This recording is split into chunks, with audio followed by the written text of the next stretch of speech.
Humble old man. Yeah, humble, thank you. I know, don't call me on that.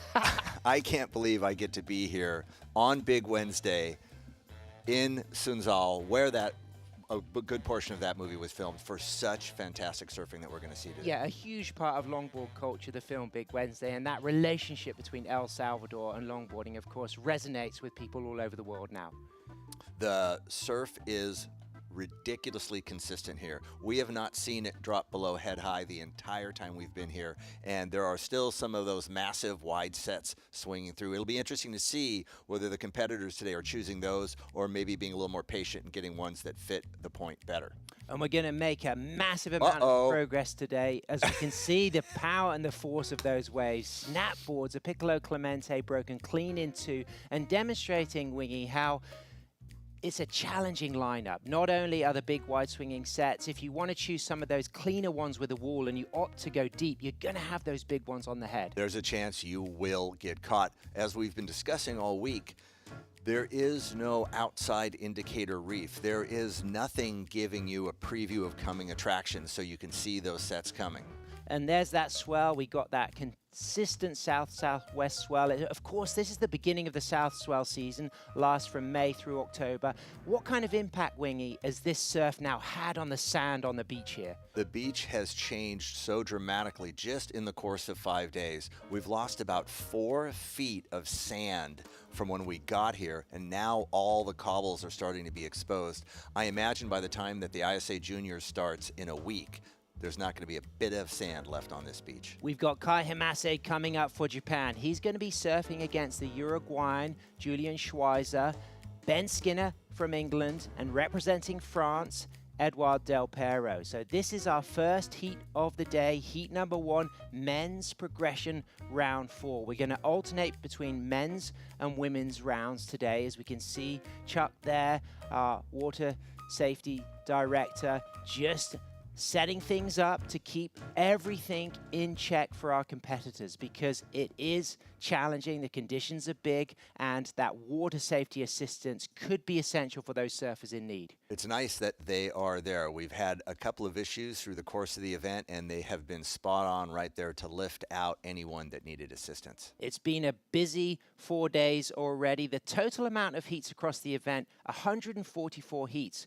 We've already had 107 heats. We've got to do 26 today, 11 tomorrow, but up and riding, it's Julian Schweizer from Uruguay. Locks in a 5, holds that 10, riding those Michael Takayama boards. And Wingy, how important is it with a big heat like this to have a fast start? I think it gives you so much confidence. It probably puts you in a really good rhythm with the sets when they're coming.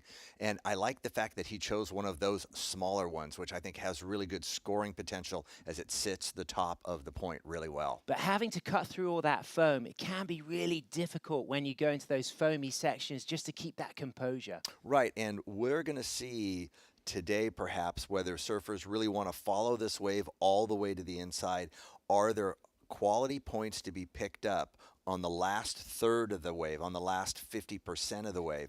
As you can see, he's kind of keeping the board moving, he's staying busy, but unless he really does something. There's 5. The toes are wrapped. That's really nice. There's a 10. So he did pick up a really good opportunity for a score.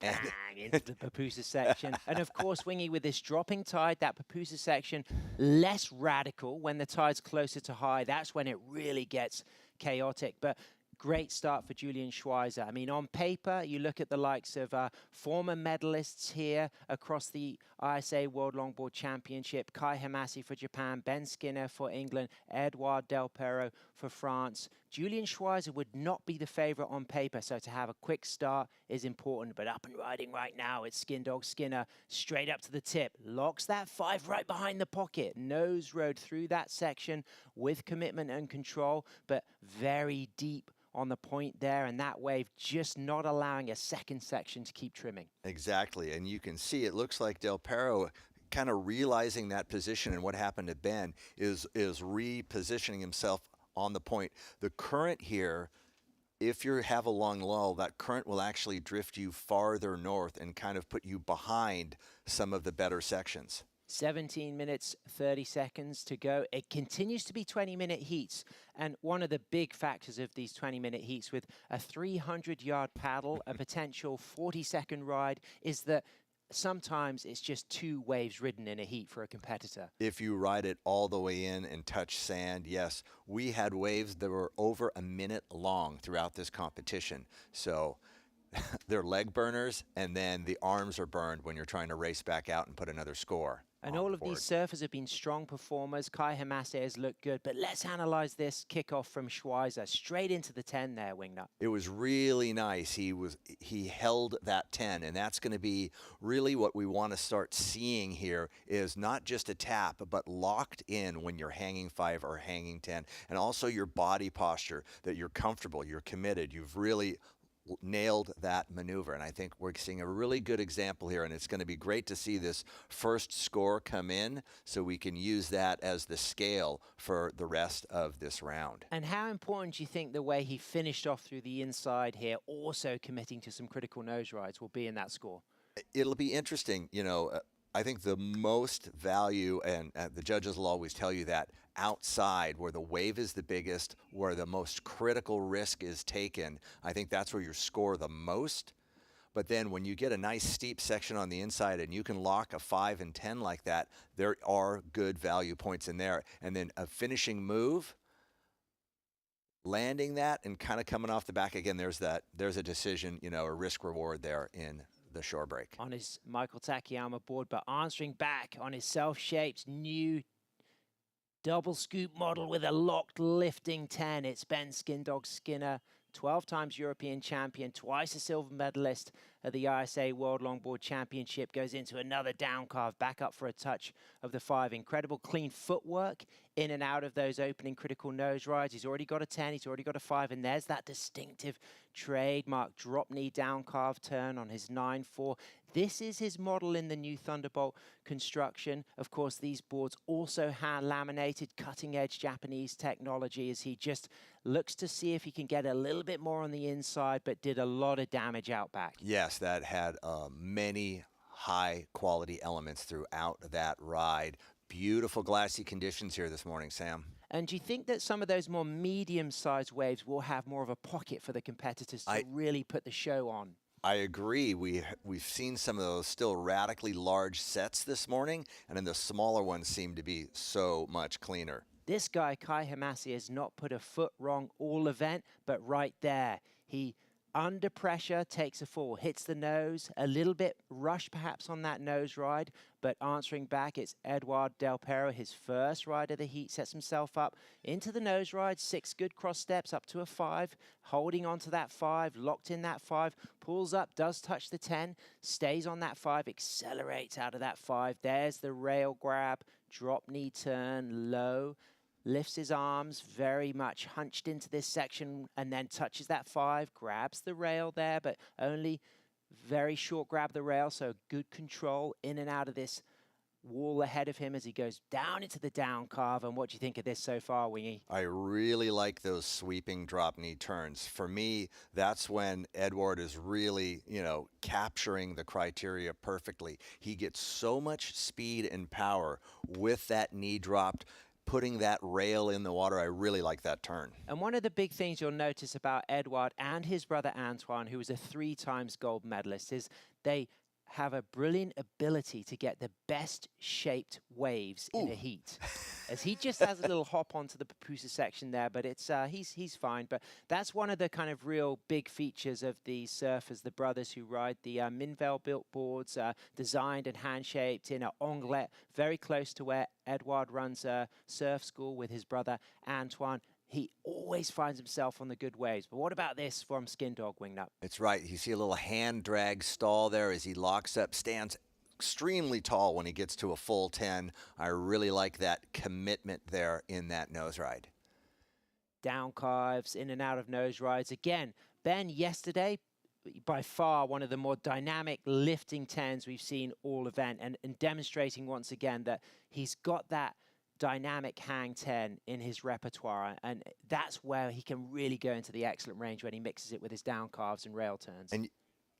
And it was so nice to see how he kind of cut back into the whitewater. They were hoping that wave was going to stand up for him again, but it didn't. So let's take a look at Edward as he cross steps 5 to the nose. He's right there, building a lot of speed there with that speed trim 5 there. The other foot comes up real tight behind it.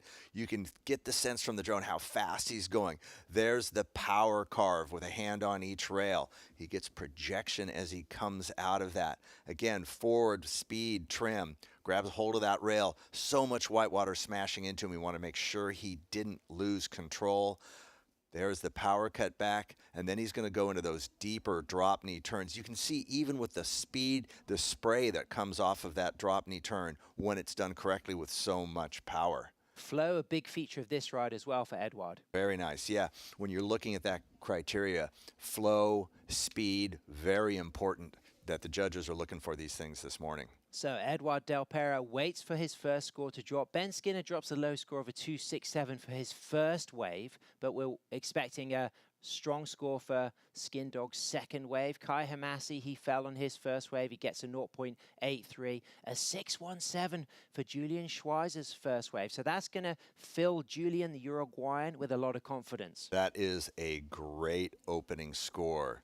We know with these surfers that we see in this heat, excellent scores are very available. So to have that as, let's say, your backup score later on in this heat is going to be a really good number. Interesting situation there, Ben. He's just waiting to get the beach announcer. He would like to know his score on his second wave, because I think in his head, he wants to make a decision as to whether he needs to go for a bigger set wave or whether he knows that wave shape can deliver something in the excellent range. Yeah, and it's not that we don't want to tell you the score, Ben. It's that we haven't seen it drop yet.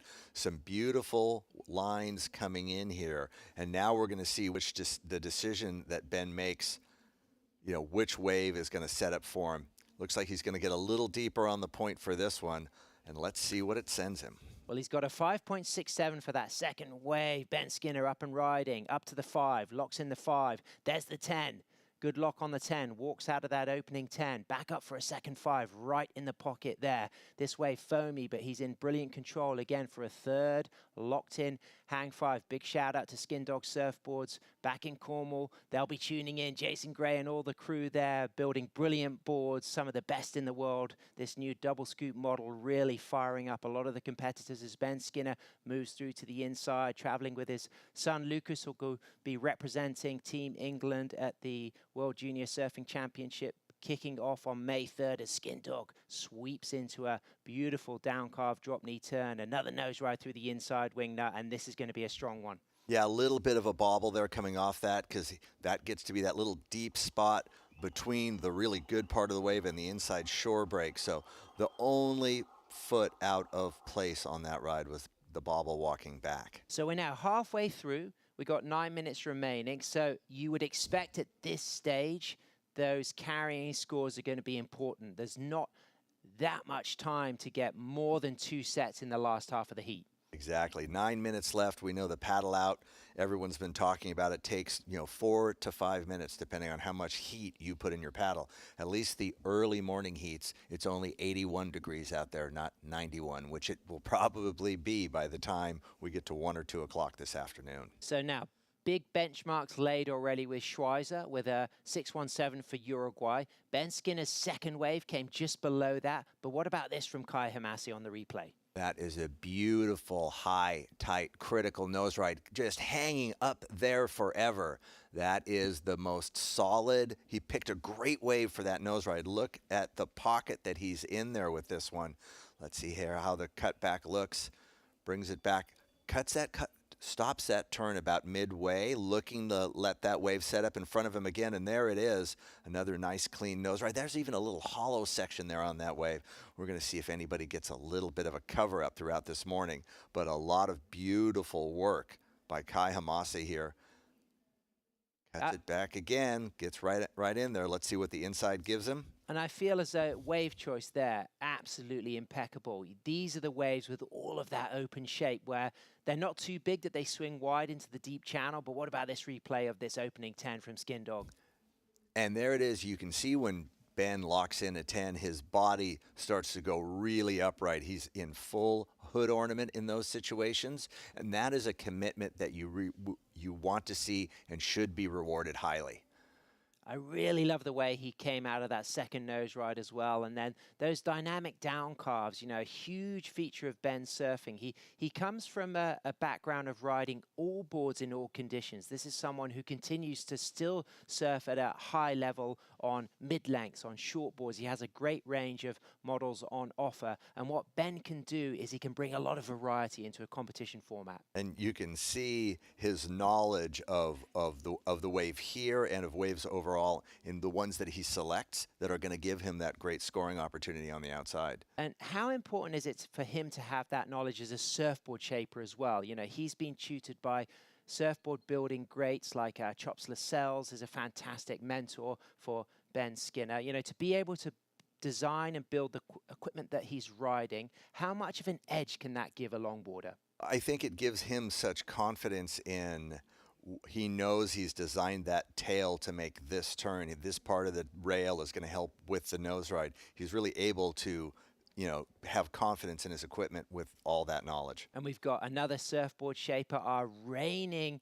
WSL World Longboard Champion, Kai Salas, coming up with his teammate for Hawaii, Conniella Stewart. Of course, Conniella and Kai competed in the WSL finals at Malibu last year. Kai Salas, also a gold medalist, as is Rodrigo Schweier. Rodrigo Schweier won gold for Brazil in 2010 at the ISA World Longboard Championship, and Kai Salas won gold in 2018. So the fact that Kai has already got ISA gold, that world title, and the WSL World Longboard title, what more does he have to prove here in El Salvador?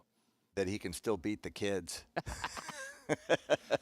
Okay, 5 minutes, 40 seconds to go, Wingnut. Situations are Edouard Del Perro for France drops an 8, waiting for Ben Skinner's third ride up and riding, already with a 7.6 and a 0.83 and a soul arch. Hood ornament cool at the tip there with his team manager, David Kinoshita, cheering him on from the sand. Kai Hamase walks out of that nose ride onto the shoulder there and puts that board on rail with a commonly used grab of the rail. We're seeing that a lot from the longboarders. What's the benefits of grabbing that rail in the cutback? I really have no idea. I've never done it in my entire life. It just feels like a lot of them are just using it to stabilize themselves in these bigger faces. Exactly. And it's such an so interesting to see it being used as much as it is here, as opposed to when you see Ben do his cutback. He gets that board completely on rail. There's so much spray coming out of it. And even Edouard Del Perro, who will use that for part of his turns, but when his deep drop knee is involved, I see just as much or even more spray coming off the board in the turn. So Kai liking his finish, liking his whole ride there. He's feeling that. Kai Hamasi has dropped to 7.6 for his second ride, so this will obviously replace that low score of a 0.83. So might well change the situation as Ben Skinner drops a 5.17 for his third ride. So interesting. It felt to me as if that last ride was a very strong score. It comes in slightly lower than his second wave. And it might have been all that dead time in the middle, where he was just waiting for the wave to set up. I thought the nose rides on the outside were really good, but I think Kai Hamase's nose rides on his last wave were really special. There was a lot of lift on them. They were in the really top tight part of the wave. It's going to be interesting. I really want to see how his score stacks up there. Really, I'm seeing it in the range of almost Del Perro's. So is this proving how important wave selection is, do you think? Absolutely. When you get to this point, when all the surfers are at such a high caliber, it's going to be who picks the better wave to showcase their skills. And there's also that element of luck, whether you're in that right moment for the set. If you happen to be at the back of the line with priority and then there's a lull, that can kick in as well. Yeah, we're now down to 3 minutes, so it's going to be really the last opportunity for each of the surfers to pick a good wave to get their highest second score. So Edouard Del Perro has the highest score of the heat with an excellent 8.0. Ben Skinner is in first position for Team England with a 5.67 and a 5.17. He's not yet in the priority situation because he's on the way back out. First priority is with Uruguay's Julian Schweizer. He has got a 6.17 and a 3, so he needs to wash off that 3.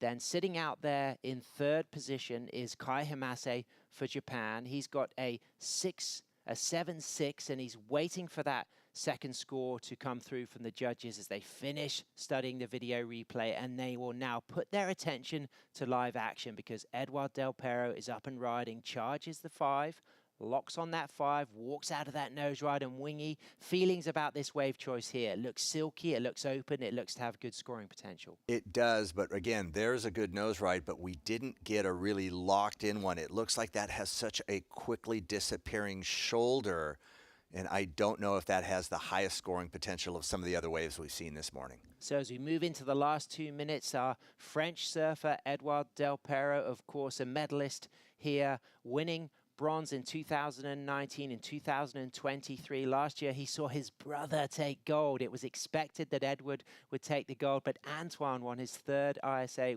World Longboard gold medal, and he's also won 2 SUP ISA gold medals for Team France. But of the last 4 ISA World Longboard titles, Wingnut, France as a team have won gold 3 times. It's only USA who've won in 2018. It is a very impressive run for Team France, and the skill in that group. All right, our priority surfer up and riding. Schweizer on the tip just has the standing island kick out that because he knew it was running away from him. So he will lose his priority, but are there other surfers in the lineup? If there are not, he might be the first back out there to get priority, but I can see that one next to Ben Skinner's name. So Ben Skindog Skinner, 12 times European champion, twice a silver medalist at the ISA World Longboard Championship, losing narrowly to Frenchman Antoine Del Pero, and then also South African Matthew Mouse Muir. He's sitting in priority, but Kai Hamase has just dropped an 8.27 Wingnut. So now Kai Hamase's in first, Ben Skinner's in second, for Uruguay, Julian Schweizer in third, but Edouard Del Pero only needs a small score to move at least to second, so it's likely that the Frenchman may move to first when that score drops. Ben definitely needs to get another wave if he wants to lock in his at least second place position in this heat. There's 20 seconds remaining. There's a wave on the outside, and there's Ben Skinner. Up and riding, Skin Dog locks in a 5, touches the 10, holds the 5, walks out with a big wall ahead. But that wave again, demonstrating that a lot of these deep ones just not always cooperating. So we move down into the last 2 seconds, waiting for scores to come through for Ben Skinner and Edouard Del Pero. Ben Skinner will not count on this ride, so he's just going to go in on his knees. So certainly he was in position then, but the wave just did not cooperate. Again, we've talked about wave selection and how important that is throughout this. That was not a big ask for Edouard Del Pero to replace him in second place. I don't feel safe for Ben. I think Edouard's going to make it. Yeah, he only needs a 2.84, so let's look at the replay here. Gets a nice fast 5, quick on the outside there.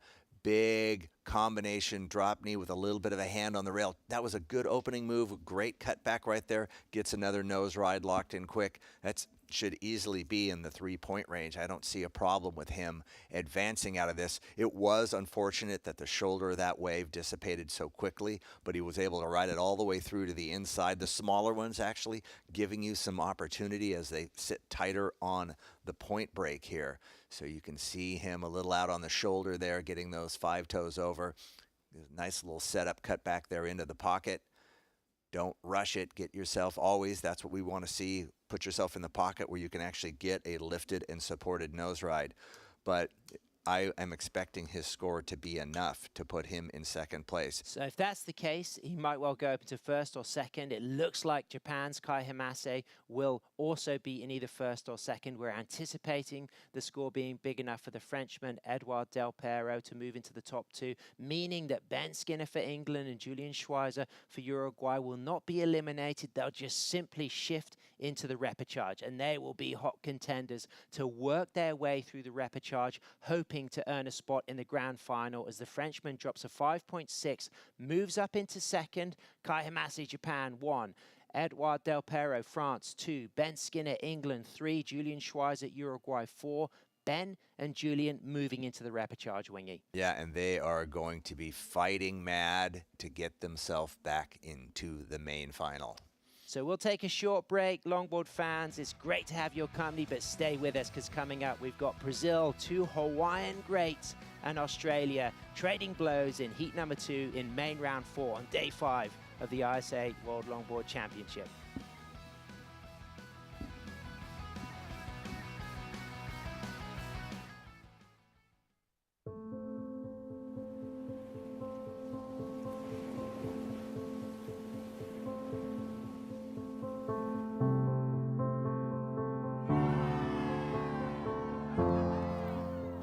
There's something profoundly spiritual about riding waves.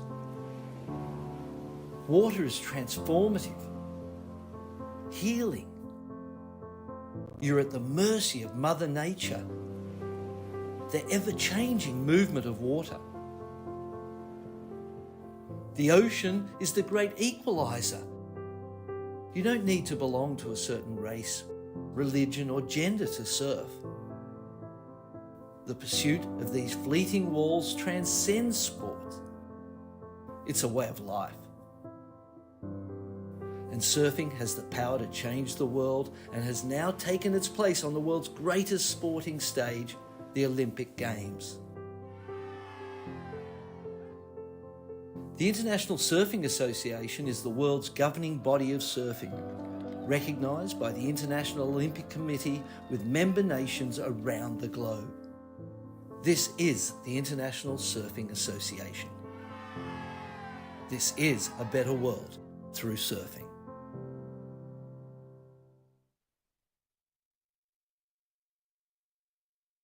Welcome back to these early morning conditions at El Sunzal for day 5 of the Surf City El Salvador ISA World Longboard Championship as we move into heat number 2, main round 4. If surfers finish in first and second in this main round, they progress into main round 5. If they finish in third or fourth, they are not eliminated. They move into repechage round 4. We have just seen a fantastic first heat, but watch out because coming up, we've got 2 Hawaiian greats, Kai Salas, Connie Ellis-Stewart, representing Hawaii, surfing against a former gold medalist at the ISA World Longboard Championship. He won that back in 2010. It's Rodrigo Schweier from Brazil and Declan Whiten from Australia. And here's the replay of that opening ride from Rodrigo Schweier winged up. You can see it's a bit of a smaller wave because there's foam and whitewater from a previous one. But the smaller wave has such a nice critical face. Look how steep. Look at the nice pocket that wave creates. I kind of like that size wave. He's going to finish this wave out nice, keeps the board moving, nice turns. The way he stays in the whitewater, letting the wave develop in front of him. That is the knowledge of a surfer that has competed and ridden waves around the world. He chose a smaller one, and it looks like it's got scoring opportunity all the way to the inside. So we still don't have that score yet, but what a great way to open. And great pedigree, of course. Gold medalist at the ISA World Longboard Championship in 2010. Twice runner-up on the WSL World Longboard Tour. Multiple South American champion and a silver medalist from the Pan American Games in 2022. But live action, Kai Salas gets wide. He's our reigning WSL Men's World Longboard Champion, our 2018 ISA gold medalist at the World Longboard Championship in Hainan, China. He walks into a nose ride after a nice opening turn setup. And then Kai Salas sweeping back, rebounds off the whitewater there. He saw his teammate Kaleo Paha get eliminated yesterday. That was an unexpected result for Team Hawaii. We've also seen Kevin Skavana eliminated for Team USA. So teams that you would expect to battle for that team gold, already losing big names, but Kai Salas looking composed, the posture, the flow, the maturity. What we see, Wingda, is there's just a great Hawaiian waterman who just is comfortable in all conditions. And how solid on his feet he is with all that wave breaking on him, and it doesn't phase him at all. He's going to land this smoothly on the inside, and now with those cobblestones showing up so directly, he has to get off. Declan Whiten for Australia, representing the Manly community. Back up to the nose there. Beautiful down carve before that nose ride. Widens the stance on his Steve O'Donnell built boards. He's been working for a long time with Sod Steve O'Donnell, and he's setting up a high line here. Had to be patient there, but he's locked himself again onto the nose and then just drops now into the acceleration. There's that trademark drop knee turn as he just gets this wall ahead of him here. So there was a little moment in that wave where it wasn't certain he was going to keep things moving, but he has opened up and he's still going through the inside wing nut. Yeah, and it'll be interesting to see his choice of a finishing move, whether he's going to put it all at risk or he's going to try to get out just ahead of Kai Salas. So I don't think Kai will take on the paddle battle. Kai won't want to waste his energy on a paddle battle because it's consistent. But what about this from Connie Ellis-Stewart? Kai's teammate representing Hawaii and also riding the Kai Salas surfboards. Of course, this is the new Tsunami model available in Thunderbolt technology. As we can see, Coniella just coming out of that nose ride with flair, with flow, with style. And then let's talk about the difference of approach between, the likes of Kai and Connie. Where do you see the difference in the way, the technique that these two longboarders surf with? It's definitely an interesting master and grasshopper relationship. And let me tell you, Connie has that smoothness and power that Kai does, but he also has a little bit of the wildness that you would expect from someone so much younger and so much, more exciting to watch for me. And with that wildness, how is he going to finish here? He is going to finish with a nice clean turn. He's right on the inside there as we wait for big scores to come through. Rodrigo Schweier kicks off with a 6.33. Kai Salas, a small score at the start, but he'll wait for that second score. And from one Kai to another, somebody who's been on a tear all event is Japan's Kai Hamase. He just took the heat win on the glass with Ben Wade. Thank you so much, Sam. Here with the round 4 Heat 1 winner for Team Japan, Kai Hamase. Congratulations. Omedetou gozaimasu. ありがとうございます。 So I'm going to ask him one question in Japanese, and then I'm going to go for the second question in English. We're just warming up their skills. But the first question is going to be, I've noticed a big loss of sand on the beach. We're starting to see those rocks come out. The peak's starting deeper, and it's ending quicker. I'm going to ask him how he felt and the difference in the conditions today. まあ、昨日の夜もすごい砂なくなって、大きいうねりで、ハイタイで、もう岩ガンガン出てる。ピークはもっと深くスタートしてる。で、もっと早く終わりそうな感じだった。今日の波、ちょっと説明してください。今日の波は比較的昨日よりもサイズが下がっていて、でピークはそんなにずれた感じはしなかったんですけど、すごく乗りやすい波でした。So he said it's a little bit smaller, a little more manageable. He said it hasn't shifted that much, but he said it's a little bit easier of a wave to ride. Second question I'm going to do in English. You were in a heat with very, very strong stars of pro longboarding. Who are some of your favorite longboarders? Who is your favorite pro longboarder that you look up to? My favorite surfer is Kai Salas and Joel Chuda, and yeah, Kai Salas and Joel Chuda. That's excellent. My idol. Your idols. So you've won every heat until now. I'm sure Team Japan is very excited, and everyone in Japan is very excited. 最後、応援している方に応援メッセージお願いします。日本の皆様、毎日夜中なのにもかかわらず応援していただきありがとうございます。次はタカなので、このまま勢いに乗って行ってもらいたいと思います。応援引き続きよろしくお願いします。皆さん、なかなか寝らないね。寝れないですね。来ててください。ありがとうございます。また次頑張ってください。ありがとうございます。Back to the booth with you guys. Brilliant stuff. Kai Hamase absolutely on a tear, but let's catch up on the action. It's Kai Salas out there in first position with a 5.5 and a 1.33, waiting for Coniella's score to come through. So that's not yet been tabulated. The judges will be studying that video replay. Rodrigo Schweier drops a 6.33 for his first score. Declan Whiten also waiting for this score, wingnut from the surfer representing the Irukandjis, Declan Whiten. That was a beautiful opening nose ride. As we've said, very critical to get them on the outside where the wave is really big. Stood tall, very controlled, big, powerful gouge there. Hand on that rail, trying to keep that out, using the pressure on the outside rail to keep the inside rail in. Now he's being patient here. A little stuck up at the top for me. I'd almost want to see him cut back more into the pocket earlier because he gets a little out on the shoulder. That's why that nose ride doesn't lock in. There he is. Now he's back. Good power out of that drop knee turn. Again, being patient here where he's going to be able to get to the nose with a nice speed section. Has to back pedal off of it. Power cut back there as he goes to the inside section. And it's here where he gets the quick tip, and instead of landing it, he gets out. So that way he stays ahead of Kai Salas. And he drops a 717. And of course, you know, great lineage represented because that initial World Surfing Championship back in 1964 won in Manly by Australian Midget Farrelly. As we can see up on the nose for his second ride, a really nice 5 into a 10, lifting both arms elegantly and going into a drop wallet lay back down carve and setting himself up smooth and silky. As we can see, hit the Australian in white, Declan Whiten, with a big sweeping down carve, and both surfers trading licks blow for blow. Wingnut, this is epic stuff. It is so beautiful to see them both. Uncharacteristic fall for Kai Salas there. Not the way he wanted to end that. And Declan's going to really enjoy putting on a bit of a performance knowing that Kai fell right there.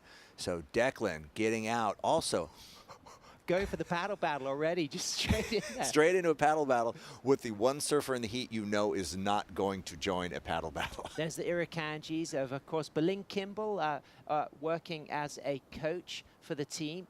Positive impact. Berlin, a fantastic longboarder as well. I've known that woman for 30 years. I was so excited to see her walking through the streets of El Tunco on the first day. There she was, and the last time I'd seen her was walking through the streets of a small town in Mexico when we made a movie together with a bunch of other fun kids back then. So waiting for scores to come in, but what about this replay of Connie Ellis-Stewart for Hawaii? That 10 on takeoff, Wingnut, was dynamic. Exactly, and how relaxed he is throughout that repositioning turn. Gets himself another 10 in the steep, critical part of the wave. 10, 5, 10. He just keeps adding to that score. Lets himself drop below this section. I mean, almost gets taken out right there. Whitewater smashing him, trying to knock him down, but that's not going to happen to the Grasshopper. And he has got a benchmark now of this 717, which is the highest score for Declan Whiten. So where do you think the judges are going to position this relative to that 717 we've already tabulated for the Australian? I think those critical nose rides on the outside should lift that score above there. And he rode this beautifully all the way to the inside, gets another 10 right there, and he's going to be able to put a big finishing maneuver on it, surfs out of it very smoothly. I think that should be the highest score we've seen so far in this heat. So waiting for that score for the Hawaiian, Connie Ellis-Stewart. As it stands, Declan Whiten is also waiting for a strong score. So Australia currently in first, Hawaii second, Brazil third, Hawaii fourth, but waiting for significant scores for blue, Kai Salas for Hawaii, green, Connie Ellis-Stewart for Hawaii, and white, Declan Whiten for Australia.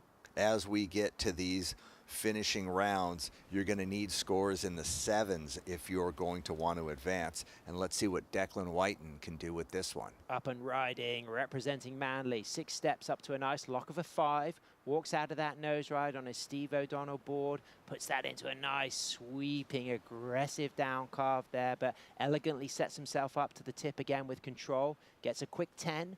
Walks out, widens the stance, grabs the rail, takes the risk of rebounding off the foam because that foam, the turbulence under the board when you hit that foam is pretty extreme. So wide stance required to come out of that turn as he gets back on for another nose ride on the inside. And this is trademark Declan Whiten. High energy, intense, busy, active, really working every possible section and giving it everything he has. That was a very complicated nose ride to set up. He was walking through the whitewater as the board was climbing up the face and was able to bring his toes wrapped around the nose and then stay in control and bring himself down the face of the wave, just like he controls that landing. That's what you were going to do your PhD thesis on, nose riding and complexity theory, I heard, Wingnut. Actually, I've almost finished it. I'd like you to proofread it. Okay. After the event, I'll be there for you. But Rodrigo Schweier, 6 steps up to the tip. There's the lock of the 5, holding that Luffy-built board high in the line. There's the 10, committing to the nose ride, right over that 10, leaning into this big turn. And then he just uses the foam to readjust. Didn't accelerate off the foam, but just stayed on that nice silky face section there in the pocket. But this wave getting a little bit peaky. How will this limit the scoring potential now that it starts to get more peaky, Wingnut? Yeah, if you don't have a wave that's going to really offer you a critical face all the way to the inside, it might be wiser to jump out of the wave and get back in the lineup. He still has 5 minutes left. He'll get another one before this heat is over. And it's will there be enough on the inside? Locked 5, got all 10 toes there, and he's just going to elevate or drop? No, he's going to hit a little bit of a hit. Clean hands, got the work done. Nice. And talking of nice, an 8.17 for Connie Ellis-Stewart's ride. So like you said, Wingnut, you felt like it was going to come out higher, and you kind of really put that to those critical 10s on takeoff. Really do the work on the outside. Judges are always going to appreciate the degree of difficulty on the biggest part of the wave, and you're putting everything on the line, because if you blow it out there, you know, you have no chance of scoring anything else on the inside. Team Brazil happy about that for Rodrigo Schweier. He's going to add to his 6.33, but we're waiting for 2 important scores for Team Australia. Declan Whiten kicked off with a 7.17. He's ridden 2 waves since then, so a possibility that the situation will change on just those 1 waves ridden, 1 waves tabulated so far for Hawaii and Australia. Connie Ella is first, Declan's second, but Declan's waiting for a score to come in, comes in at a 6.10, but he's also waiting for a 3rd score, Wingnut, that I feel is going to be a very important score for him to put him back into first. I agree completely. What I'd like to see it waiting for that score to come in for Kai. It's going to be interesting to see where that pushes him. There's the IC sunglasses worn by Brazilian Atalanta Batista. I've got the great pleasure of rocking a few of those myself. They're the best in the business, and keeping those eyes shaded in this tropical climate, because it is one of those places where the ocean is warmer than the air temperature. Yeah, it's important. People don't get how critical it is to protect your eyes if you're on the water all day long. You're staring at the glare. Look what the cameras are even seeing right now. So if you can, get a good pair, protect yourself. Did you see that great share from Cassia Meadow about putting milk in the goggles and just kind of, you know, really bathing the eyes after a tropical surf? No. Well, you can check that on Cassia Meadow's Instagram. It's really good, really interesting. I'm lactose intolerant. Oh, so you can't do that. Well, never mind. Okay, well, your eye's doing well. You've seen a lot of good surfing so far this week. Wingnut, what do you think about the situation right now? Well, I liked seeing both Kai and Declan getting the last 2 waves they did. They got them under priority. You know, they were paddling back out. They hadn't even got a priority number next to their name when they whipped those 2 really good scoring waves out. So that was smart for them, because we're down to 2 minutes left. The surfer with an excellent range score, Connie, hasn't got a second wave yet. Declan Whiten in first for Australia. Kai Salas in second for Hawaii. Connie Ellis-Stewart with just 1 wave ridden in third for Hawaii. Rodrigo Schweier with a score waiting to come through in 4th. So situation may well change when Rodrigo Schweier for Brazil drops his 2nd wave, and when Declan Whiten for Australia drops his 3rd wave. There it is, a 7.43 for Rodrigo Schweier, pushes him up to first, but Declan Whiten now just needs a 6.60. I think he's going to get it on his 3rd wave, still awaiting for that, but the judges will now be shifting attention to this live action. Connie Ellis-Stewart under pressure here. What does he need to do, Wingnut? He just needs to stick the landing, as we say. Let's get a good nose ride on the outside. A little slow with getting something big on the outside there. And it was a little bit of the wave shape, unfortunately. Maybe feeling a little pressure to go too soon. But look at him, lock it in there. Nice, steep, critical part. Got all 10 toes. Big carving cut back. Turns that board off just before it gets to the whitewater, and he's looking behind him real quickly. Did I make the right choice on this wave? But looks silky, looks smooth. I feel as if he's really delivered a lot of incredible surfing. The only thing lacking on this wave was the opening section didn't have as much wall, but the way he's riding this wave through the inside is outstanding. And that lock of the lifting 10, I love the way he brings those arms out in those 10s, Wingnut. It was so surprising to see such a nice steep section that far along in the wave. So this will be an important score because it'll go to show if you perhaps get one of those waves that doesn't have the steep wall at the start, can you still go up into the excellent range with excellent range surfing? And he really only needs a 5 to get into second place. Is there enough time for Kai Salas to get another wave and move himself up as well? Ocean looks a little quiet in the final seconds here. So we are still awaiting for a score for Declan Whiten. My instinct says that it'll be an important score. It was his third wave. He got a 717 for his first, a 610. My instinct said that that third wave of his was certainly stronger than his second wave. He's sitting there in second position. Rodrigo Schweier is sitting in first, but of course now we're waiting for a wave for Connie Ellis-Stewart for Hawaii. So with just an 817 already to his name, you get the feeling that Connie Eller is looking good to pass through this heat. Let's look at it again. Gets up there for a quick tag of the nose. Now he locks in much longer. Very smooth, clean, upright stance. Again, another good nose ride. Big sweeping turn. Shortens that turn so he might get another chance at a nose ride. He's now just waiting for the wave to set up. Gets locked in. Another good nose ride. So multiple trips to the nose. Big sweeping cut back again. That's where he was checking behind, seeing if there was another surfer on the wave, seeing if he made the right choice.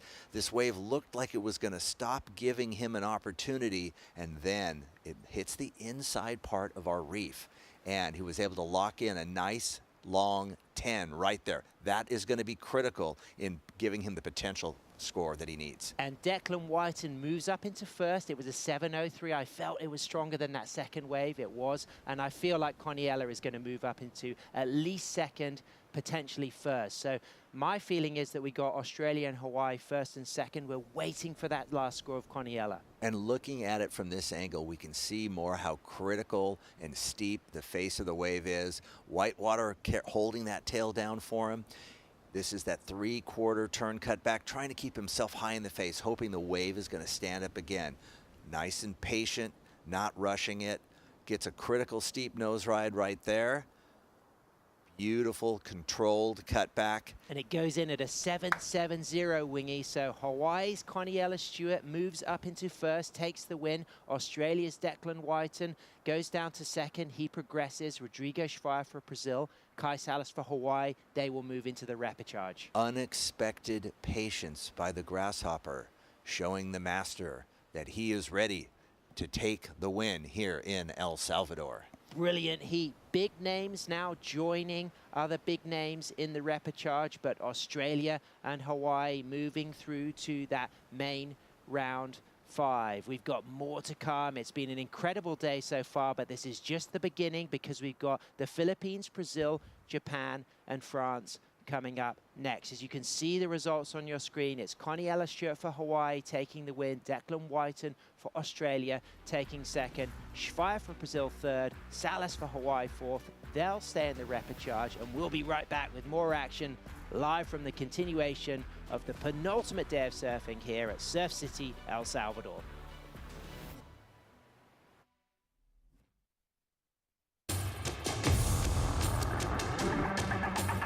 It's one of the biggest goals and one of the biggest dreams.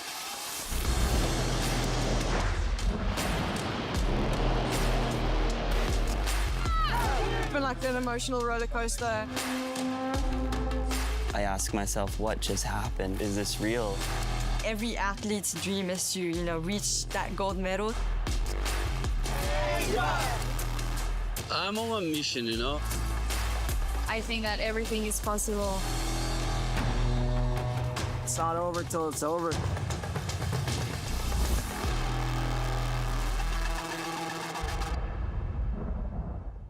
There's a right time for everything. A right time to learn. A right time to try. A right time to fall. There's a right time to find your wave. And there's a right place to enjoy your passion. like nowhere else.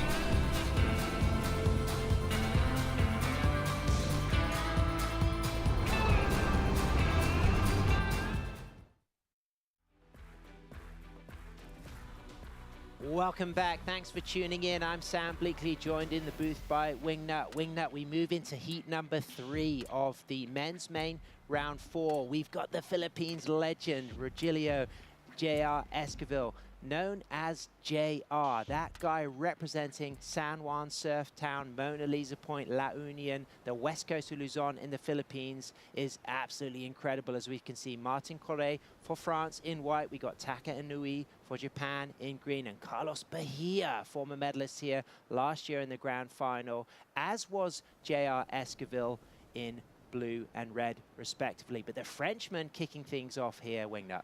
One of those bigger sets coming through, and he whipped around on the first one because it was going to have a very clean face. He's managed to find some beautiful sections, stayed really clean, scoring some nice points on the outside, as we said, where it's important. And of course, Martin is silver medalist in the junior category at the 2013 ISA World Longboard Championship in Huanchaco, Peru. That was the same year that Megan Godinez medaled in the grand final. Simone Robb for South Africa won the women's. Rachel Tilley got silver. And the men's was won by Antoine Del Pero. Silver went to Ben Skinner. But Martin was beaten by Honolulu Bloomfield in the juniors. And that was a massive stepping stone for Honolulu to go on to become a 3-time women's WSL World Longboard champion. Such an impressive win by Hano against all the boys back then. So 16 minutes remaining. We continue with those 20-minute heats. We've got a score come through for our surfer from the Philippines. Big shout out to the Philippines community for tuning in. You know we foster incredible support from you. The Philippines diaspora, the biggest in the world. That means that people from the Philippines are working in more countries around the globe than any other country. And that is why you get all of that support for their elite athletes on the sand at events around the planet. And when we were both, Sam and I were both there earlier this year for an event, and in the conversations I had, they said one of the things that they're the most grateful for with the American presence in the Philippines is that they all learned English so early, and that allowed them to travel and work around the globe. And although economically that might be challenging to live in certain parts of the Philippines and make good money, with their English language skills traveling around the world, they can send money home. Yeah. So that was a really important thing. Fun fact about the Philippines, of course, originally a Spanish colony, but governed by Mexico. So lots of the missionaries, the tradesmen, all came from Mexican families, of course. Tagalog, the national language, along with English, as we can see the replay of our Frenchman, Martin Correa. What do you think of this, Wingy? You saw that really late takeoff, much like Taka Inui on the outside with the lip breaking on them, both spinning around under the lip of bigger waves. So great start. Here he is cross-stepping. He's waiting patiently, getting a little out on the shoulder. The wave gets nice and steep underneath him. So that was very clean there. I love the little lifting projection, then gets a nice, powerful cut back there. Staying clean, looked behind him to see what was going on. You know, you decide, do I need to kick out right now and rush back out?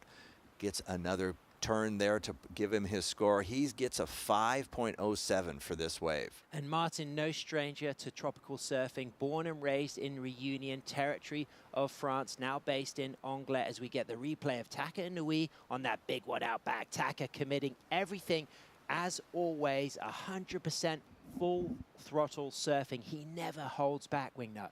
What a great combination of nose rides. Two very different things happened there. He was locked in on 5 going through that whitewater, and that's extremely difficult to stay balanced, you know, without putting a hand on the rail. And as he came out of that whitewater nose ride, he got a really steep face to lock in again. Another good nose ride section. So the larger wave in that set really standing up throughout the inside, and Taka really had a lot of action to do. If you got a picture of that whole wave and you drew a line of the places he has taken that board, it would be absolutely incredible. He rode in some very difficult sections with control, but what about this for JR? He drops a 4.5 for his opening wave on his Luffy-built board. He gets a really nice nose ride there. Again, it's a smaller wave, so the scoring potential is going to be fairly low on that compared to the bigger set waves.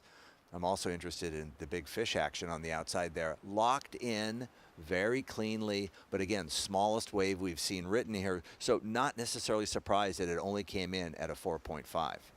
Absolutely. It was a smaller wave. And talking of wildlife, did you know that there's 500 bird species out here? This really is a playground of environmentalism, as we see Carlos Bahia on the tip there, holding that 5, holding that 10, a medalist here in the final last year for Brazil. And what a long nose ride, Wingy. How important is that opening 5 going to be for this score? That is going to be huge. That's where you have to score your points. Locked in on a nose ride like that, super patient. He picked a wave that wrapped perfectly around the top of the point, and I think he should be rewarded extremely well for that nose ride. And I like the way he got out right there. Okay, so Wingnut, we got some scores. Taka Inui gets a 6, but live action, JR representing La Union, toes on the nose, grabs that rail there, keeps it true to the trim line, but that wave just running so quick ahead of him, unable to get back on the open face. So there will be a second score coming in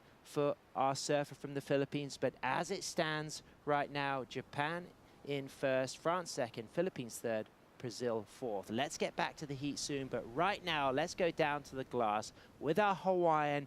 Connie Ellis Stewart has just taken the heat win, and he is with Ben Way.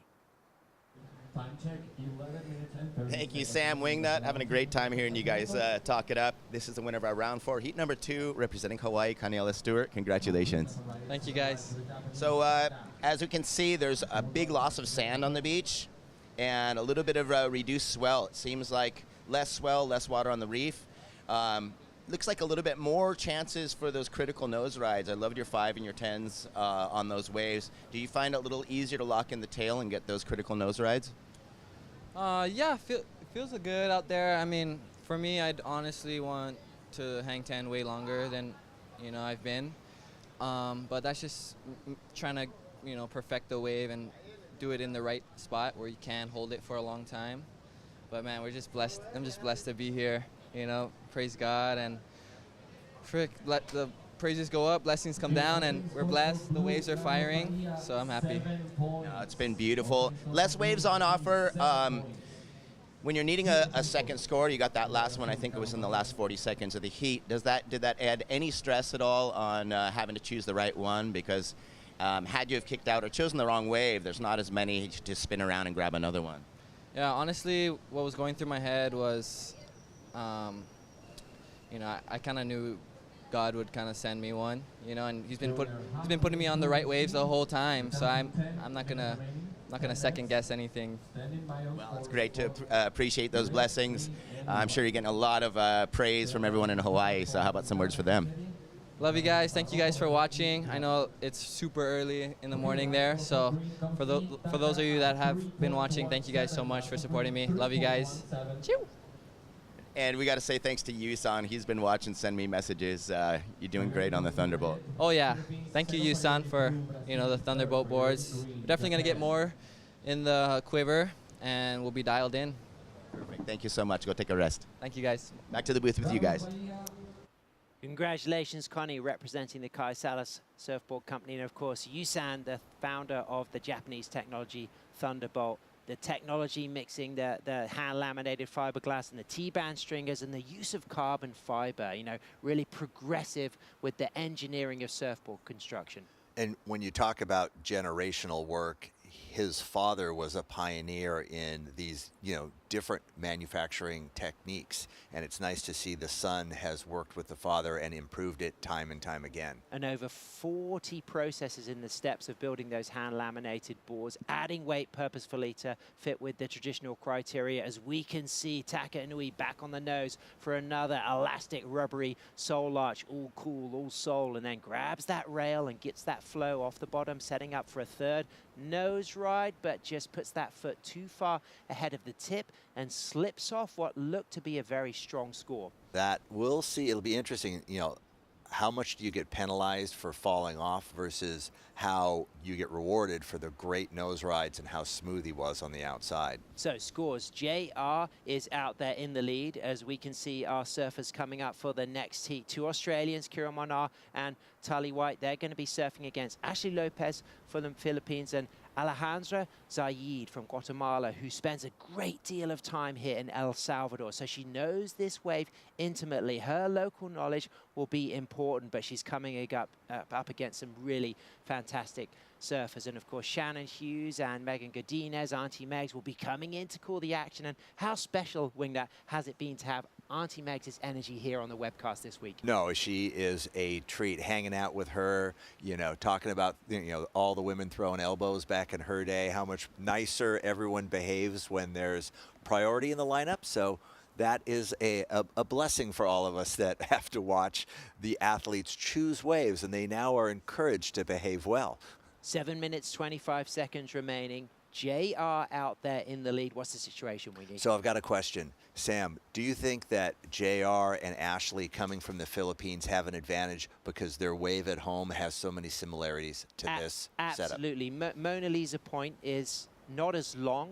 It's a 100-yard ride as opposed to a 300-yard ride, but slightly cooler water temperature, but similar tropical environment, similar wave shape. I think that they are very familiar to these types of conditions, and that's why JR performed so well last year, becoming a finalist, medaling in that grand final as we see him getting up to the tip on his Luffy. Sets again a high line, stalls it, gets up 6 steps to a 5, locks that 5 nice and tight and cool into a 10, holds that 5 into a second 10, staying true to that 5. Incredible control on the nose, locked in a real critical long nose ride here, walking out coolly with composure, and then just grabbing that rail, taking a lot of risk on that nose ride as he walks back to the tail, stalls it once more, back up for another nose ride, and Wingnut. What an incredible display of nose riding from JR. Absolutely, and he hung onto the rail there because he knew he wanted to add more to that wave, did not want to even risk losing it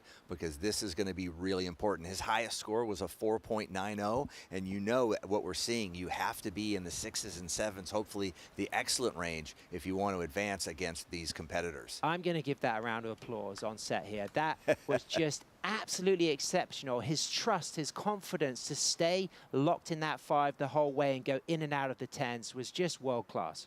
Really nice. Here comes the good setup turn, and that pause right there. Now he's able to get out to the tip and lock in 5-10, 5-10, and then watch. The toes are locked over for the entire length of this nose ride. That is a beautiful 5. He comes off of it finally as that section starts to throw in front of him. Hangs on through this white water, disappearing from view, then stalling it again, getting back up to the nose. Again, nose ride, he sees that wave setting up again. The similarities to Mona Lisa Point really helping him in his thought process and how he sets up for this wave. So Wingy, whilst you were talking then, I was counting how long he was locked in that opening 5-10 to 5-10, 13 seconds. That is an incredible amount of time committing to an opening nose ride wall. It will be really fun to see that score drop. Also, we're still waiting on that other score for Taka when he had that nice nose ride, but unable to finish the wave when he went over the handlebars. And that was unfortunate because Taka looked to be heading for an excellent range score as Carlos Bahia answers back, the Brazilian regular footer from Marseille, Sao Paulo, of course, a medalist here last year. Also riding Luffy-built boards. We've got Luffy's represented under the feet of JR as well as Bahia soul arching on the nose. Essentially, what's the difference so far of those opening nose rides? If you're going to start to compare the way JR committed to that nose ride and the way Bahia for Brazil committed to that nose ride. Again, Carlos's commitment was strong, solid, smooth. He was composed throughout the whole thing. There was never a glitch in that nose ride. So again, was one wave a little bit bigger than the other? Will that give you a little bit of higher scoring potential? But again, finishing it up on the inside, a 5-10 right there. Good, clean footwork. Knowing that he might not have enough time to get back out, he's going to go for a strong finish on the inside. What a great complete wave. And the traditional bow with grace of Carlos Bahia when he lands on the sand. Wow, so Carlos Bahia already with a 7.0 and now waiting for that second score will be extremely significant. JR Esquivel from the Philippines drops a 6.03. So yes, we like the nose ride, but why do you think it didn't go into the excellent range, Wingnut? I'm not really sure. You know, for me, especially the degree of difficulty when you are surfing backside, are the judges picking up on how hard that is when everyone else has the big ball of their feet helping connect them to their nose rides, and you're doing it backside? I would have liked to have seen that score go higher. I'm a little disappointed. So Bahia drops a 7.20. In the judges' eyes, why do you think they went into the 7.20 range opposed to JR's 6.03? I like that score of 7.20 for Carlos's wave. That's why I'm confused about the score for JR. Taka drops a 6.5 for a wave where he fell, so that's also a significant score for him. It would have gone a lot higher if he had not fallen. His wave was super dynamic. I think that was much higher degree of difficulty in how hollow that wave was, so I see that score being high there. Here we go. This is the biggest flagpole we have seen. Bamboo grown locally in El Salvador. This is the real deal, and this is first prize for the flagpoles, I think. Well, you know, there's starting to be a little bit of competition amongst the teams on who has the largest flagpole and the most environmentally appropriate. And who has the most similar flag to El Salvador. So if you Google that, you're going to find Nicaragua, Guatemala, and El Salvador. They have very similar flags. You're a little sensitive about this issue that happened. I love my flags. Yeah, you know, I love the world. I love to be international. I've always had a massive interest in, you know, people's languages, people's flags, people's histories, people's cultures. And there's nothing better than seeing the United Nations of surfing coming together and celebrating everyone's identity. It was great seeing them switch from a broomstick to a beautiful piece of native bamboo.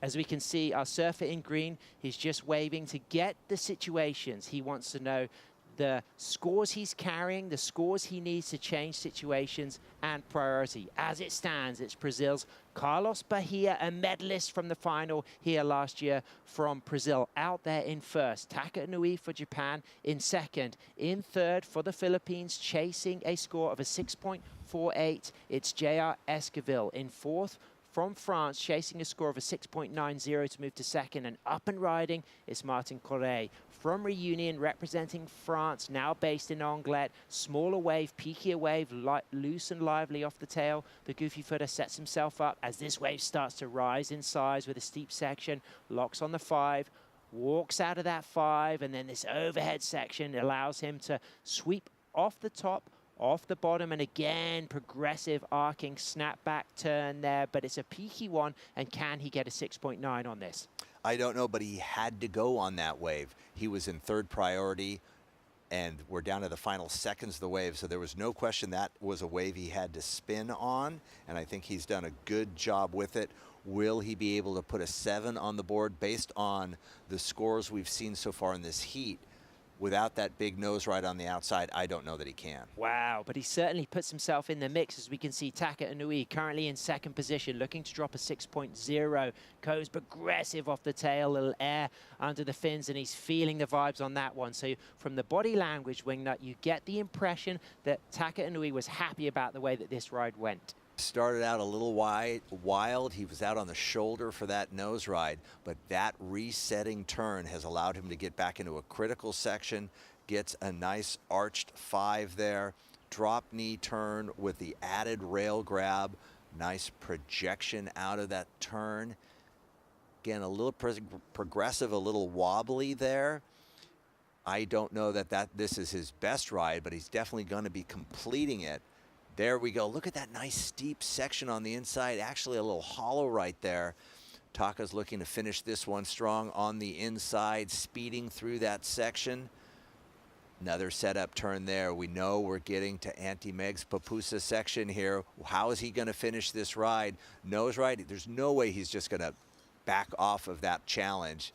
Sticks the landing, and he loves it. Okay, so Wingy, Martin Correa has dropped to 5.20 for his last ride. Like you thought, it doesn't have an impact. He stays in fourth. As it stands, Carlos Bahia in first, but Taka Inui just needs a 7.70 to move up into first. And JR Esquivel will be moving into the repechage along with Martin Correa from France. So waiting to see if it's Japan first or Brazil first, but it is confirmed that both of those surfers, Carlos Bahia for Brazil, Taka Inui for Japan, will be in first and second and will advance into main round 5.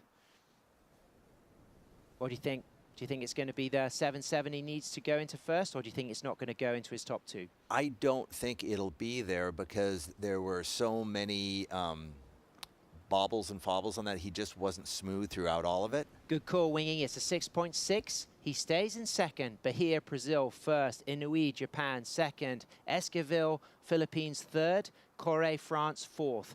France and Philippines into the repechage. Japan and Brazil progress through, but the action will continue because we're going to be moving into the women's repechage round 3. 4 heats to call. It's going to be Megan Godinez and Shannon Hughes coming into the booth. Wingnut and myself will be back for repechage men round 5 after that. Short break. Stay with us as we continue to celebrate world-class longboarding in world-class conditions live from Surf City, El Salvador.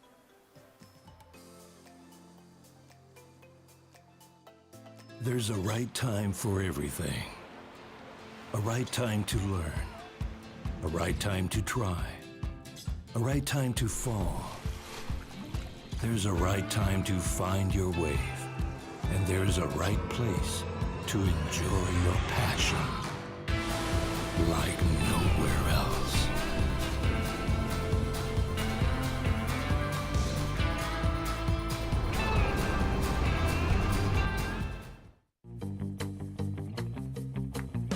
Consulta promociones.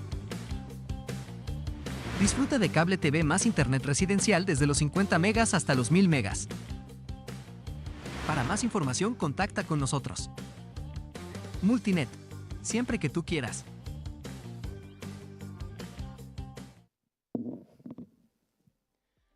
Welcome back to the action here for day 5 of the ISA World Longboard Championships. The surf is glassy as it has been every morning that we've shown up. We're expecting that those winds will pick up later today as that high tide begins to push as well, and we'll get some more challenging conditions. But right now, it's about as perfect as it can be at El Sunzal. And we have changed into now the women's repechage round 3, heat number 1 out in the lineup with a couple quick cross steps for Kira Molnar out of Noosa, Australia, and drives through that first turn just to set herself up for that high line. Couple steps once again. You can see that that wave has a lot of speed to it, some decent size, and she's able to get a good size set on that opening opportunity here for the first heat. This will be an elimination round, and we will be seeing the bottom 2 surfers knocked out of competition. Top 2 surfers will be advancing through to surf main round repechage 4, which will be coming up shortly today. So there's going to be some quick turnarounds out in the water. Shannon Hughes in the booth alongside of Megan Godinez. Call the action, Megs. I'm so happy we get to chat about women's surfing today. I know, I'm so excited. Good morning, and hi everyone to tuning in as we see this replay here of Kira's beautiful bottom turn into this high line, just pacing herself. And this is a smart play by her because the sets are big, but they are a little timely. You know, there is a set in the beginning and there's a set at the end. You know, as we saw previous heats, a lot of surfers are only catching 2 waves. They only need 2 waves, right? So I feel like timing it is going to be very crucial for today. Yeah, just needing those 2 waves. We've seen plenty of heats throughout this week where a surfer that really times it out well is able to get 2 waves that could literally be into that excellent score.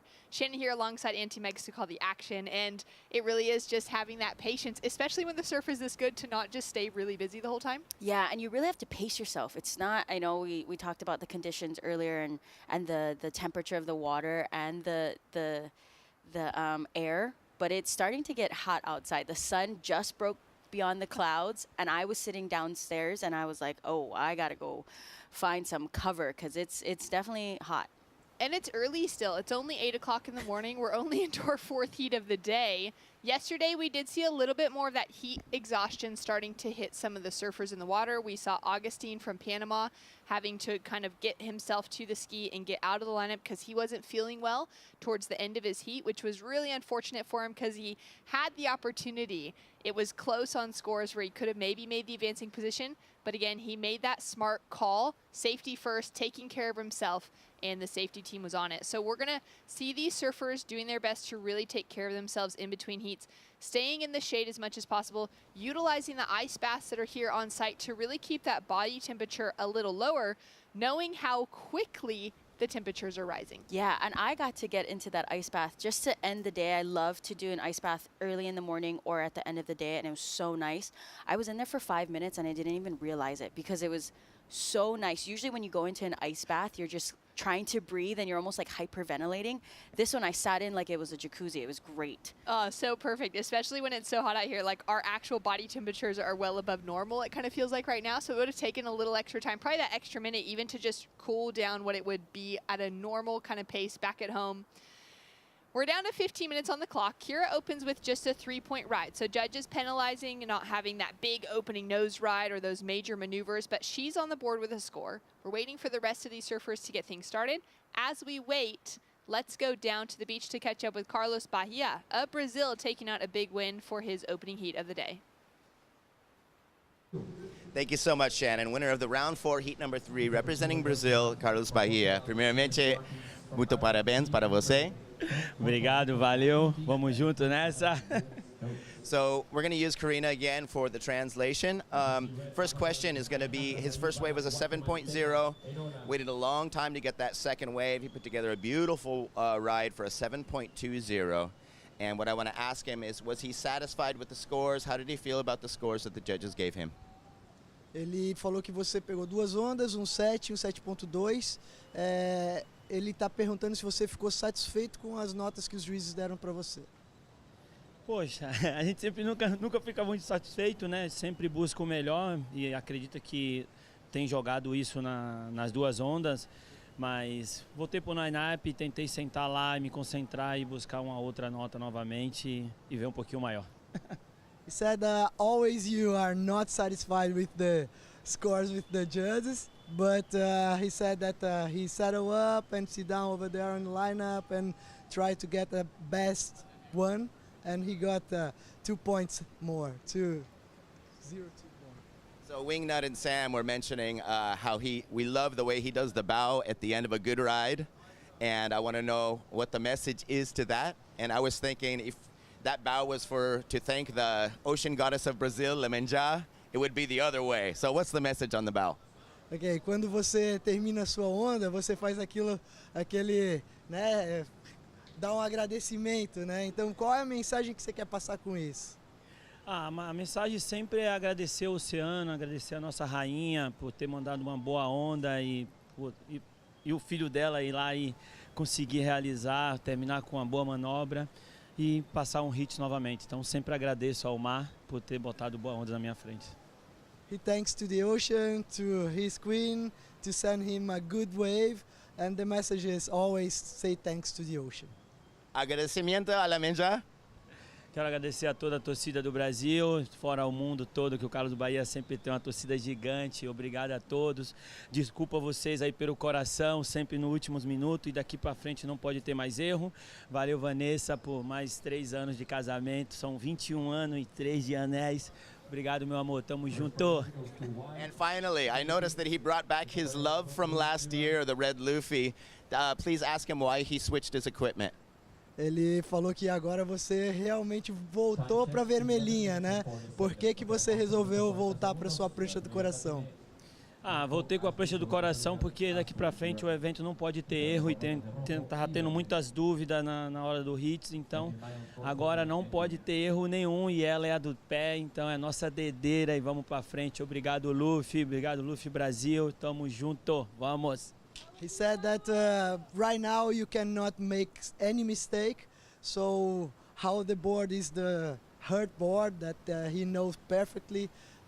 He was in a dab between this one and the other one in the hits before, but now he goes with the red one and goes forward. Thank you. Muito obrigado, muito parabéns para você. Obrigado, thank you, bro. Back to the live with you guys. Thanks so much. Great to hear from Carlos, taking out a victory in a very stacked heat. We had so many stacked heats in that opening men's round, Megs. Yeah, I mean, from 7 a.m., I feel like I was watching finals. The from stress here on levels out. were already rising. Yeah. Oh, yeah. I was on the beach pacing back and forth. I was almost breaking my ankles on the cobblestone over there. I was just pacing in Kai and Connie's heat, and that's what we're going to see is a lot of the teammates meet up. Just like in this heat, we have 2 Australian surfers. So, again, we're going to try and figure out how, if there's like a tactic, right?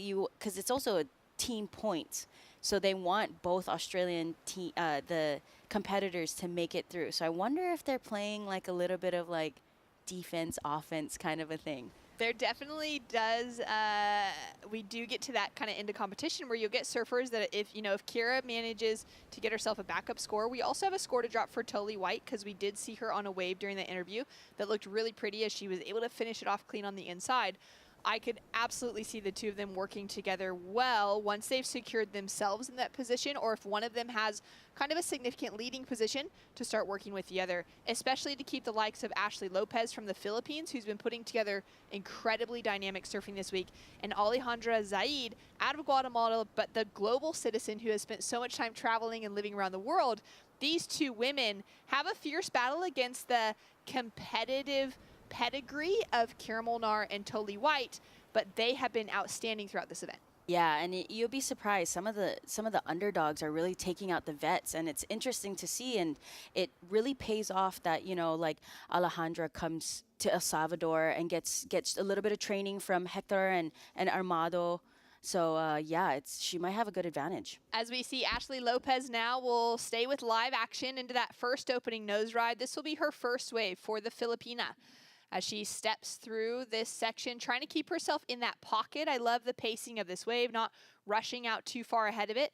Now finds that locked in hang 5, pedals back, just carves herself and sets that really nice line, getting a little bit far away from that pocket section as she connects with this next nose ride. There's enough of a lip for her to be able to get to that nose ride. But again, what the judges want to be seeing throughout this week is really trying to stay in and hug that pocket, stay in that critical section. She's got a speedy section here. She comes through to the inside, and Ashley Lopez will kick out clean. Yeah, that was beautifully ridden, and she knew that with less than 10 minutes left, she needed a score on the board. So she's going to have time to paddle back out, and it's going to be crucial. Again, like we talked about the timing of the sets, this is actually good timing for her. It's going to take her about 4 minutes to paddle out. She's going to have about, another 4 minutes to really wait for that set to come in because she's going to need a solid score. Yeah, it's really, really important at this stage. She's got plenty of time to make it out to backline again, but let's pick apart her opening ride. So beautiful. Just she's not rushing anything, and it's really important today as well as all the other days, but today is going to be crucial. This is a reprecharge, so this is their last chance, and she's just working her way on the inside. This is a really smart thing to do, not rush it, really just weaving back into that pocket, really weaving back into that power section.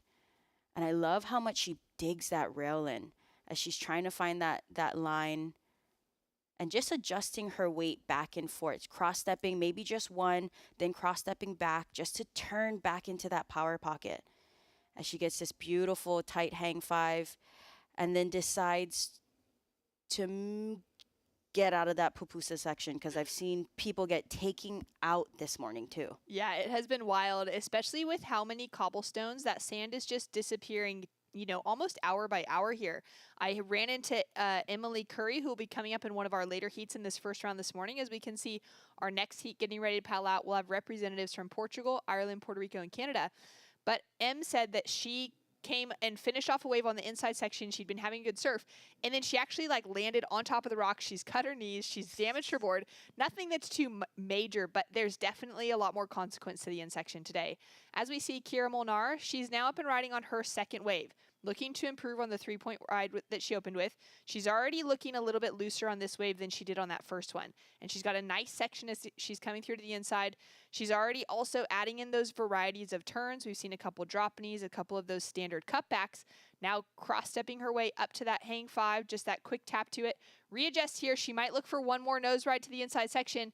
She's a surfer that's so good at getting the job done within her heats. And now she's going to go for that little roller coaster on the inside. Unfortunately, gets hit by that little bit of backwash, but that would have been a clean ride out in an instant had that backwash not hit. Yeah, and it's especially that backwash that looks like it's a board buckler, man. It does, that's it. Sometimes I'm surprised I see a board come up in one piece when they get into that inside section. I mean, for me, I'm surprised I even came up in one piece on that inside. So, yeah. I did see one surfer had a broken board this morning. I couldn't tell who it was. It was just too far away, but there was a full snapped in half clean about a third of the way back from the nose. And they're going to be looking for some new equipment. I don't know who it was, but somebody out there today. Was it a girl surfer? It was a girl surfer. It was a gray surfboard, single fin. And yeah, so that in section today is likely where that happened. Yeah, there's going to be some consequence for sure. We do have some scores on the board, and this heat has flown by. We're down to 5 minutes. The Aussie, Tully White, sitting in the lead. She dropped a 6.17 for her opening wave. I could just see her there on the outside section. Have a quick look at that. She kicked out, which is great because you can see that whole wave's closing down in front. And she'll just fall down into the bottom of that priority order. Also, Ashley Lopez has just dropped in a 7-point ride. So current situation, we're waiting on a score for Kira Molnar that will matter within this heat. That's going to give her the chance to get that 3.68. She'll likely get that and take away the advancing position from Tully. But Lopez now for the Philippines in a solid lead, and Alejandra Zaid chasing just a 2.18. That was a hectic section to go down on. Who was that? That was Alejandra in the red jersey. Oh man, these waves are really breaking wide, and you can tell because that black buoy out there has moved out about 100 yards further. So yeah, yesterday, I think every day we've seen that black buoy break and have to get jet skied out to the lineup because there are some sneaky wide ones that, or is it Arena buoy? No, actually, I'm thinking that it's just the jet ski, but maybe they've just gotten rid of the black buoy today because yesterday it literally like caught a wave and had to surf its way through a heat to get out of the way. As we take a look at Tully, she's looking to back up that 6.17. She had that kick out a moment ago, which set her up to take off on this wave. Great work out the back. She's a surfer that's really good at taking that low position, grabbing that outside rail to really hug back into that whitewater and keep her balance, especially with there's so much power in that kind of rolling whitewater as she comes through the inside. Now she's going to have this opportunity to put on the finishing touches to really put that exclamation point on the end of this wave, but in a kind of calm and collected way. I have kind of noticed within this heat there's been a little bit of that safe surfing, and you get that feeling that everyone's a little bit on edge in a healthy way because it's the rapid charge round and they want to be advancing through to final stage tomorrow. Yeah, and it's all about surfing smart. You don't need 8 waves, you don't need 4, you only need 2 to be scored on. And of course with all the rapid charge rounds and the main round, and they want to get into that main round, they're going to pace themselves. They're really going to take their time. There's no need to rush, especially with the waves kind of, timing it with a really big set on the beginning of the wave, the beginning of the heat, and a big set on the back. So they're really timing, they're really pacing themselves, they're really surfing smarter. Well, with Tully even kicking off on the inside there, she was looking back to her team and pointing like, do I paddle back out again? Is there enough time? Let me know what I should do. And kind of relying on some of that advice. I don't know if she's decided to paddle out or not. She was looking pretty relaxed. She's got that 6.17. That wave looked really nice, and it had that outside section that was good as well. Although we're still waiting for the score for last of Kira Molnar. She has that 3 as her backup score. She'll be building on that as well, looking for that, almost 4-point ride for the moment for the advancing position. But with a score to drop for Tully as well, it's likely to change the requirements on both Alejandra and Kira. And at the moment, Tully only needs, less than a 1 to take the leading position. So she'll take first over Ashley as we're down to those final 2 minutes. Alejandra's in a good position here because she has priority, but we're guessing that requirement's going to become quite strong. Yeah, I mean, she's going to have to get moving, especially that she only has a 4.5. She wants to better that score also with that backup of a 1-point ride. So I think she's sometimes timing it can also be a disadvantage because sometimes you end up waiting too long, Unfortunately, we saw that happen with Kili. She had a solid score, almost a 7, a 6.86. and then she just waited. But sometimes that's why it's really important for the surfers to understand the tide, the winds, the swell direction, the intervals in the swell, because that's going to allow them to really, that's kind of like their not cheat sheet, but they're kind of their what they need to look at in order to surf their heat well. Especially like within having those things in mind, how to structure that 20 minutes, and that will change based on the time of day. It'll change because, with every hour, the tide is different. That swell is going to be pushing in a different way. It's either going to be sucking out to sea, it's going to be pushing into sea with that high tide, those winds. And so knowing if it's going to be consistent enough to be able to rely on a wave in the last couple minutes or not.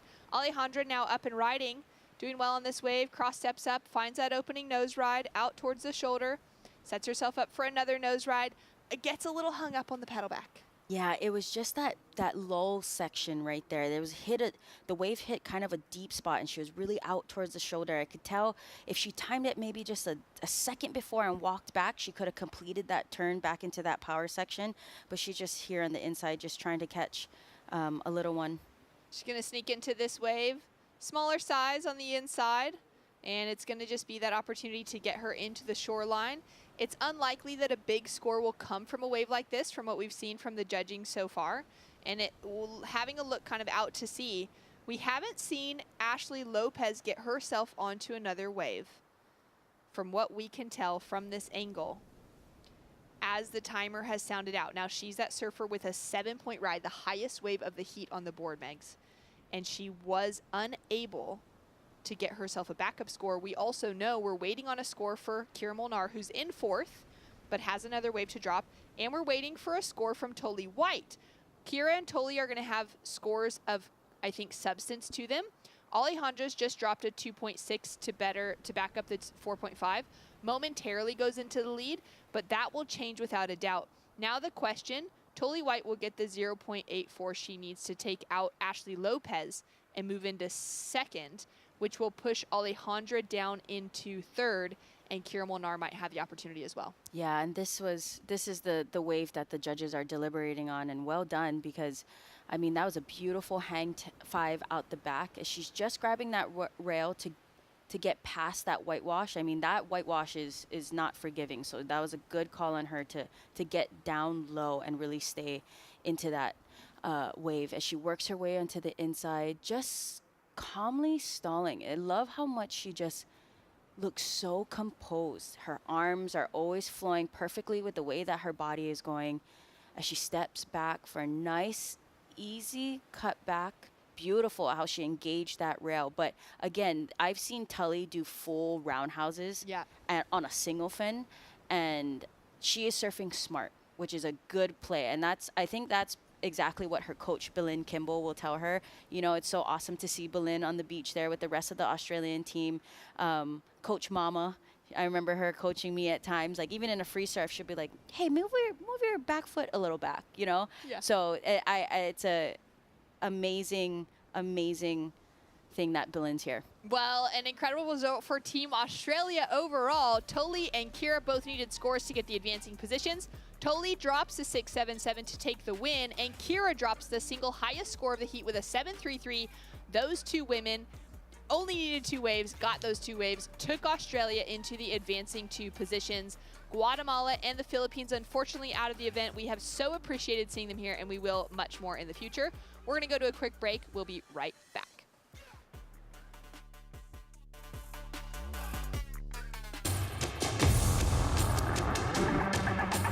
It's one of the biggest goals and one of the biggest dreams.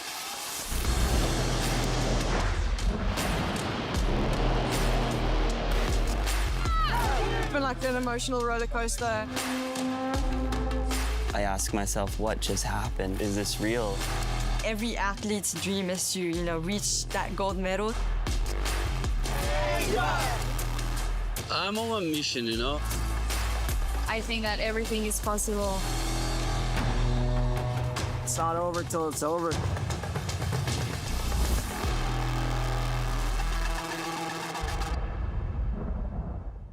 Bienvenidos a la tierra de anfitriones. Aquí somos los campeones del mundo en hacerte sentir especial. Te compartimos olas, volcanes, pueblos históricos, y te aseguramos una experiencia de 5,000 estrellas. Porque esta tierra tiene más anfitriones por kilómetro cuadrado que cualquier otro país del mundo. El Salvador, tierra de anfitriones.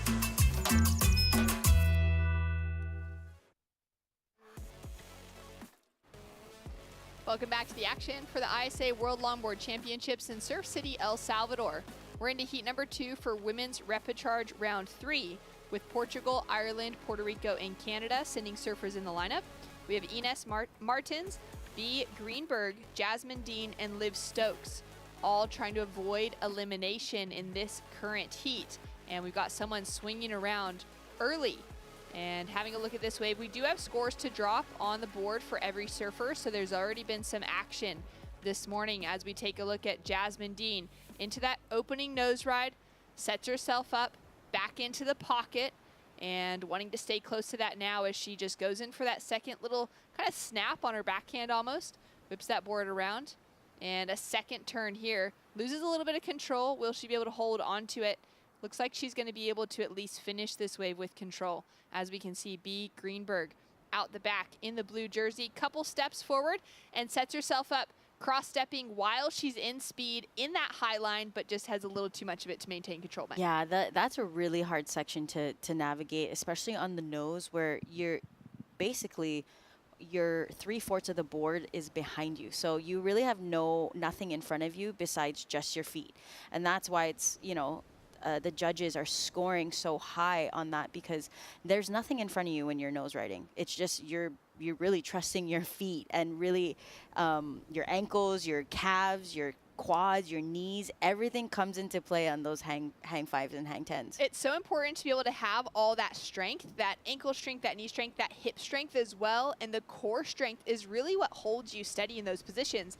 If that's faltering in any way, even getting to the nose can be easier, but having that strength to be able to balance on the steps back, it's what so many surfers struggle with when they're just learning how to nose ride even. Yeah, as we see White up and riding, this is Liv Stokes from Canada, just working her way on the inside, not rushing. We're going to see a lot of smart surfing today, right? We're not going to see surfers trying to do a tail 360 or, crazy roundhouses as she's working her way on her blue, beautiful Michael Takayama board. Just trying to read this inside. It's not really offering her a big face, but she's really sticking with it, knowing that, getting the campaign started early on in the heat is really going to put pressure on the rest of the competitors. So this was a smart way from her. She's also one of those surfers that's had a lot more experience under her belt over the last 12 months.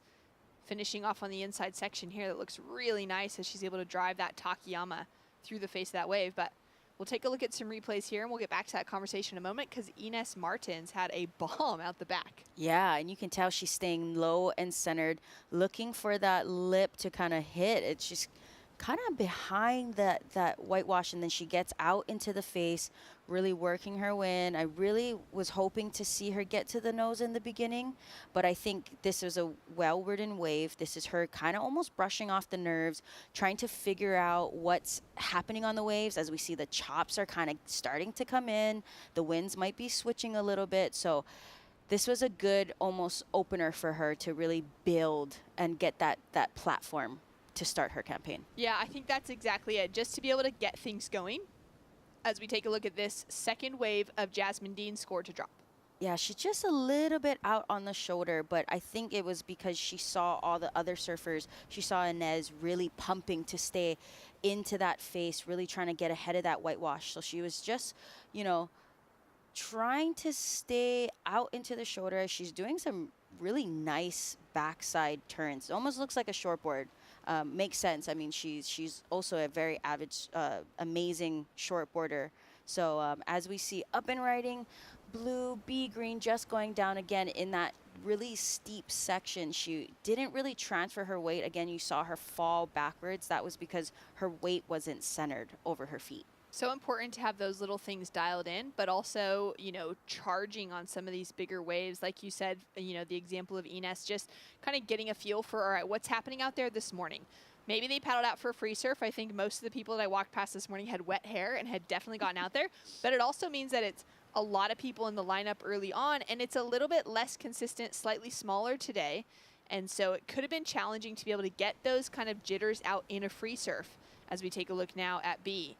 On this wave, couple cross steps here. She's playing it a little bit safer than she did on that first wave by just running straight to the nose, wanting to just put herself into a more secured position, putting that score on the board that's going to be above that 1 point range of her opening 2. But now we really want to see that beautiful footwork that she's been working so hard on. She's really been ironing out more of that classic longboarding over the last year since her performance here at the 2023 ISA World Longboard Championships. Goes down on that inside section, unfortunately.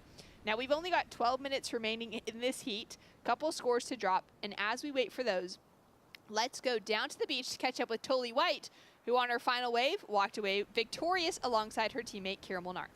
Thank you so much, Shannon Meggs, winner of the Rep 3 Heat number 1 for Australia, Tolly White. Congratulations. Hey, thanks so much. So stoked to get through with Kira. Team Oz going strong, and yeah, super fun heat. Yeah, so I've been keeping up on all the heats on the live, and Ashley Lopez was actually holding that 7.0 and in the lead with one single score for a very long time. You got the one you needed popped up on top. Do you think the Idu Kanji's green jersey gave you some good luck? Definitely. We've been holding it down in all the free surfs, wearing the green shirts, and it's really nice to have that like team camaraderie. You can spot each other in a pretty crowded lineup. Yeah, it's been really cool to have the support of Surfing Australia and be part of Team Irukandji, and yeah, just the support we've had from Surfing Australia and all the financial donors that helped us get here. It's been massive, so yeah, stoked. We're all really excited. We're about a year away from hearing if we're going to have inclusion of longboarding in the Los Angeles 2028 Olympics.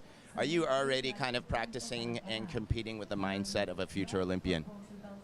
I mean, it would be so sick, and I've seen already the way the ISA's brought together so many countries, and the talent coming out of just everywhere, all over the world, with such amazing longboard waves on offer. Longboarding's growing, it's huge, and the quality of surfing is just going through the roof, so I'd love to see it go in the Olympics, and yeah, love to go. I think the public would love to see it. So not sure what time it is in Australia, but a little message to anyone watching the live. It's 12 a.m., so big love if you're awake. But yeah, thanks so much to everyone that's been getting up and getting behind our team. Deck had a big win this morning, getting through a really stacked heat, Kira through, and everyone that's been waking up and getting behind us. It means the world, so big thanks. Waking up or not going to bed at all? I don't know. Back to Duluth with you, girl. Thank you very much. Thanks so much. Great to hear from Tully. It is pretty late at home. It's taken me a few days to get past jet lag, living in the Sydney area, and I'm finally like sleeping at night and waking up feeling okay. It's really great. But now she's reminded me that it's about midnight at home, and I'm like, all right, I'm supposed to be going to bed right now. Yeah, it took me about 2 days to get used to it. I was so tired waking up, and I'm not the type of person to wake up at like 9 o'clock. I mean, in my younger years, yes, but now my body clock is at 5:30. I woke up at 9 o'clock, which makes sense because my time difference is 4 hours. Yeah, which was so hard for me to get, and usually I'm really good at that, but for some reason, maybe the heat got to me. The heat got you. Well, Jasmine Dean drops a 3.03 and a 2.93 on the board. She's sitting in the lead, and she's already up and riding once again with Liv Stokes up behind. Nice bit of footwork for Jasmine through this inside section, and she's looking to really capitalize as she comes through. A little bit of a bowly moment here, a smaller sized wave, but it's got some decent shape for her as she goes in for that hang 5. Cross steps back off the nose.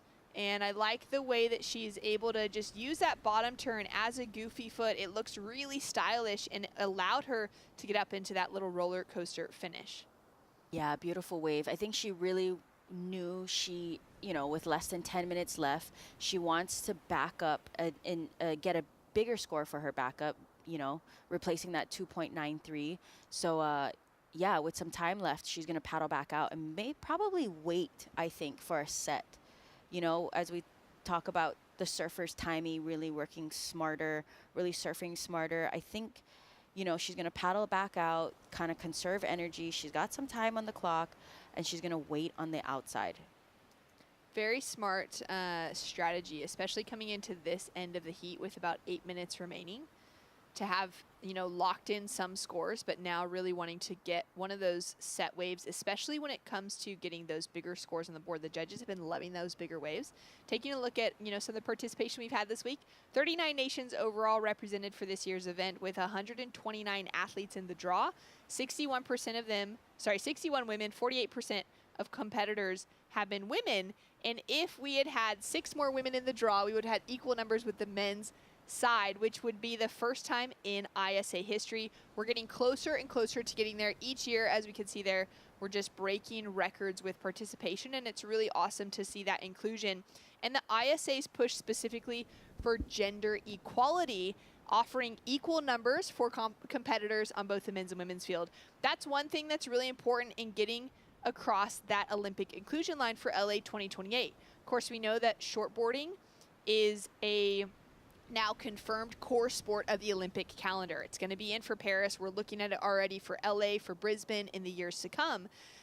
The hope now is that longboarding can get across that line as well, as shortboarding has kind of set the pace and opened up that door for surfing into the Olympics. And of course, with Fernando, hoping that longboarding gets across that line as well.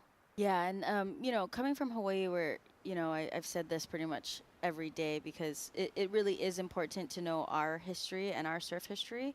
And yeah, I think it's going to be really important for longboard to be in the Olympics. Taking a cross step here is Ines Martins from Portugal up to the nose. And this is a great way for her to change strategy from her opening ride. Her last ride was a lot of tail surfing. Her shortboarding background really showcased in that. Got her the 4.67. Now we want to see all that great work she's been doing on a longboard back at home in all those free surfs. And that opening nose ride is something that's going to really help that score and really surfing to the criteria that we're looking at today. Setting herself up here through the inside section now. Couple little shuffles. Looking for the opportunity to try and find another nose ride. Can't really get there in the, you know, with what she feels comfortable with at the moment. And now starts to time it out for this finishing section. Relying a lot on that tail work, but I love the fact she was able to get that big opening nose ride at the start of this wave. Finds herself with another quick hang 5 on the inside, and she'll just have to eject. Yeah, she did all the work on the outside, so I think it's going to be a good backup score for her. B. Greenberg now up and riding for Ireland, and she also took off a little bit deeper. She's kicked out before that end section, which is going to give her that easier paddle back out into the lineup with just under 5 minutes remaining on the clock. You can see Team Canada on the beach feeling maybe okay, because Liv Stokes has that 5.17 on the board so far, and Liv, a long time longboarder, comes from that pack out of Southern California, from Aliso Viejo specifically, but competing in all of those great club events and the crew that has kind of groomed her into the longboarder that she's become today. Now competing for the Canadian team rather than USA, and getting a nice little combination of major maneuvers on this wave. She's looking to build on that 5.17, and it's a smaller size wave, but she's managed to keep a lot of control so far as she comes through to this inside section, Megs. Yeah, and I think it's going to be a good backup score. You know, she's only having that 5.17 with time winding down. This is where we're going to see that smart surfing. And yeah, I think she's going to replace that 3.20. She got a lot of work done on the outside. It was a smaller wave, but she knows strategically she needs to get back on the board. Yeah, really important, especially because those requirements, the requirement on our surfer in red in third position is only a 3.17. She's got a score to drop, and she could be getting that with that opening nose ride. Yeah, absolutely. And, you know, Inez only has 2 waves, right? So she has got, you know, she might actually get up there, I think, with that. It was a very big wave, too. It was a bomb. It was a set. So, you know, she surfed it all the way on the inside, really surfed smart. So she'll probably bump up into second and Liv, knowing that she's going to need a bigger score, she's going to get right back out there. But that's why she took off on that small wave. It's almost like mentally saying, okay, I can still build. I still have time. Let me just get my feet wet again. Let me just not get cold. I need to stay busy. And it's really cool to see the tactics from different surfers. Some surfers really like to stay busy. Some surfers really are reserved. They only want to surf 2 waves, and that's all they need. But, you know, for someone like Taka, who loves to just keep busy, you know, so it's really cool to see the dynamics in the heat. To be able to see those differences. In this heat alone, we've got 2 waves on the board for Ines. That's put her up into the leading position, as we see a local artist down on the beach just painting the landscape of what we're getting to witness today using his hands and thankfully some painting pants on as well. That's a pretty great thing to be, witnessing down on the shoreline. But out in the lineup, Ines Martins for Portugal, she's just taken away the lead, a 4.43. So judges rewarding that opening nose ride and just kind of that, paced out surfing through to the inside section. Sitting in first, we are waiting still on a score for Liv Stokes. She'd be chasing a 3.34. And now Jasmine Dean up and riding will need a 3.63. So she kicks out of that wave a little bit earlier. And you were mentioning before that she's got that great, well-rounded approach. She's a good shortboarder. She's a good longboarder. Coming up into this season, she's going to be competing on the Alas Pro Tour, which is the Latin American surfing tour.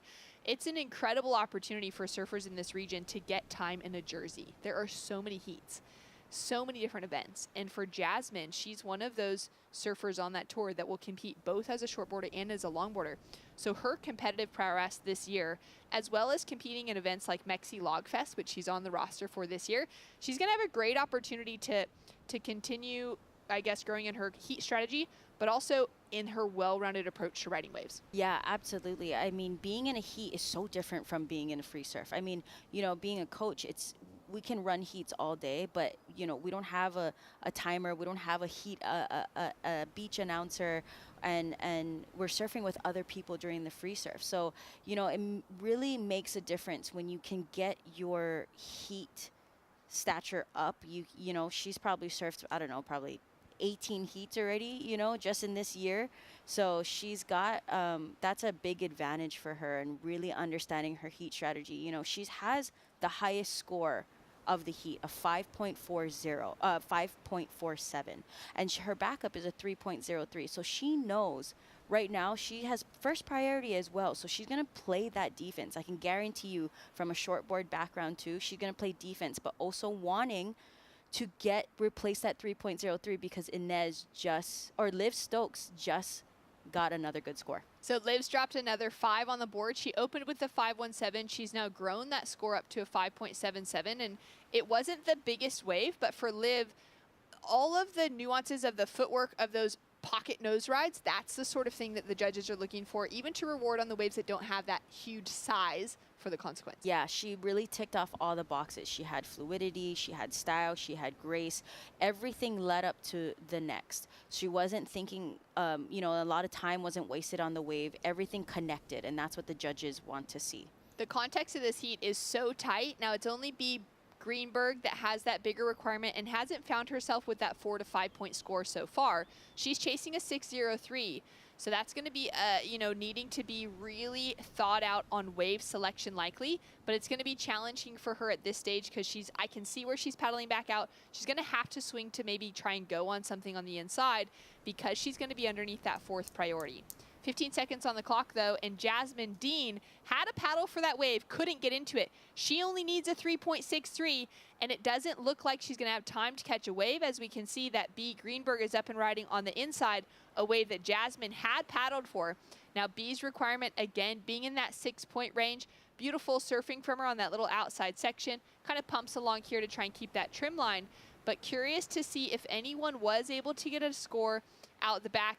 Love that bit of variety that's being thrown into B's surfing, and she's really worked hard in this last 12 months since we last ran the ISA World Longboard Championships to begin to bring more traditional approach and those traditional maneuvers into her longboarding. So it's been great to see her performances throughout this event. Unfortunately, I don't think that score is going to go in enough. It'd have to be the highest score of the entire heat to get her into that leading position. And as the timer has sounded out, it also doesn't look like anyone else was able to get a wave. So Jasmine Dean of Puerto Rico will be eliminated as well with just that small requirement on the board. Yeah, sometimes, and that's what it takes sometimes, to watch that heat before, really understand the conditions that's happening, the swell direction, the intervals.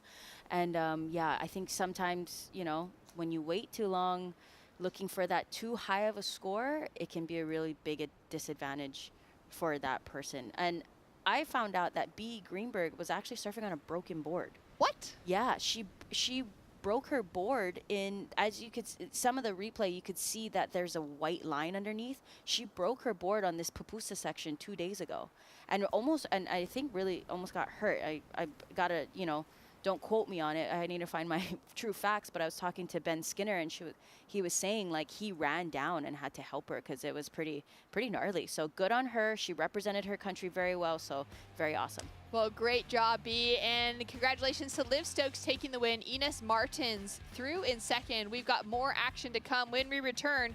2 more heats for the women's rep and charge round with Daisy Valdez, Roxy Davis, Leah Diaz, and Carlota Hugari heading out into the lineup. Bienvenidos a la tierra de anfitriones. Aquí somos los campeones del mundo en hacerte sentir especial. Te compartimos olas, volcanes, pueblos históricos y te aseguramos una experiencia de 5,000 estrellas. Porque esta tierra tiene más anfitriones por kilómetro cuadrado que cualquier otro país del mundo.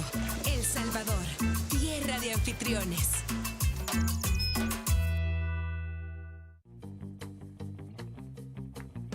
Consulta promociones. Disfruta de cable TV más internet residencial desde los 50 megas hasta los 1000 megas. Para más información, contacta con nosotros. Multinet, siempre que tú quieras.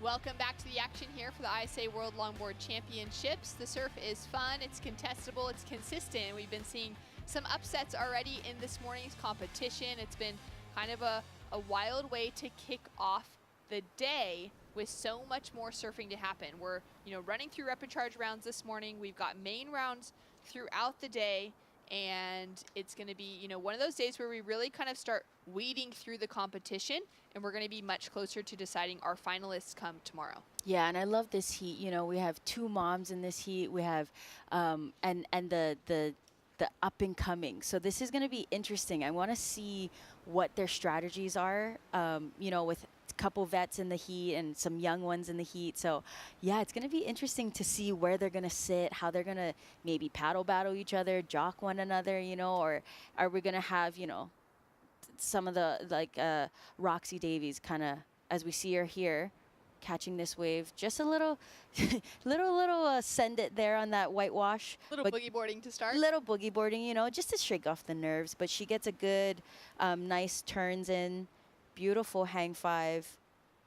Just really starting her campaign early, and she talked about that yesterday too. I saw her yesterday, and she was just like, yeah, I just want to get as much waves as I can and surf the best that I can, but I want to get my heat started early, and she does so with this wave. So she's going to put a score on the board, just a 2.33, but it will set her up in that priority rotation. We got a 0.83 on the board as well for Leah Diaz out of Costa Rica, Daisy Valdez from the Philippines, and Carlota Hugari from Spain, as we see Daisy Valdez up and riding on a beautiful looking wave. Huge and really nice open face to it out of that opening section. She carves back for our surfer out of the Philippines, sets that rail for a really nice looking turn, hugs it all the way down into the flats. Now she even carves back to make sure she stays with that and she's not out racing where this wave will begin to shape back up for her. You get that soft section, and this is a surfer that's been paying close attention to the conditions. She's clearly been watching heats and watching waves because she's done so well to keep her board in the right place of this wave the entire time. Cross steps forward, has so much speed as she's coming through to the inside section. And what will she put on for a finish? Nice S-turn, cross steps up. She's got such a steady amount of balance. Takes a fall on the inside. Hopefully that leg is okay as well. As you can see, it kind of been back, but she is looking just fine. She's grabbing that board quickly. One of the 2 moms in the lineup alongside Roxy Davis, as you were saying before, and what a way to kick things off. Yeah, and she's so amazing. I like to call her my little pocket full of sunshine. She's always, every time I see her, she's like, hi, Megs, hi. She's always saying hi to everyone, and then when she gets into that mode of having to be like mama bear for the Philippines team, she goes into like this silent mode, and I love it because it reminds me of like, how I am sometimes when I get into anti mode. Yeah, there's some similarities between the two of you for sure. As we check Roxy Davis now. Roxy's been doing that for the South African team as the one with the most experience traveling internationally, getting in a lot of big heat wins throughout her career. Also having her son, Daniel, with her this week and letting him test out surfing for the first time at a brand new break that's far away from home. It's been a great thing for her to have that opportunity. She's getting the job done on the inside here, and that's one thing about Daisy's surfing that about Roxy Davis's surfing that I've always appreciated is she's a very good heat surfer. Her strategy wins her a lot of heats throughout her time. Carlota now also having a look at this wave. Equipment for her being more on the traditional side than that we were seeing Roxy Davis on, and it's just allowing her to draw that slightly smoother line throughout her wave. Now looking for a couple cross steps here. Board's taking a lot of speed and a lot of chop, which is something that Roxy was able to manage really well, possibly due to her equipment, but a nice exchange between those two.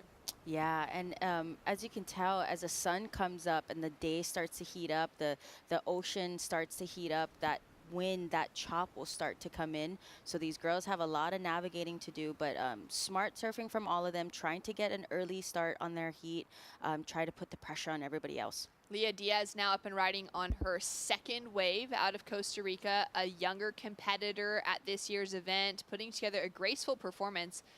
Nice opening nose ride. I thought she was going to try and go for big roller coaster. She'll just kick out of that wave, and that will also help her in that priority rotation. That was definitely Uncle Wingnut's voice in her head being like, don't you hit it.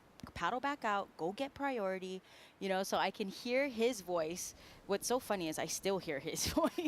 Just can't go away. Yeah, he can't go away, but he's helping her and coaching her. So that was a good play on her to get back out there and get priority. Well, 12 minutes, 45 seconds on the clock. Daisy Valdez in the lead, but we have scores to drop for the rest of the surfers. Let's go down to catch up with Canada's Liv Stokes. Thank you so much, Shannon Meggs, winner of the Rep 3 Heat number 2, representing Canada, Liv Stokes. Congratulations. Thanks, Ben. So, interesting start to that. I think you had a 5.17 all the way down to the 5-minute mark. You took off on kind of a junky wave. You got like a 3-something, fell at the end. My question is with the previous really like pumping conditions, do you think that would have been enough time to go out and get that score that you needed? Probably. I have this trend where I take off on the worst waves in a heat and somehow make them work, and I'm trying to work on that. It's been something I've been focusing on during this condition. Next time, I'm definitely going to try to wait out the back, maybe for like a better, I think I would have had time to get a better score, but I mean, it worked this time, so it's good. That's quite a risky approach. The other thing is in this event, we're super stoked to have 61 women, 48%. I think we needed 6 more competitors to have it half and half. How cool is it to add more sisters to our international ISA longboarding family? It's the coolest thing. I remember early in this event, they said that there was only like 20 women or something back in the early 2010s, and it's amazing how far we've come, and I think that making that push towards equality is really imperative, and including longboarding in the Olympics, showing that there's a great depth of talent in the women's longboarding field. It's super important. I'm excited to see where we go. And secretly, on the side, I've talked with Sam and Wingnut about how much the level of the women's longboarding has moved up to where they were like, we can almost have like a mixed gender heat if we needed to, because everyone has stepped up their game that much. Finally, I don't know what time it is in Canada, but a little message to anyone over there. Yeah, I just want to say thanks to everyone in Canada. Shout out to Dom who's watching, my dad, my mom who's here, my sisters. The Adoni family has been cheering me on from Cocoa Beach, Florida. Yeah, thanks to my sponsors, Hurley, IC, and Jax, and Michael, and yeah, thanks to everyone. Yeah, I forgot to mention California and Michael Takayama, etc. Yeah, thanks, Michael. You're the best. The board's working great. Thank you so much, Liv. Always great to see you and your mom, Dominic, here. Thanks, Ben. All right, back to the booth with you ladies. Thanks so much. 10 minutes on the clock, and I have to say that women's longboarding is the height of longboarding globally. It has been setting the standard for years, and it's the best. It's literally, it really is. It really is. It sets, like all of the things that tick the box for the criteria, women's longboarding ticks that far better than men's. I agree, 100%. The grace, we as women just have grace. Men have to work hard at it. Women, it comes so naturally. Yeah, and don't get me wrong, the men are, even when they walk, they add a little bit of a standard, they're walking taller, but even for the women, it just comes natural. And also that, I feel like almost like a lot of the women too are better at breathing throughout a heat, maybe. I feel like I like that. I mean, I took me years to figure that out, but breathing through a heat and I think that comes from a maternal instinct, maybe, that it's just like your self-talks are a lot more impactful. So that's just coming from experience. I think that you're breaking down like a woman's mindset in competitive surfing very well right now. It's very different from a man's mindset. And I think it's also a really important reason to have more women like you coaching in that women's field, because it is a different thing to relate to. And there's incredible aspects of learning from both sides and from both genders. It's a great thing for us to be able to call heats alongside Sam and Wingnut and switch it up through the week as well. But our perspective's different. We have a different life experience, a different learned experience from the day that we're born until the day that we die as women. And in longboarding specifically, it's something that just comes more naturally to our gender. And it honestly is the best. It is setting the standard globally for what good traditional longboarding is. Roxy Davis now up and riding on a solid size wave, really able to lock into a couple of beautiful turns here, carving back into the section. Roxy's a surfer that can surf really well in a high performance way, and she's doing a great job right here of just kind of watching that line, wanting to draw those more smooth traditional lines as she now carves and sets herself up through here to the inside. I believe that she's riding one of those star boards. She sometimes has been riding more of a Des Sawyer board, but this is more her go-to from a competitive side of things. And in the years past, as we take a look at this inside section, she's looking to time it out. I have surfed against Roxy so many times in heats, living in South Africa for a long time through my 20s, and she was one of those that I was like, oh no, I got Roxy again.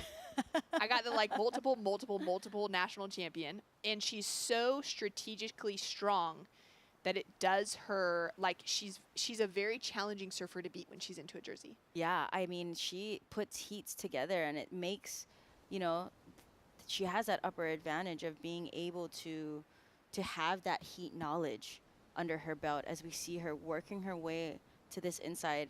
And I'm pretty sure on this wave, she almost thought about pulling into a barrel, but that was the beauty of her thought process, was she was like, you know what, I'm not gonna get scored on this. Let me just get past this section and look for a nose ride.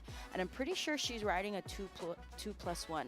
And that's the beauty of longboarding. You can ride a single fin, you can ride a 2+1, but as long as you're meeting the requirements for the judges, you can get the score on either one. I mean, it's going to be maybe a little harder on the 2+1s because they are meant for more of a high performance surfing, so it might be a little harder to get into the nose riding in the pockets. But here we see a beautiful display of her on a 2+1, really ticking the boxes on the traditional side of surfing. It's like the way that Chloe Calmon for Team Brazil, who's not competing this year, finally taking a break after so many incredible years of competition. But Chloe's been one of those surfers, and she's done it better than I do love that Roxy nearly looked for that barrel. I wish that she would have, because she's a surfer who could like tuck into anything. I bet. She's so well-rounded. She thought about it. She smiled too. She really was like, ooh, I think no, never mind. If it would have held open for her, like she knows the ocean so well also, if it would have held open, I reckon she would have just tucked in, kept coming through, and then looked for another nose ride on the inside section, as we can see this replay here. But back to the discussion of her type of equipment for Roxy with that 2+1, Chloe Calmon has probably set the standard for both men's and women's longboarding on how to surf between a single fin or 2+1. She'll paddle out in different heats on either type of board depending on the conditions, and you can't tell the difference on what sort of board she's riding because she still draws the same traditional lines, taking a look at this near barrel for Roxy Davis, on her 2+1 that she does on her single fin. And it's really the sort of surfing that someone like Roxy could be paying attention to in Chloe's, because it probably emulates the most of what Roxy wants to be doing with her surfing and where she wants to go and how to do that on similar equipment. Yeah, and as we saw before, that nose ride, that's what's going to hinder that nose riding is that 2+1, because there is so much more tail rocker. So a lot of the times that makes your board looser. So there's not as much stability when you're nose riding, and that's that's the disadvantage of having the high performance, because the judges want to see those really critical nose rides. And with a very slender tail and a pin tail, it is harder to get in there. It has been done. I've done it before, but it is a lot harder than to do it, say, on a squash tail, like a Michael Takayama that Liv Stokes won. Yeah, and you can really kind of lock that board into position, especially on some of these smaller sets. Those bigger ones, Wingnut's been talking about the curve of the wave and the way that pintail can kind of fit into that on those bigger waves, maybe a little bit easier specifically here. And we're seeing some of those surfers that would typically ride a more like a wider tail board for this break, because they've now competed here a couple times, going to having that rounded pin instead. But it's still got some width to it, and they're still riding it with a single fin setup which helps with that line and that hold on the nose ride. Yeah, and that's why it's important for the surfers to really get a relationship with their surfers, even their fin designers, because that is, that direct relationship is going to be, that 1 inch difference in that tail is going to make all the difference while surfing, while trying to get into the pocket of the wave. Like a big squash tail, it's going to, and understanding water hydrodynamics, really, like it becomes a science project, realistically. Yeah.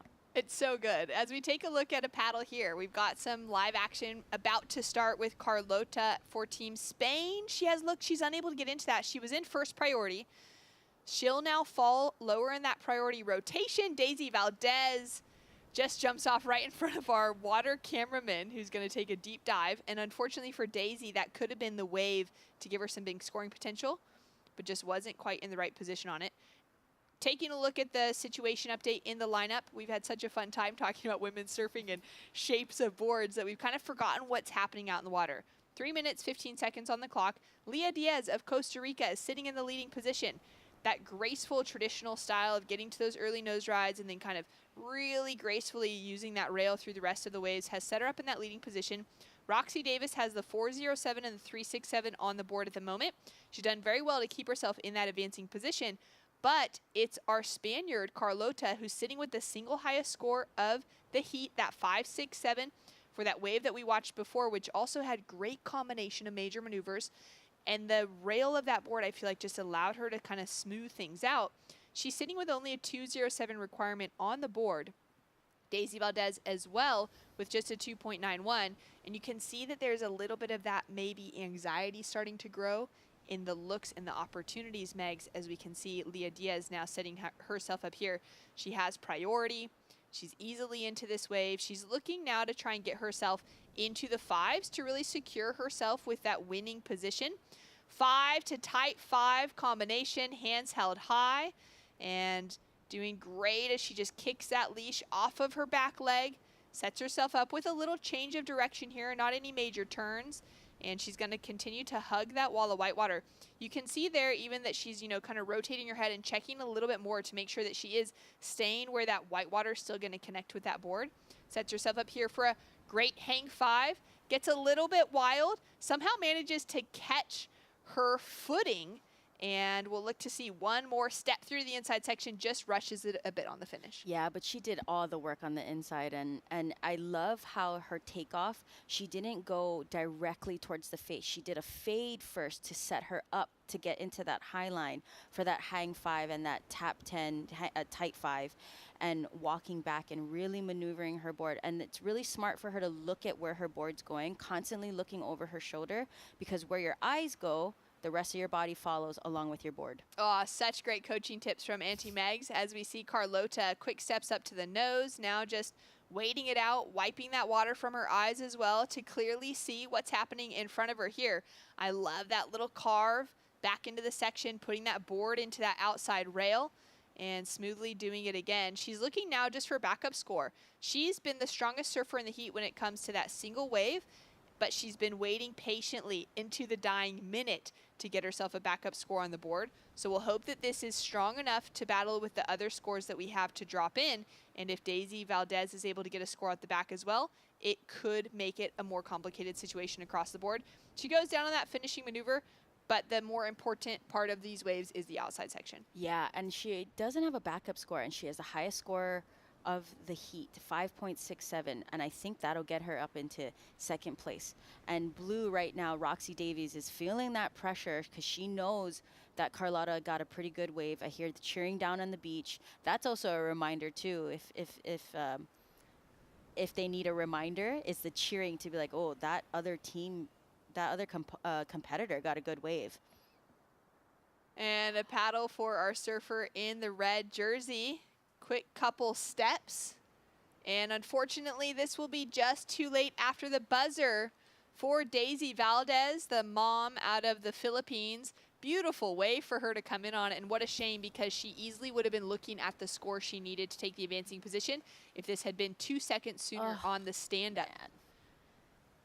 And that will mean that we're losing both of our Filipino women within competition this morning. We already lost Ashley Lopez. Scores coming through, and it is official. Leah Diaz with the win. She improves on a 5.9 for her last wave.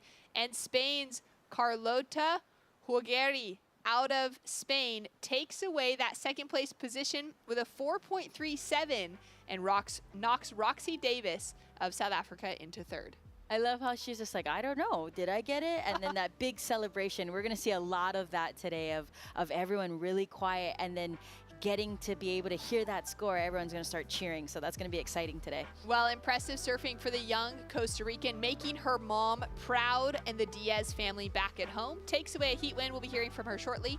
When we return, the final heat for women's repechage round 3, Netherlands, Mexico, England, and Uruguay in the water.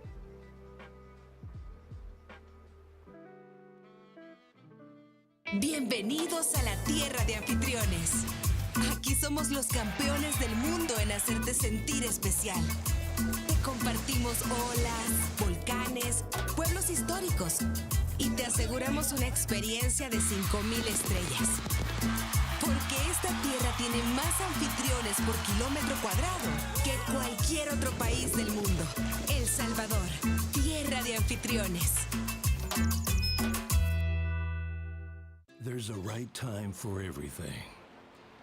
A right time to learn. A right time to try. A right time to fall. There's a right time to find your wave. And there's a right place to enjoy your passion like nowhere else.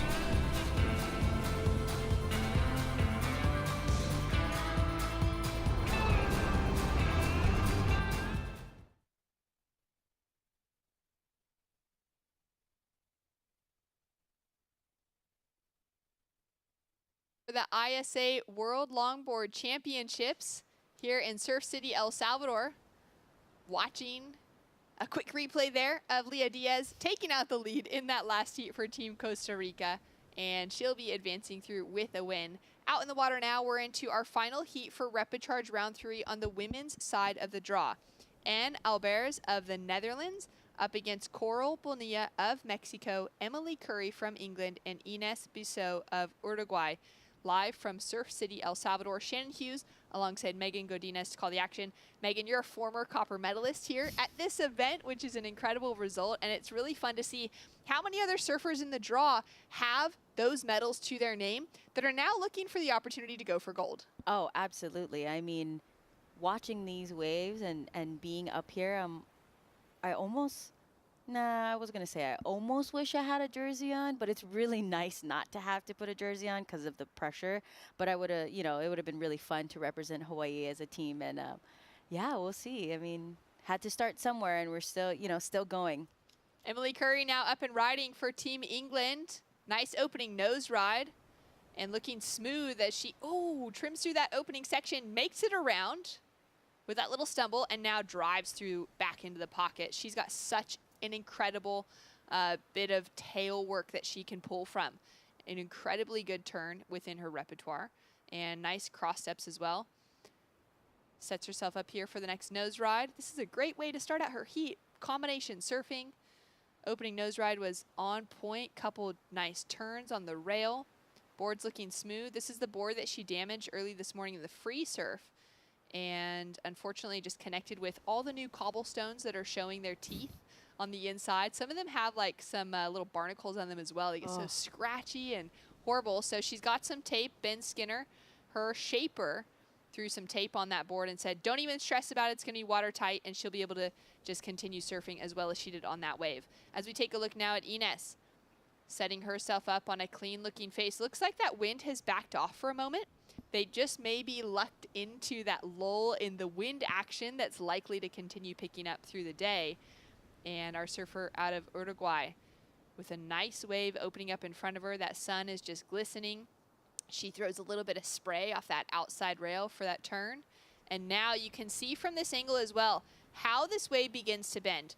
This section in front of her is perfect to try and nose ride through, but it's also very challenging. Yeah, and I love that angle from this drone, is that you can see the teepee of that wave and really starting to build that face, And that was a good try on her part. I mean, this, 5 minutes down in the heat, and we've got some scores to come in. Scores to come in for those first 2 opening waves of Emily and Ines. We haven't yet seen a wave for Anne out of the Netherlands or Coral from Mexico until right now. Coral on call, up and riding.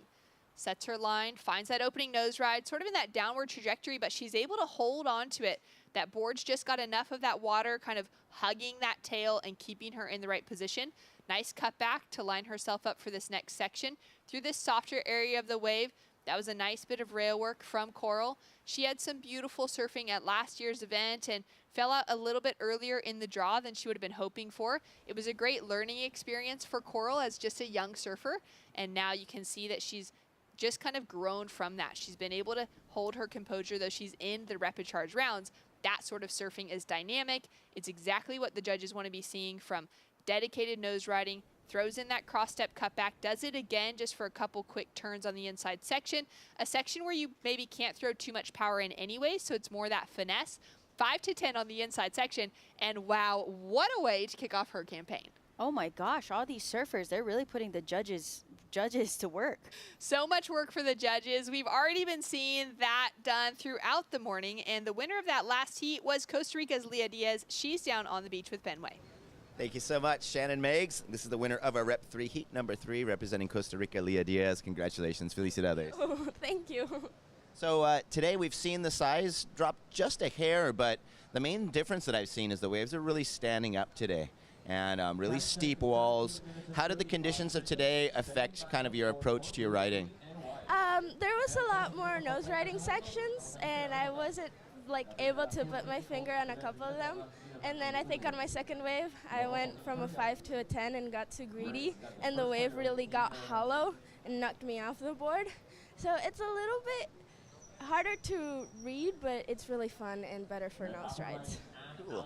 And I have the second question is, how does having Wingnut kind of in the Costa Rican community affected the scene for longboarding there? Everyone knows him there. It's really cool, and he really likes to help people and give advice. It really helped me. He has been helping me a lot, and it's amazing. It's really cool. Has he been really hard on you about making sure you're riding a single fin and things like that? He's trying to make sure I don't move my arms around too much, which is also I've been working on a lot, but sometimes it's hard to be aware of. Well, it's going great. Say a little message in Spanish maybe to the ticos and ticas that are supporting you from home. Thank you. Muchas gracias a todos los ticos que me están viendo. Me toca ahorita como en una hora, creo, de nuevo para el agua. Voy a seguir dándolo todo para seguir pasando mis hits y vamos con todo por allá. Right, congratulations. We'll let you rest up for the next one. Thank you, Ben. Back to the booth. Thanks so much. Great to hear from Leah, putting together a really beautiful performance on that and ironing out all those little things as she's continuing to get older and grow in that strength within her surfing. Those little finite details are really starting to show. Yeah, and that's important. Every heat she has been growing, and that's what you want to see in a surfer is really they're looking back at their heats. All right, how can I make this wave a little better? How can I get, instead of a 5, I want to get a 6 or a 7. And I have no doubt in my mind that in the next heat that she's in, she'll probably get 6s, 7s, and now she knows how to add to her wave score. That's right. She did find a 7 earlier in competition as well. So now wanting to get herself back into that mode, tap into that moment of all right, she's already been able to do it. Megs, what's it like when you're out in a heat and you've had maybe the standout moment in the opening round and you're struggling now later in the rounds to be able to find that sort of, that sort of score? Are you thinking about the fact you've already done that, or is it just not even part of your game plan? To me, it's not. I would have thought about it before I paddled out. But then as I'm out in the water, almost subconsciously, I know that I've scored that 7. I know what I did to get that 7. Now I want a 9. Now, instead of just a tight 5, I'm going to do a hang 10, and I'm really going to put all my weight into that curving section of that wave and really stick my hang 10s. Well, a couple women who have put together some great scores so far. A 6.83 for some hang 10s on that inside section goes to Coral Bonilla out of Mexico. She's in the lead. Ines for Uruguay sitting in second. She's got a 6 on the board. And Emily Curry of England opened up with a 5. Very tight across those top 3 positions. That 6.83 doing well to get to that close to that 7. And then Anne Albers just with a 0.5 on the board so far. She'll be looking to get herself into a better wave. Emily Curry now up and down on the nose.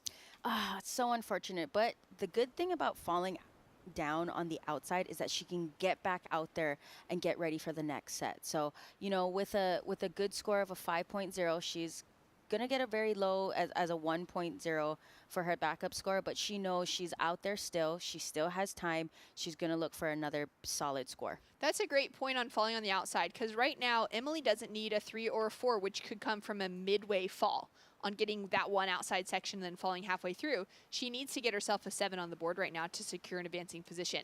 Anne Albers, beautiful onto the nose for this opening ride.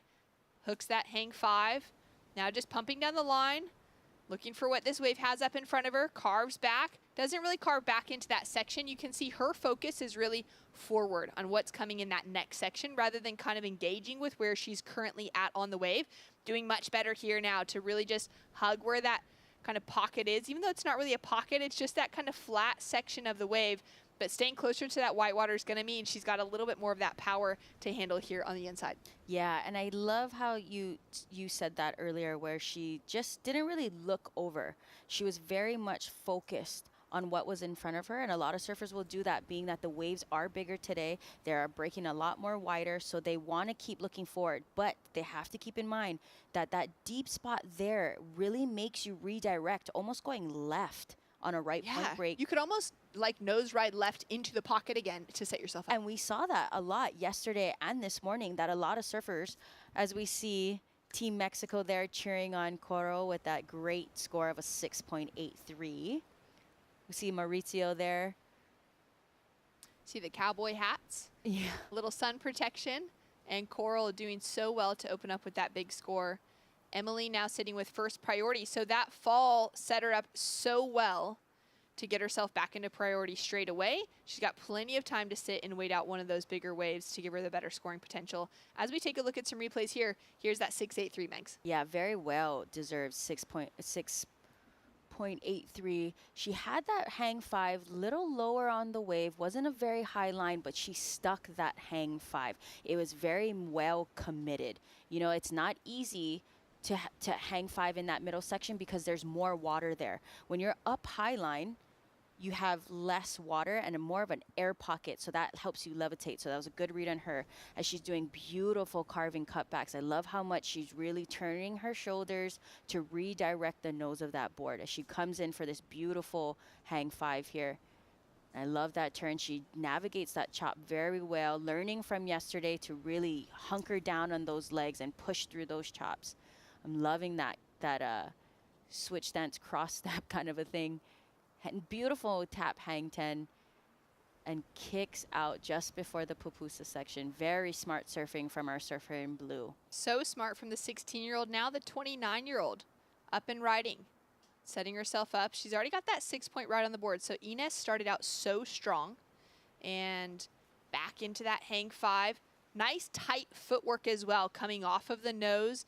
Places that back foot perfectly on the tail over that fin to be able to redirect and pivot that board around. Now you can see her there really looking to see where this wave is at, looking back at that white water to make sure that she's cutting back. She's going to avoid that softer shoulder and stay in that power. And that's okay to have that sort of quiet moment on a wave, to be able to just stand for a second and let it stand up here on the inside section. I also really love that she got out of that wave when she did. Yeah, and that was smart surfing. She definitely did all the work on the outside.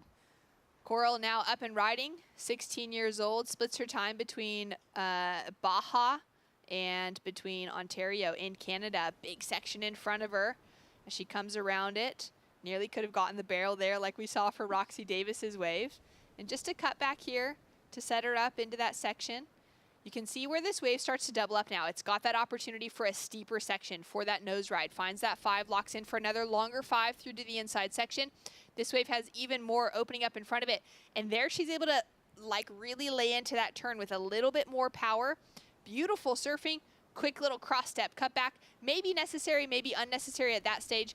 and that clean kick out. Yeah, exactly what you were talking about. She did that redirecting hang 5 to get back into the pocket and walk back and wait for that double up to happen. So it's funny. A lot of the times we're like predicting what's happening, and then they do it. And I'm like, wow, you guys have mics out there? What's happening?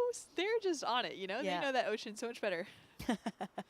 But beautiful ride from her. I love the way she redirected that board to stay and try and find that double up, that inside, that pocket, and she surfed that wave very well. It's a really good backup score. Down to 5 minutes on the clock, and it's the right time to drop a backup score as well and apply that pressure to the rest of the field. Yeah, you know, with we're waiting on scores for Inez here. Emily now up and riding. Big swooping bottom turn for that first section. Took a couple cross steps, now linking into the first real turn. Board's looking a little bit wobbly as she's so far back on the tail, but does well to readjust. Finds that steady nature in the second nose ride. Now needing to carve back. Sets it up really well, just connects with that foam. She'll hold on to a lot of control. She also knows she needs to stick this wave together and put that clean finish on. She's going to stay right there in that pocket. She's such an experienced surfer. She's got so many national titles, 22 in total, I believe, out of England, and between shortboarding, longboarding, and everything in between. For her, she now knows how to get that job done, as you and Wingnut have been speaking of, how to build that score line through to the inside section. She'd be thinking that through, I feel like, right now on what to do to get herself into that secured advancing position. She wants to avoid elimination right now and goes in for a nice roller coaster finish. She's not going to be able to pull it off, and that's probably a good thing because we got those rocks on the inside. Yeah, that was a very good wave ridden by her. I mean, even the way she's standing, and it pays off a lot to the coaches and the team managers, you know, like Minnow, and having Ben Skinner on your side. It's interesting. Everyone who's surfing on Ben's boards have a little touch of Ben, and that's due to that relationship that they have with the shaper. So it's very interesting. She put that wave very well together. Yeah, and Ben is one of my favorite surfers. I've loved seeing him well rewarded over the last few seasons, able to get himself back to that close world title conversation where he just hasn't quite had that win, and I think he's one of those surfers that everyone's expecting it from him. Same as Kai Salas, you know, the Hawaiian who found that world title last year and is the reigning world champion on the WSL Tour, also working as a shaper. I mean, the guys of that generation are spending so much time really developing those shaping skills and now passing them down to the next generation, and that filters through to all of the surfers within their community. For Ben, it's that English and that British contingency that are riding a lot of his equipment. For Kai, it's that Hawaiian contingency that's riding a lot of his equipment. And like you said, it's really showing in the flares from the surfers riding on their specific boards. And now up and riding into that quick 5, and really pretty line as she stays right there in that top third for a moment, pedals back halfway, and now needs to put in that change of direction. I like that turn, but she doesn't fully commit to it. It's just that change of direction rather than actually relying on her ability to cut all the way back into the flats of that wave to kind of draw that line underneath the foam. Couple steps forward here.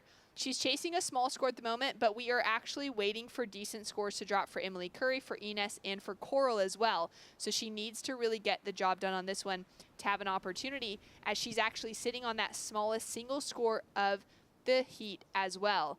Putting together some great cross steps through the inside though, and I've really been loving this Dutch surfing throughout the week. Yeah, amazing surfing from her. I love that way that she kind of waited to the very end, but knows she's going to better that 0.50. But we, like you said, we do have scores waiting to drop for Coral, also Emily Curry, and Anne. So interesting heat. These last couple minutes, man, they really put the pressure on.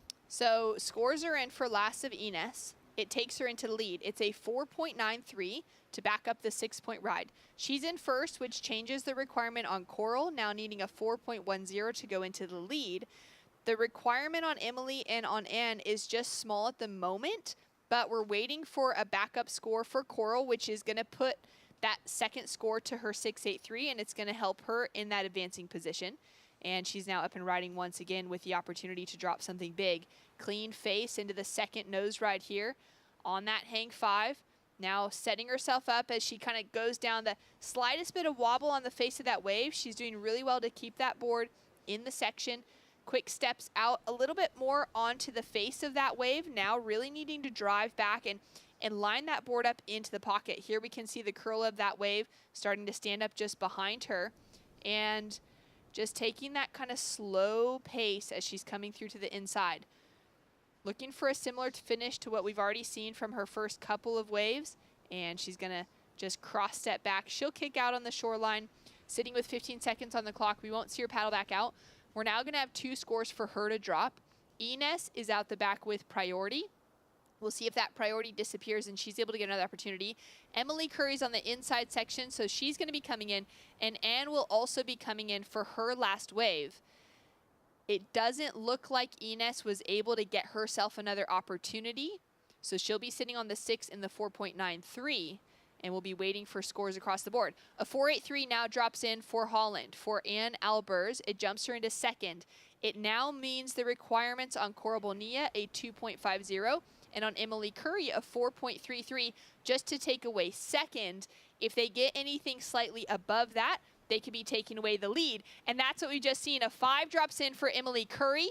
She goes into first, pushes Ines down into second, and down into third, and now waiting for a score to drop for Coral. My mistake. Last of Emily Curry was a 6.4. The 5 was her opening wave, Megs. And now waiting for Coral, she will need a 4.10 from one of her last 2 waves to get the advancing position. Yeah, and to be honest, I think she will be up there. That was a very beautiful ridden wave. She caught it all the way in, really used the wave, really reacted to it, very fluid, very calm, cool, collected. And yeah, I think that's gonna bump her up. I also have that same feeling. I think she's gonna end up taking that advancing position, and now it's gonna be the battle for first between Coral and Emily. This is the second to last wave, so we're waiting for 2 scores for Coral. Yeah, she works her way down the line. Nice standing up face. Almost thought about a barrel section, but smart to ride out of that. Just working her way, and I love how much she stalls with her knees. She really just kind of leans her knees into it. And as we were talking about, she redirects left and almost straight just to get back into that wave for this double up here. Nice 5 in the pocket, cut back. Makes a difference when you start to look at where you want to turn, because when you look, that's where the rest of your body goes. She works her way in, and a beautiful kick out. Well, the scores are in for that wave. It's a 6.53. Big smile on her face as she'll be taking away that leading position. We do have one more score to drop for Coral, but scores are in for the rest of the field, so we know Coral will now be taking away the lead. Emily Curry in a tight second place position. Unfortunately, out of the event will be our surfer in white, Ines Bissot out of Uruguay, and Anne Albers in the red from Netherlands will be eliminated from competition. Great work, great effort from both of you this week, and we'll see more of you in the future. But it's going to be the Mexican and the English surfer advancing through into the next round. Yeah, and her third wave, I knew it was going to be the highest scoring wave of the heat. It comes in at a 7.40, so that's going to feel so good knowing that she only caught 3 waves, and all 3 waves were in that really good contingent scoring. Incredible waves for her on the last ones. A 7.4 for Coral Bonilla as her final wave of that heat takes her into a significant win. We'll be hearing from her shortly. Emily Curry through into the next round as well, and just having some commiserations with her friend Anne Albers, who's fallen out of the event. We've got more action to come. When we return, we're going to be heading into the men's side of the draw with Repicharge round 5, Sam Bleakley and the Wingnut to call the action.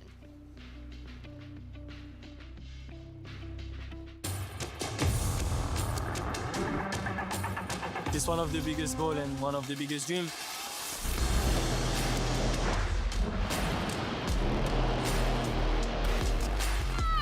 It's been like an emotional roller coaster.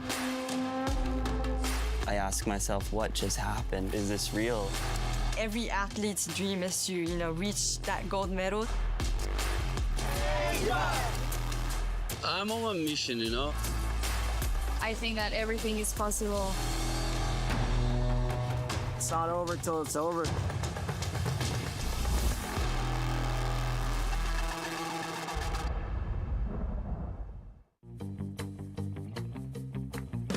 Consulta promociones. Disfruta de cable TV más internet residencial desde los 50 megas hasta los 1000 megas. Para más información, contacta con nosotros. Multinet, siempre que tú quieras.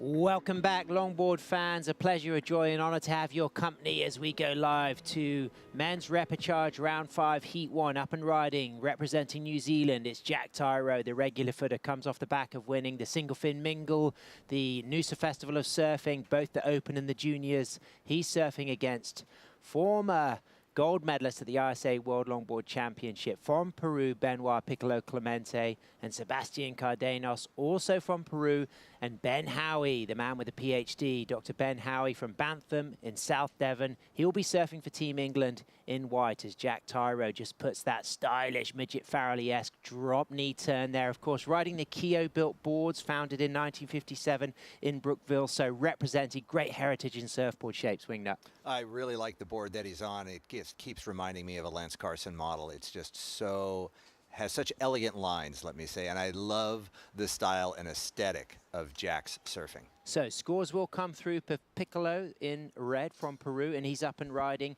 right now. Piccolo Clemente walks into a nose ride, locks that 5. He got that gold medal in 2019 in Côte de Basque, Biarritz, France. It was a great final because the money was on brothers Edouard and Anton Del Pero at home turf at the beach break where they teach their surf lessons. But in the final, it was Piccolo who took the win as we see Ben Howie, toes on the nose, locks the 5, locks the 10 again, locks a second 10, soul arches on that tight 10 and walks out and then widens his stance there and just sets himself up on his new 9.4 double scoop skin dog surfboards. Pretty impressive for Ben because he's new to this model. He had not tried this model until he arrived out here to compete in El Salvador. Normally would ride the cherry picker 9.6 single fin, but setting himself up and really getting used to this board in the heat of the moment, under pressure, surfing beautifully. He's still going strong with a really nice clean section. What do you think of this from Howie, Wingnut? Really smooth. I like the way he's dedicated some time to get that new board figured out. Those nose rides on the outside were very, very clean. I can imagine the cherry picker being so much more of a tail dragger style board. This one's faster and livelier, and boy, he's figured out how it nose rides so well. Kicks out cleanly. So waiting for scores to come through for all the surfers. Live action at Sebastian Cardenas. So large, high line, out on the shoulder though, but staying loyal to that nose ride, but a real wide of the shoulder nose ride. Let's talk about degree of difficulty with regards to where you set up your nose rides, Wingnut. You know, the judges are looking for a nose ride in the pocket. When we talk about that, it's you don't want to be out on a fat shoulder. You want to be where the wave has its steepest hook, so that way the rail is engaged in the face of the wave, water running over the tail, and you are hanging on the nose with a lot of air underneath the front of the board. And when we talk about style, Sebastian and Benoit, so similar. You know, of course, Sebastian would have been inspired by his surfboard shaper, Piccolo Clemente. It reminds me of the Kai Salas and Connie Stewart, you know, master and grasshopper in the same heat. As we see Sebastian 6 steps back up to the tip on the inside there, walks out of that nose ride, kicks out cleanly, and that's going to be a very strong score. Looked to be one of the longer rides we've seen so far as Piccolo does the old look back takeoff. Unusual thing to do, to take that risk to look behind you, but he recognized that because he was by himself, he could have kicked out and chose another wave. He takes the fall, so let's go down to the post-heat interview with our Mexican. She's known as both Coral and Coral. It's Coral Bonilla, representing Team Mexico, taking the win with Ben Way. Thank you guys so much. Winner of that Rep 3, heat number 4, representing Mexico, Coral Bonilla. Congratulations. Thank you. So this time in our World Championship, we've got Mark Waters, who's a chiropractor and physio. He's donated his time and money to get here and train, also treat Team Mexico. He's one beach away from you guys in Pescadero. How has all of the work that you've been doing, training with him, helped your surfing and your competition? Well, I think it's really what brings us to the next level, because you can go surf whenever, but to have the help since like such a young age, we've been with him, working on everything, and he's always there supporting. It's really great. Speaking of working, he actually worked on my neck and fixed me so I can actually turn your direction this morning. You were waiting on your second score when you grabbed that last wave. Were you pretty sure you got the score you needed? What were you thinking as you took off? I mean, to be honest, I just wanted to go to make sure the other girl didn't go and surf it the best I can, no matter what, a better score, the better. But I didn't really hear much the whole time. I just knew no matter what, you got to get out there and you gotta surf good. Great approach. Bronner Boards has been a great support, keeping boards under your feet. I noticed that Bill Stewart board, that shape that you've been riding, it's all fixed up with dings, and I think it's time for a new board maybe. Yeah, I think so. Bronner, he's a super great guy. We have their boards are amazing. We definitely want to get back when we work on something. They've been supporting us a lot, so I'm really grateful. And a little message to Holly and Moana, probably just biting their fingernails. They might not have any fingernails left over there. Yeah. Hi, Mo and Mom and Callie and everyone. And my grandma Lucy is also, I've heard, been cheering the whole time and has her comments there. So thank you so much. I appreciate it. Gracias. Thank you so much, and best of luck in the next one. Thank you. All right, back to the booth, boys.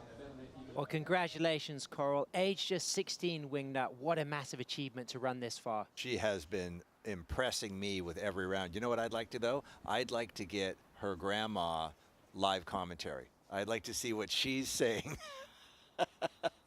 As we can see, Jack Tyro, he's got a 6. He's getting his second wave, so he sets himself up with a nice fade, high line, stalls it to get behind the pocket. 6 clean cross steps into a nose ride and a really nice dynamic sweeping drop knee cut back.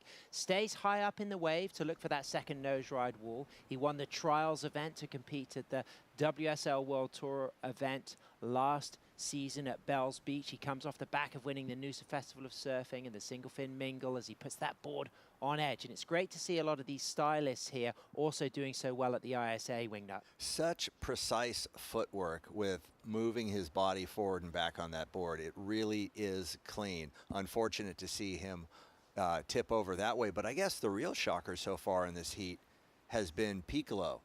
That's 3 in a row he was not able to complete. And talk about that relationship between master and apprentice. We've already seen Connie and Kai. Now we see Sebastian and Piccolo. It's interesting. Are they able to steal the pebble from the master's hand? You know, that this will be the second heat. Right now, this one's going to Sebastian, not Piccolo. And we've seen Piccolo. We know what he can do, and he can take that pebble back from Sebastian. And you also referenced the fact that a similar thing happened with Connie beating Kai, but of course Kai not eliminated. He moves into the repechage. Yeah, they will meet up again if Kai puts on the performances we know he can through his repechage heats. So Ben Howie for Team England in second priority, waiting for a second score to drop. Sebastian Cardenas takes a 7.5 for his single ride, the highest score of the heat so far. Jack Tyro combined with the 6 and the 4.67 puts him in first position. So the Kiwi out there in the lead, but he's currently on his way back out. So first priority is with our surfer Benoit Piccolo Clemente. And there it is. Ben Howie's score comes in at a 6.33. So it moves him up to second. New Zealand first, England second, Peru third, and fourth. So Ben's going to feel confident about that, but he's going to want to wash off that 3.5 to add a stronger score to the 6.33, which could be significant as we move into the last half of the heat. I think having those 6s in your score line are really good. You know, helps your confidence. You know you're doing things right. Having a 7.5 really makes you feel good. I've had a few comments from Howie's team. You know, he's got a PhD. I've been using the phrase ocean science. I've been getting some criticism saying it's not actually ocean science. To be specific, it's in wave energy engineering, or to be more specific, array interaction and wave energy devices. You can see why I'm using the word ocean science, a much more relatable term for surfers around the planet to appreciate the work that Ben Howie does. How marvelous is it that in this era you can find a career path, an educational path that will keep you even more engaged and knowledgeable about the aquatic playground that we spend so much of our time in. And his dream job would be to work for Surfline. You know, that's something that he's got his horizons on. So Ben Howie for Team England in second, Jack Tyro for Team New Zealand in first. Our 2 Peruvians now in third and fourth. Now, as teammates representing Team Peru, will there be an opportunity for strategy to come into play for Sebastian and Benoit?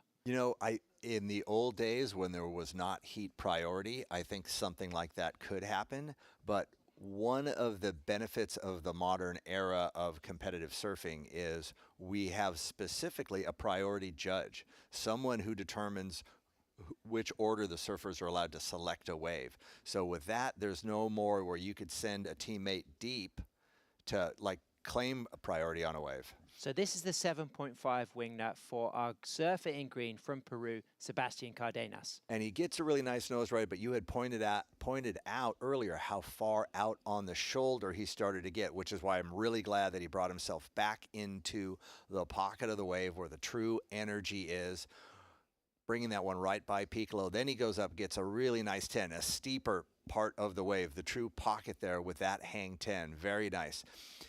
He has Piccolo's smoothness. He has that grace of the upper body. Really a powerful yet controlled performance. The arms are up, but they're up in a controlled, sweeping way. So I really like his style, his composure riding a wave. Live action, Jack Tyro, Soul Arch 5, but Piccolo in first priority over Jack Tyro can get the pickings of this wave. Nice wall ahead. You can just see him hit that 5, holds that second 5. So after 3 falls, this is now his opportunity to put a strong score on the board. But with only 7 minutes remaining, he's really going to have to make this wave count. You can see the watercolor change, some of those wider swinging sets, stirring up a lot of the sand, browner water out back, bluer water on the inside, as we can see Ben Howie styling through that section. Is he going to get the opportunity for that drop knee? There it is. Comes off the bottom. The drop knee, part of the repertoire of Ben Howie. And what I really like is he used that to put himself back. He's now 20, 30 feet behind the farthest out breaking part of the wave, but that's where the speed, power, and energy is, and he'll be able to walk out of that whitewater, carry that momentum to the nose, and get a beautiful nose ride on the inside section. That was really well set up. We've seen so many surfers run so far out ahead in the last half of the wave, and he used his masterful knowledge to stay deep behind the whitewater and let it launch him into a great nose ride. And his wife Sammy and his daughter Flick will be tuning in and cheering Ben Howie. That was a great ride, but what about this from our Peruvian? Looking to get his second score. He's got the highest score of the heat so far with a 7.5 and wingnut. This looks pretty fruity as he gets that 10 toes over the nose. Nice finish on the inside, and if he got that far, we know he did some amazing work on the outside. So that is going to probably be a fantastic backup score at least. And with that 7.5, he is the man to beat in this. Will we get a bit of a paddle battle here between Sebastian and Ben? Well, we've got significant scores waiting to come through for all 4 surfers. Piccolo's wave, though, didn't have the continuation. It died out midway down the point. Yeah, he took off and maybe saved Jack, who now gets to be out alone. And look at this beauty that he took off on. Tyro back up to the tip. Second time for New Zealand. There's that dynamic drop knee. Really great to see the way he uses the drop knee. Of course, one of the iconic kind of styles of turning a board, a reference to the mighty Phil Edwards, one of the greats. And it's really nice the way some of the young blood integrates the drop knee into their repertoire. I will say I love his drop knee, but that original opening drop knee turn had a warble in it. It was not that smooth, fully engaged rail. It went in and out of the water a little bit. We're going to have to pick it all apart. And so that was not his best drop knee turn on an outside section. But he's still riding through the inside here. He's got a little bit more action to come. One more drop knee redirects there. This wave starting to taper out of energy there, but just stays behind the pocket. Just a little kind of setup for a couple more cross steps. He's going to work this one all the way through. Fit, fast paddler. He's going to have no problem getting out in time, but he'll be at the back of the priority, so he really wants to make this count. Rides that nose to the inside, little float roller coaster. He's going to step off with style onto the beach. Jack Tyro, Team New Zealand, looking to replace a 4.67. That will replace a 4.67. I have no doubt about that. He actually found a bit of the beach that still has some sand on it, too, for his finish. Yeah, and of course, Wingy, we've seen that beach change day by day. Been so dramatic, and here we see Piccolo Clemente. So Piccolo now has dropped to 4.93, and he's got a 3.93 backup. It's a foamy section into the 5, and you can really see the similarities in style between Sebastian Cardenas and Piccolo Clemente. Of course, a one-time ISA gold medalist at the World Longboard Championship in 2019, and a 2-time WSL World Longboard Champion from 2015 and 13, where he won that in Ryuan, China. Big shout out to all our friends tuning in from Hainan and the Chinese surf community. As Piccolo goes into a nice open section through the inside, this wave has really grown inside through the middle. And power, that was a beautiful cutback so far on the inside where we haven't seen that opportunity.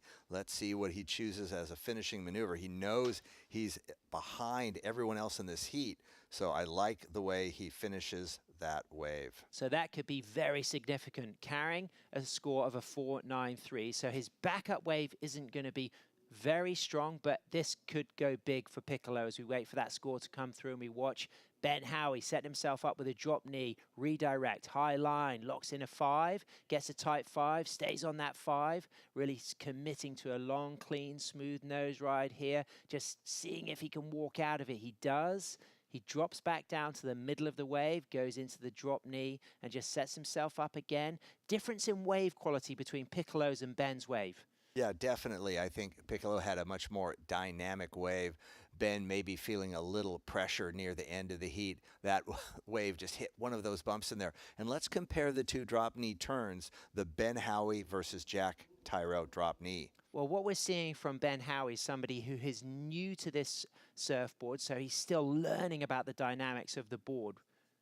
And this was that last wave from Green Wingnut. So to put it in perspective, he's got a 7.5 for his first wave. Let's start to think about if this is going to go higher than that benchmark of a 7.5.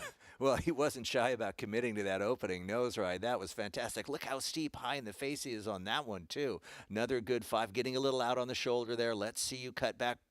That's great. Get yourself back where the energy is. He's going to go even farther left. Yes, now watch the wave set up in front of him again. Speed. Big, swooping, drop knee turn. God, look how pretty that wave is on the inside. Using the full rail of the board in those turns to the inside where we got to see that nose ride. A quick tap. The toes weren't wrapped. I'm going to criticize it. Yeah, but this one here, Wingy, this is that 10 he gets on the inside. It's just so nice. There the toes are. There's the other foot on the inside rail. Beautiful finish, control. Once again, I might say that the student has outperformed the master. Do you think that's going to go higher than his 7.5 that he kicked off with? I'm pretty comfortable that it would. So that would put him up into first. So it's going to really come down to if Piccolo Clemente goes big on his score because he's carrying a low backup of a 4.93.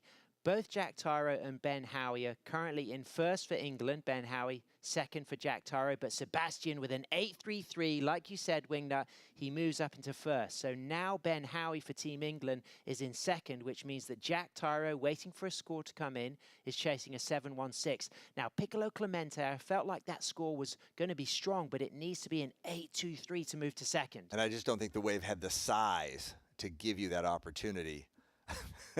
What a creative and fun takeoff on that wave for Jack Tyro. Wow, this is a big moment. So Jack Tyro needs a big score. Wave doesn't look really big enough to deliver that score, but great dynamic surfing, demonstrating the skills of this young surfer as we see Sebastian Cardenas, who looks to be secured with that heat win. So it will come down really, Wingnut, to the score dropped for red, Peru. Benoit, Piccolo, Clemente, because as it stands right now, if he wants to go up into second, he needs an 8.23.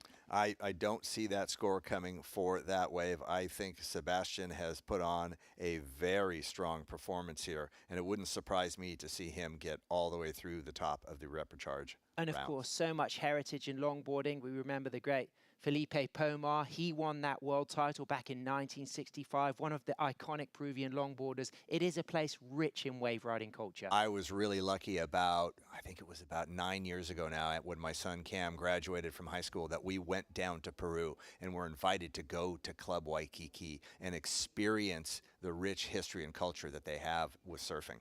So this is a chance to really analyze, is this going to be the 8.23 that Piccolo Clemente, our 2019 ISA gold medalist, needs to stay in the event? That was a beautiful fading turn, put himself in a really critical pocket. He's got his toes wrapped up really nicely around a long, long nose ride, works his way around this section. Again, though, kind of a smaller wave, whitewater face the entire time, a little bobble right there, but keeping everything smooth, elegant, graceful. He gets a really nice nose ride, 5 toes are wrapped right there. Powers it back into the whitewater. Beautiful section setting up in front of him here. Gets the 5 toes again, gets a 10 right there, steep inside section. He's going to finish this one strong. He knows how important it is.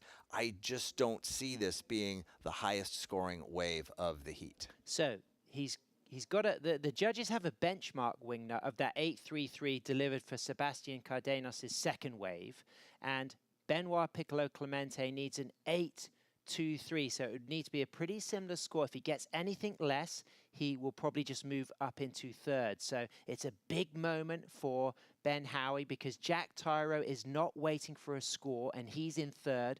Ben Howie for Team England is in second, waiting to see if Piccolo Clemente gets an 8.23.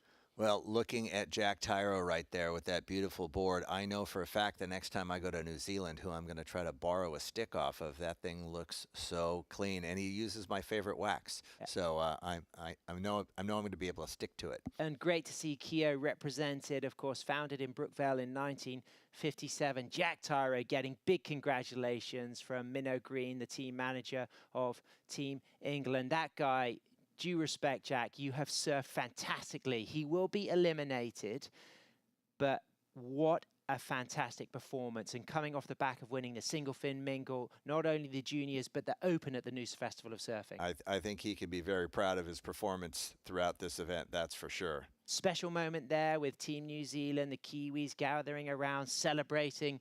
That puts my hair on end. I love these moments, Wingnut, where you really see the camaraderie, the pride, and the respect and the recognition and the appreciation of the surfing that has been done. It is, for me, the most special part of the whole ISA experience, seeing how these teams come together. There's Team England waiting for scores to be dropped. Also, we got Evan Rogers, who was in Team Wales with Tom Fisher, of course, part of Great Britain. This year they had the opportunity to compete individually as Scotland, Wales, and England. But Scotland didn't send a team. Wales sent 2 surfers, but Ben Howie from Bantham in South Devon, who works as a senior data scientist for the organization in the UK called the RNLI, which is essentially the lifeguard service. He is waiting to find out nervously if Piccolo Clemente, 2 times WSL World Longboard champion, 1-time ISA gold medalist when he won the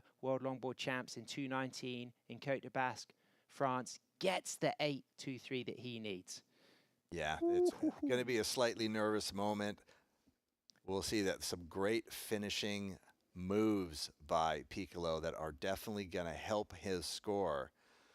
What do you think about Minnow's choice of, is that a fishing rod that he's using for the flag from England? Yeah, it's a recycled Cornish fishing rod. It's sustainable, and if you want to follow the bios of any of these surfers, look online and keep an eye on us at ISA Surfing across all of the social media platforms. And of course, stay tuned because we will be having finals day tomorrow, and then in May 3rd we will be shifting to the World Junior Surfing Championship. And of course, tell us what surfing means to you on Instagram, and look for those hashtags. El Salvador Surf City, home of the right wave, as Benoit Piccolo Clemente drops an excellent 8.07, and it's not enough. Ben Howie stays in second position. Sebastian Cardenas for Peru stays in first. So first Peru, second England, third Peru, fourth New Zealand. What a massive amount of action. That was incredible, Winky. That was strong finish. So, wow, I mean, that was one of those ends to a heat where, for Piccolo to end on an excellent range 8.07, it just shows the caliber of surfing, but he had a slow start to that heat. Yeah, and I think that kind of put him back on his heels, but the way he finished that wave, he knew it had to be a really strong number, never gave up on that wave, and found power, found a great pocket for good nose riding at the end, and finished it with a good closing maneuver. But like you said, so the master loses, but the apprentice wins. His understudy, Sebastian Cardenas for Peru takes the win. Ben Howie for Team England gets second. But stay with us because we've got some fantastic action coming up. We move on to a brilliant heat with the Philippines, Mexico, Costa Rica, and Portugal. So, of course, we've got your good friend, Roger Casagay, for the Philippines. Tell us about his chances. Well, Roger, Gordo, we've got Dorian from Costa Rica. This is a really tough heat for me. Those are a lot of my favorite surfers and good friends in this one. So I can't wait to see this battle out there. So stay with us for that battle because we'll be coming right back to showcase it after these messages. There's a right time for everything. A right time to learn. A right time to try. A right time to fall. There's a right time to find your wave. And there's a right place to enjoy your passion like nowhere else.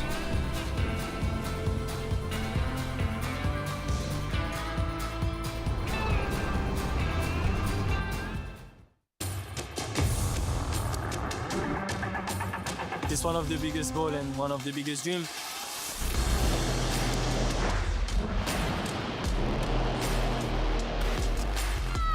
It's been like an emotional roller coaster. I ask myself, what just happened? Is this real? Every athlete's dream is to, reach that gold medal.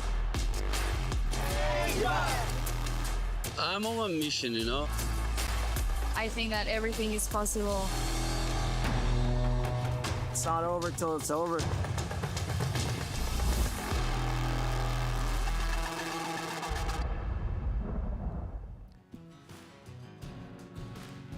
Welcome back, longboard fans around the world. We've got a beauty on our hands as Philippine surfer representing San Juan, La Union, of course, a regular at Mona Lisa Point. It's Roger Casagay up and riding in red. He's going to be surfing against the Mexican known as Gordo. It's Jonathan Melendrez in blue, the Costa Rican Dorian Torres in green, Mr. Pura Vida himself, sporting a new set of hair braids, having just been done in El Tunco, and João Dantas in Portugal. But someone who just set the field ablaze is the Peruvian Sebastian Cardenas. He took the win, and he's on the glass with Ben Way.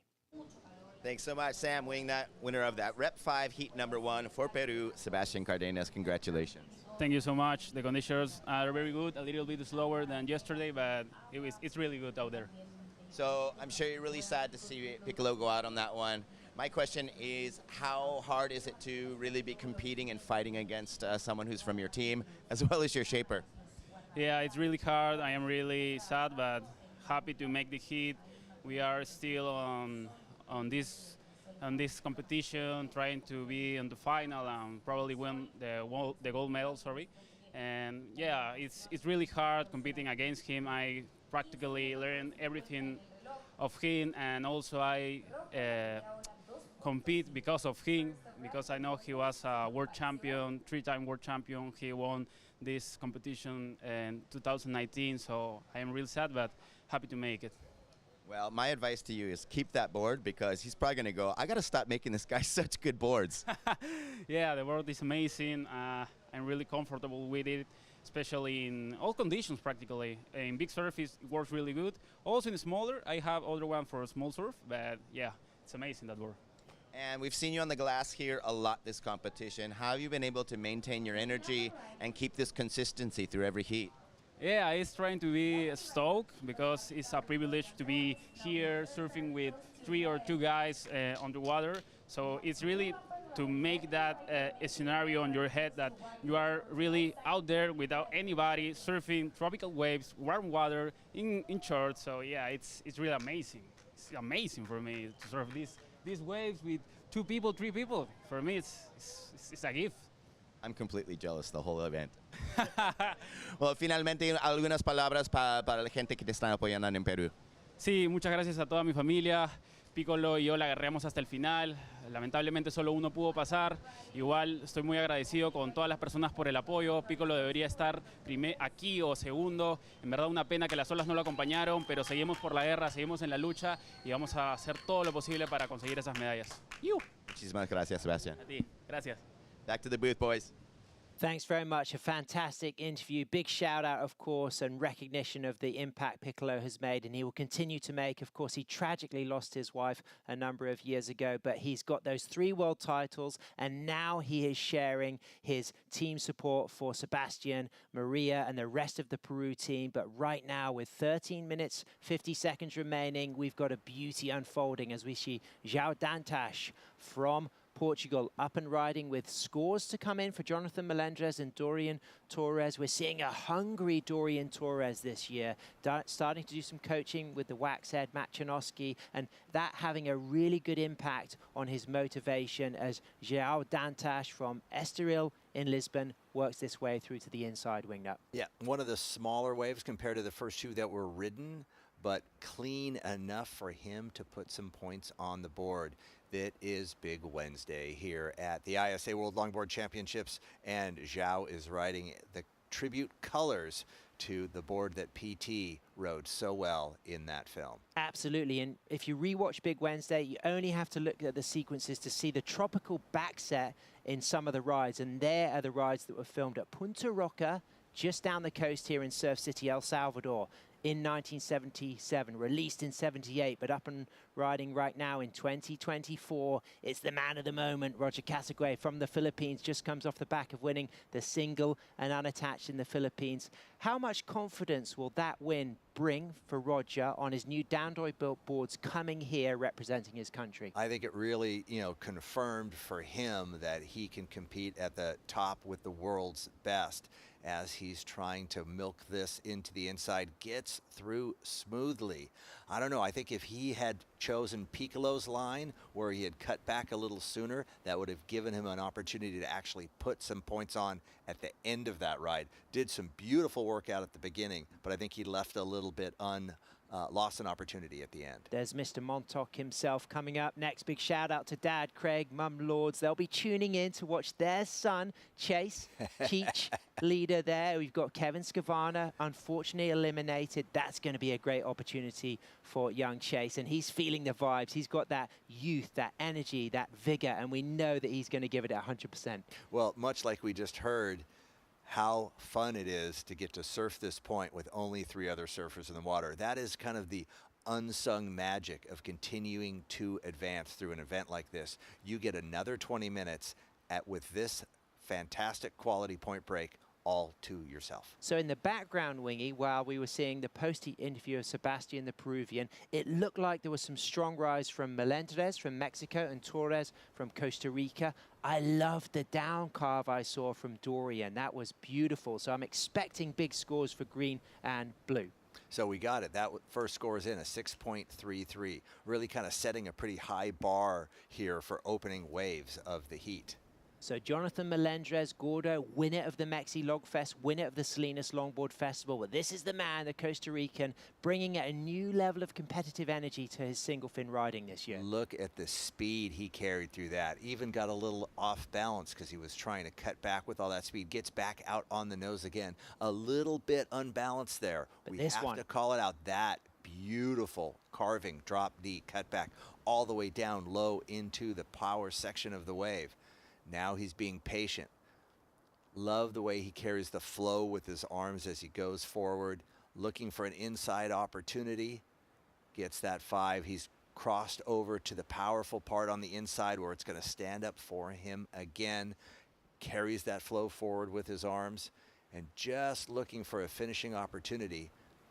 And I think it's wise that he placed that early so he could come down smoothly. Great, strong finish for Dorian. And what about this from our surfer in blue, Gordo, Jonathan Melendres, representing Mexico. That was a wild, super late takeoff, lip of the wave breaking over him. Beautiful footwork out to the nose, realized he was getting out on the shoulder, cut it back, reset, wave gets steeper for him again, and that allows him to get to the nose. Big, sweeping turns, keeping the board flowing. I like it. Oh, just almost flips that fin out there.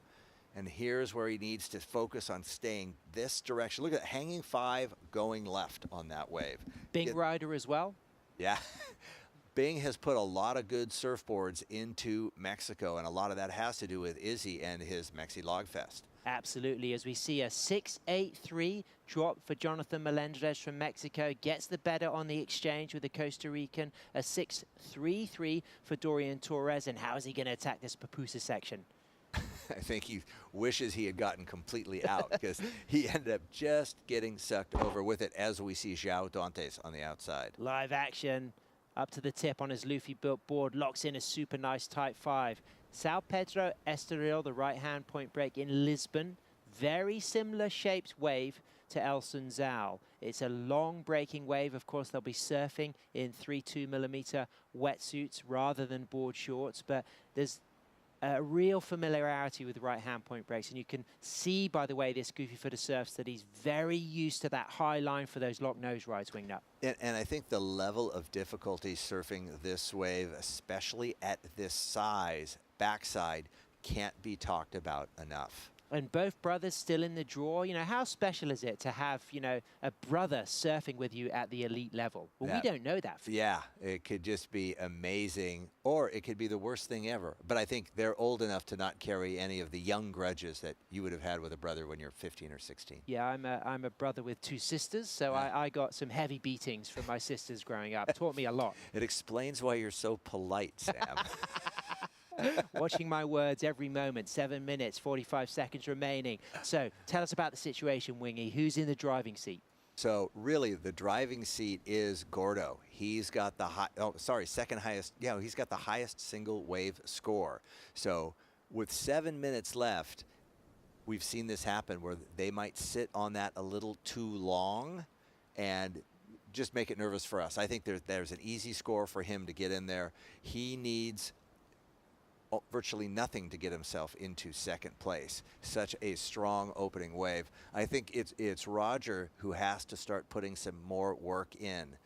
He has to drop that 2.5. I'd like to see him drop that 4.7 to feel safe with advancement, because Jonathan and Dorian have really put up some good numbers. Absolutely. They'll be happy to carry those scores, that 6.83 for Mexico for Jonathan and that 6.33 for Dorian, as we see Cheech, chase leader from Montauk. Tell us about the Montauk community and how that's become a spiritual home of surfing for the East Coast. It used to be kind of a quiet little hidden place out at the end of Long Island.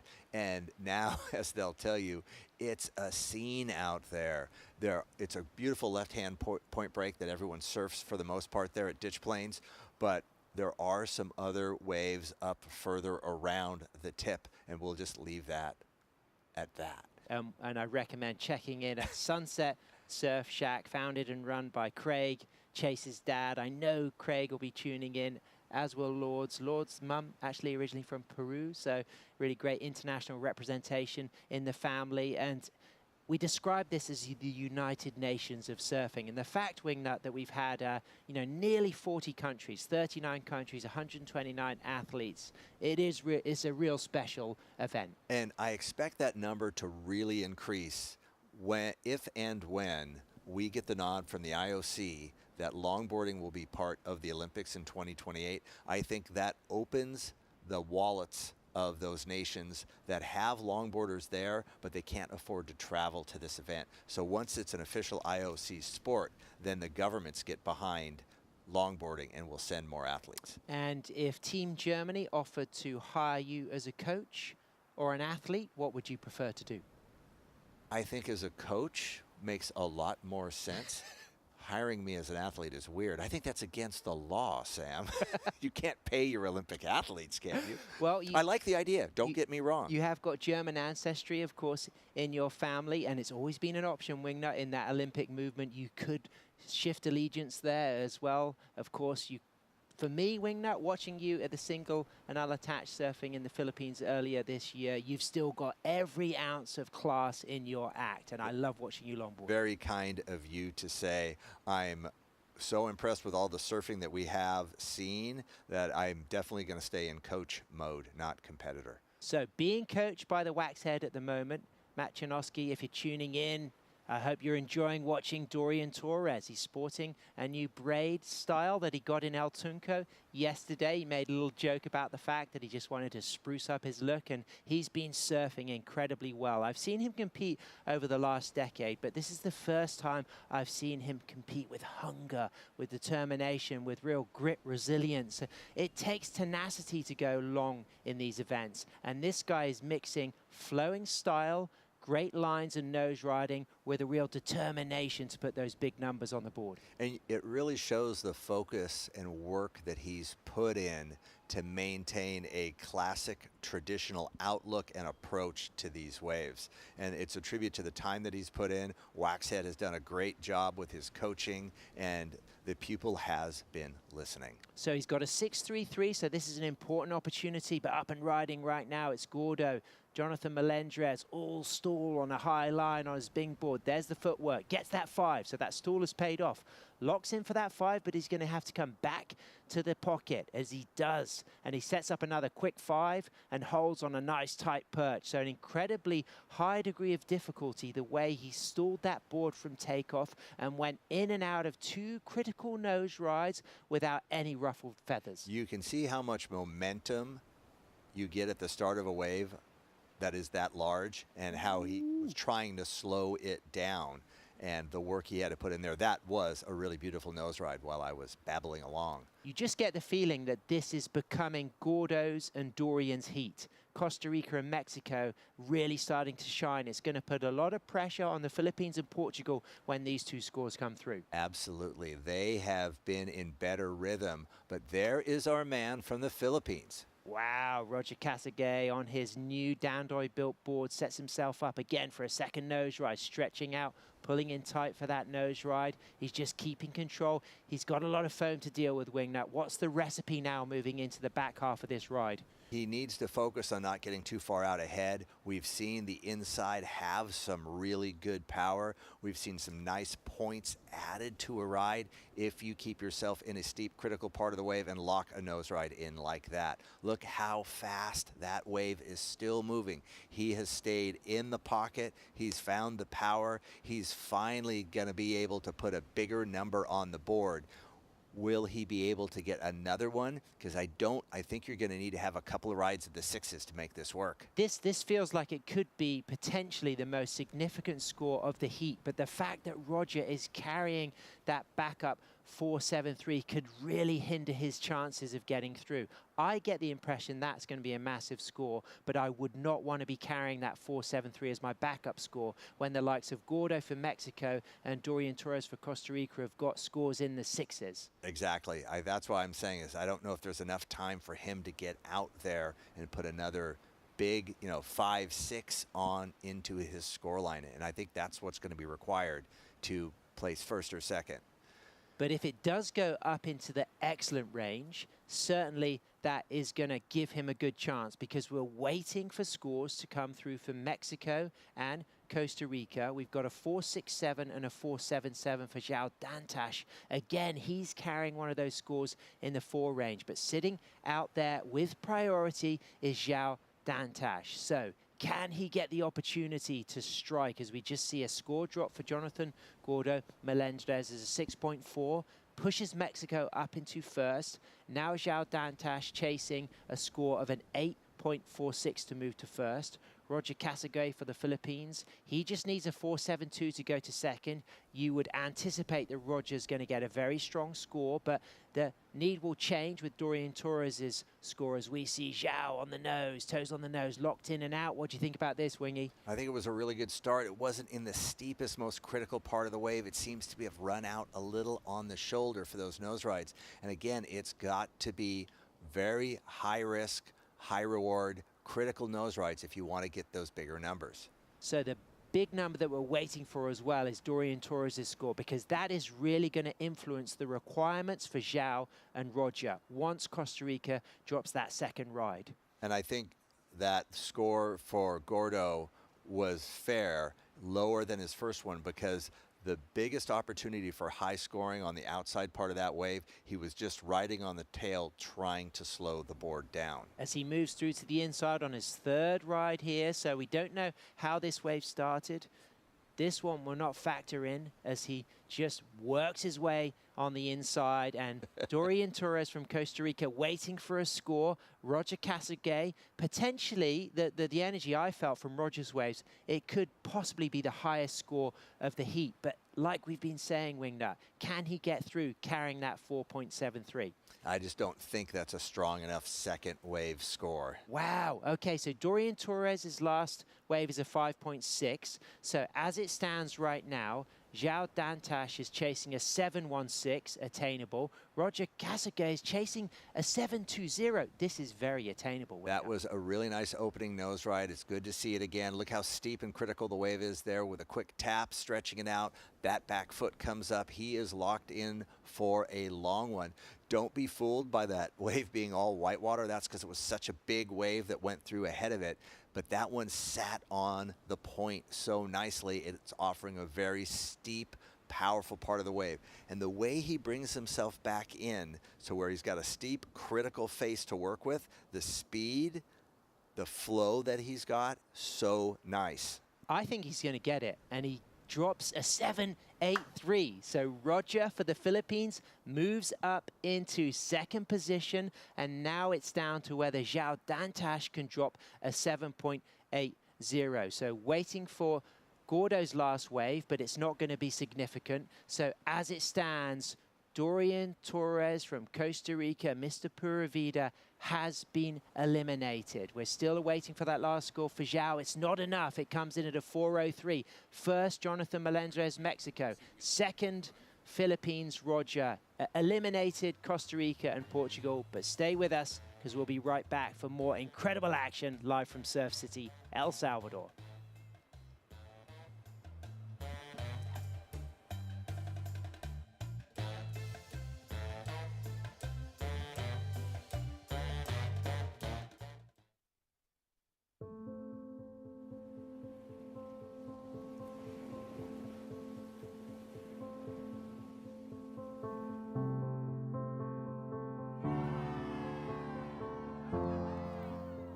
There's something profoundly spiritual about riding waves.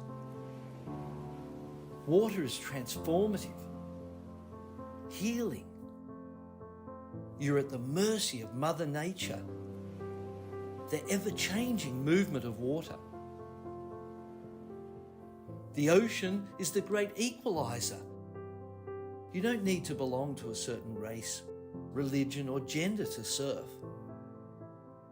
The pursuit of these fleeting walls transcends sport. It's a way of life. And surfing has the power to change the world and has now taken its place on the world's greatest sporting stage, the Olympic Games. The International Surfing Association is the world's governing body of surfing, recognised by the International Olympic Committee with member nations around the globe. This is the International Surfing Association. This is a better world through surfing.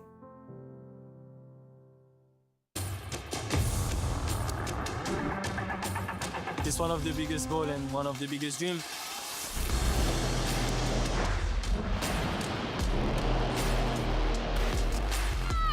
It's been like an emotional roller coaster. I ask myself, what just happened? Is this real? Every athlete's dream is to, reach that gold medal. I'm on a mission, I think that everything is possible. It's not over till it's over.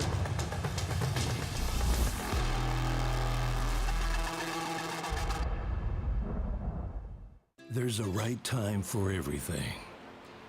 A right time to learn. A right time to try. A right time to fall. There's a right time to find your wave. And there's a right place to enjoy your passion like nowhere else.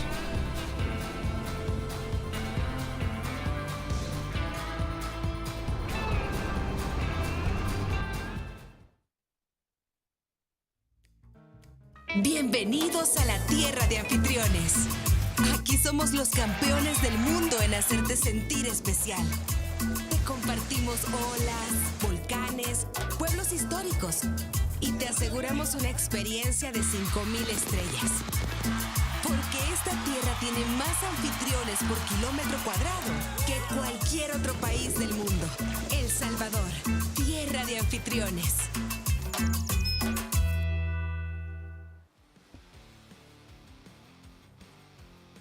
Welcome back to the action, Longboard fans. Thanks for tuning in. A pleasure to have your company as we have 16 minutes, 20 seconds remaining in heat number 3, repechage round 5, as Spain's Jon Garmendia is up and riding. This is on the replay. He's surfing against Tom Breen from Ireland, Chase Leader from USA, and Antonio Dantas from Portugal. And the surfer shaper from Zarautz in North Spain kicks off with this ride, Wingnut. I really like that little Strauss stretch 5 with a hand drag stall that led him into a really nice nose ride straight up after that. And here is the Grom from Montauk.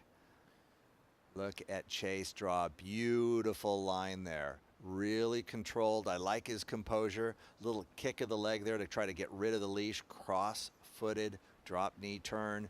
Regular drop knee turn. Again, we talk about the degree of difficulty surfing this wave backside.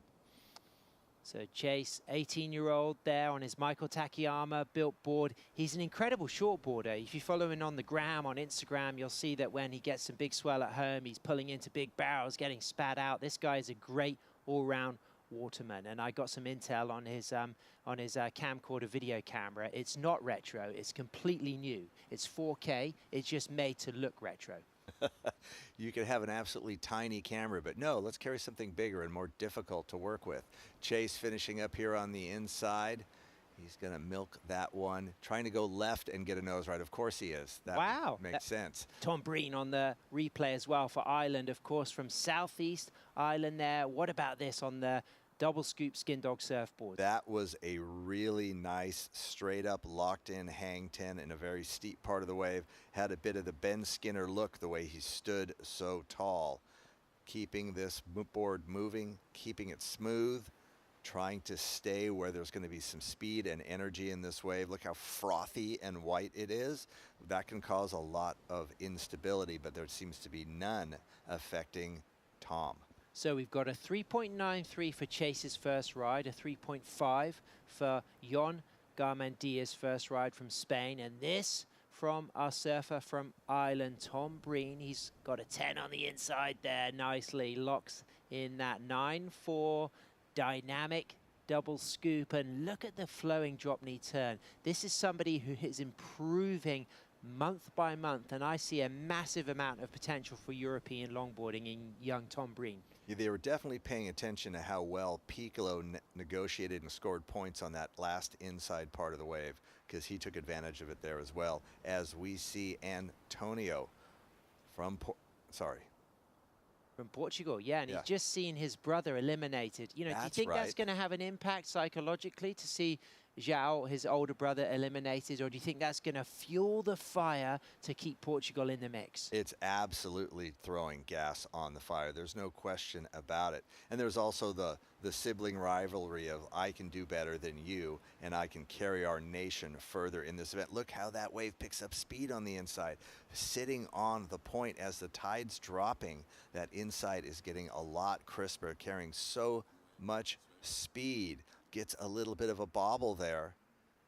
Now he's casually setting up the inside, looking for a great finishing opportunity. Will he get a nose ride in here? He gets the 5, gets a quick tap to the 10, just puts the nose under the water. Well, from one brilliant European goofy footer to another goofy footer representing Central America from Mexico, Gordo, Jonathan Melendrez is on the glass with Ben Way. Thanks so much, Sam Wingnut, winner of Rep 5, heat number 2, representing Mexico. Jonathan Gordo, cada vez más flaco Melendrez. Congratulations. El mismísimo. Thank you so much. I appreciate it. Man, amazing surfing out there, looking really relaxed, taking your time, finding the right waves. They were talking a lot about all the work that Easy and Bing Surfboards and all the support, especially Mexi Log Fest. How has that event really affected the young Mexican surfers to start choosing el tablón sobre la tabla corta, choosing the longboard instead of a shortboard? You know, I mean, actually, it's getting more and more like the longboard is getting more like in the top. Of course, I'm not pretty sure it's gonna happen one day, but I hope one day can do it. But be on the top of the shortboard, longboard put in the like in the top of the. I know how to do this. But We all got it. Don't worry. but I mean, yeah. And you know, I hope a lot of kids are looking this and looking me and from my town and from Mexico and from everywhere, and get that motivation to start to do this, to start like competing or just surfing in longboard, and then after that keep going and be like have that passion in their lives for the rest of their life. You know, like I hope a lot of people, a lot of kids are seeing this, and I hope one day I can see a lot of young men here, and we can share a lot of capital waves. Cool. Right after Coral's interview, your physio and trainer, coach Mark Waters was in tears. And how important is having someone who cares so much about your team and cares so much about you guys make you want to do your best? I can say for an hour right here, talking with him. I mean, talking about him. And honestly, I want to say I want to say thank you, Mark. Thank you so much, because your support is making the difference. It's making the difference in this contest, and I'm pretty sure you're gonna do it again for the junior. And I want to say thank you. You are the best, bro, and I really appreciate all the work you're putting me and you're putting out to all the team. Thank you, bro. Thank you for coming. Thanks for paying everything by yourself, and thanks for staying here with us. Thanks for being part of the Team Mexico, dude. Thank you. And before I get into tears, let's talk hot sauce. Do you want to choose habanero or chiltepín? Habanero, aunque no como picante mucho. Ow! Thanks, brother. Back to the booth with you guys. Brilliant stuff, Ben Way, and congratulations, Gordo, really emphasizing the platform, the structure, the team, the camaraderie, and the opportunity to inspire new generations. And right now, Gordo, you're inspiring the world with your longboarding, as is your teammate, Coral Bonilla. Yeah, Coral and Gordo putting on fantastic performances this morning. Look at these beautiful conditions out there. We've had a couple of big numbers show up on the screen already. Tom Breen with a 6 and a 5.17. So massive performances for the young Irishman. I know his dad, Ronan, will be tuning in and absolutely delighted to see those numbers next to Tom. But right now it's Jon Garmendia. A 3.5 and a 2.67, so he needs to get something bigger to really mix it up with that 6 and that 5.17 for Tom Breen. Chase leader with a 4.57 and a 3.93. Antonio Dantash kicks off with a 4.93. But what about this foamy wall ahead for the Surfer Shaper from Zeralts? This is one of those waves where the foam is really complicating the ride, or maybe it's just been more complicated for John. But there it is. The wave cleans up, and so does his performance. Look at that beautiful face. Great nose ride. Nice footwork to the nose. One little half shuffle back, which you kind of have to do when you're that close to the tail already. Good footwork and getting off the nose quickly as it runs out onto the shoulder. Let's see what happens here on the inside. Gets to the nose again. Pretty wide stance there. Let's see if he's going to land this nice finishing roller coaster. Yes. Sticks the landing. Big shout out to Poliola Surfboard Blanks that Jon Garmendia is collaborating with. His Basque friends know him as Jon. His English friends would pronounce that John. He's happy for both. You know, he really doesn't mind if you ask him. But that guy, like Ben Skinner, a Surfer Shaper, like Kai Salas, Surfer Shaper, like Piccolo Clemente, but Piccolo has been eliminated. So 3 of the Surfer Shapers on the men's side still in the draw: Kai Salas, Jon Garmendia, and Ben Skindog Skinner. I would really like to see a special division created, and maybe at some of the looser, more surf festival type events where there are heats, or a division that is Surfer Shaper, right? Self-made boards being ridden. I think that would be great to really highlight the skills of the craftsmanship and the skills as a rider. So going out soon, it's Inish Martins for Portugal, Tully White for the Irukandjis, Team Australia, the young 11-year-old representing Italy. She lives in Fuerteventura in the Canary Islands. It's Ginger Kaimi, and Ginger has just been such an inspiration on her Michael Takayama board. She has been incredible. You could say that there's a number of world titles in that young surfer. We have just become acquainted with her, and we are going to see a lot more of her as she develops more a broadened worldview and experiences, and I won't be surprised to see her popping up at our surf festivals around the world. 6 minutes, 25 seconds remaining. Breen for Ireland in the lead. Garmendia for Spain in second. He drops a 5.5, so a significant score to add to that 3.5. Leader for USA is in third, chasing a 4.44. Dantas for Portugal is in fourth, chasing a low score because he's only carrying that 4.93. As we move into the last 6 minutes, priority sitting with Antonio Dantas in green, second priority with Tom Breen in white. What will be going through Tom's mind right now? The fact that he's in the lead, he's in second priority, and he's carrying two of the strongest scores of the heat. I think he's going to be feeling pretty comfortable, but he hasn't put this away. He doesn't have a score in the 7s or 8s. These three other surfers in this heat all have pretty similar numbers for their highest scoring wave. So we can see quite a shift if we get a nice set. There's over 5 minutes left. We get another nice set here, and this whole thing gets tossed in the air, and we'll see who will come out ahead. So carrying those scores at the moment, if we're kind of putting the highest scoring waves in a list, Tom Breen's got that 6. Jon Garmendia's got that 5.5.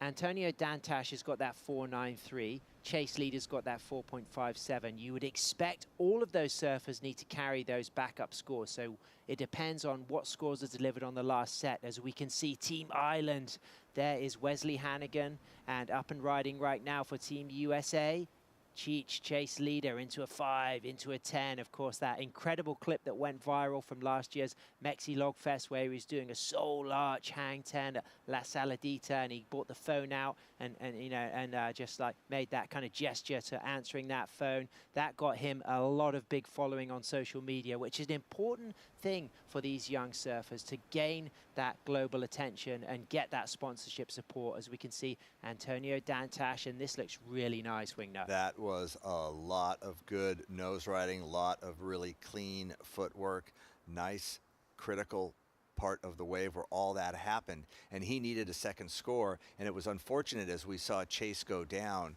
That is not going to really add to the score line that he needs. And what always blows me away about Antonio is how composed he is. He always looks poised, and he uses his footwork at pace with the lip. He never seems to overrush things. If he needs to do fast footwork, he will, but a lot of the time he just keeps it at pace with the breaking wave. His upper body is always very relaxed. A lot of control in the hips, in the knees, in the flex, and that is something very incredible to see for such a young man, the way he never looks nervous. And his arm movement is also very controlled. It kind of, that whole upper body presentation is very clean, aesthetically pleasing, and again, making the difficult look easy. A lot of us in Europe, we call Portugal the caffeine coast because they've got such good coffee. Of course, they got great coffee in El Salvador, but something special is fueling this ride, Wingnut. And that was beautiful. Just the forethought to reposition himself low in the pocket after that opening nose ride, allowing him to carry so much speed and momentum smoothly. Again, flowing, powerful, very controlled throughout this entire ride. I think this is going to be pretty significant for Antonio Dantas. As it stands right now, Tom Breen's just dropped a score that won't go into his top 2. So Antonio Dantas is just chasing a 4.80. We're not expecting any scores to come through. Breen in first for Ireland, Garmendia for Spain in second, Leader for USA in third, with this surfer on your screen in the replay for Portugal chasing a 4.08. I would think this would be the highest scoring wave of the heat so far. I think this will comfortably put him actually into the lead and really, as we were saying, shift this all around.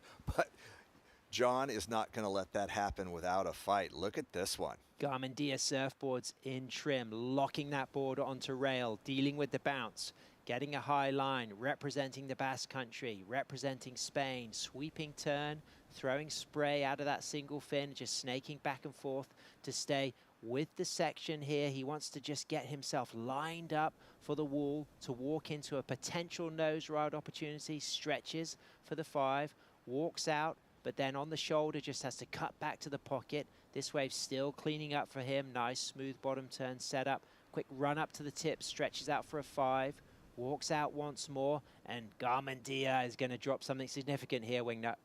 I really like the way this wave is finishing out. I think that first big cutback on the outside, though, was very cautious. He didn't put that rail in the water on that turn, and I think those things have to all be together to get a really high score. Tom Breen opting there to have his knee leash above his knee, possibly just because of the rash that it's causing. I know for my daughter Lola, she rarely wears a leash, so what she's been getting is chronic chafing on the area where you normally wear the knee leash below the knee there. So Tom Breen looking to drop a 5.17.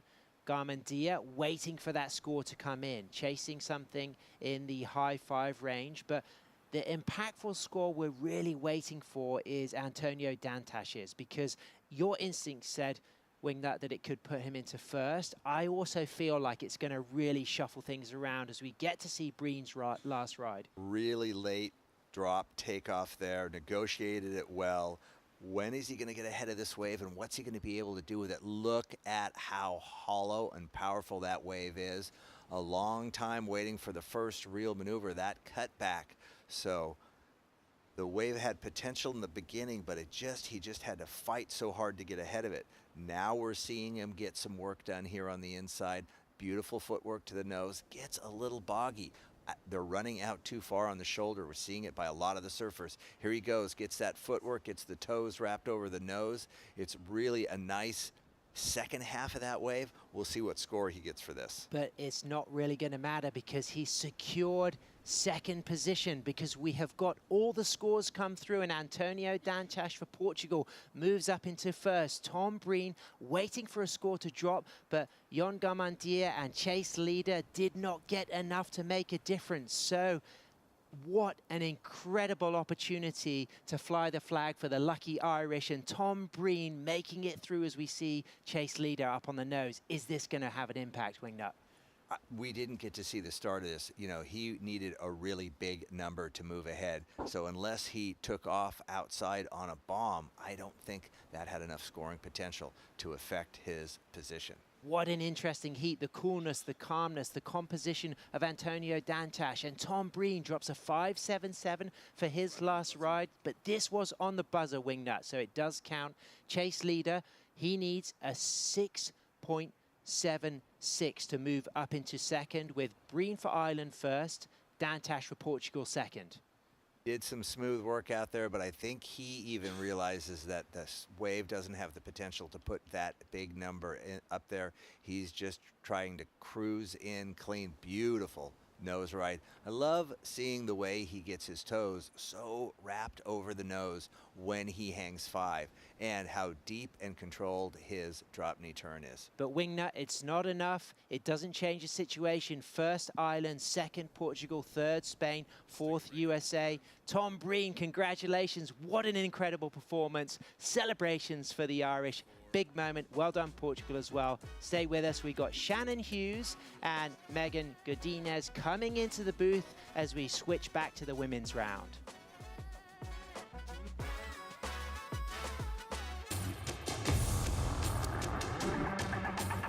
It's one of the biggest goals and one of the biggest dreams.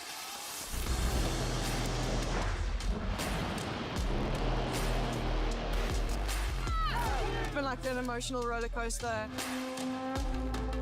I ask myself, what just happened? Is this real? Every athlete's dream is to, reach that gold medal. I'm on a mission, I think that everything is possible. It's not over till it's over.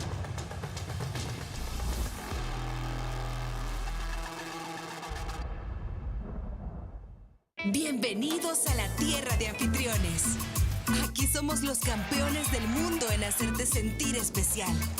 Te compartimos olas, volcanes, pueblos históricos, y te aseguramos una experiencia de 5,000 estrellas. Porque esta tierra tiene más anfitriones por kilómetro cuadrado que cualquier otro país del mundo. El Salvador, tierra de anfitriones.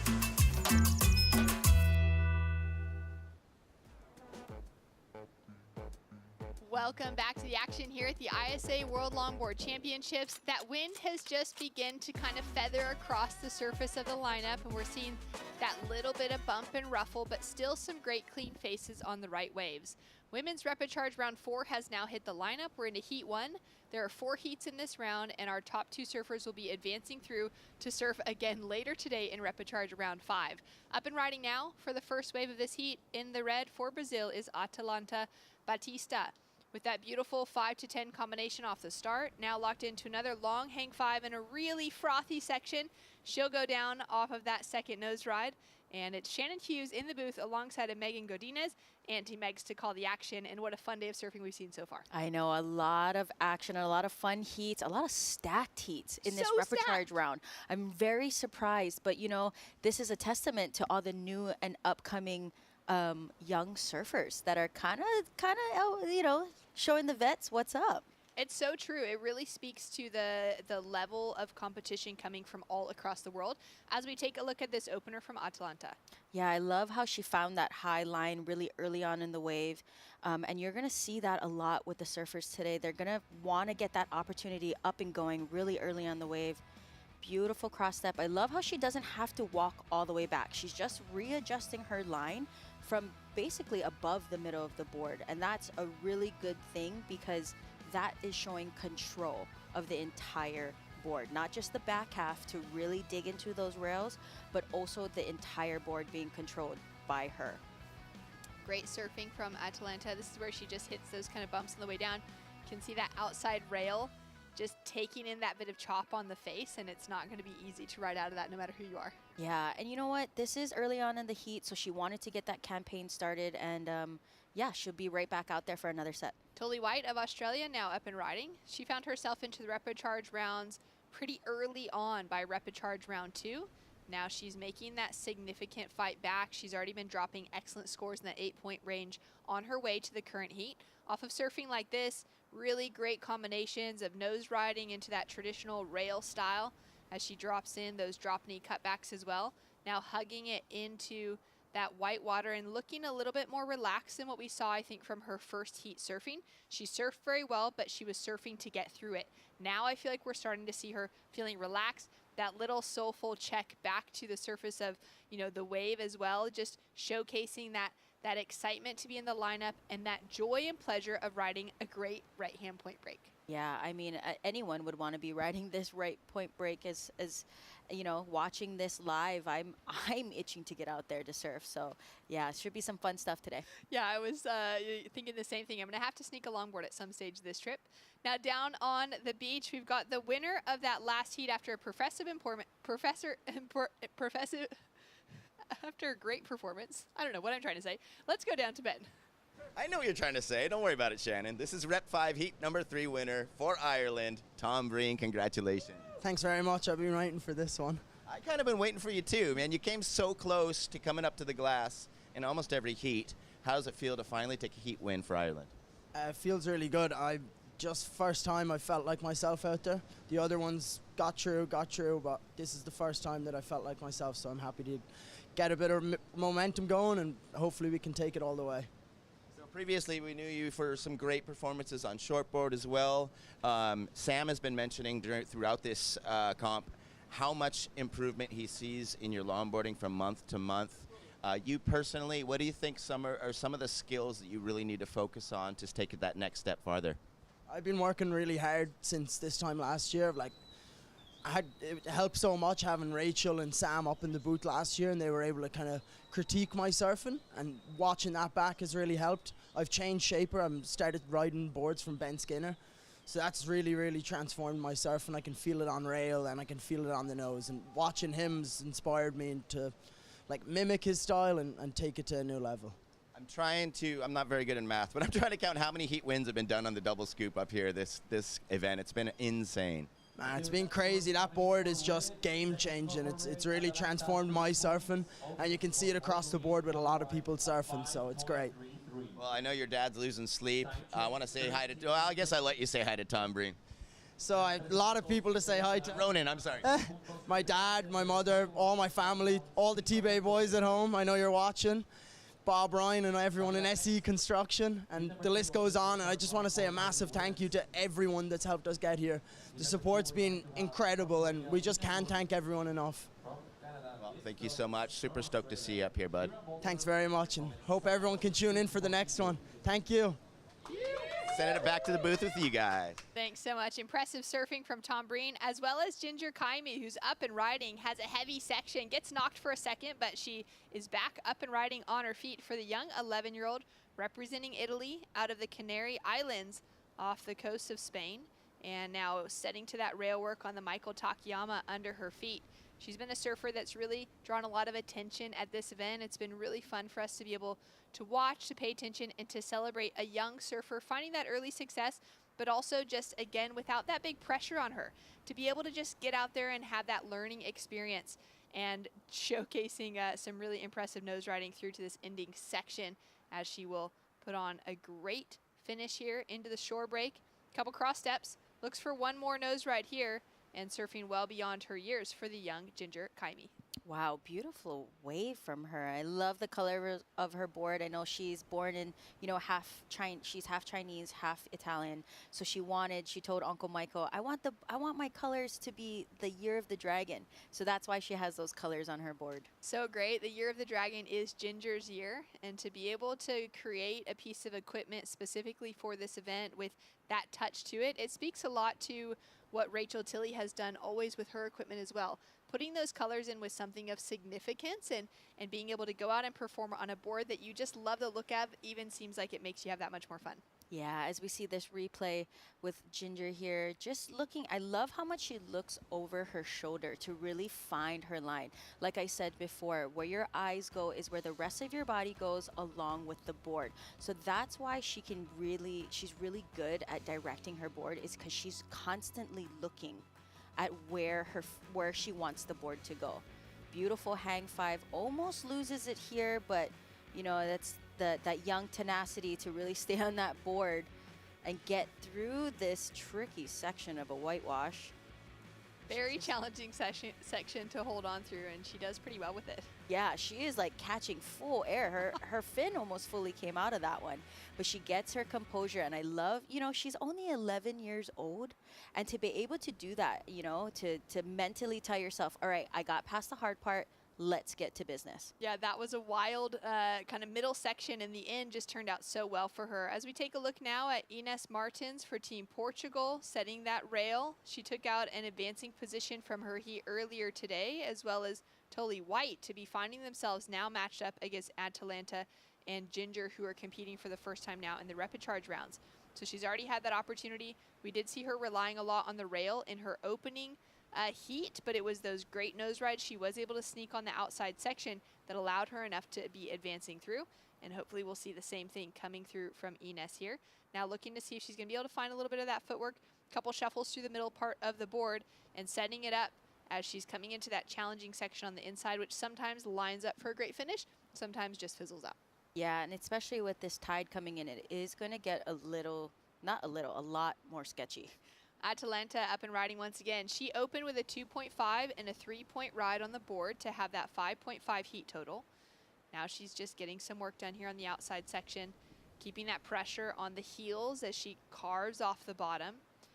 And you can see Ginger will just paddle over the shoulder of the wave, as Atalanta also has to grab the rails through that trickier section. Another surfer up and riding out the back, as Red from Brazil is just doing a little bit of cross-stepping through the middle bit of this board. We're looking for that moment to connect with a nose ride, and she'll just get clipped off without being able to really capitalize on the finish.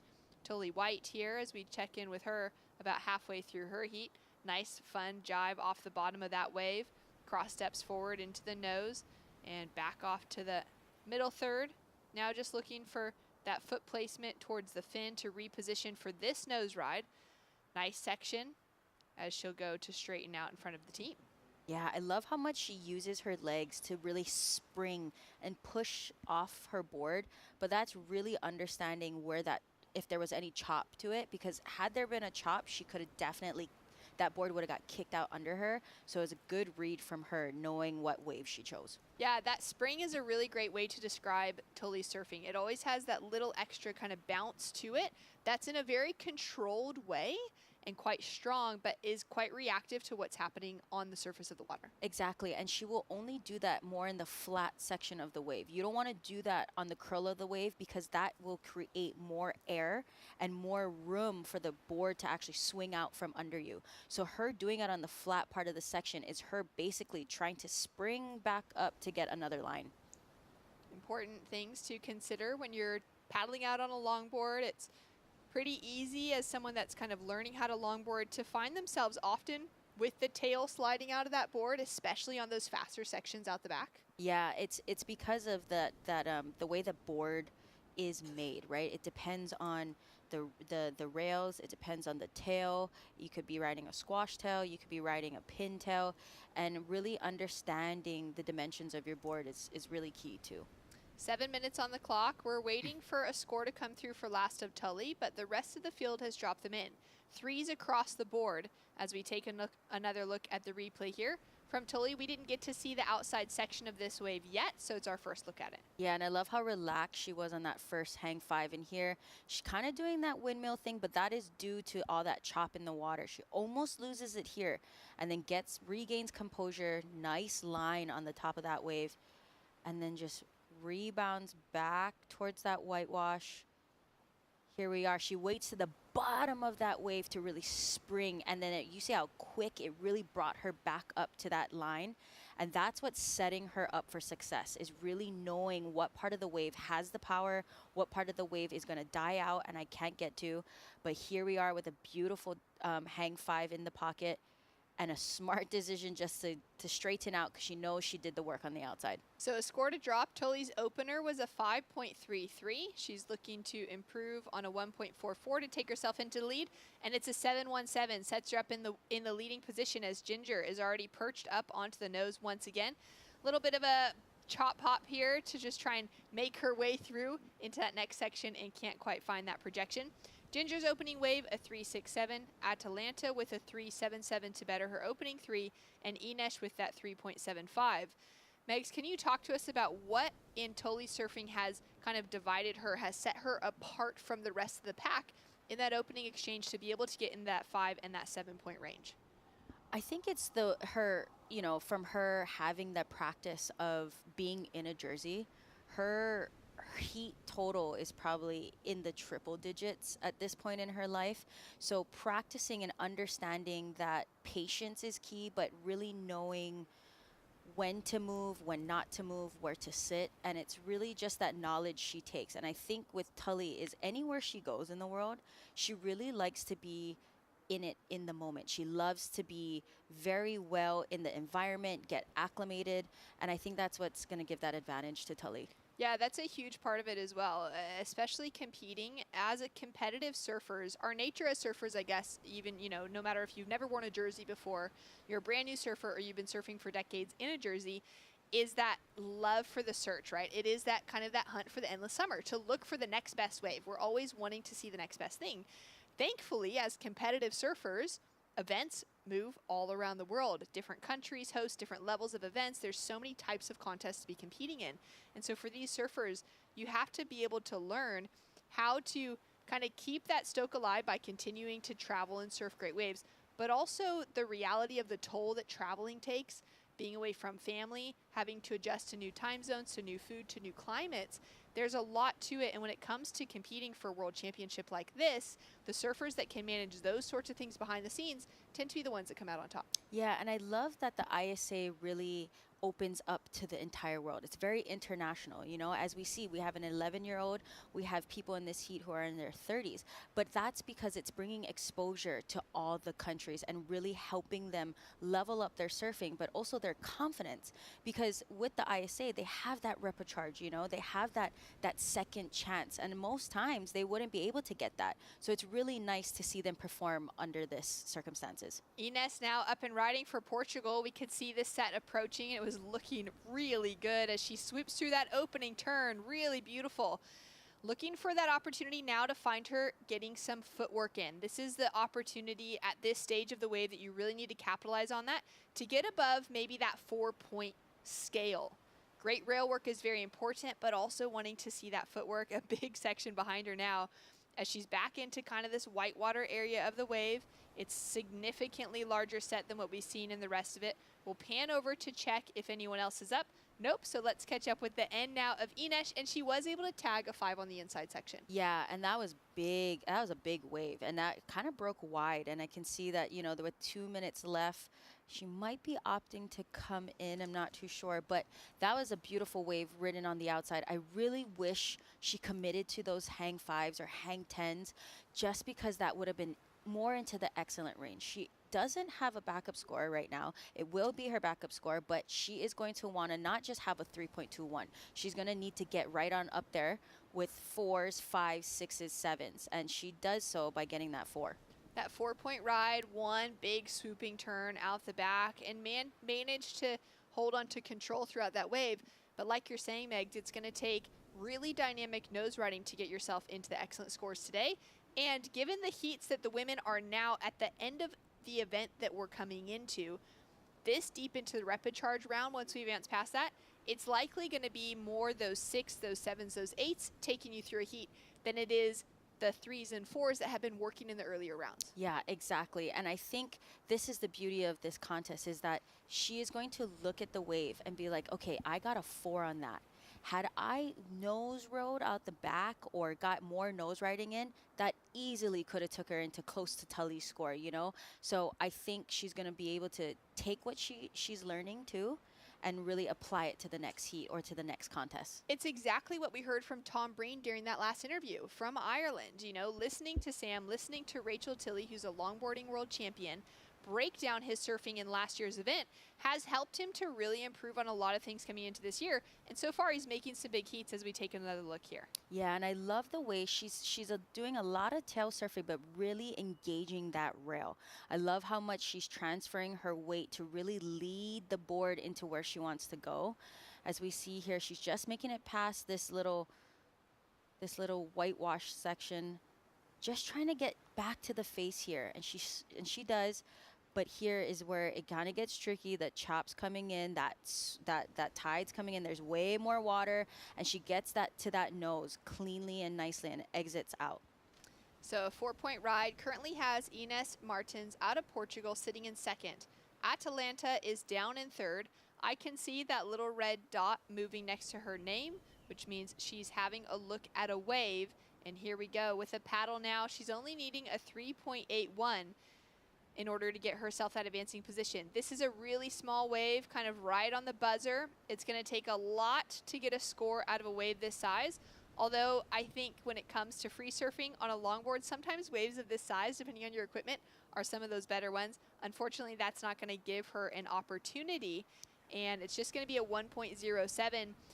From what we can tell, we don't have any waves being ridden from Ginger or from Tully on the finish of this heat.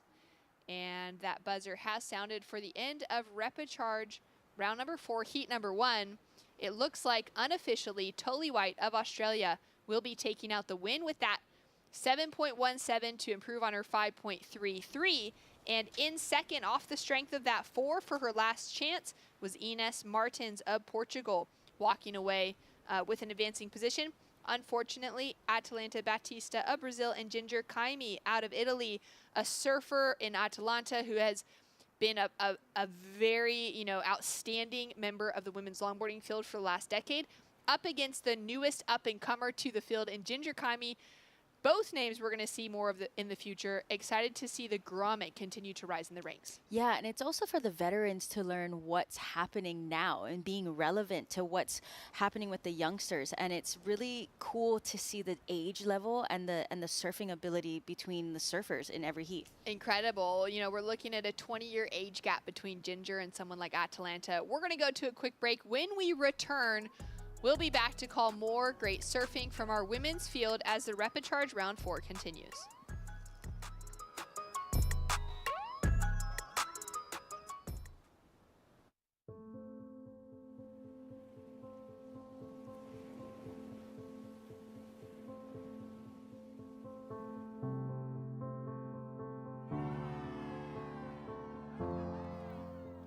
There's something profoundly spiritual about riding waves.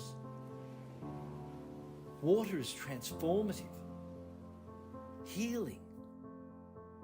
You're at the mercy of Mother Nature, the ever-changing movement of water. The ocean is the great equalizer. You don't need to belong to a certain race, religion, or gender to surf. The pursuit of these fleeting walls transcends sport. It's a way of life. And surfing has the power to change the world and has now taken its place on the world's greatest sporting stage, the Olympic Games. The International Surfing Association is the world's governing body of surfing, recognised by the International Olympic Committee with member nations around the globe. This is the International Surfing Association. This is a better world through surfing.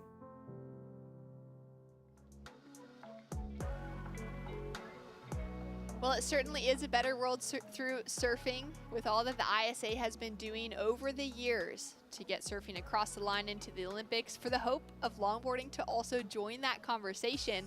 And these 4 surfers would love to one day have that opportunity. But right now, it's about winning an ISA World Longboard Championship, getting into that gold medal match. And we've got South Korea, El Salvador, Canada, and Australia with an opportunity here to continue advancing through. Lena Munn will be wearing the red for South Korea. Cindy Portillo for El Salvador will be in blue. Liv Stokes of Canada in the green, and Kira Molnar of Australia in white. Now, Megs, we saw Liv Stokes and Kira Molnar taking out advancing positions in their heat earlier today. They're already back out into the water wearing the jersey, where both Lena and Cindy fell out in the later rounds in the main round, and this will be their first heat of the day. Yeah, so, you know, there's that disadvantage and advantage to being in the Repecharge and being, you know, dropped down into Repecharge later on in the contest. You know, Tully White and Kira, they have been out there already. And Tully will have to surf 3 times today.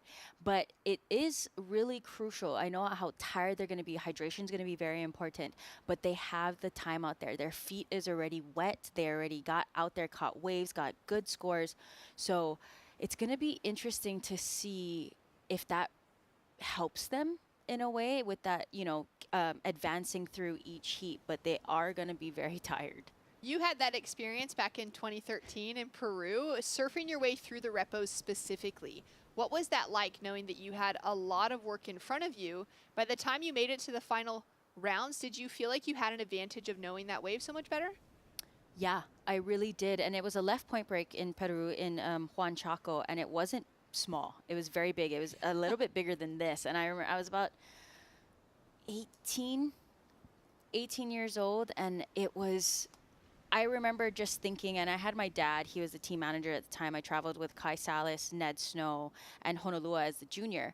And I remember thinking after losing in round 2 that it wasn't a loss. I learned from that heat and saw the Repecharge as a whole nother competition. And that's why I fell in love with ISA, was because you just lose in the main round. Yeah, it does suck. It's you know, but you have to let yourself feel it and then get right back to work in the Repecharge, because as we can see, there's still a lot of heavy hitters in the Repecharge. So you have to regain that mindset, really regain control of the emotions, and get back out there, because the Repecharge is a whole nother competition. It's a whole different game. Shannon and Meg's here to call the action, and in the Repecharge rounds, you do feel like there's so much more pressure on the line because you've already used up your one kind of pass, right? That one like go straight to go and collect $200. Like you've already used up that opportunity to kind of swing past things without having to actually be eliminated.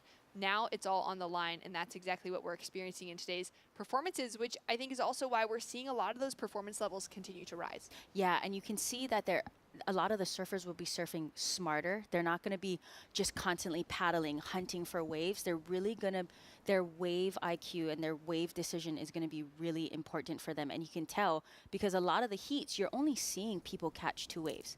And that's how you know the surfer is surfing smarter. They're timing the sets. They're timing the tide. They're timing when the good wave is coming, even down to the point where it's like, it's a 4-wave set. They know the second one is the best. They're going to take off on the second one. Well, out in the lineup right now, Lena Munn is taking a slightly different track to the rest of the field. She's put herself on the inside position, and she's had a couple paddles that she unfortunately hasn't been able to get into. Liv Stokes, however, has repositioned herself, and she'll be up and riding on the first wave of this heat. Smart at this stage with 13 minutes to just get a ride on the board, even if it's something a bit smaller.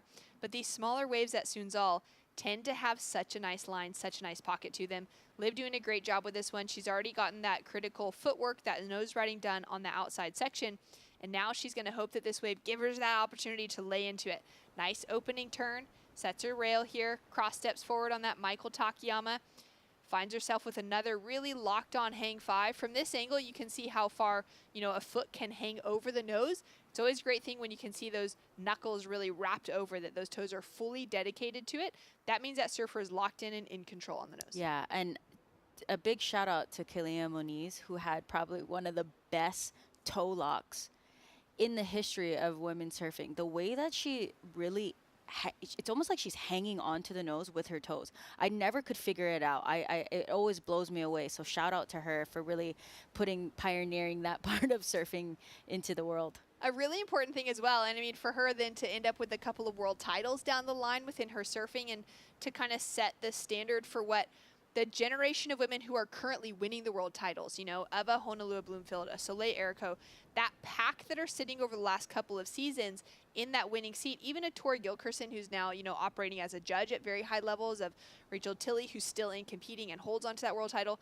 Kalia was in that generation just before them, setting the standard of what, for one of those things, what really technical nose riding was. Yeah, and I never could understand it. I mean, I get there now, now that, But at that stage, maybe in that stage, I'm 2 years older than her. In my head, I was like, I should be having my whole foot hang over the nose if you're doing this at 16. On the tip of this nose. Yeah, and then lo and behold, then she turns around and does a hang heel, and I'm like, okay, I don't get it. But yeah, so kudos to her and props to her for really handing that standard out.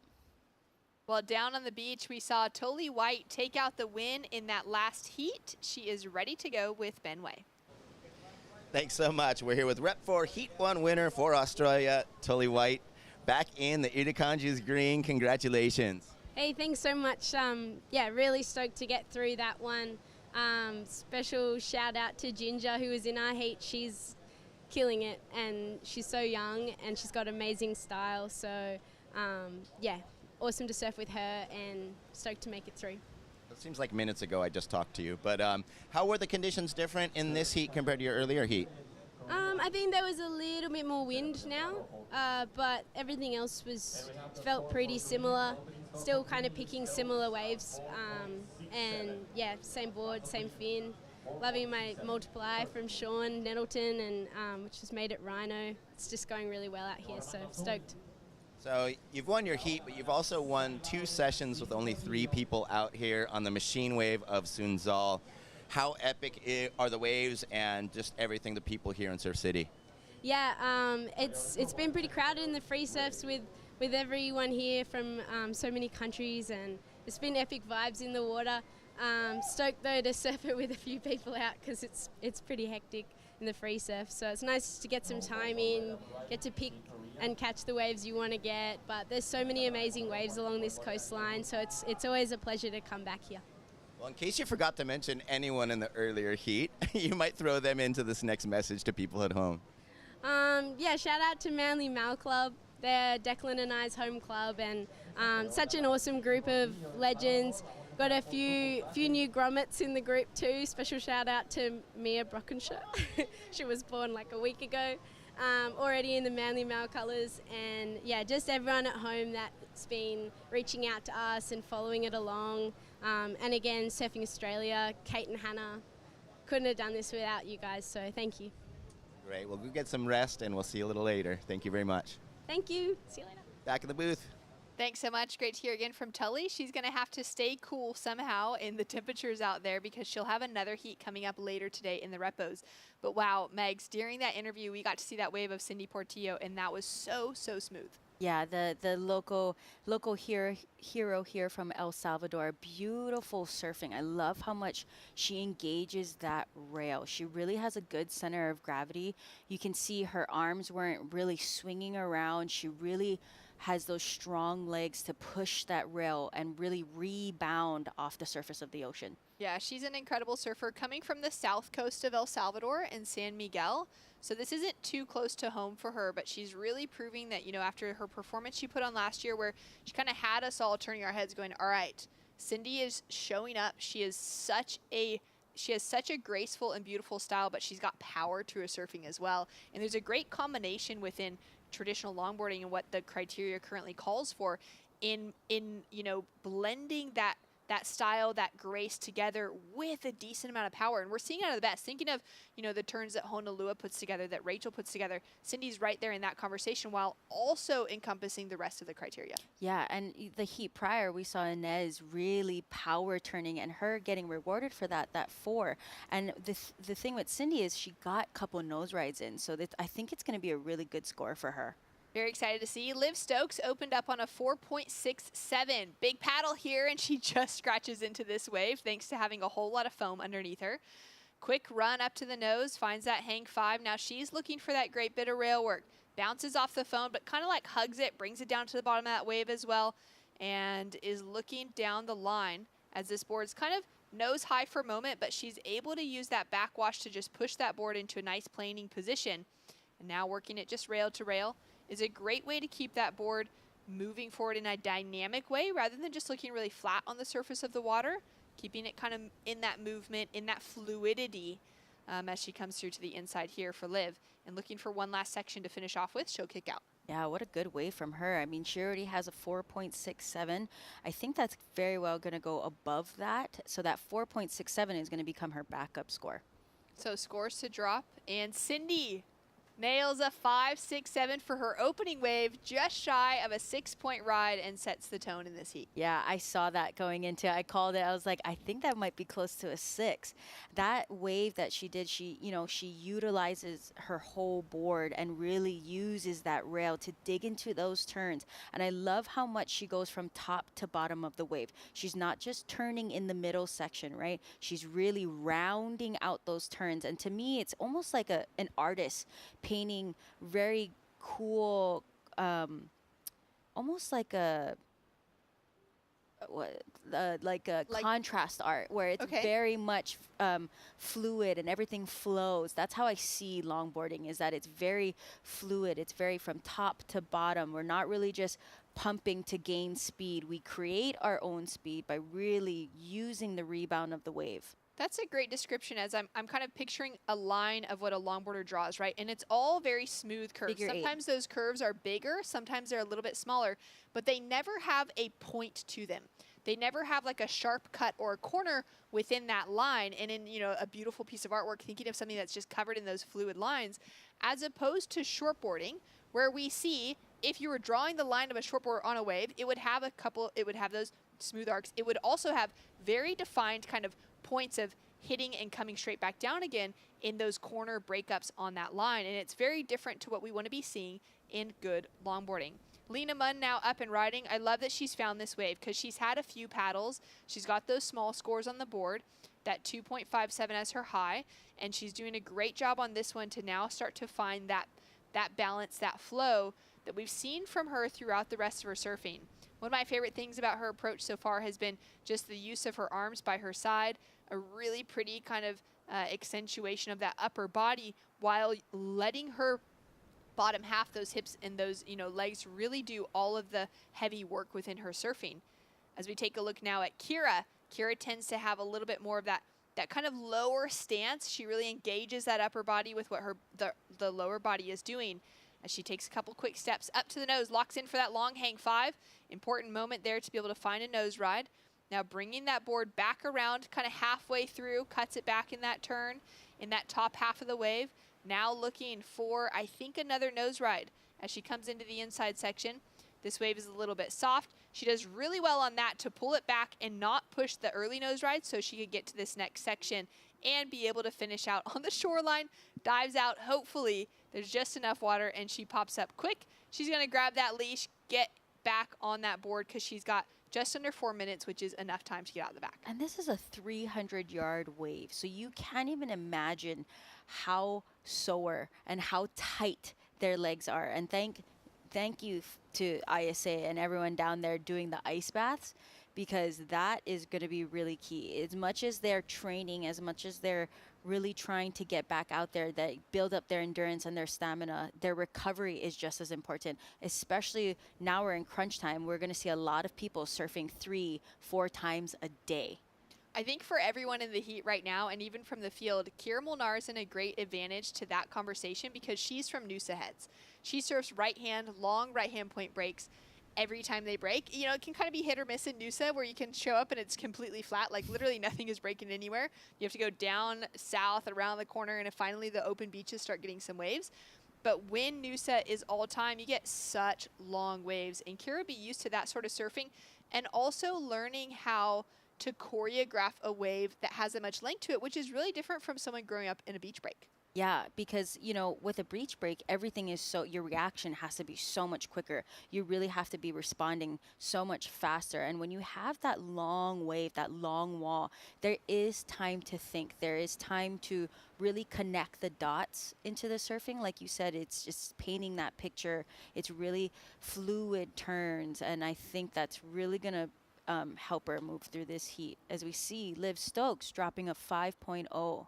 All right, so the 5-point ride puts Liv up into the lead, Sandy into second, sitting still on the highest wave, and she's up and riding again, looking to improve on the 5.67, put a backup score down, opening nose ride, tight footwork, little shuffle here. She's trying to just reposition for this turn. Hooks it back, needing to stay in that pocket section of the wave. Couple steps forward, has started to lose a little bit of that control on this wave in comparison to what we saw in the last one, but she has the opportunity now to finish off clean, to have the final kind of taste for the judges to be that of something that's kind of smooth and calm, as we catch up now with Lena on the outside section, and a great bit of cross-stepping now as she looks for that nose ride, stretches out to try and get those toes all the way to the nose, just can't really hold on to the, you know, what she was trying to put together at the finish of that wave. Although with her last score, it did come through high enough to put her up into second. She'll have another score to drop. We're down to the final minute now, Megs, and Liv Stokes is out the back with priority. We've got scores to come through for all 3 other surfers. Wow, I didn't even realize the time. A minute? So fast. Oh, my words.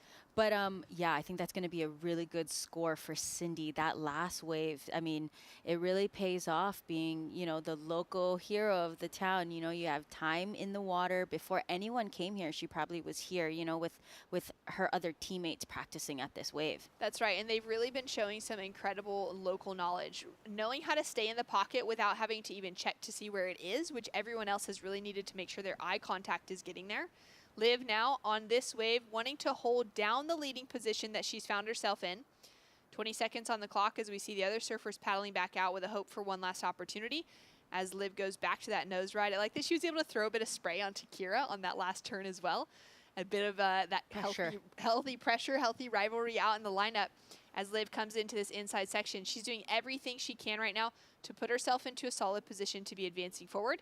She's been staying with her mom at Casa de Mar, which is right here on the point. Like, you can't stay any closer to getting in the water than sleeping at Casa de Mar, and she has had her eyes on the ocean year after year coming back here. It's now her 2nd year in a row. They're in that same place in accommodation. So she's someone that has a really good rhythm in place when she comes to El Salvador, and it's paying off within her surfing. Yeah, and she perfectly displayed that in this past heat. I just heard the buzzer go off, but that was a beautiful ride from her. She really I love how she got that high line and dropped down to the flats, really using the whole entire wave, like we talked about, right? Creating those figure eights from top to bottom of the wave. And that's what judges want to see. Utilizing not only your board, but really using the wave to work for you. So important, as we've got scores to come through for 3 out of our 4 competitors. For Lena, all scores are locked in for the South Korean that runs surf camps in Indo, and we'll have some of her surf students tuning in to watch her heats today. The South Korean contingency as well has been one of my favorites to see the development coming out of that nation. A surfing community that has great opportunity for good longboarding waves specifically, and it's really showcasing in the performances that we've seen from those surfers. So great work to Lena. However, in that second place position right now, we've got scores to drop in for the last exchange of both Cindy and of Kira. And I feel like being the requirements are so small, we're going to see that situation change. And now the question is going to be, can Liv hold on to that lead? Really good wave that she finished off with. And who will be taking the advancing spot behind her in Cindy and Kira? Yeah, I feel like we're going to see another repeat of the color of the singlets on the screen here jump like Dance Dance Revolution. It's going to be, you know, green, red, blue, then white, then blue. It's going to be... I love how much that, you know, to the last second, they're all fighting to get that score. Well, that's exactly it now. It's about a minute-long wave. We're going to have a break here as the judges look at replays before we announce the results, because we've got scores to come for 3 of our 4 surfers. More right after this.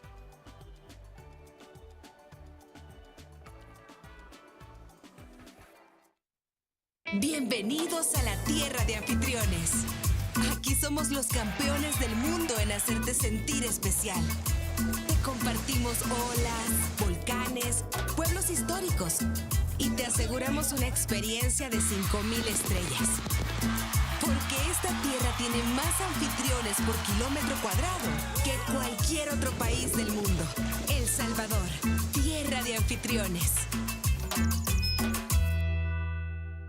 There's a right time for everything. A right time to learn. A right time to try. A right time to fall. There's a right time to find your wave.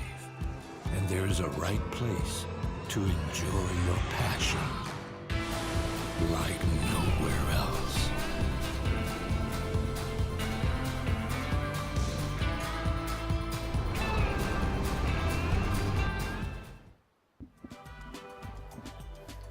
Well, thank you so much for staying tuned, because scores are dropping. Kira Molnar dropped a 4.73 for her last wave, which momentarily jumped her into an advancing position, but then we've seen a 6.1 drop in for the local Salvadorian, Cindy Portillo, who's now taken away the leading position away from Liv Stokes in second.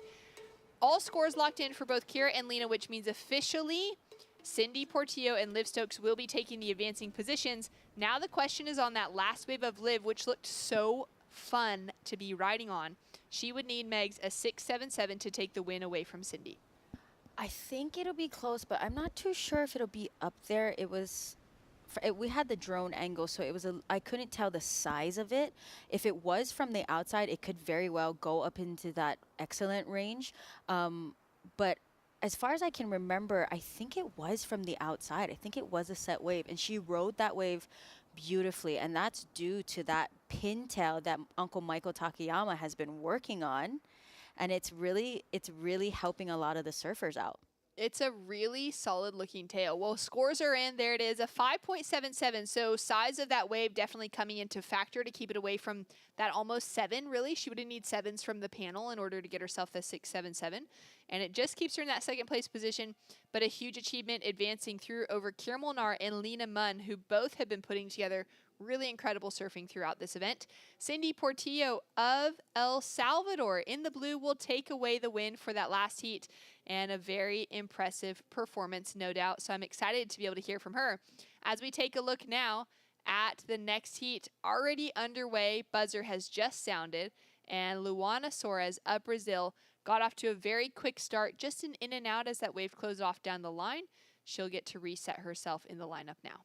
Yeah, and the smart move, she just wants to get her feet going. She wants to get a little bit more warm. Not that she's not warm already with how hot it is here, but she wants to get her body moving, you know, get that campaign started early. And it's almost like a pressure mental thing too, to really be like, ooh, I caught the first wave. What are you guys gonna do to catch up? I was thinking the same thing, like not, getting that quick physical warm up, but actually that mental warm up of going, all right, I've been up, I've been on my feet, my wax feels good underneath my toes, literally those kind of things, because that wax can melt off of a board out here like in a moment if it's left in the sun. And just to be like, okay, check mentally, I'm ready to go, let's put this on. Yeah, and it's really about getting that body warm. It's really, she can say now she's the only one who stood up in the heat. So that alone is already that confidence booster to be like, oh, I stood up. I decided to kick out of that. I'll catch another one and it'll be longer, and I'll put everything, the criteria to it. Well, we've got a paddle now. Emily Curry has the inside position before priority is established, so she's got the right of way on this wave. Nice couple steps. She's also going to have to kick out. Now the women have pushed themselves far on the inside. They pushed themselves really deep. Megs, you and I were having a chat about this off air. We'll get back to that in a moment because Leah Diaz has now snuck herself into a good-looking wave. Little challenging on that opening nose ride. Goes into that kind of squatted position, but holds it as she paddles back off. Resetting her line here, quick steps up for the 16-year-old out of Costa Rica and driving through that first big turn. This is going to be an important wave because it's the first wave really to be ridden. We've seen that in and out from both Luana, from both Emily, and now Leah able to set the tone for what's happening out in the lineup off of this first heat, and she'll be that first surfer to really receive a solid score next to her name as she comes into this inside section. Kind of checking here, waiting patiently, timing it out before she races out in front of this because it's so flat. And then once it gets shallow enough, it starts to stand up again and give the opportunity for another great nose ride just like that. Beautiful S-turn and maybe another hang 5 as we get this really close-up look of that great footwork, and she'll kick out on the shore. What a good wave ridden as we see Caitlin Mickelson for USA up and riding. Caitlin with some great work off the rail. Little check here, quick couple cross steps, just back and forth, also waiting this out. Fun little kind of pump off the bottom. Cross steps up, finds that 5, and looking for one more opportunity. She's kind of now away from that pocket, but she's also into that shore break section, and that will just kind of fizzle out on the finish of her wave. So we'll get a first score in for USA's Caitlin Mickelson. We've got a score in already for Luana Suarez, just that 1.5, and this wave's going to really help her campaign now off the takeoff. So I'm sure she got something great done out the back. We can now see that she's got a little ankle brace on the inside. Hopefully nothing too, major has happened to that, and it's just sort of that peace of mind as we can see the paddle battle. Oh, man. And this is crucial. This is a stacked heat, These are two women who haven't surfed yet, so they're very lively, very awake. But we see Leah Diaz on the outside in green really trying. I know she's very tired. And this is another heat that's so interesting. We have veterans, and we also have a lot of youngsters in this. So I want to see how this dynamic's going to work out in this heat. Yeah, this is going to be really exciting. A couple of 19-year-olds up against a 27-year-old and a 36-year-old. Now, the last heat was very dynamic down to the finish. It was El Salvador's Sydney Portillo who walked away with the victory. Let's go down to the beach to check in. Thank you, Shannon, Megs. A lot of excitement down here because we have Rep 4 Heat 2 winner representing El Salvador, Surf City's own Cindy Portillo. Congratulations, felicidades. Muchas gracias. Bueno, te quiero preguntar, eres el último miembro del equipo de El Salvador y tienes un montón de apoyo aquí en la playa, pero también tienes mucha presión. ¿Y qué haces para mantener tu enfocada en tus hits? Sí, ayer los primeros hits eran de mis compañeros y pues lastimosamente perdieron, pero quedé yo con vida. También me fui a repechaje, pero tengo otra oportunidad. Y nada, es todo hacerlo por mi equipo y por El Salvador. Ellos también están aquí motivándome y pues eso es todo, sentir la emoción de todos y escuchar cada mensaje, escuchar cada palabra que me dicen. Vamos, Cindy, tú puedes. Y bueno, estoy en mi casa y quiero darlo todo, aunque sea muy difícil, pero paso por paso y con mucha fe. Okay, so that was a mouthful. We are going to go. So she said yesterday she was lost 2 of the members of her team, unfortunately, and she also went to repecharge, but now she's got another chance to bring it through, and she's so excited to have another chance to bring it through. She loves all the messages, everything that everyone, all the support that's come through, and really, really thankful to everyone down here.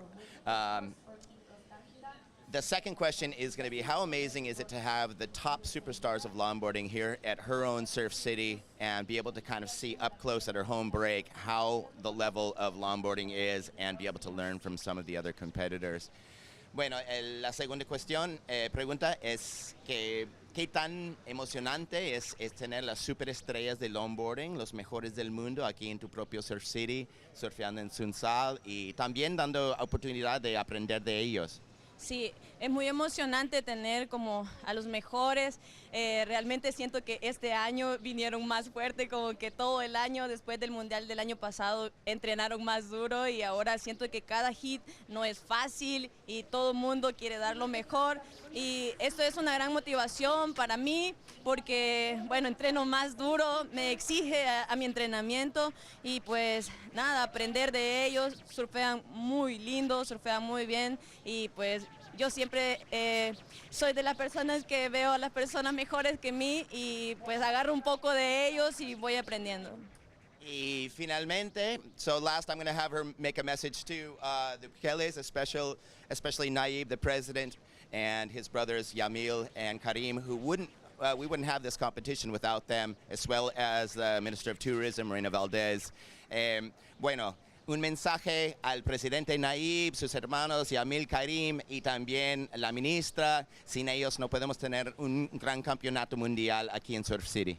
Sí, muchas gracias al gobierno de El Salvador, al presidente Nayib Bukele, a su hermano y también a Indes que nos apoya muchísimo ahora como deportista y a la ministra Morena Valdés también por traer todos estos eventos increíbles. Nos dan la oportunidad de representar a El Salvador con atletas de más alto nivel y pues nada, muchas gracias y que nos visiten más y vamos a tener mucho más eventos y bienvenidos. The last question is I'm going to have her give us a little bit of advice for all these people visiting from around the world on which pupusas they need to try. Un consejo a todos los visitantes que están aquí, ¿qué es la pupusa que no puedes faltar probar? Nada, pídanse pupusas, son lo más típico que tenemos nosotros, son buenísimas. Mis favoritas son las de frijol con queso, tienen que probarlas. So she said, go for the bean and cheese one. You got to go for that one. And if you go home without pupusas, you better not come back to Surf City. Muchísimas gracias, muchísima suerte en el próximo. Gracias. Back to you ladies in the booth. Thanks so much. Down to 11 minutes, 20 seconds on the clock. And Luana Suarez is in the lead with a 6.83. We've got Leah Diaz with a 6.83 as well. Wow, 2.683. So just catching my brain up on exactly what is happening here. And those two on equal starts. Now just the strength of the backup has Luana sitting in a leading position. Emily and Caitlin with some work to do. Caitlin's first score still dropping in, so we haven't quite seen that yet. As Luana is now up and riding. Quick steps up to the nose, finds that hang five. Sorry, Leah Diaz up and riding in that green jersey and into that second nose ride now as she pedals back off, sets herself up down the line. You can see that wave wanting to break a little bit wide, but it's just holding off and hugging that reef well enough to give her that clean open face now as she comes into this softer section on the inside. Drives back through that pocket and is doing a great job here to put another backup score on the board. So opening up for Leah with that 6.83 has her in a really solid position now to be the first surfer that's going to have 2 scores of consequence on the board. This is going to back it up really nicely. You can see that smile on her face as she comes through to the inside section, just wanting to capitalize on this finish. Quick steps, and she'll go down right underneath the board there, but she'll be all right and on her way back out. Yeah, she's going to feel really, really good with that ride there. She already has a 6.83, so it's going to be another solid backup score. I can see it now that she will probably bump back up into first, but Luana with priority outside, and hopefully with 10 minutes left, there's probably time for maybe 2 more sets to come in. So 2 more sets, usually there's about 4 waves in each set. that's an opportunity of 8 waves. So we're going to see a lot of surfing, I feel like, now in that back half of that heat. Yeah, that's exciting to know that we could have this pulse, a bit of action, as we've seen with so many heats throughout this event. It's getting pretty stressful. I am so stressed out. I was just explaining to you that, you know, as much as I sometimes miss being in a jersey, being in a booth, not or even down there watching the silence with everyone and the cheering, I love it so much. But when you have heats that are at the buzzer beater, there's been so many, and we've seen it in that last heat, how fourth jumped to first and second jumped to third, back up to second. It's a lot of just keeping composure. And I'm very well reminded being in a booth here that, I have to be able to compartmentalize when it comes into coach time. When I coach Sophia, I really have to take myself away from that situation and be the calmness. So props out to the team and the coaches who really keep it together for them. It's such an important part of it, and it's really another one of those beautiful things about ISA events is the fact that there's, for this event, there's 4 surfers per team allowed. Not every team is able to fill out those 4 surfers, but a lot of countries have this year, which is great. 2 men, 2 women. They also can have a coach. They can have a team manager. Sometimes there's a mom, a dad, maybe a physio traveling with that team as well. Sometimes the parents operating in that space because that's their profession back at home. And that's an awesome thing to be able to have behind them. But, it's rad to be able to have that kind of dynamic that's very team focused rather than that individual focus that these surfers would have at essentially every other event that they compete in. No matter what it is that they're competing in, every other comp of the year is going to be an individual one, unless it's maybe like a clubs event and they're at like a board riders battle of multiple board riders clubs or something, which would be a little bit more similar to the ISA kind of side on that sort of feel. But it's really cool to have that in an important role for those coaches to be able to play within speaking into these surfers' lives. As we take a look now at Emily Curry, in that first priority obstacle on this wave, she hasn't had the best start to this heat with just that 2.6 on the board, and she'd be feeling that now. Finds that opening nose ride really well, drives off the bottom, sets herself up for a next nose ride. Nice combination to start. Now wraps that turn back around into that high line straight away. That was really seamless surfing, connecting the dots from one maneuver into the next, which is really pleasing on the eye. It feels really nice when you're out there surfing, and it's the sort of thing that the judges are looking for, that fluidity to really connect these major maneuvers together in a really seamless combination. As she comes through the inside now for Em, and couple steps forward, looks to try and tag the nose one more time, doesn't quite get there. Instead, she's going to just go for this little roller coaster and ride out onto the shore. Wow, what a good ridden wave right there. Luana Soares now up and riding into that 5. Weaves that board back around. Quick tap to the 5 once again. She's out and wants to get that priority jump over Emily. Yeah, that's why that was a quick jump onto the board as we see Team Brazil. I can hear them and see them on the screen just cheering Luana on, really getting her hyped up to get back out there, get that priority. And yeah, they're a fun group to be around. They're always lively, always cheering really loud, and I love it. They're super engaged with what's happening in the water in every single heat. You can see that passion. You can see those smiles. They're feeling stoked right now because she already has that 6.83, and now she's putting that backup score down. Yeah, and as we could see that Team Brazil also has a female coach, Karina. She's been in surfing for a really long time, and I think she brings, as you can tell, the difference between the two coaches. The guy is screaming, yelling. She's just whistling, staying back, only talking when she needs to, but she can be really hard sometimes. Even when she just looks at you and talks to you, she really talks with passion. And less is more. Mm-hmm. What she wants to get across, she will get across. Caitlin now up and riding straight into that great looking hang 5, swoops into that first turn. Looks so good from this drone angle. Couple steps forward, pedals back off the nose. Her husband, Niles, her son, Maddox, would be watching in. Niles is on a surf trip in Nicaragua right now, and their son, Maddox, is back at home with Caitlin's mom and enjoying the time to see both parents, I'm sure, out getting some good waves. He'll be with them in no time on trips like this. As we take a look at Leah, she's done such a good job to just stay active within this. We're still waiting for Leah's last wave to come through. This is going to be another heat where we're waiting for a lot of scores, I think, by the end of it, because there's been a lot of activity. And because we don't have those rogue wild sets, surfers like Leah are able to get that first wave and then paddle back out to get into a second as she continues to just link it together here to the inside section. She's done a really nice job here of demonstrating good footwork, demonstrating good nose riding, and putting that board on rail in kind of those softer areas that allow her to stay in the point of that wave where she's going to be able to find that trim. And that's so much a part of longboarding, is just being able to put that board into that trim point on the wave. Yeah, absolutely. And with this swell, a little smaller than yesterday, the competitors are having a little easier time paddling out. I know that it's not easy, that current really rips, but with the waves being smaller, there is less water moving. So that's why they can get back out there a little quicker. 3 minutes, 50 seconds remaining on the clock. The Costa Rican flag flying. And Brazil, USA, and England all with their surfers in the lineup. It's going to come down to this last exchange, possibly. That was a really solid one. There might be time for them to get out the back and get one more wave. There you can see everyone kind of paddling in a line, and another set starting to approach. We're waiting for waves for all 4 surfers.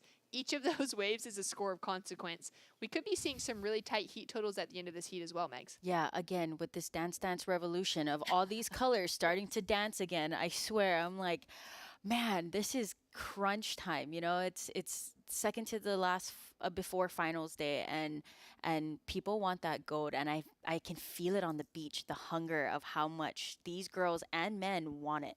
It's wild too when an event is running at a location that has, near perfection for waves. It allows every surfer to surf well. Yeah, exactly. It comes down to the surfing, which I can appreciate, and you as well. We've had heats where there was no waves, and we're basically it's so frustrating. There's that Costa Rican flag flying high, cheering on Leah Diaz. But yeah, back to the heat. Sometimes we'd surf in conditions where, it was maybe knee high. I've been in situations like that. So it's really nice to see the opportunities that Eslanzal here in El Salvador has given the surfers to share their surfing and really put it to the test. It's so important. And it's really, I think, a great thing for all the surfers that are here, that are on the ground competing this year, but also those that are tuning in from around the world that may be able to make their national teams for next year. We've got surfers here this week like Mariska Myers competing for Team South Africa, who were at home watching the event last year with, kind of the interest to want to compete at this at some stage, but not necessarily the drive and the motivation to get there. Watching last year's event gave her that drive, and this year she went out and qualified for the South African team, which she'd competed in that event before, but really put the work into going, all right, I want to surf at Sunzal. I want to have that opportunity to get some great right-hand point breaks. And, getting that time in really allowed her to kind of put in that work behind the scenes. And I think for hosting a wave like this, we're getting to see the world's best longboarders right now. We're getting to see those that have world titles, that have gold medals in the past. And it's the perfect opportunity to just watch and study. Yeah. I learned so much about my own surfing by watching everybody else surf at all these events. It's been the best thing for my surfing probably, is to continue calling heats like this. And there's such an advantage when we have perfection in front of us to get to see the world's best, putting it all on display. Yeah, and I've seen a lot of the young kids like Leah Diaz and Luana Soares who maybe not had the opportunity to represent their country, and now they're here, learning from past experiences from people like Chloe, Karina as the coach. And it's so amazing that this is where they want to be. This is how they're going to represent their country, having their flag fly super high, very proud. So it's really cool to see, the USA has been in it for a while, and we had 3 new countries join this year, which is amazing. Yeah, it is so incredible to see that happening. As we take a look at scores that have dropped in, 15 seconds on the clock, Luana and Leah currently sitting in the leading positions. We're waiting for a final score of Caitlin Mickelson, and we might have a paddle. But right now, Luana Soares is in first. Leah Diaz is in second, and Caitlin Mickelson is now into third. Emily Curry is up and riding before the buzzer. She requires an 8-point ride, an excellent score, and would be the highest of the heat to get herself the advancing position out of repecharge round 4. Beautiful couple turns she's linking together after that opening nose ride, and a great opportunity for her to fight for it. This wave having a little bit more of a smaller size to it, although it does have a great curl. That was such a dynamic turn right in the pocket. as she comes into this whitewater. She's going to put everything on the line for this last wave and at least have an opportunity to be advancing through. We'll have a score, I believe, to drop through for this one as she's looking to kick off on the inside section. And she might get the opportunity for one more nose ride. Now, breaking down the scores that came through from the last exchange, Luana Suarez dropped a 7.57. She's in the lead. Leah Diaz dropped a 7.17 and a 6.13. The 7.17 sits in her high scores. She's up into second. Caitlin Mickelson dropped a 5.33 and a 4.67. She's currently in third without having caught another wave.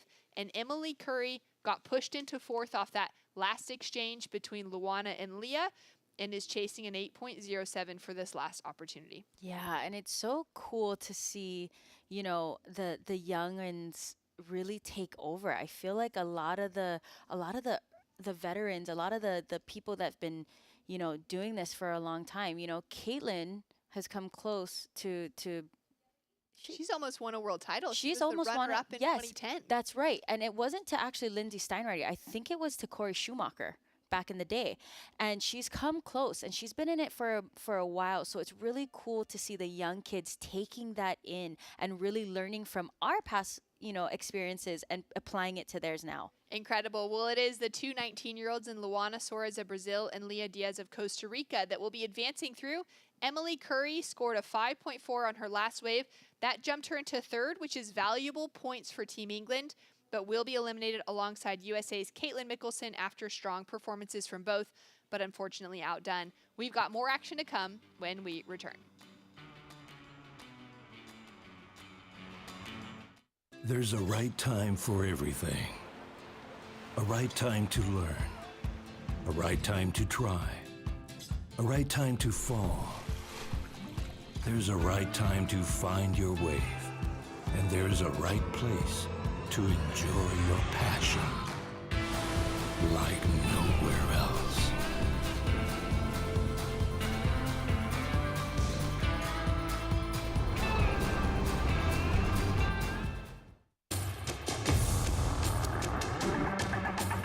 It's one of the biggest goals and one of the biggest dreams.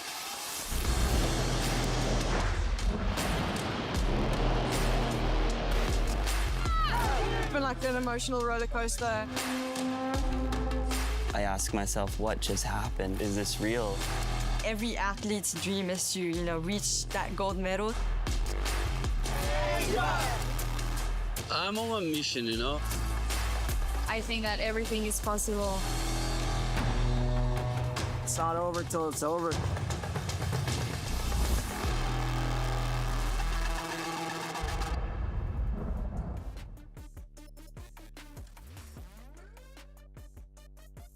To the action here for the ISA World Longboard Championships. Alice Lemoyne of France, Tilde Sophie Rasmussen of Denmark, Coral Bonilla of Mexico, and Carlota Jauregui out in the water for Team Spain. Red, blue, green, and white. No doubt we're going to see some Dance Dance Revolution with those scores and those colors jumping all over the place in that leading position this heat. I know. And again, we have Alice Lemoyne, who won her gold medal last year. And it's very interesting to see her in the repercharge, but that is a testament to the young and upcoming surfers in this competition. Yeah, it's pretty wild. Alice won her second gold medal last year at this event here. She also won the previous event for the ISA World Longboard Championships in Biarritz, at home for her in France in 2019. So she's on back-to-back gold medals with a chance to now fight back from the repos and gain herself a third. As we take a look now at Coral Bonilla, 16 years old, out of Mexico. We saw her take an advancing position out of her earlier round, as well as Carlota for Spain in the white.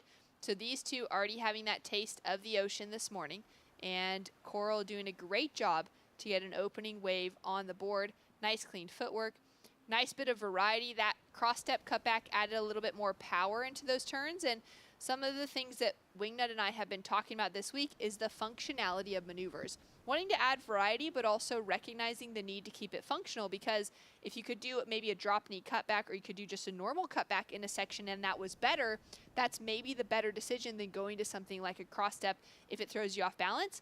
However, if you're surfing like Coral and you can keep that balance and that precision and add some power into it with a nice kick out as well, then that's great surfing.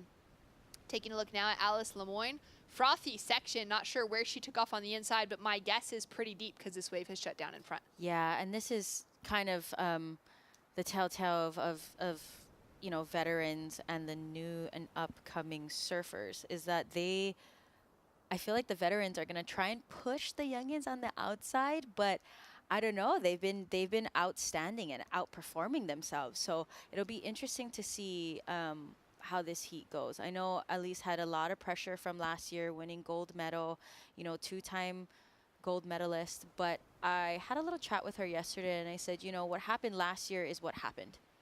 You really have to refocus, even the last heat. Let that be the last heat. This heat is right now, and put it to your surfing.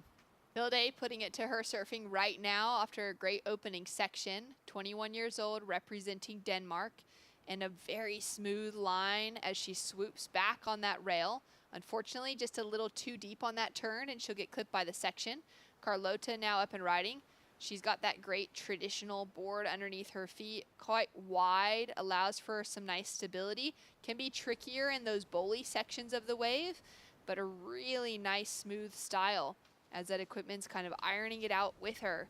And Carlota with an opportunity here to just continue putting that board on rail to the inside. Now we'll be looking for some more of that footwork, for that opportunity to find herself a nose ride, possibly. Couple quick steps, and gets that quick tap to the 5. Looking for maybe one more nose ride here. As we come into the shore break section, she'll kick out clean. So we will now have scores coming through across the field. Yeah, and everyone, you can tell, everyone got their campaign started, you know. They know they have former gold medalist Alice Lemoyne, so they really want to put pressure. And it's going to be interesting to see, especially as we get in the back half of the heat, how much, you know, priority will probably come into play, I think. It is really intense when you take a look at the draw, you know, after the day changes and everybody gets, you know, reshuffled into the next heats based on how they advance through, and you find that you've got the reigning champion in your heat. So important to be able to stay within kind of that own mental game, not get caught up on that and recognizing that strength. Now we're going to go down to the beach because Ben Way is ready to go with the next interview after a solid performance from Brazil's Luana Soares. Thank you very much, Shannon Meggs. We're here with Brazil's Luana Soares and, of course, Karina Bras to help out with the Portuguese to English translation. My first question is going to be that it took a really long time for the scores to go through, or to come through in that heat, and intense moments like that. If she depends on the information coming from the beach announcers, or you just shift into a different gear. Ele falou que os scores demoraram muito para sair, né? Isso daí influenciou em alguma coisa? Você sabia que estava acontecendo ou você estava de boa ali? Não, eu estava bem desesperada, tentei levantar a mão ali para poder entender um pouquinho do espanhol, mas a adrenalina ali dentro da água fica difícil um pouquinho querer buscar a nota, então tem que apresentar uma onda muito boa e ter certeza que eu fiz uma boa nota, né? She didn't know about the score. She was kind of desperate about knowing about that and understand the Spanish. And then she realized that she have to present a very good wave with a very good score to be sure that she's okay in the heat. Okay. My second question is today we saw Carlos Bahia win his heat. Before her heat, did he give her any kind of advice on today's conditions, on possibly where to sit, lining up, or any other advice on her heat? Aí ele perguntou se o Bahia fez o primeiro hit dele e se ele te deu alguma dica de onde ficar, onde sentar, o que fazer na bateria. Ah, claro, o time todo ali, tá todo mundo olhando o mar, todo mundo quer que a gente passe, então o time tá bem forte, os meninos, o capitão e o Bahia, eles estão ali à disposição para ajudar a gente, então com certeza. She said yes, that all the team is looking where the waves are breaking all the time, the changes of tides and everything else. So all the time she is having advice for everybody in the group. Finalmente, uma mensagem em português. Tô muito feliz de ter passado a minha bateria aqui. Vamos para a próxima. Tô com sangue nos olhos. O Brasil tá na torcida. Queria mandar um beijo para minha casa, Camburi das Pedras, amigo que fica torcendo. E eu tô muito contente de ter avançado. Vamos para a próxima. Muito obrigado. Parabéns para você. De nada, valeu. Back to the booth with you. Thanks so much. Well done, Lua. Beautiful performance. And, you know, you were mentioning before that opportunity for some of those newer faces to be represented on their teams. For Luana, it's now this opportunity in the next, you know, couple of years, or at least in this year, to step up and really make a name for herself. We got to know her last year at this event as well on behalf of Team Brazil, but typically that team would be an Atalanta Batista, who's on and has been on that team and represented for the last decade or so, maybe even 15 years. And then Chloe Calmon. Chloe's taking the year off of competition, and it's opened up the door for Luana to be on that team, be in that conversation once again alongside of Atalanta as well. So it's nice for us to get to know those newer, those up-and-coming faces from around the world. But again, it speaks to the challenge of qualifying for a national team and how important these events are and the experience it is to bring back and feed into that national development across the world. Yeah, and it's amazing that, you know, ISA is so international that we have, you know, these new countries that just entered in, you know, South Korea, Nicaragua, Wales, and they get to represent their country on a longboard, you know, elite level. And it's so amazing. We saw all the different levels of surfing, but also ages. You know, we have Karina from the Brazilian team who's been on tour since I can remember, since I was a kid. And for her to be able to coach the team right now is absolutely amazing. I couldn't agree more as we're just taking in this wave from Tilde out of Denmark. What an incredible line she has drawn so far. Now wanting to make the most of it through to the inside section. This will be her second wave of the heat. She opened on a 2.17. She's got so much speed, throws in that big cross-step cutback, which allowed her to cut all the way back into the foam with it. She had some power out of it. Quick couple steps and tries to force that ending nose ride. Doesn't quite get there as her crew is down on the beach. Now for their flagpole, they've opted for, it looks like a stick that they found on the ground, part of a tree branch. Works great to be able to just tie the ends of that flag to and get it up in the air. Yeah, sustainability, you know, at its finest. We don't have, and that's, yeah, that's exactly it. And that's what's so cool is that this beach offers so much. There's, you know, pebbles, there's rocks, there's giant sticks, you know, down ways in the town of El Tunco. There's so many cute little shops too, and that just the buildup of that. It kind of reminded me of an international marketplace back in Waikiki, and I love seeing that kind of movement towards the society. Yeah, it's pretty amazing. I love seeing thatched roofs around as well. All of those things that do speak to the use of the land. Yes, exactly. Use of Sustainability in front. Yeah, and what's available to them. They're not looking for, you know, crazy types of like asphalt and concrete. They were like, you know what? This is a roof. We're gonna use the palm trees here. It's like old Hawaii. That's why I love it. Down to 8 minutes, 30 seconds on the clock. Alice has dropped a 6.67 and is now sitting in the leading position for Team France. We got a 5-point ride on the board for this last wave of Tilde, and that sets her up in second place. Coral opened up with a 5.17 for Mexico. She's sitting in third, chasing just a 2 to advance, and a 4 on the board for Carlota out of Spain. This is a very tight heat. For Alice, she'll be feeling confident having secured that near 7 for her second wave, knowing that she's going to have the easiest job ahead of her if she can get a backup score on the board.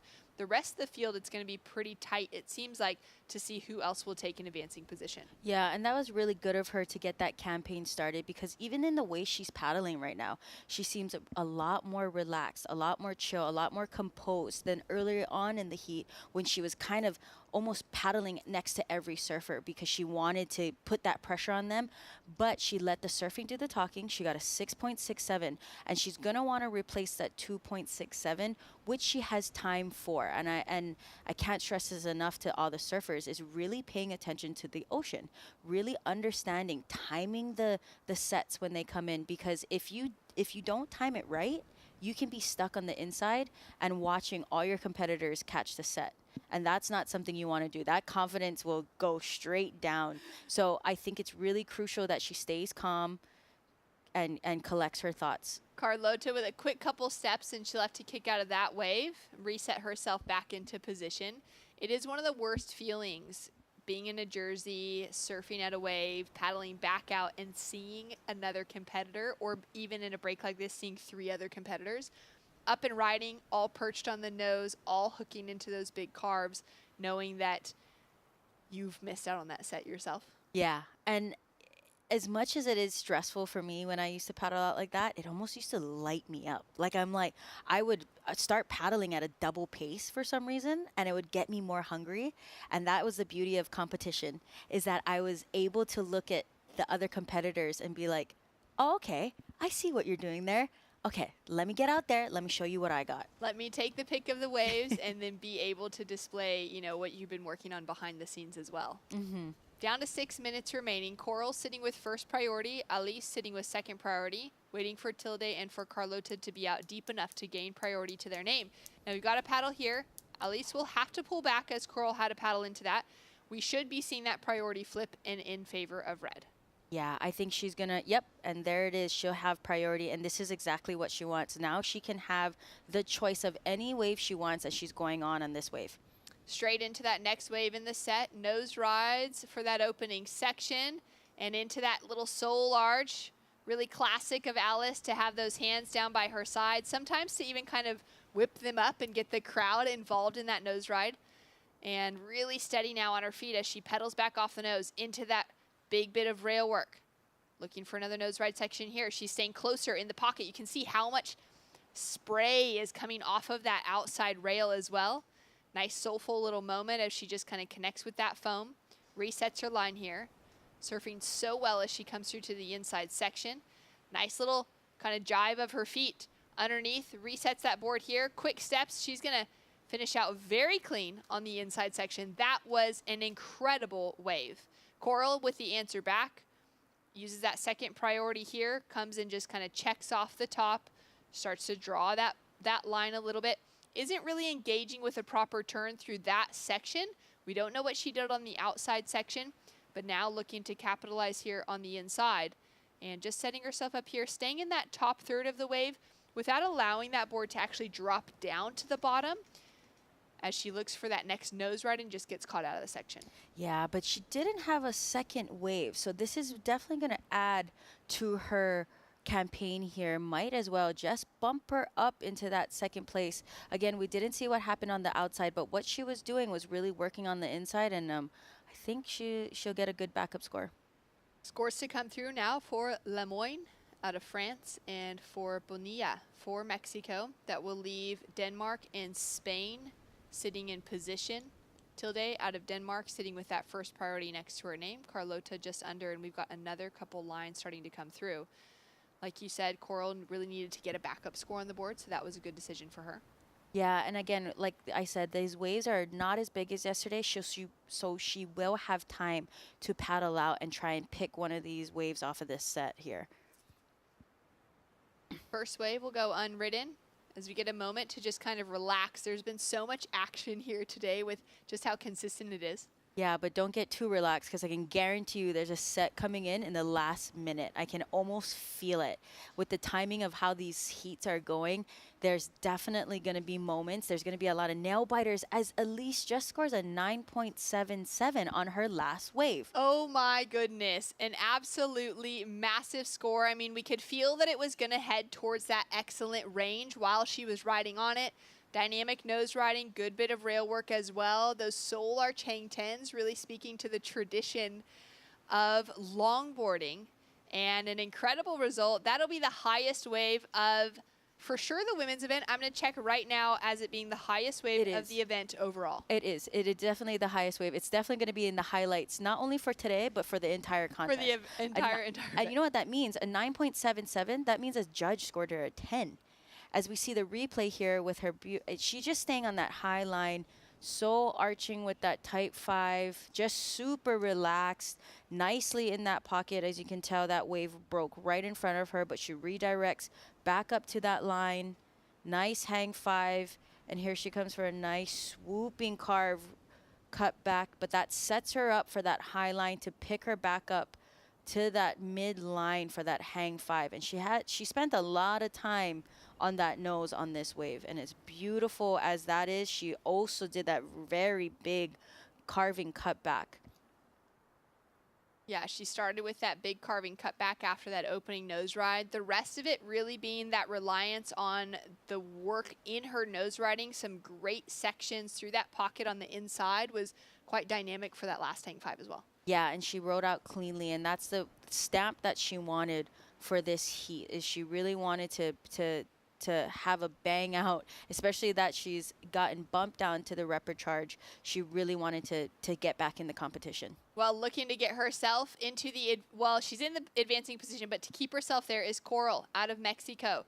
Has that outside section. We've already seen a good bit of rail work, a good bit of footwork, and now as she comes to connect through here, she's looking to improve on a 4-point ride. That will set her up with a higher requirement on her competitors that are sitting underneath her. Still a minute to go on the clock as Coral comes through to the inside section here. Needs to probably get another nice nose ride as she finds that quick stretched out 5 into the kind of flat section of this wave. Does well to redirect herself towards the pocket on the nose there. This is a lovely little combination to end with into the shore break. And we'll see what happened on the very outside of that wave if Coral is able to improve on that 4 on that 5-point ride. At the moment, Carlota will be chasing a 5.11, and it looks like she's now up and riding on a decent sized wave. So we knew there were sets coming, and everyone's going to have this opportunity on the finish. Who will be taking away that second place position is really the more important question now, as Carlota just loses her footing, unfortunately, after that big wrap. She just goes too far into the foam and can't keep her composure, as we're down to 10 seconds remaining, Megs, on the clock. And Tilde has this opportunity to fight for only a 4.18 on the board at the moment, though we do have a score to come through for last of Coral, which may increase that requirement. Quick steps up, finds that first hang 5. Now just setting herself up in that white water, wanting to make sure to hug that section rather than racing out too far, but also needing to pay close attention to seeing if she can get herself back into that open face. And at this stage, it almost looks like she's kind of caught too far behind, but the wave starts to back off, it starts to soften, and now she's going to have this opportunity to get back possibly to a nose ride on the inside section. Again, we're now waiting for scores all the way across the board. Nothing very dynamic on the inside here for Tilde to finish with out of Denmark. You can kind of feel that in her body language as well. But we don't know if that last wave of Coral is also possibly going to raise the requirements on the field. And like we said, it's going to be down to that last minute, even 30 seconds, because that set came in and pretty much every surfer got that exchange. So it's going to be interesting to see what the judges drop for that. Well, a 9.77 drops in as the highest score of the women's field, highest score of the men's field throughout this event. We have seen some phenomenal surfing, and at the moment, Alice Lemoyne in the rapid charge round takes the cake on the highest score. She'll be taking away a leading position. We know for a fact because she has the rest of the field comboed in order to take themselves into that lead. We're still waiting for the results for this last exchange. Will Carlota or Tilde be able to take out that second place position from Coral? We will find out when we return. Sam Bleakley and Wingnut coming back into the action, and they will give you those results as we head into the next men's round.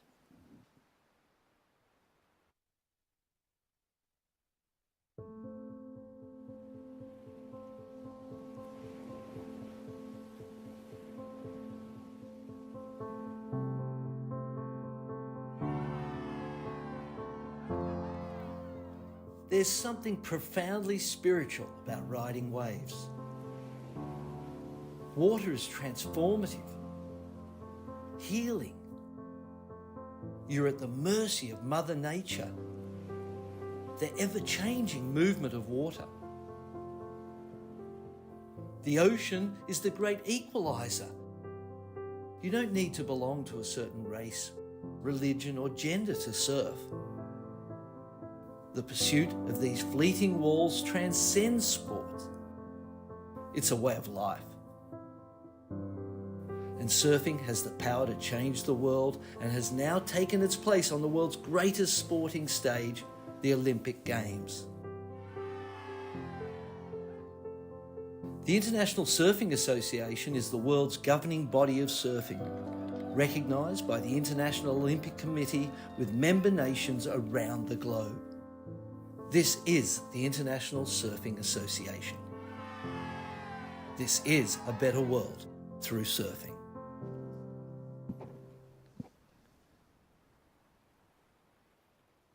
Welcome back to the action as we wait for final scores to drop, and it looks like our 2 times ISA World Gold medalist Alice Lemoine from France, going for that 3rd gold medal, is taking first position, and we're just waiting for that score to come in for Coral Bonilla for Team Mexico. She is secured 2nd place. She will advance because Tilde for Denmark and Carlota Jauregui for Spain, they have got their last scores come through. So it's confirmed that Alice Lemoine takes the win, and congratulations to 16-year-old Coral Bonilla from Mexico. She stays in 2nd place, and what a fantastic result for the young Mexican. And what about the French woman going for her 3rd gold medal, Wingnut? Right, I think she was so disappointed to end up relegated into the repechage. So she was really putting a fight together as we see your countryman, Ben Skinner, start off this heat. Straight into action. Skin Dog Skinner surfing against Kai Salas from Hawaii, Sebastian Cardenas from Peru, and Roger Casagay from the Philippines. A 20-minute heat as we move into this repechage round 6. There's going to be 3 heats. We've got some other big names in heats 2 and 3, so the excitement will continue. But right now it's Ben Skinner kicking off with a score on the board, Wingnut. And you were down on the sand. You got to talk to some of the competitors paddling out. You got to see equipment choices. You know, what was the vibe? What's the changes that have happened? It's really serious. There's not a lot of chuckling going on as these guys are paddling out into the water. The biggest thing I noticed that Kai Salas has done a board swap, and he's riding not that round pin as we go forward. And I think he's trying to add into his nose riding potential with a board that might have a little bit more tail grabbing in the face of a bigger wave. So waiting for that first score to come through. Of course, we continue with these 20-minute heats. This is a big one, though. I mean, of course, if you get 3rd or 4th at this stage in the repechage, you are eliminated. So all 4 of these surfers will have their eyes on getting to that grand final, but it's going to be a long slog. And some of these surfers already surfed twice today, and that's going to have a real impact on you physically in this heat with these long paddles. Yeah, and there is another round of repechage coming as well. So it'll be interesting to see whether they play conservative or send it. And here goes Kai Salas. Straight up to the tip, gets the 5, walks out of that nose ride, and then he's just going to widen that stance into a beautiful carve. As you can see the spray coming flying off that rail of his self-built board there. Back up for another hang 5 into a nice hang 10. As we can see out back, Sebastian Cardenas for Peru looking really silky and smooth. But it's Kai Salas, the Hawaiian 2018 ISA World Gold medalist and world champion, and the reigning WSL World Longboard champion, Wingnut, right through to the inside with composure. Oh, just unfortunate, unable to stick that. I'm so interested in the 2 surfer shapers that are doing battle, Ben and Kai, in this heat. But sneaking into a beautiful wave out the back was Sebastian Cardenas. We're picking it up here on the inside, locked in a very tight, clean 10. He's the youngster in this heat. And a lot of good shapers represented. Of course, we got Piccolo building the boards for Sebastian. We got Dandoy building the boards for Roger. We'll talk about the other 2 surfers very soon. But with that, going for her 3rd gold medal for Team France, Alice Lemoine is with Ben Way. Thank you, guys. Here with the winner of the Rep 4, heat number 4, representing France, Alice Lemoine. Congratulations, félicitations. Merci beaucoup. So, did you know that your 9.77 for that last ride is the highest score of our entire event, where I think you were rewarded for multiple trips to the nose. I love the nose rides, where you added the extra style points of keeping your arms down on the nose, showing that control. Do you feel that the conditions today of this beautiful wave machine really fit your style better than the earlier days of competition? Yeah, for sure. I'm super happy to surf without wind, because it was super hard for the girl to surf with the wind. It was little bit bump. So yeah, I have so much fun there, and I just thinking about free surfing, so it was super fun. So you're a previous champion from 2019. You got a bronze here last year. How's your confidence coming into this one? I mean, you're looking great. You're looking like you're very, very in form, and now you have experience on this wave as well from last year. I don't think about that too much, because I don't want to be too much stressed. But yeah, I just want to have fun, to catch the good one, because sometimes if you don't have the good one, 20 minutes goes so fast. So yeah, just want to have 2 good waves and just do my things. The surf forecast says that it should be dropping down a little bit for tomorrow. And do you think this is a wave that's more fun for longboarding when it's kind of in the shoulder to head high range rather than that really pumping 8-foot swell that we started with? I think this wave is like just fun in every size, just without the wind. When it's clean, it's like just the machine. For the longboarding, it's the best. Like the nose ride is gonna be like super good, even if small or big. So yeah, I'm just super happy to have this kind of wave. Okay, finally some words in French to everyone who's supporting you from home. Je voulais dire merci beaucoup à tout le monde. Ça a été assez compliqué pour moi la journée d'hier. Je suis jamais passée par les repêchages, donc un peu d'émotion, mais voilà, la course n'est pas finie. Je suis en forme et je vais tout donner pour aller jusqu'à la suite. Merci à tous pour votre soutien et je vous fais de gros bisous à ma famille et à mon amoureux Lucas. Merci beaucoup, mademoiselle. Merci. Okay, back to the booth with you guys. Ali Le Bleu, as the French say, she's feeling good about that. The highest score of the event so far, going for her third gold medal. But let's get back to the action as we can see a sweeping drop knee roundhouse turn into a locked high bolt upright hood ornament 10 for the Philippine surfer Roger Casagway. And Wingnut, you have seen this guy come alive in the last couple of years. How special is it to see him flying the flag for the Philippines, getting this far in the event? I'm so excited for him and for his entire nation. I just love his surfing today. He pulls a really tight high line in his deep drop knee cutback, puts him back in the spot right up in the curl where he set up those really, really strong nose rides. I mean, he's got quite a heat. The battle, these are four of the biggest names. Two the expected ones, Kai and Ben, and then the ones that are going to have been surprising us, Roger and Sebastian. And we had the opportunity to reference the Piccolo Clemente boards under Sebastian's feet for Peru. The Dandoy boards, of course, he got a lot of experience working with Thomas Bexon in Noosa. But with Ben Skinner and Kai Salas, not only do they do their custom shapes, they have the Japanese technology of Thunderbolt. And it's really important to emphasize that these are not lightweight logs. These have special flex and flow, and they add weight where necessary. So there's a really exciting demonstration of a variety of surfboard designs on display here. And this guy up and riding right now, building his own equipment onto a 5, locks in a 5, holds that 5, stays true to a 10, locks in that 10, back to a 5, wingnut. What a great start for Kai Salas. Yeah, and the way he's dropping around that section, we're getting that higher tide. So it's going to be important to cut back and find this lower pocket. Beautiful positioning right there from Kai. Look how quick that wave steepens up again, giving him all that lift. I think that's why he was changing equipment. I think he wanted a tail with a little more width that would support nose riding, and because he knows how important it is and how beautiful was that arched turn right there. Absolutely, a great strategy for Kai Salas, just switching up equipment. Yes, that wave is still big and powerful, but it's smaller conditions than we have seen through the week. So Kai recognizing to throw a little bit more emphasis into the board design that will allow those lifting nose rides, as we see Ben Skindog Skinner on his double scoop 9.4. This is actually the Thunderbolt construction board as he walks in and out of that down carve there, just gains composure. He's going to set himself up through the inside. We didn't see the beginning of this ride, but he's got 6 steps back into a nose ride there, and now he gets loose and lively, uses the foam to just accelerate back into another high line and cleanly cross steps up to the 5. Might be able to get a little bit more on the inside here as he walks nice and clean out, back up for a 5, in for a 10, and there it is for Ben Skindog Skinner and Kai Salas, trading blows, big names going back to back and looking strong. They have surfed. That one-on-one comparison right there is really nice. It'll be great to see what the judges think of it. And also outside, Sebastian Cardenas, we're going to get a replay of his wave, a white frothy one, but look how much speed he carries through that. He's doing battle. He's stuck behind the white water. Yeah, it makes sense to jump. I think he was just a little too deep on that takeoff. You know, I got a message from Dan Doy, and he really wanted to compliment both Ben Skinner and Kai Salas for the inspiration of Surfer Shapers.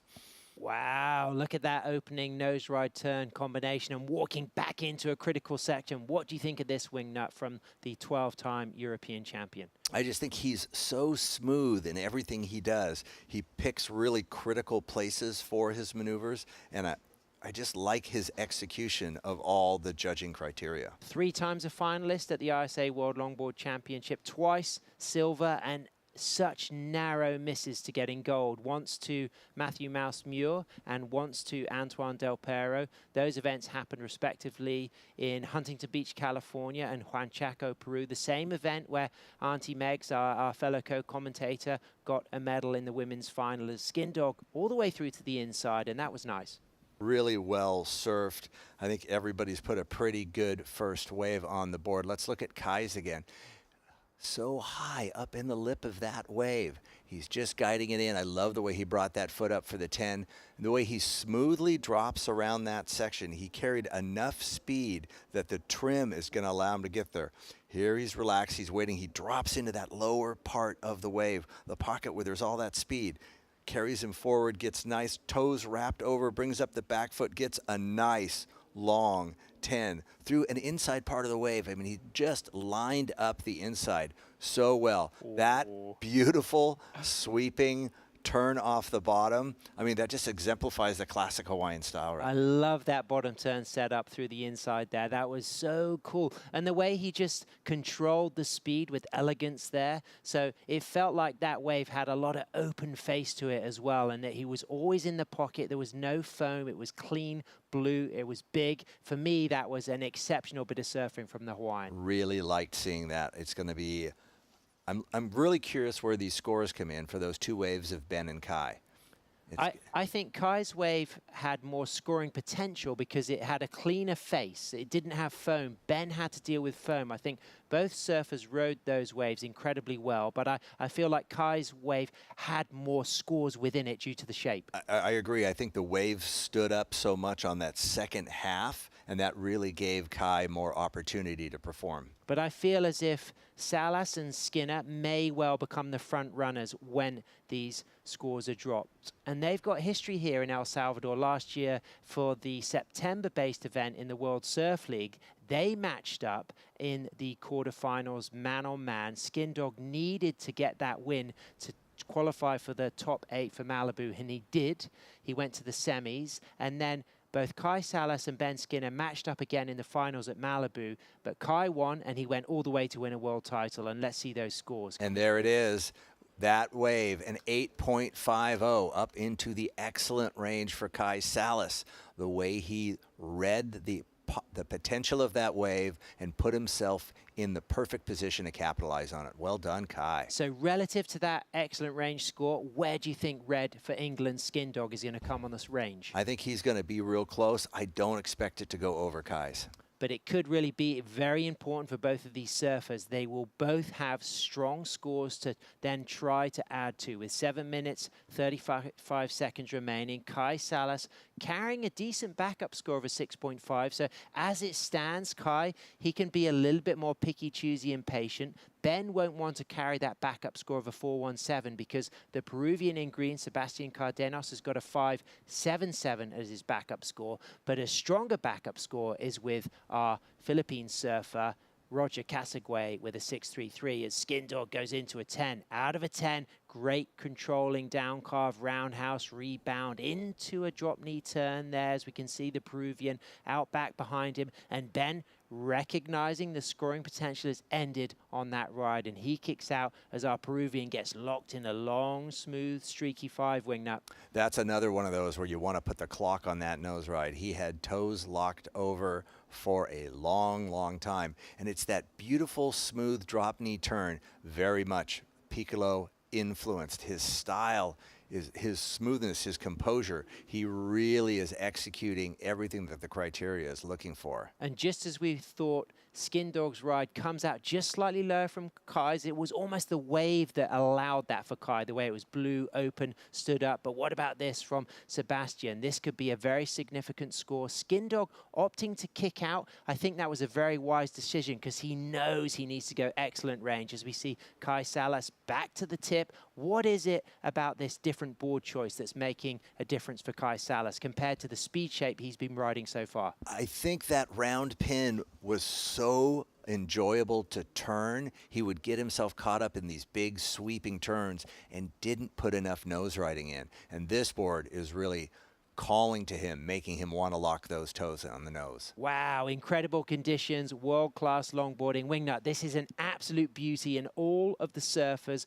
are really demonstrating their prowess and their brilliance. Absolutely. I can't wait to see second and third waves from these guys. I'm waiting to see what Roger's going to do. He's outside right now with full priority. He's got a great first wave score. A 6.33 will be a solid one to carry. Interesting move from Ben kicking out. I think was a wise decision. He may well replace his 417. He'll have the opportunity for priority as Roger Casagway up riding now. And how proud will Dandoy be to see Roger on his boards? Just watching him surf this well right here, that was a fantastic setup move, that left go right. He recognized that that wave had shifted a little too far around the point and got himself out. Here goes Ben jumping up again. Straight onto the tip, locks the 5. He really had to pick the right line, and he did. And look at the spray thrown from that first turn, and again, locks in a touch of the nose. This has got a lot of scoring potential as this open face starts to get blue and glassy, but he's now going to have to go into the cutbacks to get behind the pocket and set himself up for a nose ride. There's the walk up into the 5, goes for the 10. Holds the 10, accelerates with great control. High degree of difficulty in that critical nose ride. Again, back in the pocket. Again, right in the pocket the whole time. All of those nose rides at the steepest section of the wave. Wow. He goes for a soul arch, and Wingnut, you're pleased about this. I was holding my breath through that whole nose ride. That was something. The way the tide has shifted, the way he set that up, that was an insane nose ride and the second half of the wave. And I don't think he'll mind about not coming out of that final float, because I think he did so much incredible surfing through that nose ride. That was, it just kept getting better and better. And here's Roger on the outside. Soul arch from Roger, walks back, stays high, sweeps it, stays high again, couple of cross steps. Here he comes to the middle of the wave, into the drop knee turn, down calves, using that top half of the wave. There is scoring potential at the bottom of the wave though. Will he opt for the bottom turn? There it is, recognizing that he just needed to mix things up and cover a little bit more ground on the wave. But now that it starts to get a little bit fat, timing so key, Wingnut, in the footwork to find a steep section to nose ride. Exactly. Will that wave stand up as cleanly as the one Ben had? And will he position himself as well as Ben? I think that's really what's going to separate this inside. Ben really saw how that wave was going to set up for him a little deeper in the pocket. He put himself back further and allowed that wave to develop before he went to the nose. That was such excellent positioning and wave knowledge. I felt like he took a tremendous amount of risk on those nose rides and rode through all of them and was never losing his balance. So style, flow, grace, and control, 4 huge factors, but in the pocket, you know, it's very easy to fake a nose ride, to lean on your back foot and surf those nose rides with the soul arch wide. But what's really important is taking that risk and really committing to those nose rides in the pocket. Kai thinks he's done enough work. He's gone back to the beach. He's sitting down there talking with Auntie Megs. He's getting a breakdown from her. I think he wants to hear her live narration of the rest of the heat. Well, he knows that he's got an 8.5. He probably feels that he's going to replace his 6.5. He recognizes, is there any value in wasting energy to paddle out there when I should need to surf again? And I sent that same message to Leah Diaz after her heat. She had 3 minutes left. She rode her 3rd wave complete all the way to the beach, and she started to charge all the way back out there. Ben Skinner's going to do the same thing. He's going to call it a heat. Hey, he's very proud of the work he did. He expects to get through. So it's Sebastian and Roger that are out there that can play spoiler. Now we're still waiting for some very important scores to come in, and I love how long the judges are taking to deliberate. How important do you think Ben not riding out of that big committed floater on the inside will be? Well, if it ends up being, you know, a half a point or 0.25 difference, I think finishing that move will be it. It's not a 2-point finish, you know, I think, but it could be a 1/4 point or a half point. My feeling is that he did so much brilliant surfing up to that point that the judges will not really penalize him at all for that end finish. I don't think it's penalized. I think the chance to put a clean finish, you know, the mount, the dismount, yep. You know, exiting the wave clean, whether you just kicked out or whether tried to land the float and not landing that float. If they could offer another, they won't take away 0.25, but they might give it to you. Little cherry on the top of the ice cream. Let's finish them clean, kids. 40 seconds remaining. So out there is Sebastian Cardenas chasing a large score because he's carrying a 6.80 and a 5.77. 6 steps into a 5, a smaller wave already relative to the big waves we've seen ridden by Kai and Skindog and Roger. This is smaller, but certainly great nose riding, but already you start to feel as if the scoring potential is going to be limited by just the shape of the wave, Wingnut. Yeah, and it looks like Roger picked up a smaller one on the inside as well. So I don't know that these two waves are going to affect the score, but we're waiting for Roger's earlier wave, and that could be the one that might play a little bit of spoiler. So we're not expecting these last two rides to be highly significant for Peru and Philippines, but we are awaiting significant rides for Hawaii as we see Peru nose riding on a nice lock 10 through the inside. And we're also expecting a significant ride for the Philippines, for Roger, and for Team England for Ben Skinner. So this is now that moment where the judges may have the time to reference the video replays, and Wingnut, you're going to have the time to look at Roger here. So great locked in 5, the steep outside, biggest part of the wave. We like that. I like that reset turn that puts him down about a third of the way down the face of the wave where you can have a better pocket to work in. That wave kind of swings wide. It doesn't get steep. I like the way he put himself back, giving himself a look to see is the lower half of the wave going to form up. And again, nice work keeping the board moving, keeping it smooth, but it's just not quite as dynamic, really, as the wave that Ben had. There it is. There is a beautiful, long, locked-in 5. There's another 5 right there. Again, I think it's really nice, but I don't think it threatens Ben or Kai. So this is his last wave from Ben Skinner, twice a silver medalist at the ISA World Longboard Championship, going for an excellent range score. What do you think, Wingy? Just the power in his turns. They're smooth. They look so effortless, and there's so much power and spray coming off those turns. And that commitment to a 10 there was high risk. And this is where some incredible nose riding starts to happen once more, Wingnut, right through this section. This inside part stands up. The drone doesn't do it justice, but it's so nice to see those toes. Look how relaxed, look how locked in he is. Beautiful work there, Ben. And just that last little bit of a dig on your way in. Okay, we're going to see Kai's last wave. No, this is the wave that gave Kai an 8. Yes, this was his last wave. What a great second score. And that's why he came in early, because he knew it was going to place as 6.5. He didn't need to paddle out. He'd had 2 excellent range scores, 8.5, and this comes in at an 8. What a great choice to switch up the equipment. The way that board is nose riding, how confident he is. I think his first wave was a little shaky. I don't know if he'd had enough time riding it before the heat, but boy, once he got that one done, the 2 waves following were fantastic. Great, powerful, down carve to finish. Nice move getting into the shade early, Kai Salas. So as it stands, Kai out there in first. Ben Skinner moves up into second with a 7.6. So now Sebastian Cardenas is chasing an 8.3 and Roger Casagay is chasing an 8.77. But we saw those last 2 waves. They weren't really of consequential size. So I think we're safe calling it early. Kai Salas winning that heat. Ben Skinner with a strong second place showing. Fantastic equipment change there, Kai. Well done. And of course, Kai, reigning WSL World Longboard Champion, former gold medalist for the ISA. Both Kai and Ben in that top 3 of the WSL. Ben finished 3rd on the World Surf League Longboard Tour last year. So elite international competitors putting it all on the line. But Sebastian and Roger, if things don't change, they will be eliminated. But a great run for the Peruvian and the Philippine surfer. Yeah, really good surfing. So let's come back to just really clarify those results, but it looks certain that Hawaii takes the win, and we look pretty sure that Ben Skinner for England takes second, but we'll wait for those scores to come through, and we'll let you know after these short messages.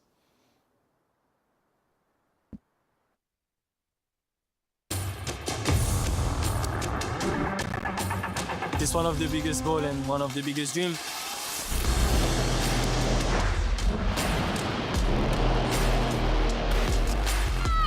It's been like an emotional roller coaster. I ask myself, what just happened? Is this real? Every athlete's dream is to, reach that gold medal. I'm on a mission, you know. I think that everything is possible. It's not over till it's over.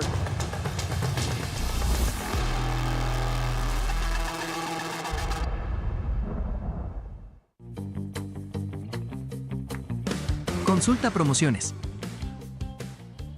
Disfruta de cable TV más internet residencial desde los 50 megas hasta los 1000 megas. Para más información, contacta con nosotros. Multinet, siempre que tú quieras. Welcome back, Longboard fans. Thanks for tuning in. I'm sure you're still on the edge of your seats waiting for that final score for our Peruvian. The last ride for Roger Casagay from the Philippines, it wasn't enough.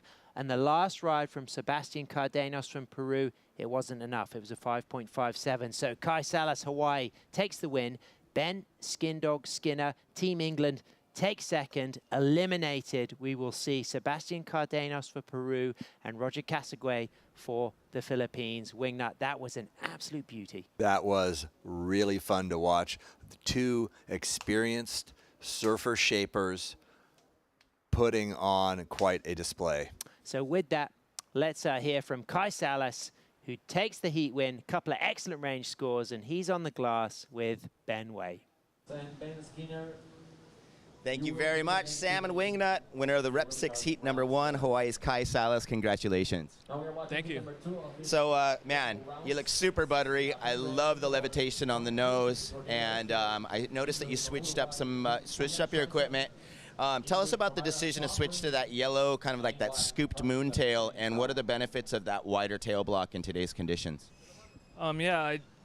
After my loss earlier today, I just went back and watched the replays, and I'm just decided I'm not getting on the nose enough. So I went for my Blue Moon model. It's the same model I rode in Malibu when I won the world title. It's a moon tail shape with some tail rocker, and it's built for it turns well enough, but built for nose riding. So that was an easy choice to get on the nose a bit more. And I really like that scoop above the moon tail. It looks like it's got a couple little fangs out on the corner of the tail block. How does that work as far as kind of gripping into the face and getting under that lip? Yeah, so for nose riding, you have the water kind of running over the deck of the board off the tail. So I shaped in a concave for the water to kind of accumulate and just hold in when you're on the nose. It looks beautiful, man. And then I was speaking to you before your heat. I love this logo of the stickers you got. You got a new sponsor, Tenor. Tell us about that. I hadn't heard about this brand. Yeah, owner of Ruka, Pat Tenore, started a new company with his last name, and he's going to make high-end clothing. And me, Connie, and Kelly's are part of the team, and we're here representing, and it'll come out soon, and the stuff's looking really, really sick. So, yeah, stay tuned for that. What size is your waist? Because maybe I can steal some trunks off of you. I was a 36 last year, but now I'm a 34. Lost some weight. Looking good, man. Well, anyone at home that you want to say hi to, this is your chance. Yeah, just my wife and kids, if you guys are watching. Hi. Well, great surfing, and I'm really looking forward to watching more next. All right, thank you. Back to the booth with you guys. Amazing stuff. And, of course, Kai Salas and Skindog will both progress into repechage round 7. They'll be separated, but good chances they'll meet up again in later rounds, perhaps the final going for gold. I like seeing Kai Salas fighting fit. He's dropped a whole 2 waist sizes. Nice work. He is in shape for this event. I love it. Yeah, that was brilliant. And it was just great to see people raising the game. And you know what I'm enjoying? There's slightly more open face conditions. You're really getting an opportunity to paint your style on this canvas. It's not so much about survival surfing, like we did see a lot of survival surfing yesterday, Wingnut. Yeah, those conditions in the afternoon yesterday when that wind came in and really messed up the playing field, it's been, knock on wood, very generous to us so far today. So let's catch up on the action. Opting to go back to his Michael Takayama, it's JR. So he didn't compete on this board in his opening round today, but he knows this board well, but he's just having to get used to it in the heat of the moment in the heat, Wingnut. Well, it's kind of the same thing that Kai went through on that very first wave of the heat, where he was getting his body used to the slightly different flow and capabilities of a board that you are usually very familiar with. And of course, the Irish surfer, Tom Breen, he was riding out behind there. An incredible performance for Tom Breen to go this far in the event. And big shout out to all the Irish surf community tuning in and following Tom. They're very proud of his performance. Yeah, I'm very impressed with the Irish surfing community. Again, not one of those places that I've put on my bucket list to visit, just temperature-based, but I'm definitely going to go back to the Philippines where I can spend more time watching JR and Roger surf. JR putting on quite a show here at the end. So waiting for scores to come through for that first wave of JR, but what about this from Tom Breen out back? Nice setup turn at the top, locks those 5 toes over. He's running a lot of speed, and that's where he dumps it. Puts a cut back in, lets him reset. He's really focused on trying to find another nose ride. Puts a drop knee turn in there, and now he's patiently waiting for this wave to set up. Again, I like this, another drop knee turn. Maybe learning from how Kai's wave and Ben's waves really stood up on the inside. If you go back far enough, you can see that wave set up in front of you. It's when you stay too far out ahead, you take that opportunity away from yourself. With Ben Howie answering back with his own interpretation of the drop knee on the wave behind, Wingnut. Yeah, it's nice to compare it all. And then we've got the goofy foot. I mean, that's another level of differentiation, is JR's goofy foot approach to the wave. Julian Schweizer, of course, we're representing Uruguay. He's a regular footer, as is this surfer from South Devon. Surfs at a fantastic spot called Bantham. Big shout out to his partner Sammy and his daughter Flick tuning in. What about this for Ben Howie, Wingnut? Again, good work on the outside, patiently waiting inside here for it to set up. And he did a really masterful job yesterday in the afternoon with the higher tide of finding that power in the lower half of the wave. So he knows it's there. I think he gets out in time because he wants to get ahead of the others. South Devon, is that Croyd? Is that the Croyd region? Croyd is North Devon. This is the Bantham is South Devon, as we can see the replay of Julian Schweizer, the Uruguayan. Nice velvet open Prussian blue colored wall ahead of him. Yes, this is one of the cleaner, more beautiful waves we've seen in this heat. Very patient to pick this wave out. Flow. So much smooth, controlled flow on that. That's the first impression that I take away. Beautiful work done. Look at that locked in 10. But again, everything about it, the presentation was smooth. He making the very difficult look easy. I think this is going to be a really good score for Julian. And you know what's really interesting, Wingnut? There are 2 Michael Takayamas being ridden and 2 Skin Dog surfboards being ridden. As we see live action, Ben Howie locked on a 5, holding that nose ride on a beautiful overhead wall, commits up to a touch of the 10, stays on the 5, walks out nicely, just widens his stance there as this wave gets foamy. He's got to keep composure and control.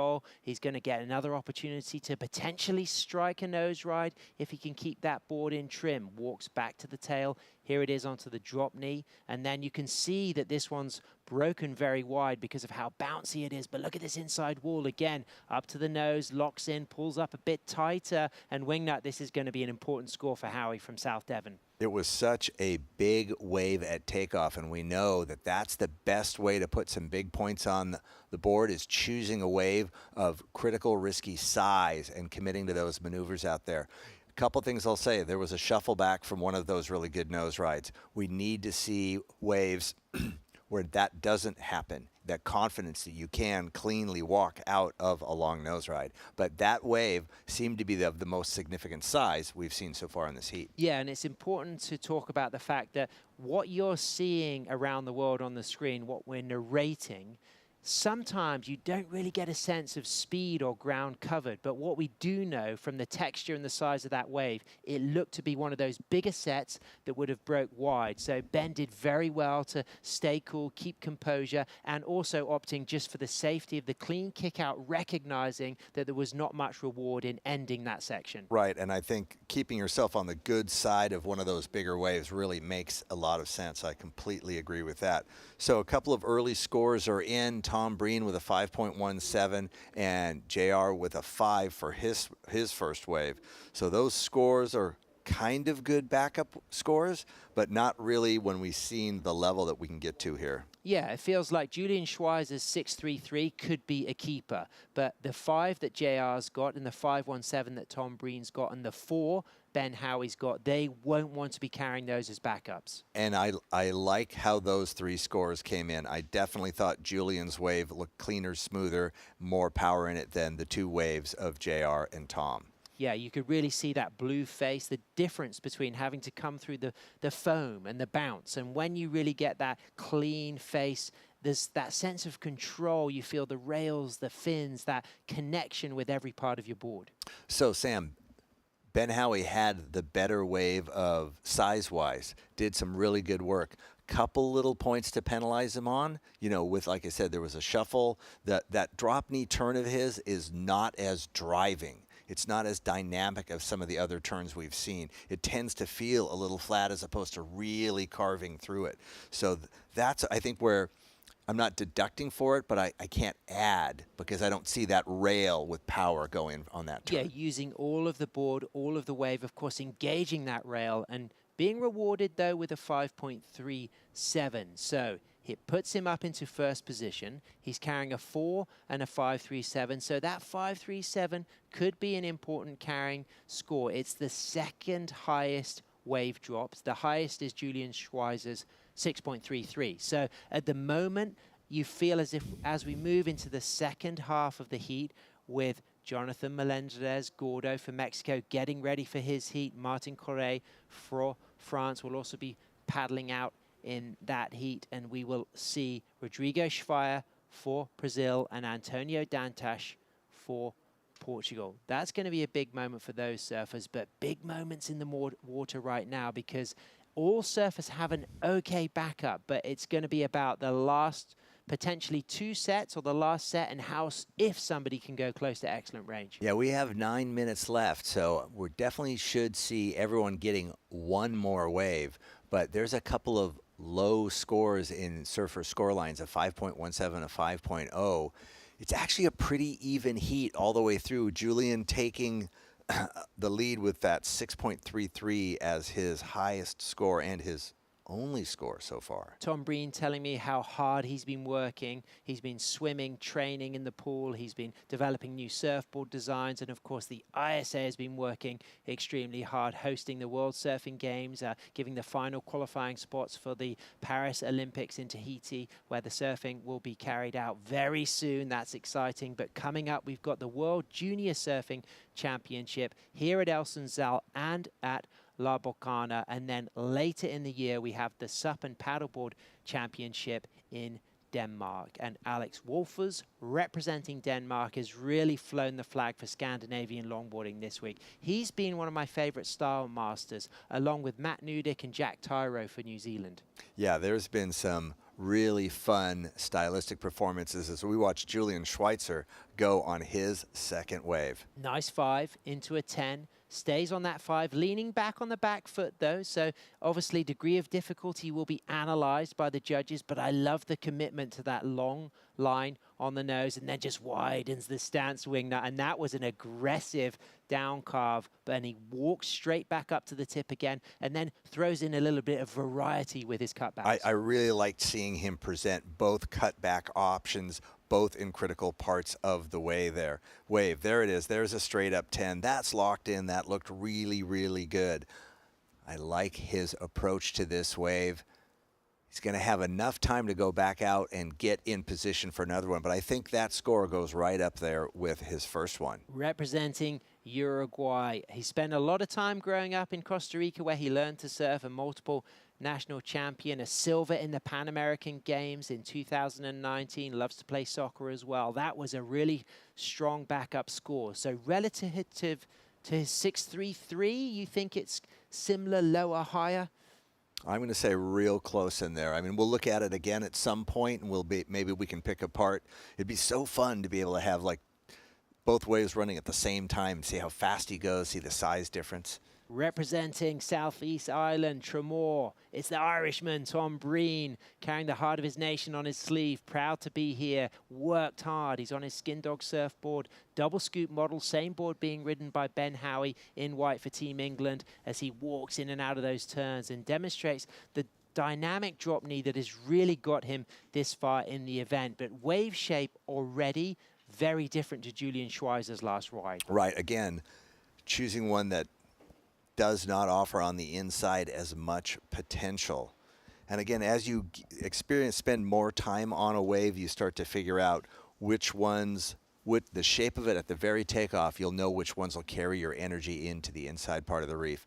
Staying busy, good footwork, another tap right there, and just trying to do one last drop knee turn to finish it off. And the good thing about Tom is he's represented his nation as a short boarder at ISA World Surfing Games, so he's got a lot of experience across the board surfing at this level as Ben Howie gets a high line, 4 steps to a 5, locks that 5 right under the pocket. High degree of difficulty, committed nose ride again up to the nose, and this is where we want to see the opportunity for some exciting rail work from Ben Howie to separate those scores.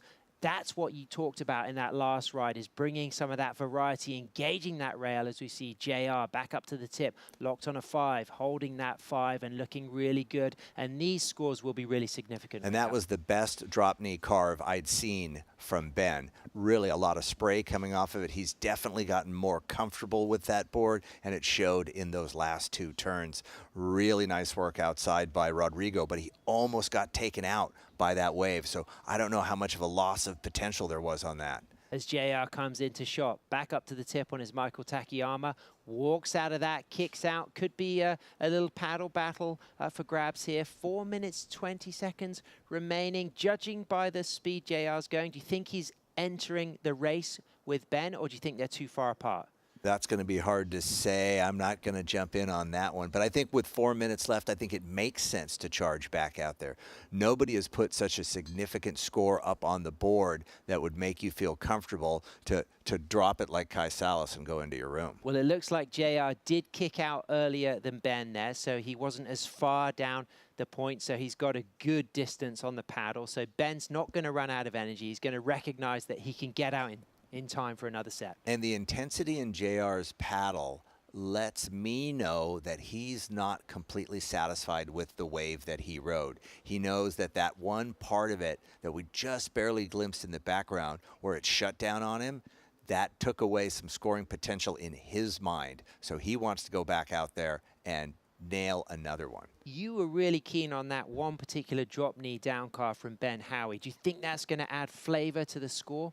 I think it does. I think that's what we need to see. I think Julian did such a fantastic job of showing us 2 ways to turn a board, both with equal power, both with equal style and flow. So I think it's important to be able to see that when you're comparing head-to-head scores like this. Schweizer for Uruguay in first position with a 6.33 and a 6.80. J.R. Esquivel for Team Philippines in second with a 5 and a 5.97. Waiting for a score for Tom Breen, chasing a 5.81 to go second. Waiting for a score for England's Ben Howie in white, chasing a 5.61 to go second. 2 minutes, 40 seconds remaining. There are some waves coming through. This is that moment where the surfers have to make that decision. Do they rush? Do they scramble for a score? Or do they be patient and take the risk that there might not be enough time for another set? Yeah, at 2.5 minutes, it's been pretty consistent today. How lovely is it that the wind has stayed away? I think there's enough time for the boys to get another set wave. Maybe not one of the big set waves, but at least to get another good scoring wave. These scores are all real even. Look, nice lines coming on the horizon. Julian is outside with priority. He's also the leader. He's got to feel pretty good looking at a set wave where he can put a bigger score on the board, and here he goes. Team Uruguay 4 steps to a 5 on the Michael Takayama. Nice 10. Going to be difficult through this section. I like the way he negotiated that. He didn't panic. He let the board find its way through there. Well done. Nice setup again for the mid part of the wave. Walks forward just to keep that trim speed alive, recognizing that it's time now to go back to the tail. And then again, can we see variety on the rail work on this opportunity for another turn? It's the same style of cutback, but he knows he's already got a 6.33 and a 6.80, so he's sitting in a strong position. Do you think this wave on the inside is going to add much more for Julian's ride, Winger? You really can't tell. I've been so surprised by how some of the waves really get dynamic on the inside. It kind of shuts down on him, and I don't know, because that wave kind of closed on him on the outside, I don't know if this is going to be better than his top score. I agree. I feel that's not going to be an important ride for Schweizer. I think he's living now with a 6.8 and a 6.33. So we're waiting for scores to come through for Team England white. We're not waiting for red, JR Philippines. He is in second, but it's very possible that Ben Howie could move to second when he gets the score, because Tom Breen's just dropped a 5.43. It's not enough to move him to second. He stays in third, but there's still a little bit of time left. I know there's a little time on the clock as one of these bigger sets starts to run through. Will there be enough time for Roger to put another score up there? Roger and Tom, they're both out the back. So JR in second, but he wants to replace that low score of a 5. Up and riding right now, Tom Breen for Ireland, into a nose ride, out of a nose ride, drop knee turn, sets himself up for another high line with 4 steps to a 5, touches that 5, and then he'll widen the stance, as we can see JR out back on a good one. Difference between wave quality here, Wingnut. Who do you think's got the higher scoring potential on these two wave shapes? It just looks like JR's wave is bigger. It's giving him a nice opportunity on the outside, but boy, Tom is doing some beautiful work on the inside. I love the way Tom's really letting that wave set up in front of him. He's going to get another nice little quick nose ride in there as JR is getting one just outside of him. Great getting to see the goofy foot versus the regular foot. They're riding similar waves. I think, as we said, JR's is a little bigger. Tom straightening out on the inside. Let's see what kind of finishing point that JR can put on this wave. He's got 5 toes wrapped over, really nice, clean, straightens it out smoothly. He loves that ride. He's feeling it. He was in second place already going into that takeoff.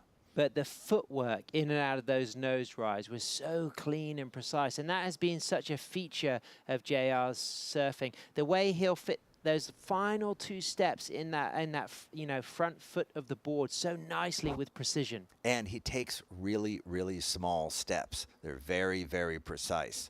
So great last wave. It's going to take a few minutes before we get to see these scores drop and make everything official. We know how long the judges are focusing on these scores. Okay, Wingy, I'm going to express my feelings on those rides. I Bring felt it. JR's very important, very consequential, potentially one of the highest of the heats. But we'll wait for the judges to study those video replays. We'll be back after these messages, and we'll have the opportunity to bring you the results. Stay with us, surf fans. We'll be right back.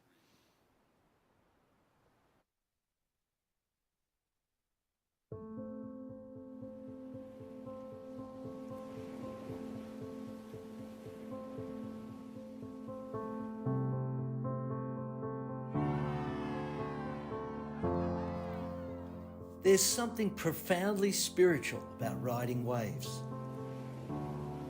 Water is transformative, healing. You're at the mercy of Mother Nature, the ever-changing movement of water. The ocean is the great equalizer. You don't need to belong to a certain race, religion, or gender to surf. The pursuit of these fleeting walls transcends sport. It's a way of life. And surfing has the power to change the world and has now taken its place on the world's greatest sporting stage, the Olympic Games.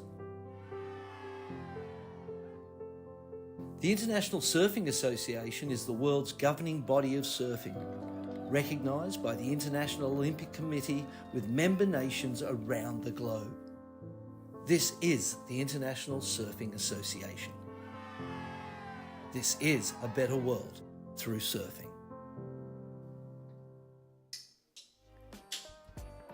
Welcome back as we wait for scores. JR chasing a good backup score because there's a possibility that Tom Breen for Ireland and Ben Howie for England could bet to their scores. Ben Howie gets a 5.4. It's not enough. Tom Breen gets a 5.5. It's not enough. JR gets a 7.5. JR Esquivel stays in the event for Team Philippines, takes the win. Julian Schweizer stays in second. He progresses. Tom Breen for Ireland, Ben Howie for England. Both eliminated, but both of those surfers have put on an incredible show. And big shout out to young Tom Breen as well. His improvement level has been exceptional. But this guy, he didn't win gold last year on your screen, but he's still hungry for gold, and he's keeping his hopes alive. Absolutely. And again, everything he's doing back to the wave. An additional level. I don't think the judges score it anymore, but boy, the added degree of difficulty when you're surfing backside and trying to lock in nose rides the way he does. And that was really interesting because it all came down to that last ride of JR, and he has not ridden that Michael Takayama for a few days. So he had to readjust to a board he knows, but a board he hasn't competed on for the last 4 heats. And it's the same thing. It's what Kai did, right? Equipment change. First wave is going to be a little off, and boy, by the rest of the heat, it was back to magic. Back to magic right now. We've got Schweier for Brazil, Correa for France, Melendrez for Mexico, and Dantas for Portugal. Wow, what a big one. A South American, a Central American country, and 2 European countries. Who's your money on for this one, Wingy? Oh, I'm not going there. You know who my money's on? Do it. All of them. Well, any one of them can win it. Do I have an emotional favorite? I do. I've got Gordo. Melendrez. I've spent so much time in his part of Mexico, and the love they have of longboarding there is so fun to see them succeed. I'll give you my emotional favorite, Antonio Dantas. I love that kid. I've seen him grow up, and he is incredible. And what I like about him and his brother is the way that they are calm under pressure. They've got that upper body posture of coolness throughout critical nose rides. They use, it's in the hips, the knees, the ankles. That's where they do the work and the control. Oh, this is going to be another good one. Little bit of a slow start. I think we're still about an hour away from the high tide, so we might start to see a little bit of a larger pause between the bigger sets. But we do have medalists out there. We've got a former gold medalist, the ISA World Longboard Champion, Rodrigo Schweier for Brazil from back in 2010. And we've got a junior silver medalist, Martin Correa, raised in Reunion, representing France. He won that in 2013 in Huanchaco, Peru. Jonathan Melendrez, Gordo, Antonio Dantas, Antonio, a former European champion, and Gordo just did the most heartfelt interview on his last heat win, really celebrating the foundations, the building blocks that the Mexican team have benefited from. And you could really see the emotion welling up and how proud he is to be here flying the flag for his country. Absolutely, you know, the support that they are getting and how much you can feel how it touches him.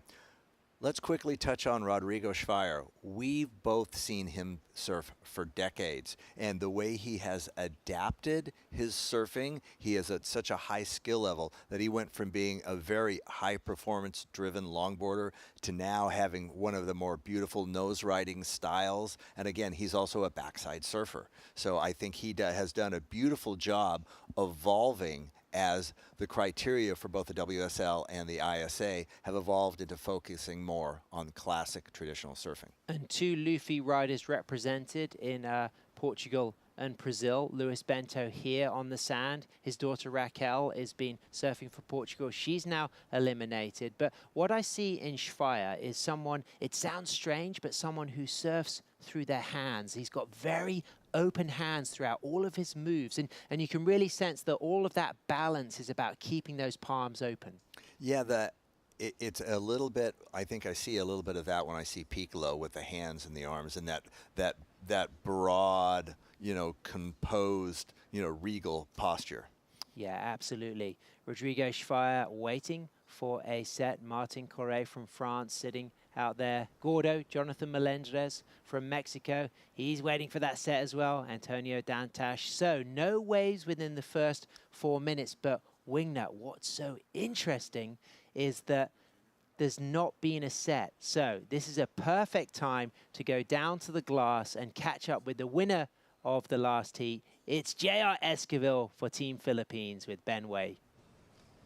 Thank you very much, Sam Wingnut, winner of Rep Round 6, Heat number 2. JR, Rogelio Esquivel for Philippines. Congratulations. Thank you so much. Man, we always love your style. You really put yourself on the map last year, and I remember everyone really talking about your beautiful cross steps and your style. I see so many hints of very famous longboarders from the past, especially with your tight cross step. I see you riding like Donald Takayama. Who are some of the people that you really tried to surf like when you were trying to up your skills in longboarding? Yeah, I really want to surf like Joel Tudor and Kai Ellis Flint from Australia. I really love their style. They're so stylish and so smooth, and they surf really, really good. Do you think today's conditions really catered to your style, the size? We had beautiful nose ride sections and less bumpy than the other days.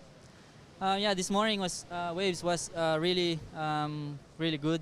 It's pumping, but unlucky could not get some of the good waves. And right now there's a little bumpy, so a little bit harder than this morning. So yeah, it's just if you got lucky one, and you win. And I noticed you're riding Michael Takayama, made in my hometown of Oceanside. What are some of the things that you really like about Michael's shapes?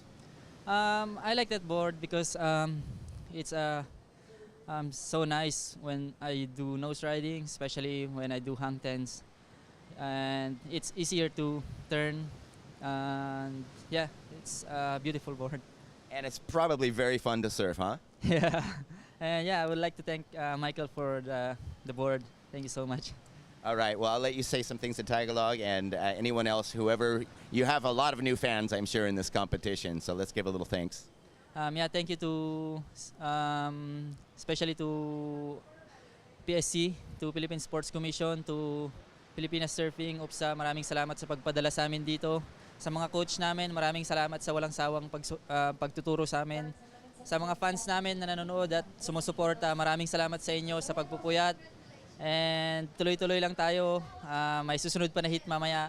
Sa sponsors ko, maraming salamat. Buns Philippines, Surftown La Union, Alima, and sa suporta ng Cemento Surf, saka sa Salad Stoke, and to my girlfriend, Reyna. Hi. And to Koda. You. Thank you so much, and keep having fun, because the best surfer in the water is the one having the most fun. Yeah, that's it. That's right. Back to the booth with you guys. Well, we got to give a shout out to Reyna, of course, but also I want to give a shout out to my good friend June Esquivel, his brother. Yeah. Really cool guy, and also a great longboarder.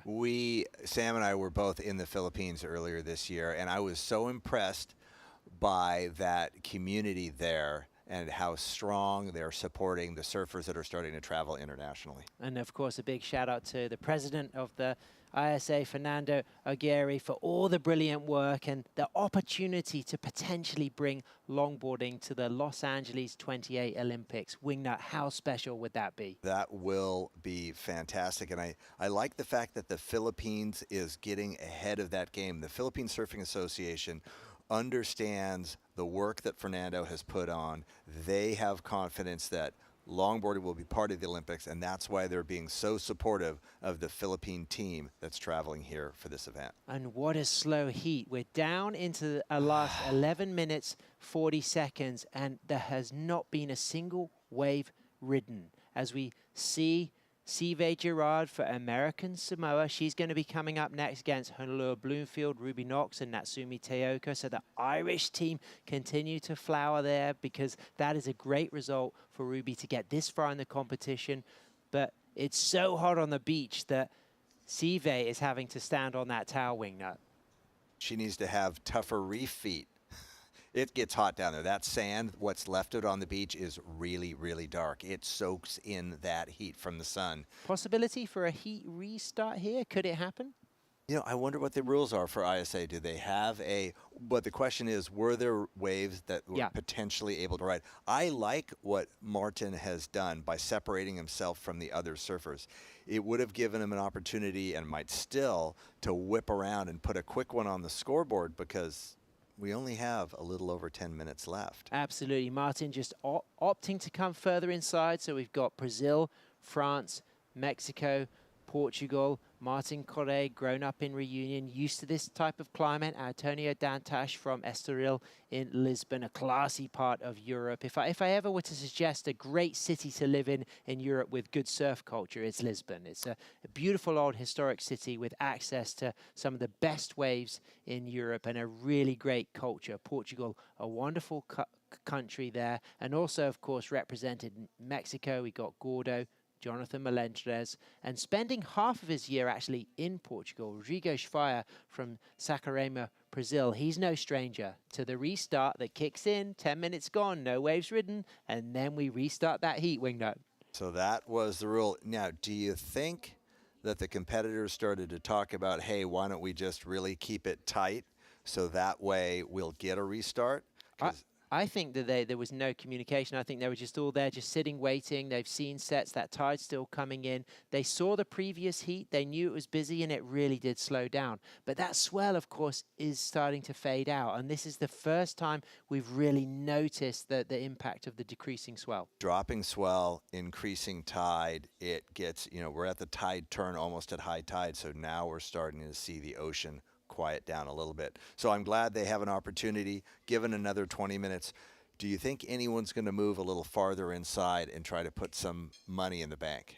I don't think they will. I just think these they're going to be stubborn. They're so cool. They're so cool that they know that they need to get excellent range surfing to stay in the event. I think they're going to have faith in their positioning. And the fact that they've had that restart, they're going to think, well, if there hasn't now been a set for a whole 10 minutes, we're surely due something. You can see something coming through as well. Yeah, will those lines be an indication of a set coming from way out? I don't think they can see them from that position, but that's what the drone's giving us. There's Team Brazil, Atalanta Batista, Karina there, team coach. You've got Luana there, who's been a fantastic performer for Team Brazil. And of course, Carlos Bahia still going strong. Not in that shot there, but we know that Carlos was a silver medalist last year here at the ISA World Longboard Championship, so he'll want to go for gold.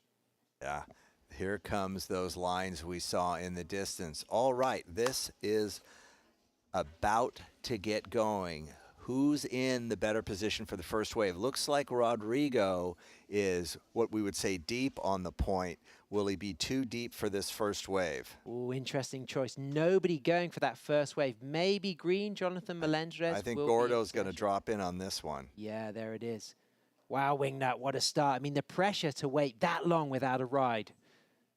Does the body, fortunately it's warm enough here that the body's not going to seize up by waiting that long. Everything's warm, they're young, they're able to pull this off after sitting for 10 or 15 minutes. Typical Rodrigo Schweier committing to that stretch 5 on takeoff. Gordo's wave a little bit more peaky. You could see how Rodrigo's is just ran further down the point, but it's going to be bouncy as we see Gordo into a really nice lifting 10 on his Bing surfboards. Incredible down carve there, setting himself up again with the cross steps. I love that middle of the wave 10 that we just saw from Gordo. He leant right over that nose ride. Can he get another 10? Unfortunately, just lost a little bit of rhythm with the bounce there, but Rodrigo Schweier, there's that surfing with the hands I was referencing, the way just everything open like the birds, the wings of a feather. Yeah, that wave wings of his... feather? Birds? I just realized I said the wings of a feather, the wings of a bird. Sorry, Wingy. The way his wave was a little bigger at the start, there's a huge advantage there. Also, I think Gordo's wave, that first one, takes a little bit of water with it, and so that makes it, let's say, a half a foot shallower, and so Rodrigo's wave stood up so nicely all the way as it came in. Absolutely, and what's been a big feature of today, Wingnut, is the fact that we've often seen two riders up and surfing on the same set, and I've already been starting to talk to you about scoring potential per wave shape, and it's been very clear that the surfers lucky enough to have more of that wall have often come out with the bigger score. But what about this from Gordo?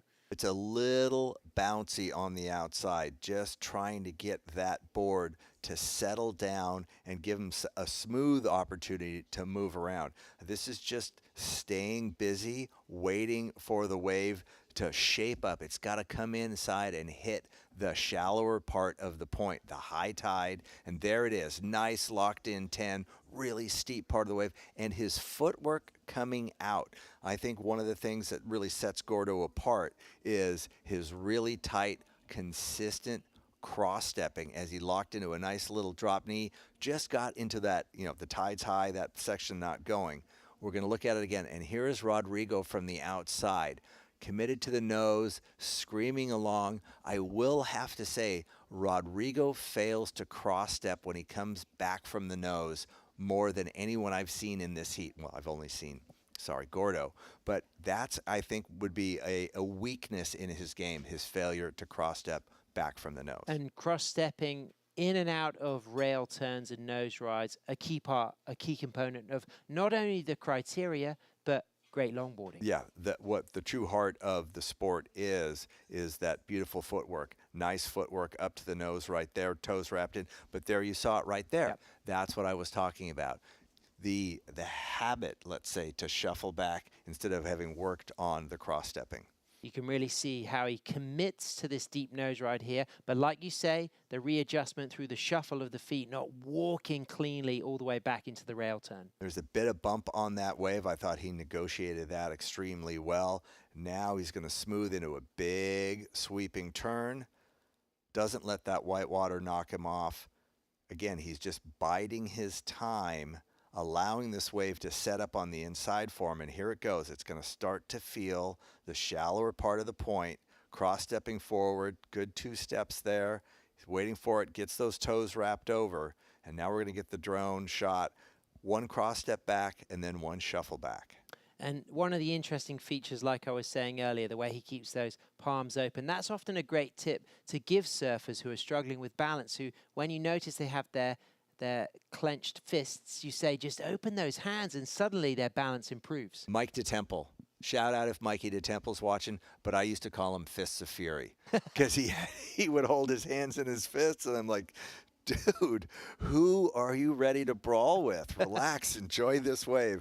Mike DeTemple, he is no longer Fists of Fury. We broke him of that habit in Costa Rica 15 years ago. 617 for Rodrigo Schweier, our 2010 ISA gold medalist at the World Longboard Championship. As we can see, Natsumi Teoka in the background there for Team Japan. David Kinoshita sitting on the sand, supporting the team there. We've got Kai Himase as well, still in the event. We've got Taka Inui. So Japan, potential possibles for winning team gold. A lot of riders still going, so that's very exciting. As we can see, the Portuguese flag there with American Samoa coming out next as well. Sive Girard, she's going to be paddling out, her dad there holding the flag. Antonio Dantash, of course, he's out there waiting to get a wave, as is Martin Correa from France. So Sam, at what point do we start looking at those team standings? When can we start to get a feel for which team looks like it has the most competitors in,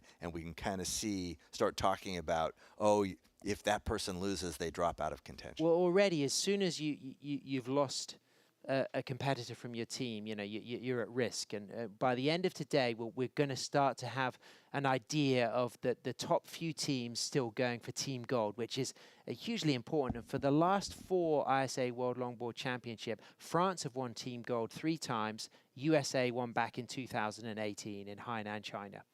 All right, so we'll be able to know that by the end of the day. We'll have a better idea then of the team standings going into the most important day of the event. Yep.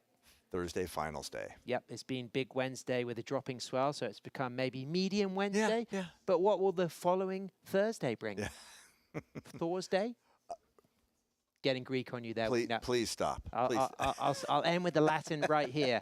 Those in the know will have got that joke, but those not in the know, let's just recap with that 11 minutes 30-second time check with Schweier out there in the lead at 6:17. Melendrez, that 4.83, an important score for the Mexican. Yeah, talking with some of the expat locals that I've been chatting with in the mornings, they like the back half of a swell. They like the way it really sits on the point here. So I'm expecting some very nice conditions for Thursday. I think we will really see some pristine longboard performance conditions. Absolutely, and a real opportunity to emphasize all of those clean linking elements, the footwork in and out of the nose rides and rail turns. It'll be very easy to spot where that's done well as we get this dropping swell.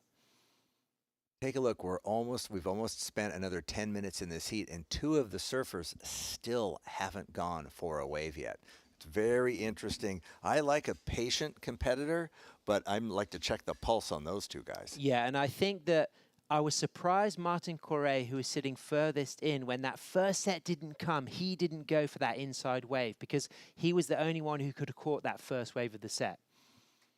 So 10 minutes, 25 seconds remaining, still awaiting that first wave to be ridden. We've already had a heat restart. Martin Correa for France in blue, Antonio Dantas for Portugal in white. Rodrigo Schweier's got a 6.17, Jonathan Gordo Melendrez has got a 4.83, and up and riding on his second ride, it's Rodrigo Schweier, but you can see how the bumps just got the better of his balance then. Yeah, there's a little bit of wind out there now, so that with the high tide is adding a little bit of complexity to the face of the wave. Martin and Antonio haven't even paddled enough for a wave to get a priority number next to them. So this is a lot of pressure on the shoulder of the two Europeans moving down into the last 9 minutes. I saw Jonathan Gordo Melendrez win the Salinas Longboard Festival in July last year. It's a fantastic surf event, you know, recommend attending it in northern Spain, Asturias. What I also saw from Gordo was an incredible ability on the surf skate. That's something he's really good at. And I remember just being transfixed by watching him in the bowl at Salinas on his surf skate. And I think that is really demonstrated in his leg strength. He has got incredible leg strength. He's able to really have that classic style, but really power through moves with that, you know, squat, low center of gravity in that leg strength. Yeah, you can really see him negotiate rail to rail without having to move the feet too much. He widens the stance a little bit, almost brings him parallel, and then he can really drive around. That's Carlos Bahia. He will be coming up in the main round 5 against Kai Hamasi and Declan Whiten. The other heat of the main round 5 is Eduard Del Pero, of course, Connie Ella Stewart, and Taka Inui, as we get the replay on Jonathan Melendrez's ride.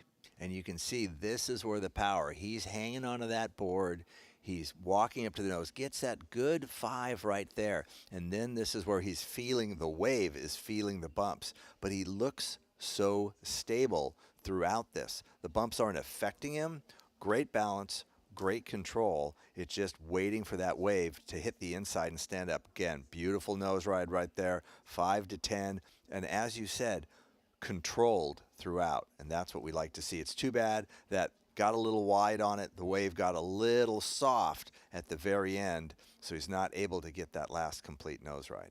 But that 10, leaning over that 10 on his Bing built board as we look again at Schweier there, walking into that nose ride, and then does do that one walk out and then the shuffle, the readjust, but then into that wide stance and the wave shape, delivering that opportunity for Schweier to go slightly higher on the score of 6.17. And as we move into the, you know, the last quarter of this heat, these two rides are going to be very important for the Mexican and the Brazilian. You would think they were so early in the restart that they were just a good shake it off, you know, wave, and now they've become the most important thing, having jumped on them so early in the restart. And of course, this is an elimination round, so the winners will progress to that repechage round 7 to surf against the likes of Kai Salas, Ben Skinner, J.R. Esquivel, and Julian Schweizer. The losers will be eliminated, so it's a lot of pressure now on the shoulders of these young Europeans, because Antonio Dantas and Martin Correa, representing Portugal and France, they have really performed well here, and they know they can get scores up in the excellent range. They have proven that through the week with consistent occasional references to the possibility to get an 8, but regularly getting 6s and 7s. And I feel as if both of these surfers in their heads, they know, given the wave, they'll do the damage. But having not ridden a wave now for nearly 20 minutes, you know, how can you keep your nerves and your legs when you finally do get to pop up under pressure? And the challenge I'm seeing here also for Gordo, he's got a score on the board, so does Rodrigo, but they're in third and fourth priority. They kind of have to wait and let these two guys get waves unless they paddled so far underneath them that they could put,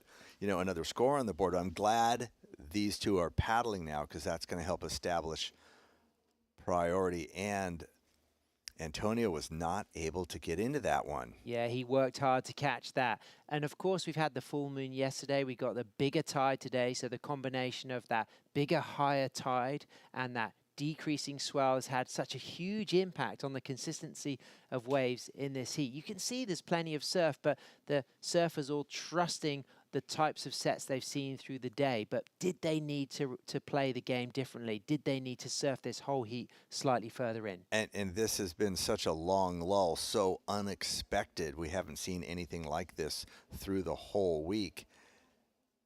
Wow, Wingnut. I just feel for these guys right now because all of them, none of them want to get eliminated. We couldn't pick a favorite, but it's just been one of those heats where the ocean hasn't delivered. But it could have taken quick thinking from someone to take a risk, move inside, and get busy, and they could have got a couple of 4s or 6.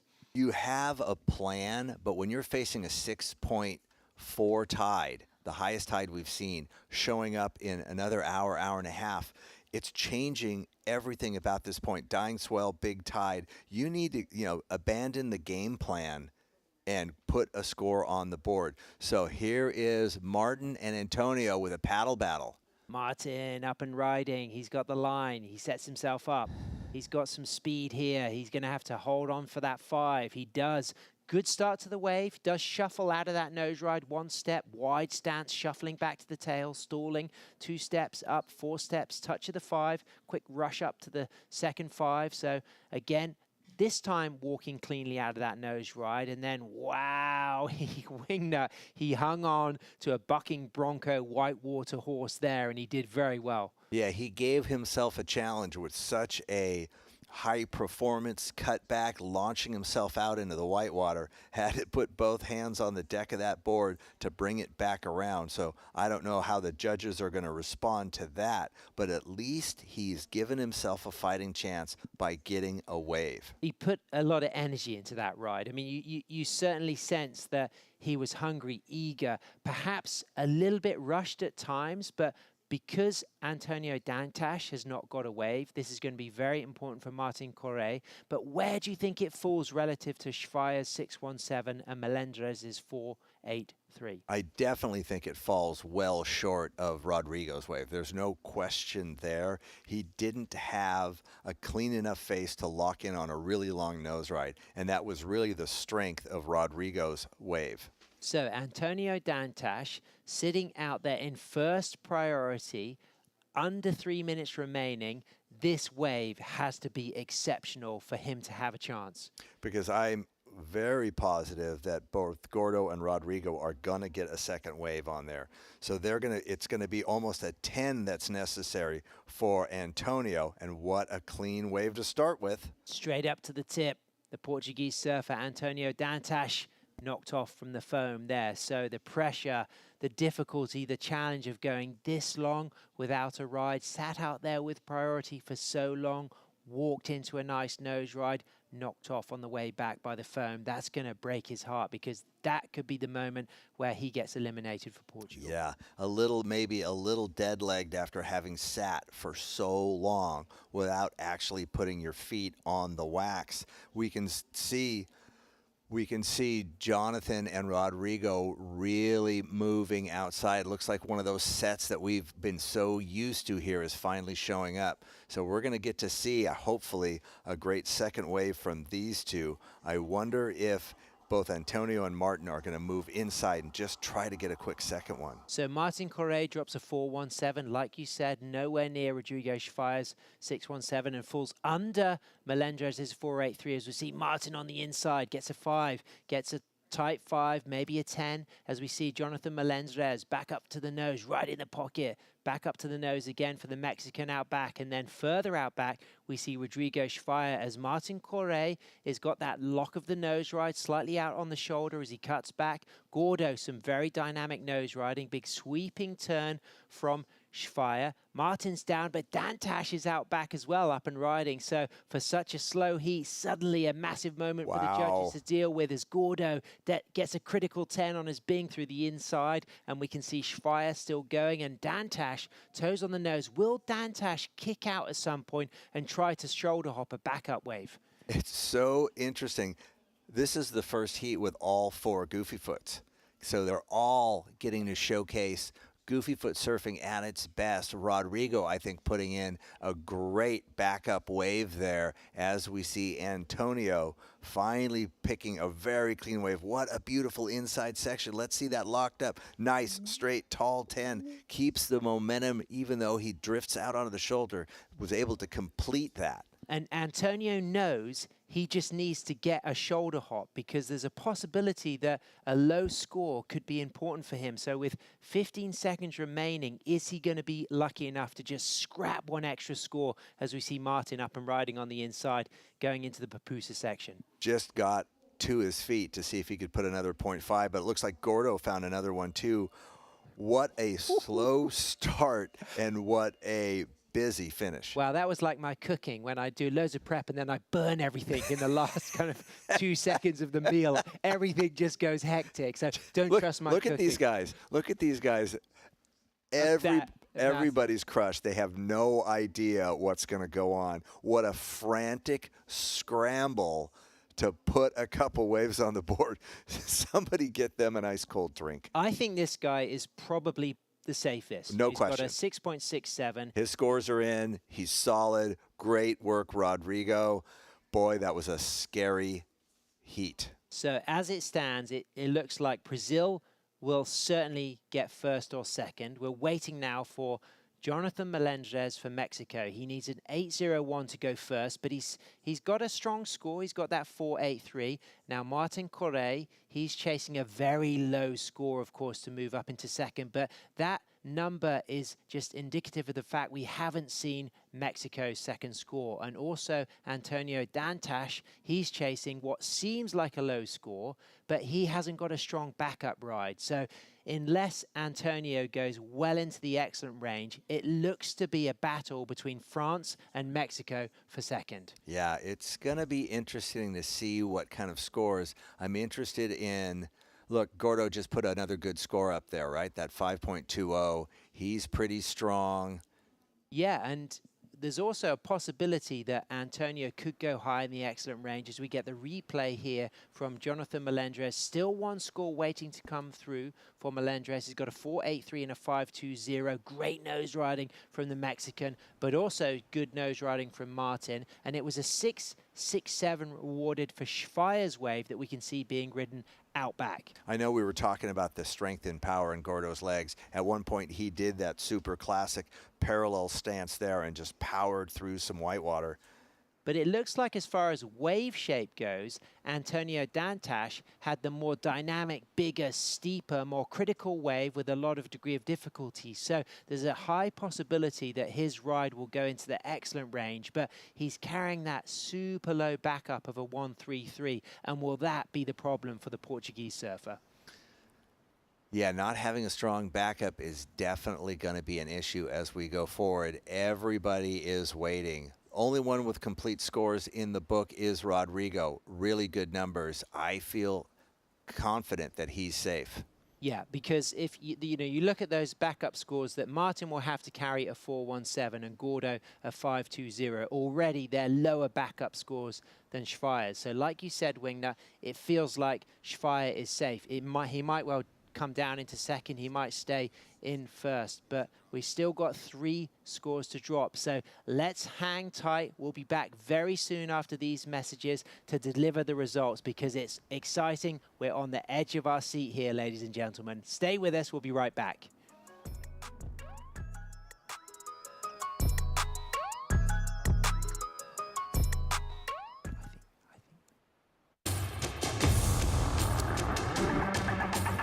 It's one of the biggest goals and one of the biggest dreams.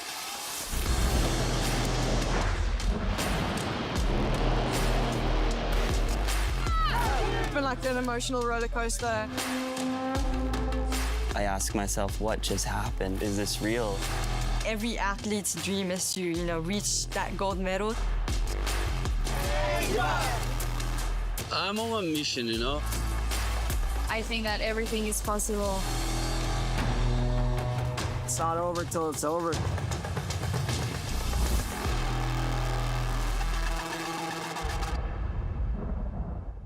There's a right time for everything.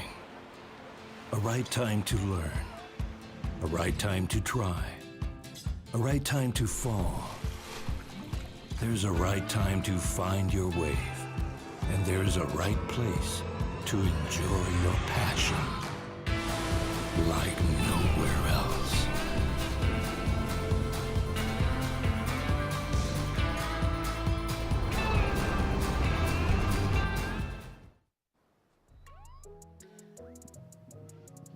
Well, welcome back to the action. Scores have just trickled in for that last exchange, and Jonathan Melendrez was able to get a score high enough to take him into that second place advancing position. That knocks Martin Correa for France down into third, and Antonio Dantes of Portugal into fourth. As we can see the boys down on the beach there, and Gordo, Jonathan Melendrez, just finding out that he'll be advancing through behind Rodrigo Sfeir. Oh, good for Mexico. They're so excited. I love how much passion they hold, and they're so welcoming and so much camaraderie. Even in the free surfs and even walking around, they're so quick to say hi, and it's so nice to see them. Great to have that sort of camaraderie down on the beach. They've had some surfers putting together incredible performances throughout. We've seen Coral on the women's side that put together some really pretty waves today as well. Now out in the water, you'll notice there's a few extra minutes on the clock, 25 minutes on the clock, which was already predetermined at the start of today, that the main rounds, as we're already into main round 4, would have that extra 5 minutes. So 25-minute heats just specifically for these ones, as we see Natsumi up and riding. Natsumi Teoka out of Japan, and this will be her opening ride of this heat. Non-elimination. Top 2 surfers will head into main round 5, and a beautiful bit of footwork there. Connects with that nose and gets a clean kick out as well. She's in the water up against Sive Gerard representing American Samoa, Ruby Knox from Ireland, and Honolulu Bloomfield of Hawaii. Yeah, this is going to be an exciting heat. This heat is absolutely stacked. I mean, I have to give it to Sive. She is the only team rider for American Samoa, and she came here ready to try and win a gold. And it's really, really, really awesome for her to represent her nation. Oh, it'd be so incredible. Let's take a look at what happened during the break, though. Honolulu Bloomfield got a piece of the action. Yeah, and this is Honolulu's strategy too, is that she loves to get her heat started early. She loves to put the pressure on everyone else. She has beautiful footwork as she's working her way onto this inside. Nice rebound cutback. Just awesome job at redirecting that board back and forth into that pocket. Nice, beautiful carving to find that high line, looking for another nose ride, and she takes her time, and that was really smart because there was a lot of chop or a lot of foam on that face of the wave, so she really read that very well. She works her way onto the inside, hopefully not into a really scary pupusa section, but nice little switch cut back. Softer section to be able to end off on. Looked really nice as we see our surfer in white, Sive, having a look at this wave. She's already got a 0.6 on the board. She tries to paddle into that, decides to pull out, and we can see a really big set approaching. With priority, we have our surfer in blue at the top of the lineup, Sive, just kind of taking that wave on the head. Ruby Knox does have that first priority in blue for Ireland, and she's able to position herself in what seems to be a great position on this one, but gets clipped by that whitewash just behind. Sive is going to be able to swing and take off on this just underneath. So all that experience surfing at home in Hawaii in those big conditions, swinging around as sets are rolling through and that swell is kind of maybe increasing, giving her that opportunity to feel comfortable right now. To maintain that control, runs up to the nose quickly, cross steps back, nice S-turn, sets it up on the rail, back into that high line hang 5, and now swooping back, just kind of setting that board up with a couple of turns back into that 5 to quick tight 5, and getting a better look now to really see where she's at on this wave. Cross steps, gets close, gets that kind of quick touch to the hang 5, not entirely with those toes locked over. Natsumi on this one as well, just finding a bit of that rail work through this softer section. She's someone who's generally very steady on her feet, regardless of those bumps, of those chops in the water. She's able to just keep that board in trim as Ruby is flying down the line now. So a great exchange to be able to kick off this wave.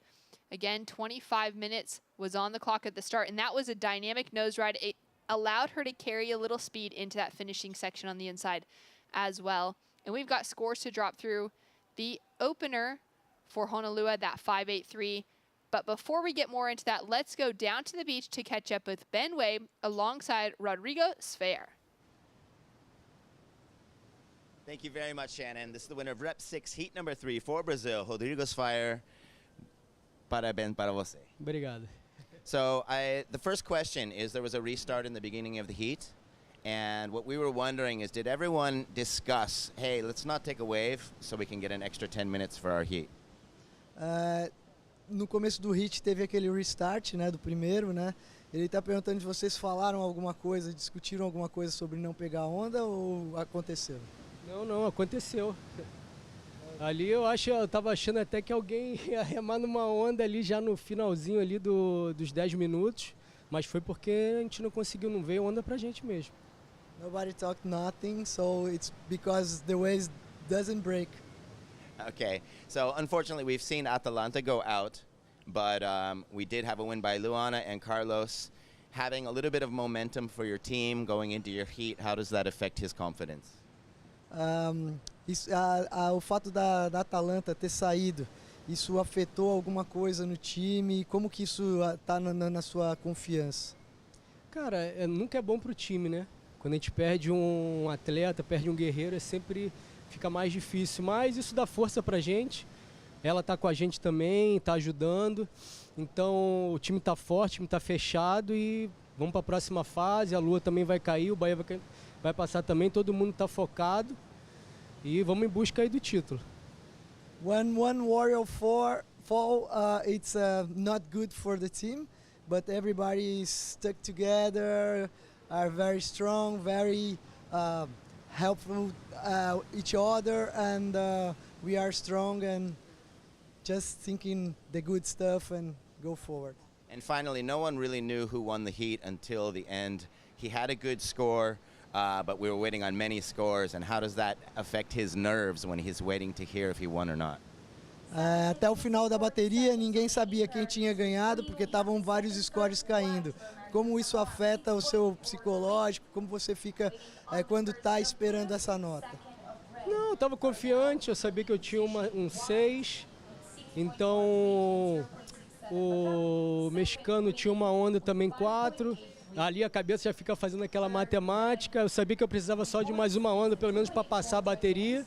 Não sabia as outras ondas, mas estava confiante que ia passar. He was confident. He knows about the first score, and he knows that he needs one more score. So he was just looking what's happened around him with the other scores of the other competitors. So it's okay.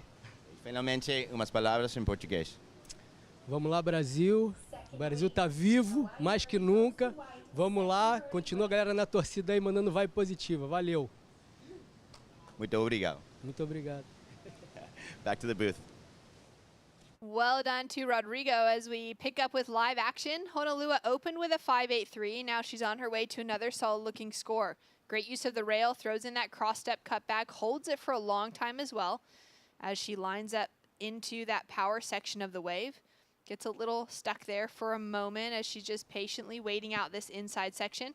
Couple steps forward and really wanting to connect with a critical area to nose right end. Finds that 5 to what looked like a 10 from this angle, and she'll get that clean finish on the inside section. She's sitting in second as Sive Gerard has opened up with a 6.43 as the highest wave of the heat so far. We got a 3 on the board for Natsumi, and we've got scores to drop in for everyone except for Sive in the lineup. Yeah, this is going to be an interesting heat, you know, especially with this swell dropping and the tide picking up. As Sam mentioned before, it is a full moon, so that water will definitely start to fill in. And as we saw on the forecast, the kilojoules, the wave energy will actually be going down as the day progresses. So as we saw in the last heat, they had to do a heat restart.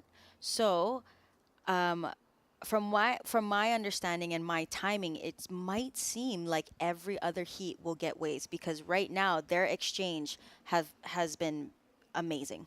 This heat has definitely been on it, but like you said, from that last one with that restart in, it was really quiet. And even after the restart, it took a little while for a couple of those surfers to get that campaign underway. Sive now back up to the nose, flying past that fishing trawler out at backline. And just nice S-turn to set herself up. Again with that high line. Nice bit of distance underneath the nose of that board to the face of the wave. Really clean, no water spraying off underneath, which it happens when a nose ride is sitting on the surface of the water. You really like to see that distance, but also that projection down the line. S turns here and starts to hit that double up section. She's going to decide to kick out rather than trying to find that connecting moment on the inside. And we have got that final score in now for Natsumi. We got a good look at where this heat is sitting aside from one to drop for Honolua. And Natsumi has now taken away the lead with a 6.5. And she's paddling once again with a big size set in front of her, but she'll miss that one. Yeah, unfortunate. But that wave, that would have been actually a really good wave with wanting to replace that 3.0.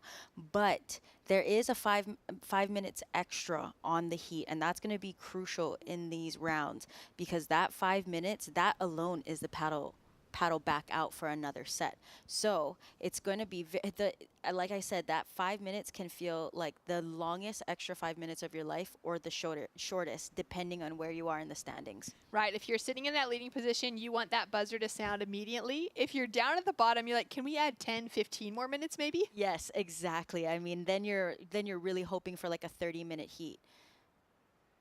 Scores to come through now for a few surfers as we take a look at some replays. Honolua Bloomfield. I love how much she just has control from the top of the wave. She's really working that entire board just right there, that really beautiful redirect, bouncing off of those chops. She's not forcing anything. She's really letting her legs react to what's happening. And I love that swooping carve back into the whitewash. Here we are with this long extended switch cutback, and she's a very avid, very, very good goofy footer surfer, and she's been practicing that, as well as Kilis Kaleopa. They got really good at switching stance. So I think that has, she paid homage to that for sure, as she works her way on the inside, gets this beautiful tight 10, and right at that really scary section. So that was critical, and I think the judges are going to pay her for that. Sive Gerard also got a piece of the action. What are your thoughts on this wave? I really like this wave. It really reminds me of where she grew up surfing at Makaha on the west side. It's a bigger face, a little lumpy. I think that's why we're not going to see a lot of mistakes from Sive. She's really surfing from the middle and back half of the board when she is turning on that tail, and really redirecting her shoulders there. And it is very similar to the west side in Makaha, and she can navigate those that backwash, because that seems like that is what's getting everyone to fall, is that backwash. Yeah, she seems to just have so much steady control over it.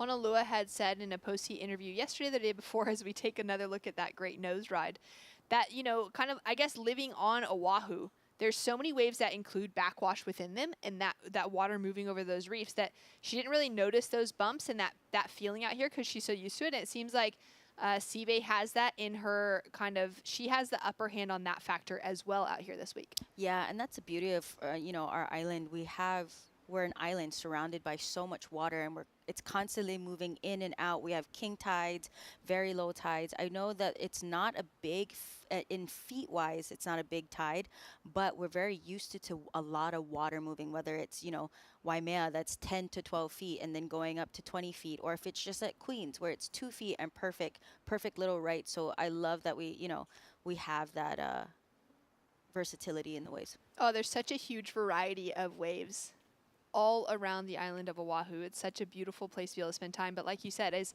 someone who hasn't spent very much time there myself, but has had the opportunity over, you know, a couple of different seasons to be able to get in the water and surf quite a bit, it's a different place to learn how to surf because of the amount of water that's always moving. Like you said, no matter what the tide is, even if it's those smaller tidal changes as far as the line up the sand, you know, maybe not quite what we are seeing here a lot of the days with like it being a huge open sandy beach to all of a sudden you can't even walk to the hotel next door because the water is breaking all the way against the break wall. But in Hawaii, you can feel, as someone that's not from that area, how challenging it is to get in the rhythm with, all right, I'm in this current again, now I'm into a different current, and everything is moving constantly. And with that, it is more understandable for why the Hawaiian contingency across all of surfing has been so dominant in different waves around the world, because their understanding of water and of wave movement is so much greater than I think people living in, you know, on a big coastline in a large country where they're just relying on those big ground swells that hit in that perfect kind of place and you don't have to deal with current. Yeah, and that's homage to, you know, that growing up and having, you know, Duke Hanamoku as an example, a prime example of that.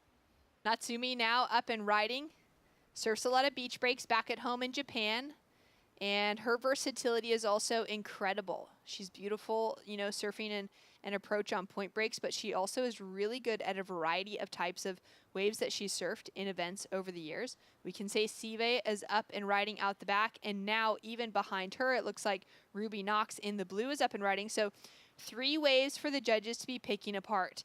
They'll be looking at the replays at the end of this to make sure they get a good look on what is happening, taking a look at Natsumi on the inside section. Again, getting really good footwork here. She's going to have that opportunity for another nose ride. We can see that Ruby Knox goes down on a big turn out the back, and Natsumi tries to land out that finish re-entry on the inside section. Sive, however, is going to opt for that quick pull out so that she avoids that inside, and she'll have a little bit of a jump on the paddle to Natsumi.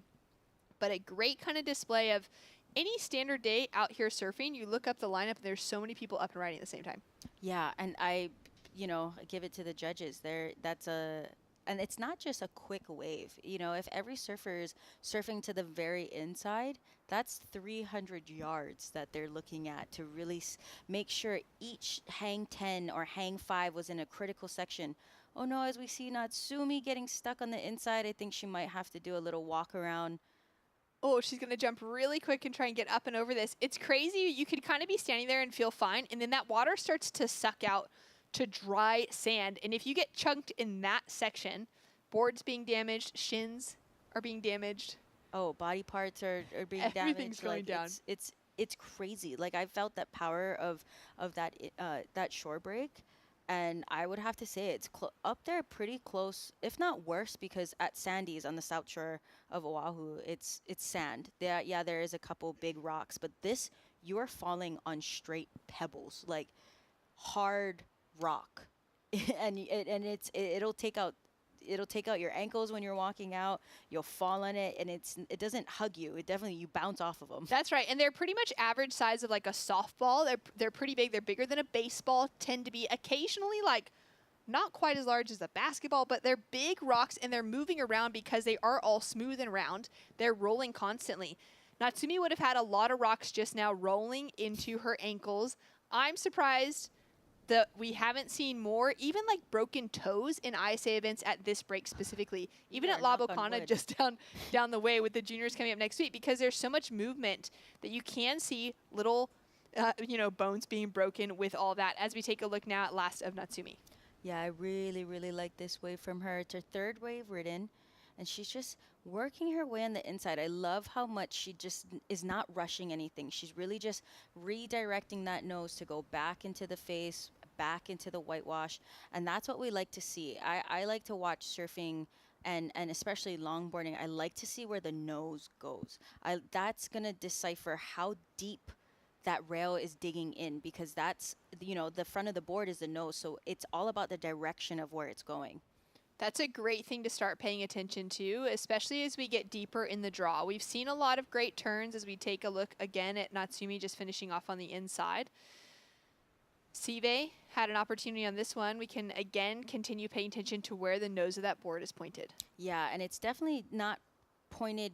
When you do a nose ride, you want it to be almost parallel with the wave. You don't want it to be perpendicular, because you want to glide. That's where the glide happens, is when you start to feel that air pocket pickup below you.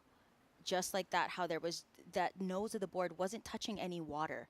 And that's the beauty of longboarding, is that we as surfers have to not only feel that, but we have to react to it. And that's why, you know, riding in that difficult section for a nose ride is not easy.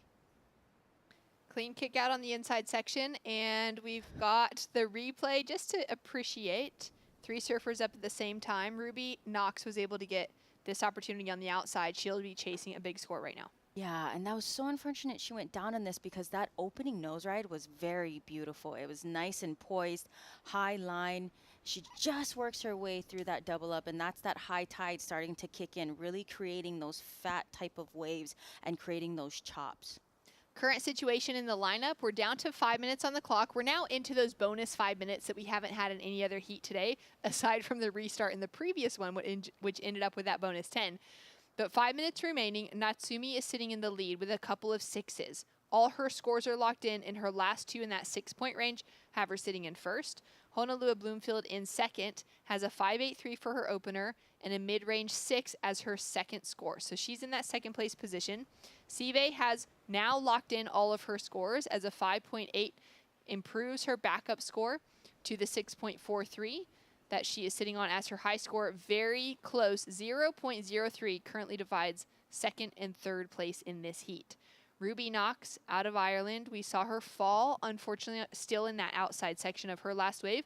So the score is not going to be great, but we're waiting for that to drop in. She's sitting on a 5.07 right now with a 7.19 requirement. We haven't seen her put a backup score on the board yet, so this will be her first one to come through. But we're down to 4 minutes on the clock, and there's the potential, as we can see lines approaching, that every surfer again is going to get an opportunity because they're all sitting out a back line. Yeah, and this is where I love, you know, this is the girls kind of pushing each other more into that pocket, and this is where Honolulu is going to use her priority. She doesn't want to just win with, you know, a 6.43 and a 5.83. She wants to get high up there. She wants to get 8s, 9s, a 10. And with priority, you know, 3 minutes left, she really is going to choose the perfect wave. Natsumi has a look here, decides not to go under 4th priority. And we can see that Ruby has gone down as this next wave is approaching. Surfer in green has inside priority and was very close rail to rail with our surfer in white, Sive. That's going to be an interesting moment, but Honolulu was able to get into it. So she's now got this wave in front of her to be able to surf and to hold off Sive from getting the scoring potential on this wave. That was a defensive move, 100%, and that was a good play on Honolulu's wave, knowing that Sive only needs a 5.83. You know, that's right up there with the scores she already has. So she played that defense, and that's why she kept looking back, was because she really, in her mind, didn't really need that wave, but she needed to keep Sive off of it so that she could better her score. And these are 2 women that compete against each other at home often. They're surfing in the same lineups. They know each other, although they're surfing for different countries and different representatives this week.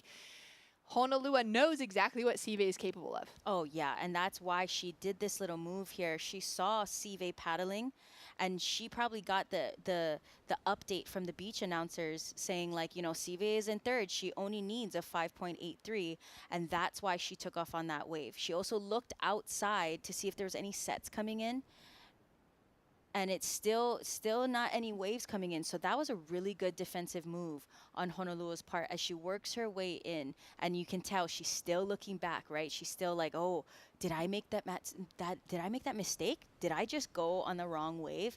But I think that was a really good defensive move on Honolulu, and this is why that girl has three world championships. That's right, 3 world titles to her name. She has an ISA gold medal in the juniors division from 2013 in Peru, where it was a mixed genders division, and she took out the win as just a little grommet. Mm-hmm. Then in her, you know, trajectory of her career has now found herself as a 3-time world champion on the WSL Longboard Tour. And Ruby Knox, now up and riding for Ireland, has this wave in front of her. She's chasing a big score, though, of a 7.19. It's going to have to be something really dynamic in order to get a score like that on this size of wave. 5 to 10 combination on the inside, And nice looking surfing from Ruby. She's got a big requirement in front of her though, and she's got 50 seconds on the board to be building on that score line, looking to improve on a 5.07 as her high score. Had that great nose right out the back. Now putting a little bit of work here onto the inside section, and she'll kick out. The question mark really will be Sive Gerard sitting with priority, 30 seconds on the clock. She has a much smaller requirement underneath that 6-point range than what we see for Ruby, so it's a little bit more within her grasp field to get it if the wave should allow that. Yeah, as we see Sive paddling for this wave with 18 seconds left. All right, plenty of time now for her to try to ride to victory. Caught behind the section to start. Drives around it, wraps in a nice looking carve. Needs to get some footwork in. Very important here. Quick steps up to a tap to the hang 5. We've got a paddle for Natsumi. I don't know if that's going to be up before the buzzer or not. We'll wait to see on the judges panel. We do know that Sive's wave will be up before the buzzer. Natsumi sitting in a leading position anyways. As Sive looks for this inside nose ride and she goes down, that's going to hurt her chances of gaining a big score. Natsumi with a beautiful looking nose ride on the inside of this wave. Probably a better wave selection on this outside one from Natsumi. She goes down trying to throw in that cross step cutback. Yeah, that was a good exchange from all the surfers. I know Sive really wanted that 5.83. It's going to be tricky with that fall that she had, unfortunately. And I was hoping she would get a nose ride out the back, because that's what the judges want to see, right? That most critical part is in that nose ride in the beginning. And she doesn't get that. She does get a very beautiful carving turn. But yeah, I'll be very interested to see what the judges score her on that. Well, no score to come in for Natsumi. There's no little red dot next to her name, so she would have been up just after the buzzer, probably within a half second too late. But she's in that leading position anyways. Now the question is on Sive Gerard. Judges taking their time to put that last score in on the board, and it's just a 4.6. So unfortunately for Sive, the 21-year-old out of Hawaii representing American Samoa, will be knocked into repechage round alongside of this woman, the 25-year-old Ruby Knox out of Ireland from the southwest coast, has been really flying that flag well. We're going to see her continue in the repechage rounds. This is not a loss for them. You can see the team meeting her on the beach already with that encouragement, knowing she has another shot. Yeah, that was such an exciting heat. I love the way that everyone was surfing in that. Natsume Teoka takes out the 3-time world champion, Honolulu Bloomfield, both of them advancing into women's main round 5, and only one more heat after that till the final. We've got more action to come. Paddling out in the next heat, Rachel Tilley for the USA, Zoe Grosbion from France, Maria Reyes of Peru, and Hiroka Yoshikawa from Japan.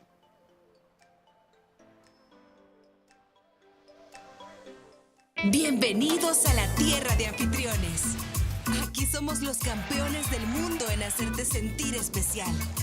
Te compartimos olas, volcanes, pueblos históricos y te aseguramos una experiencia de 5,000 estrellas. Porque esta tierra tiene más anfitriones por kilómetro cuadrado que cualquier otro país del mundo. El Salvador, tierra de anfitriones.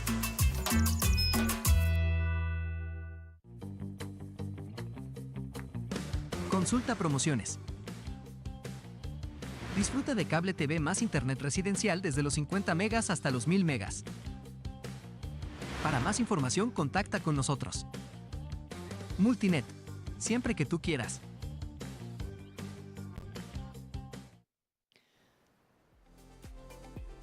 Welcome back to the action. We are in main round 4 on the women's side of the draw. This is a non-elimination round as it's still the main, and the bottom 2 surfers will be heading into the repechage that we've been seeing earlier today. There will be another repechage round paddling out later this afternoon on the women's side. However, the women that lose out in this round will actually graduate to competition tomorrow, as today's repechage rounds have already been filled by the results from earlier this morning. Now out in the water, we've got 25 minutes on the clock. And the timer is on for our surfers looking for their opening rides. Rachel Tilley from the USA will be wearing red. Zoe Grosbion from France will be wearing blue. Maria Fernanda Reyes of Peru will be wearing green. And Hiroka Yoshikawa from Japan will be in that white jersey. And they'll be looking for that opportunity to book themselves a ticket into Essentially, the semifinals is main round 5. It's just a single heat. The top 2 surfers out of that next heat will be into the grand final. Yeah, this I mean, this heat alone is basically, you know, as we progress through the contest, we're gonna see more heats just stacked. That it's like, wow, this is basically a final. Like how we were talking about earlier. This is gonna be a stack heat. Well, it does look like this heat is not underway, and it's because I've just seen an interference come through from that last heat on Sive Gerard from American Samoa. That paddle against Honolua Bloomfield, likely coming too close together, touching arms with her, getting too close to comfort in that priority situation. She had lower priority, and Honolua was able to paddle in underneath her. Now, it doesn't actually affect things moving forward because Sive will still be heading into the repechage rounds. And this is highly unfortunate for the next heat, Megs. What are your thoughts on this for the surfers in the lineup as we see those official results? It does flip Ruby Knox from Ireland up to 3rd and sends Sive Gerard down into 4th, which changes their heats that they'll be surfing in the next round from a seeding perspective. Otherwise, both surfers that are advancing still advance. Bottom 2 still head to repechage. But now the next heat is underway. There was a set. They weren't allowed to take off on it yet because they were on hold from the previous heat. Now they've been clipped by this. What are they going to need to do for their mindset to reset in this moment? I mean, with that wave, you know, it took out pretty much everyone in that lineup. And I think right now you can tell a lot of them are paddling towards the channel and they're looking towards shore. So they're trying to find their land marker again. They're trying to find that whether it's that tree or a certain building that they're using to not go past, because that lets them know if they're sitting too deep or too far wide. So as we can tell, like there's no priority situation established yet. So all surfers, you know, Rachel Tilley, we know that she wants to get her campaign started early. So she's a little bit more on the inside. And I think that's a smart move, you know, wanting to get that first wave. We want to put that pressure. Yeah, Rachel always liking to get that kind of early draw, getting that first wave down. We saw the last thing from Honolua in those heats. We know that these women who also have those world titles to their name, that have all of that experience within their surfing, they're the ones that want to get that early start. They want to put that exclamation and that pressure onto the rest of the field. Yeah, absolutely. I mean, it does also help confidence-wise for yourself to be able to say, you know, I got my feet wet, I'm warm, I'm ready for the next set, I'm ready for the next wave. And that's how you're going to build, is you want to start early, because then you can always progress throughout the heat, especially with the heats being 25 minutes long. That's right. 25 minutes on the clock for the main round. We will be back into those 20-minute heats for the repechage round after these ones. And as we wait for a set to come through and this heat to really get underway, let's go down to the beach to catch up with Natsume Teoka of Japan, successful after that last round. Thank you very much, Shannon. We're here, the winner of round 4, heat number 1 for Team Japan, Natsume Teoka. Congratulations, omedetou. Thank you. Arigato. So, Na-chan, I saw you before the heat. You were getting your jersey in the beach marshal. Very happy and smiley. It looked like a very, very fun feeling. You looked very confident. And he said, "Ah, iterashai," like really mellow. How important is that happy feeling and that relaxed feeling going into the ocean and kind of wanting to surf in the heat? I really enjoy my heat, every single heat, because the wave is perfect all the time. I'm not nervous before the heat because Team Japan is a really strong team this year. Everyone supports each other, so I'm very comfortable before the heat. On that note, every member of Team Japan is still in the main round. It's the only team right now. So I haven't checked the team gold points, but I think you guys are probably in the lead. Yeah, that's one of our dream to get medal. But we focus on heat, but we support each other before the heat. Everyone do stretch and massage each other. So I think we are the best team ever. And this time, I know in the World Surf Games, they brought a Japanese chef making food, making meals for the team to really kind of keep everyone natural, the normal energy, what you're used to eat. What about this trip? This trip we had a lunch and dinner at our hotel in Kayu. But yeah, the food is pretty good. I eat a lot every day because it's delicious every single meal. And it's a lot of energy for all this paddling. That's why I all the time. Well, I'm sure everyone in Japan is really excited to see you take this one. So, 応援している方に応援メッセージお願いします。朝早くから応援ありがとうございます。一つ一つヒートをこなして、あと残り2ヒートかなになりました。次のヒートも本当にいい波だけにフォーカスして、きちんと自分のライディングができるように頑張りたいと思います。応援よろしくお願いします。Thank you. Thank you so much, Natsumi. Good job. I'll see you in the next one. ありがとう。Back to the booth with you guys.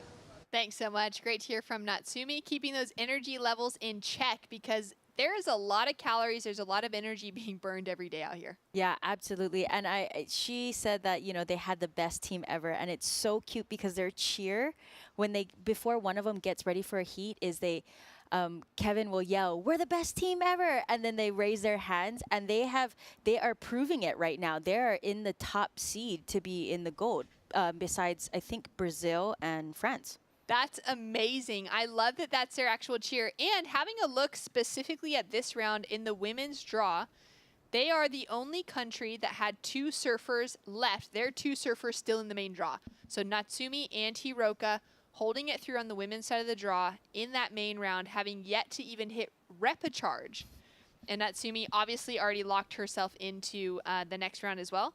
Natsumi did have a copper medal back in 2018, but Hiroka is the only surfer in the water right now without having gotten herself an ISA medal. All other 3 women have. Zoe Groffion, specifically with the paddle right now for France in the blue jersey. She is our copper medalist from last year's event right here, which is a second home to her as her sister just lives up the hill, rides her horse by in the evenings, and is a member of the local community. So Zoe's had a lot of time to learn how to read this wave well. Puts herself right there in the section for this second nose ride, locked in for a really long hang 5, draws it out now as she carves back into the section, deep off that bottom turn as well, gets a little compressed, sets herself up for that second turn a little bit more radical, and into that third swooping carve as she goes in for a quick tap to the 5 and looks for this end section to finish on. She is such a graceful surfer as she comes into that ending moment, and she'll be putting the very first score of this heat on the board on the 18-minute mark. Yeah, and she's going to feel really, really good about that. And I love how much Zoe has progressed over the years. She really dedicated her life to longboarding, and she's establishing that right now. Maria Fernanda Reyes of Peru, the silver medalist from last year's World Longboard Championships here with the ISA. She's now up and riding, took that inside position off of Rachel Tilley, sets her line here after the opening nose ride. She's now locking into her second of this wave. Nice and dynamic, sets it up with that long stretched out hang 5, drives back and sets herself up with another couple cross steps, sort of racing outside of the pocket, but also this wave is bending back towards her, it seems, from this camera angle, as she sets it up for one last opportunity here. Couple cross steps, readjust here. Little kind of soul arch off the bottom turn is really classic of Maria's style. Couple steps here and looking for one more hang 5 with those arms just out by her side and a clean finish. So both Zoe, both Maria really capitalizing on their opening wave. Not many mistakes to be counted. Yeah, and throughout this whole heat, I don't think we're going to get too many mistakes from these surfers unless they get a really random wide one or a really bumpy face. But they are all 4 surfers are very composed, calm, collected, and very smooth. So you're going to see a lot of fluid surfing in this heat. Yeah, this is one that, we were just saying as we were coming into it, how easily this specific heat could be the finals already. Each of these surfers, 3 of the 4 already have made it into the finals of this event in the past. Hiroka, a name that I'm surprised hasn't quite had that, as she's had so many incredible other results within her career at this highest level against these same surfers. And the great thing about competitive surfing, and specifically competitive longboarding, is though it's growing, it's still a relatively small pack of people around the world. These surfers all surf against each other all the time on different tours that they're competing in different specialty and invitational events, a variety of types of longboards that they may need to surf on within those events as well. And so this is really that global family coming together, these competitors as well, really knowing the strengths and weaknesses of each other out in the lineup. Yeah, 100%. I mean, even in other competitions and other tours and other leagues, we're all surfing against each other. And it's really interesting to see because as soon as the horn blows, you know, there's no friends. It's every man for himself, or every woman for herself, I should say.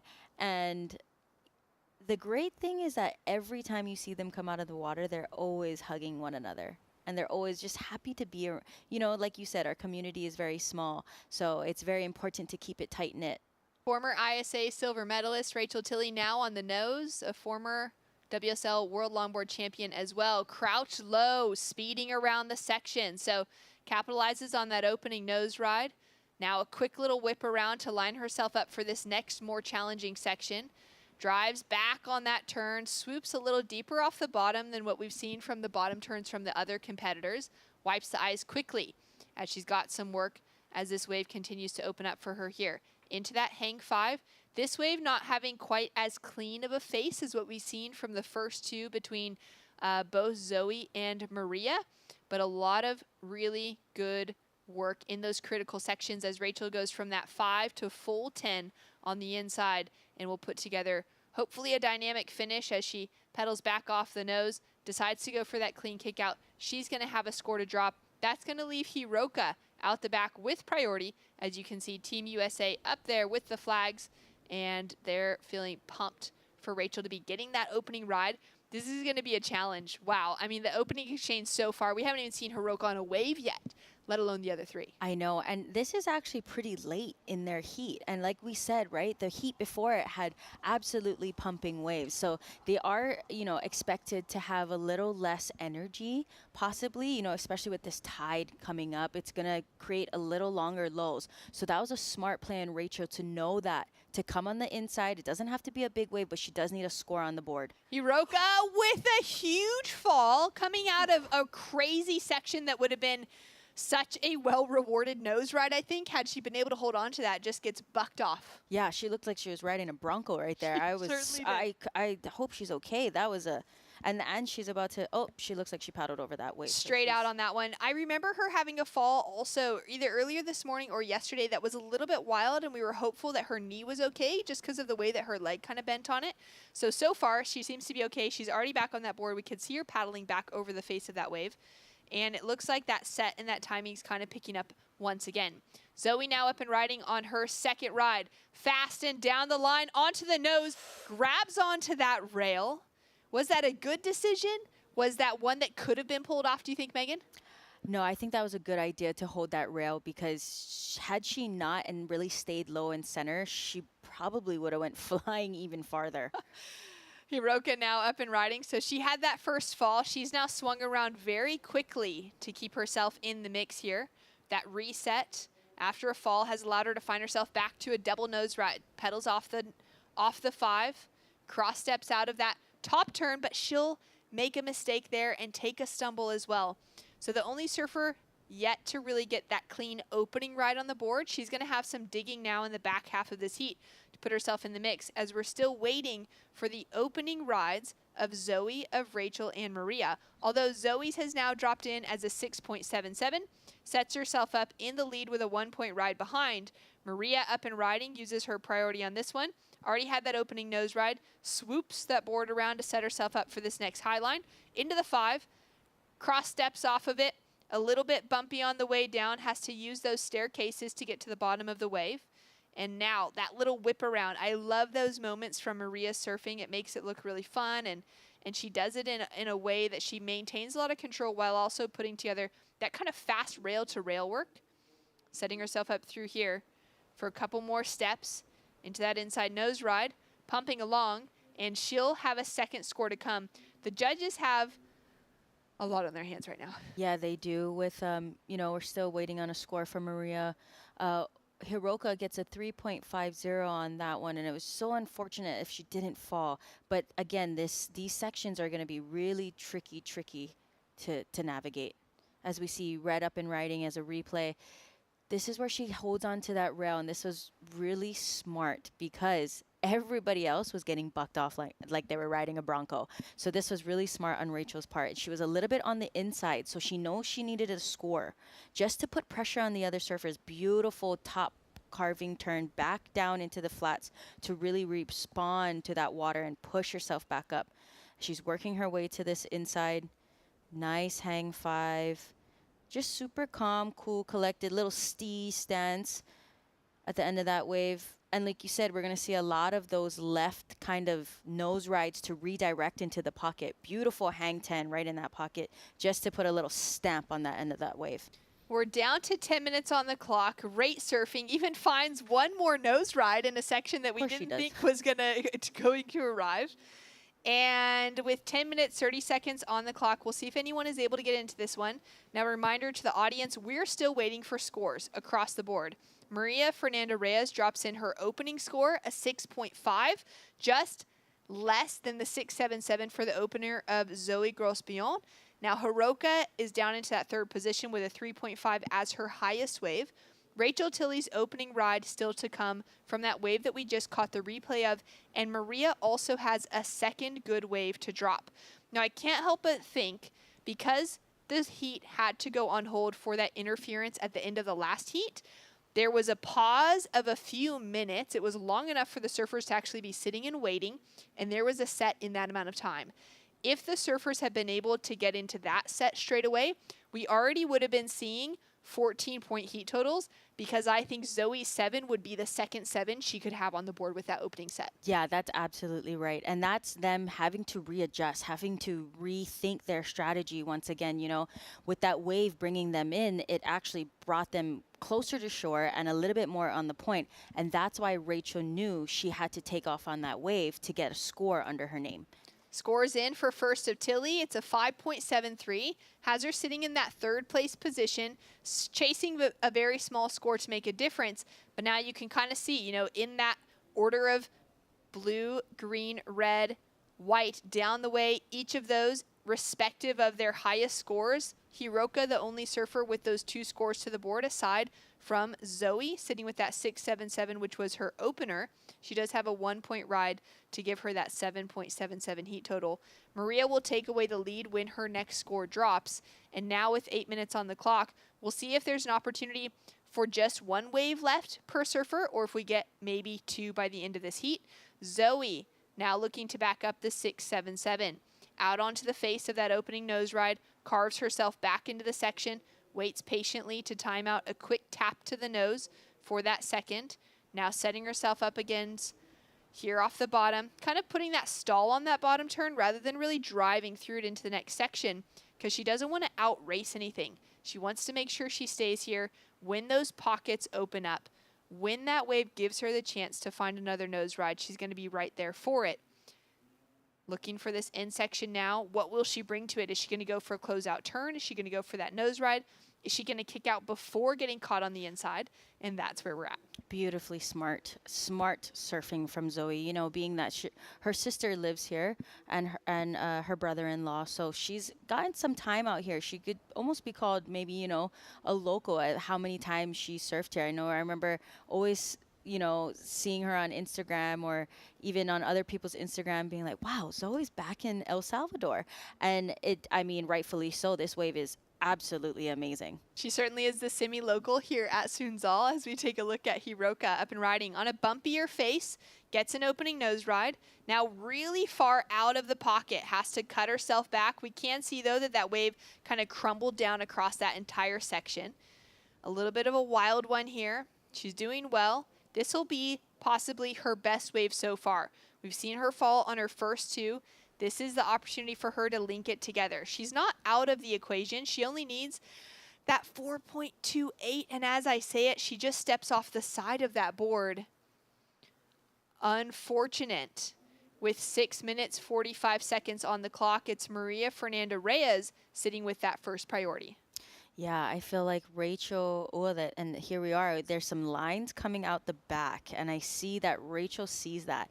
And so far, almost, you know, every surfer on at least one wave has been too deep. So I see Rachel paddling a little bit over to that more towards that channel just so that she can control the way she comes into it. I can guarantee you on the next wave, if she's sitting this wide, she's going to want to fade left, come back right, hook herself into a fine line, and get on that nose.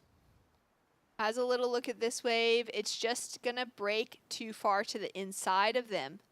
And you can see with 6 minutes on the clock, Maria's second score has dropped in. She's sitting in maybe the most commanding position in this heat, a 6.5, a 5.33. Also with less than 6 minutes remaining, she's sitting with first priority. The ocean looks calm. It might take a few minutes for that next set to even approach to give Rachel an opportunity to get a wave, to avoid the repecharge round, to give Hiroka another shot because she still may be chasing a score, especially after Zoe's next wave drops in to replace her 1-point ride. Yeah, and it says here that Rachel only needs a 2.05, but that requirement will bump up because of this ride from Zoe right here. Beautiful hang 5 out the back, slowly cross-stepping, taking her time. I love how she kind of got low and then bounced her legs to go up to that nose, really responding to the wave. And she's just working her way onto this inside, only moving her back foot. And that's what I love to see with surfers, right? That front foot never really moves unless they have to readjust where they're standing on that board. But other than that, that back foot is what's driving those turns, what's really getting that step ahead into that nose ride. And all the way to shore with this semi-locals wave, just missing out on that really big closeout. And this is where Rachel lost priority. She was really going for this wave, and I think this wave would have gave her that really good opportunity to get that good, solid backup score. But unfortunately, those big, thick waves with this high tide just didn't let her get into that wave, and she lost priority. It seems so tricky to be in the right position in what we're sitting with this afternoon because, like you said, that swell period has kind of tapered off as far as the consistency goes. It's not as consistent, but when the sets come, they're still big, they're still breaking pretty wide. In the heat, you got to be smart enough to know, all right, at what stage between that big set and that big set do I need to be on the inside to just get something? Is it worth waiting it out if those wide sets are kind of so wide and rogue still that they don't actually offer a good shape to them to be able to get those critical maneuvers thrown in? Yeah, it's very true that those really big wide ones, they end up going almost out to sea. They end up going back into the channel, and then they redirect you to kind of have to kick out because there's no face left. Now we're down to 3.5 minutes, and the score has dropped in for last of Zoe. A 6.23 takes her into that leading position, pushes Maria into second, and ups the requirements on Hiroka and on Rachel. Hiroka, sitting in third right now, is chasing a big score of an 8.13 because she has those couple of threes on the board. Just unfortunate mishaps for Hiroka within this heat where she hasn't been able to come out with that rhythm.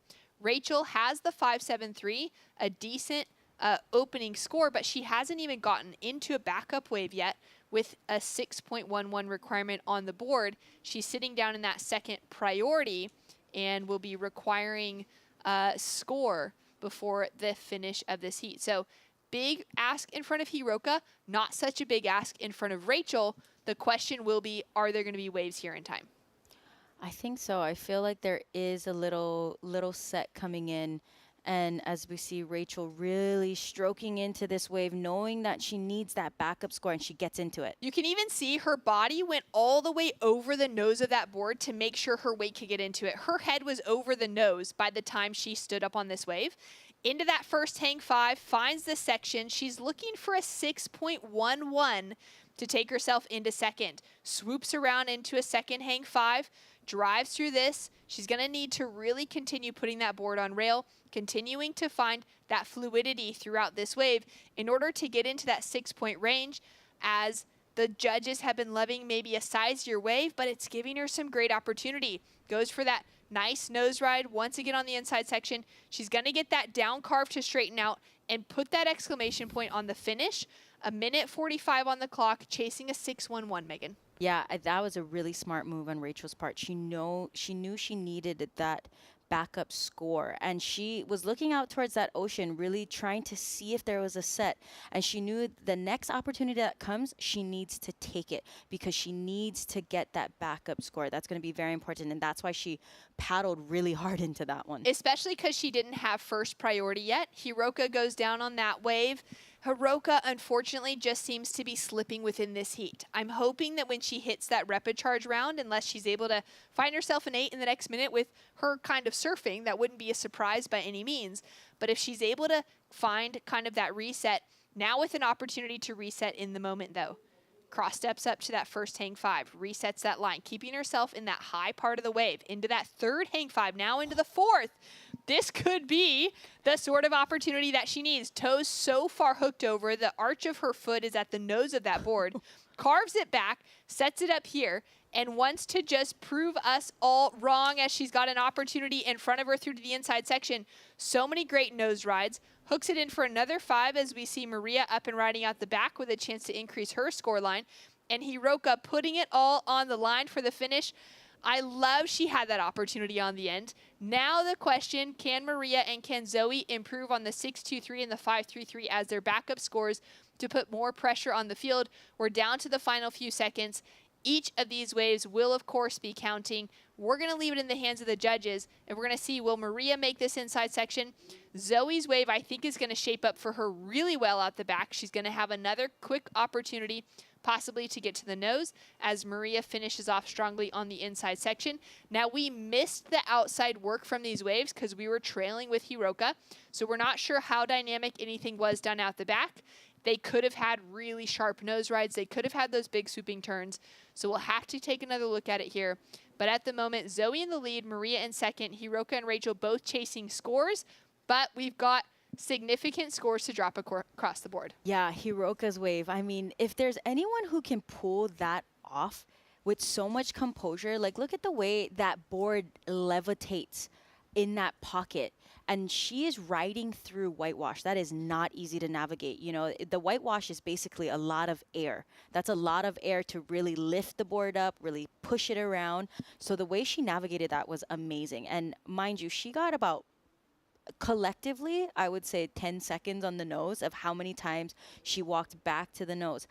Personally, I would have loved to see her redirect the board to really turn and get the check that box off of the criteria, but she knew that wave wasn't necessarily going to allow it. So again, a really great reactive surfer. She's really only controlling what she can control with this beautiful tight hang 5. The way that she's levitating on this high line is absolutely amazing. I love the way she commits to that foot really being over that nose.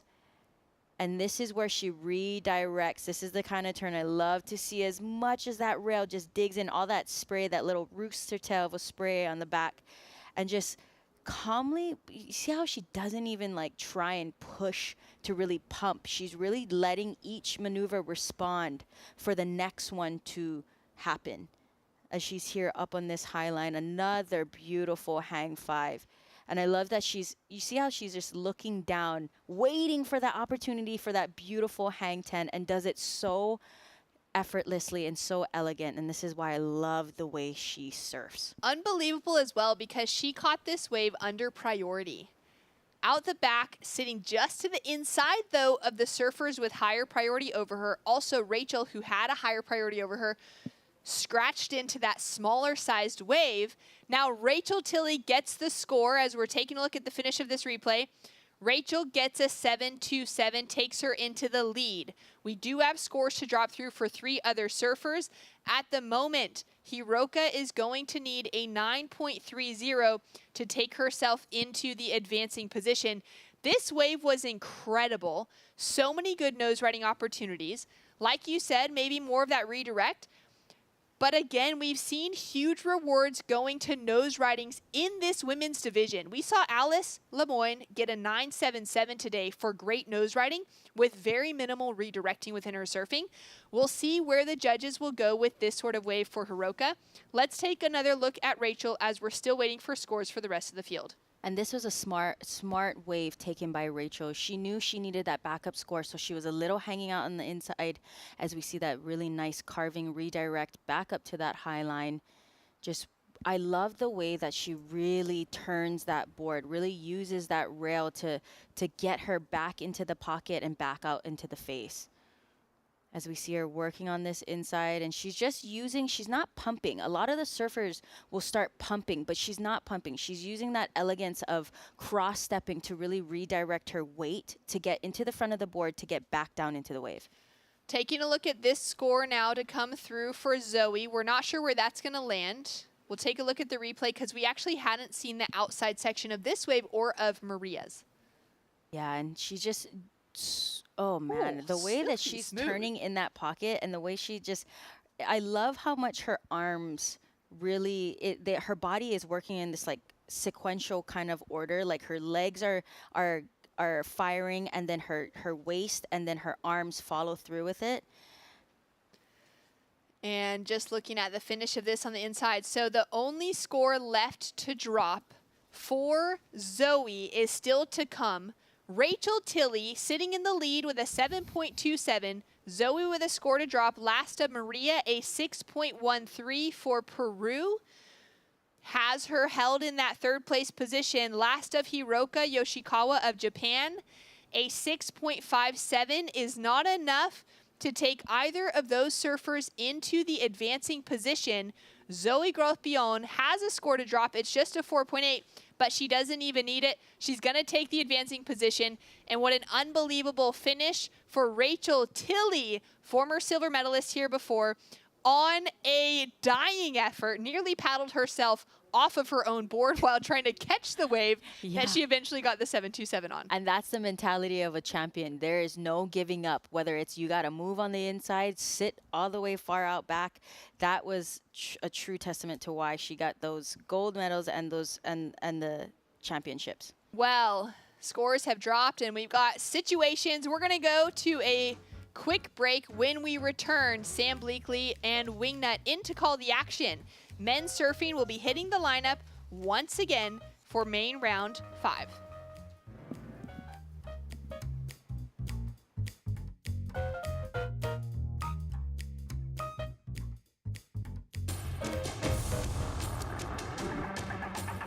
It's one of the biggest goals and one of the biggest dreams.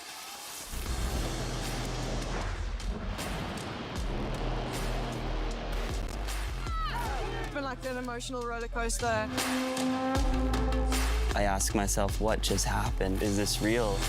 Every athlete's dream is to, reach that gold medal. I'm on a mission, I think that everything is possible. It's not over till it's over.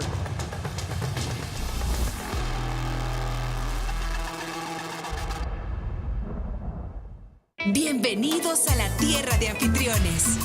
Aquí somos los campeones del mundo en hacerte sentir especial.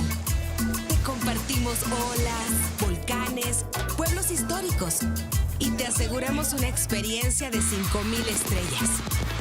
Porque esta tierra tiene más anfitriones por kilómetro cuadrado que cualquier otro país del mundo. El Salvador, tierra de anfitriones.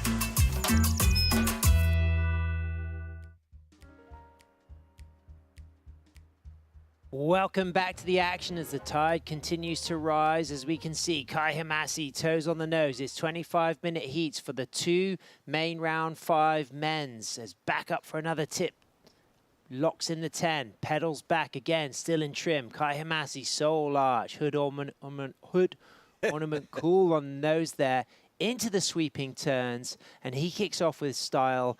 Kai Hamasi for Japan has just seen his teammate Hiroka put on a great show. It wasn't enough to take the win, but wow, what inspiration that will have given him to know that Team Japan is firmly going for a team gold with these types of performances. And looking really smooth. It wasn't the first wave of that set, because the earlier wave, leaving that white water in the way, also smoothed out a bunch of those bumps that we're facing this afternoon because we've got a little bit of a wind. What a great finish all the way to the sand. Strong first wave. Judges loving it, giving him a 6.83 in the opening minutes of this heat. And typical of Kai Hamasi's momentum, and also the cool of the Japan team. You know, every time you see them, they're operating as a collective, working together, but watch out, representing the Manly Mao Club. It's Declan Whiten in blue for Australia. Back up to the tip on his Steve O'Donnell built board there. Gets a 5 and a 10 on that second nose ride, sweeping downturn. Back up to the top, cool on the 5 again. Nice and stylish like we saw from Japan's Kai Hamasi, and there's a really incredible drop knee turn wing. That last turn there really lit this wave alight. Look at the spray that comes off his rails when he does those turns. So powerful, so smooth, and expertly placed. So big scores going to be dropped for Australia and Japan, but with that, someone with laser focus going for gold. It's Rachel Tilley for Team USA. She's just taken the win, and she's on the glass with Ben Way. Thank you guys very much. This is the winner of the round 4 heat number 2, USA's Rachel Tilley. Surprise! Yeah. Congratulations. Thank you. I did not expect to be the person standing here 5 minutes ago, so I'm very happy to be here winning the heat. Nor have I about the last 10 heats, so I'm preparing semi-general questions. The beginning of the heat, they were still waiting on previous scores from the other heat. A huge set came through with a lot of scoring opportunity, and you girls had still not started yet. Watching a wave that you could have been scoring on go by, what does that do to your nerves? I think like when the heat starts or when you're about to start, you're so ready to just get your account open, catch a wave, and for me, like having an early start is usually always part of my game plan. So the fact that there were so many sets coming by, I was working really hard to maintain that innermost position, and kind of constantly playing that little game where, like, are they going to blow the horn in 3 seconds? Should I be ready to whip around on this? And was playing that forever, and then finally a bigger set came, and everyone made it over, and I got absolutely washed out. And then the heat started, of course, when I was like trying to gasp for air and get back on my board. So that then kind of threw off all the positioning that I wanted to start off, and then the heat, fell forward from that. Well, as I was listening to the heat, Shannon was mentioning with Megs how important the positioning is. Things have really shifted, especially this afternoon. We got the swell direction changing, the beach is changing constantly. How much have you been studying the heats previous to yours? Today, I actually studied a lot of heats. I watched a lot. We had Chase and Caitlin both surf this morning, and yeah, it was just kind of everyone starting really deep. There's a lot of opportunity earlier today of people getting stuck behind the sections. So, having that fine line of not getting too deep and missing that scoring opportunity. So positioning, wave selection, fortunately we had 25 minutes this time. That actually makes all the difference. But it's everything. Positioning is everything. As we spoke in our last interview about that semi-indestructible board that Josh Martin made you with a big 2-inch spruce stringer, can you imagine if you got wiped out before the heat starts and broke your board? Stop. I was imagining that, and I know my dad's listening right now. I have my backup board kind of sitting like at the bottom on the beach, close to the beach, and it doesn't have a fin in it though, and so he was like, make sure you put a fin in it before you paddle out in case you need to use that backup board, and I forgot. So my backup board wasn't ready, and when I got wiped out by that set, I just had his voice in my head being like, oh no, did you put the backup board on? And I realized it didn't, so I'm very, very lucky that didn't happen. Well, luckily that board's about 15% wood, and yeah, I don't think that thing's in any threat. Great glassing, great idea for making a very strong board, Josh Martin. Anyone watching at home, Dad, everybody else? Yeah, family, everyone watching, Josh. That was a stressful one. I'm so I could cry. I'm so happy. I worked so hard. I almost didn't catch that last wave. And the fact that I was just trying to tell myself in those last 3 minutes, keep it cool and catch a wave, because I made a priority mistake too. Anyways, happy it went that way, and I can't wait to debrief it with you guys. Yeah. What was the preheat song this time? Oh, we listened to an early 2000s playlist. So like Justin Timberlake and Britney Spears and stuff. Right on. Well, we'll let you go, and we'll let you get back to your little Spotify playlist, and we're going to get back to the guys in the booth. Thank you very much. Thank you. Congratulations, Rachel, as we see Carlos Bahia for Team Brazil working his way through the inside, locking in a nice nose ride at the end of that wave, as we've got some scores coming through. A 6.83 for the opening of Kai Hamasi, a 7.33 for the last good ride of Declan Whiten, and this is going to be an important score for Carlos Bahia. He really went for it on the inside. No hesitation at all to send it in the pupusa section. Very committed, strong finish. He wanted to get every possible point because he had a quick up and down on the outside earlier. So I think that's going to really calm him down as he works his way back out. Everybody charging. Big stakes here. These surfers all want to get through to that main round 6, which will be the stepping stone to the grand final. So surfers in first and second go to that main round 6 with 4 surfers, and then if they get through that in first and second, they go to the grand final to go for gold tomorrow. So this is a really important heat, and it was lovely to hear from Rachel then, putting her heart on her sleeve, and just got to kind of really kind of celebrate the fact that she's really building momentum, you know, a big favorite. But what about this guy? Because he got silver last year. Rachel got silver back in 2013 for the ISA. Carlos Bahia didn't get gold last year, but he was a standout. He'll be aiming for the final again, Wingnut. Some really nice nose riding in a very steep, critical part of the wave. And it's the way he stays strong and composed. That switch foot cut back there, not quite as strong and dynamic as it could have been, but it showed some nice flair. This is where he sets up his inside, gets a really nice quick 5, a little bit of a bobble there. He's going to come over this ledge, goes to the nose again. He's going to readjust, long nose right there on that inside, and then he just sends it into the lip, lands it very smoothly, considering how challenging that is to try to put the board down and not snap the fin off. So this was from Kai Hamasi. He got a 6.83 for his first wave and a 5.83 for his second wave. So a strong start for Team Japan. Yeah, a little bouncy, a little too far out on the shoulder to really lock that nose right in on this wave, which is probably why it scored a little below his first one. But now it's smoothing out. I like the way he's coming over that ledge and putting himself back into the pocket where there's some power. Smooth. Now he's really smoothing it out.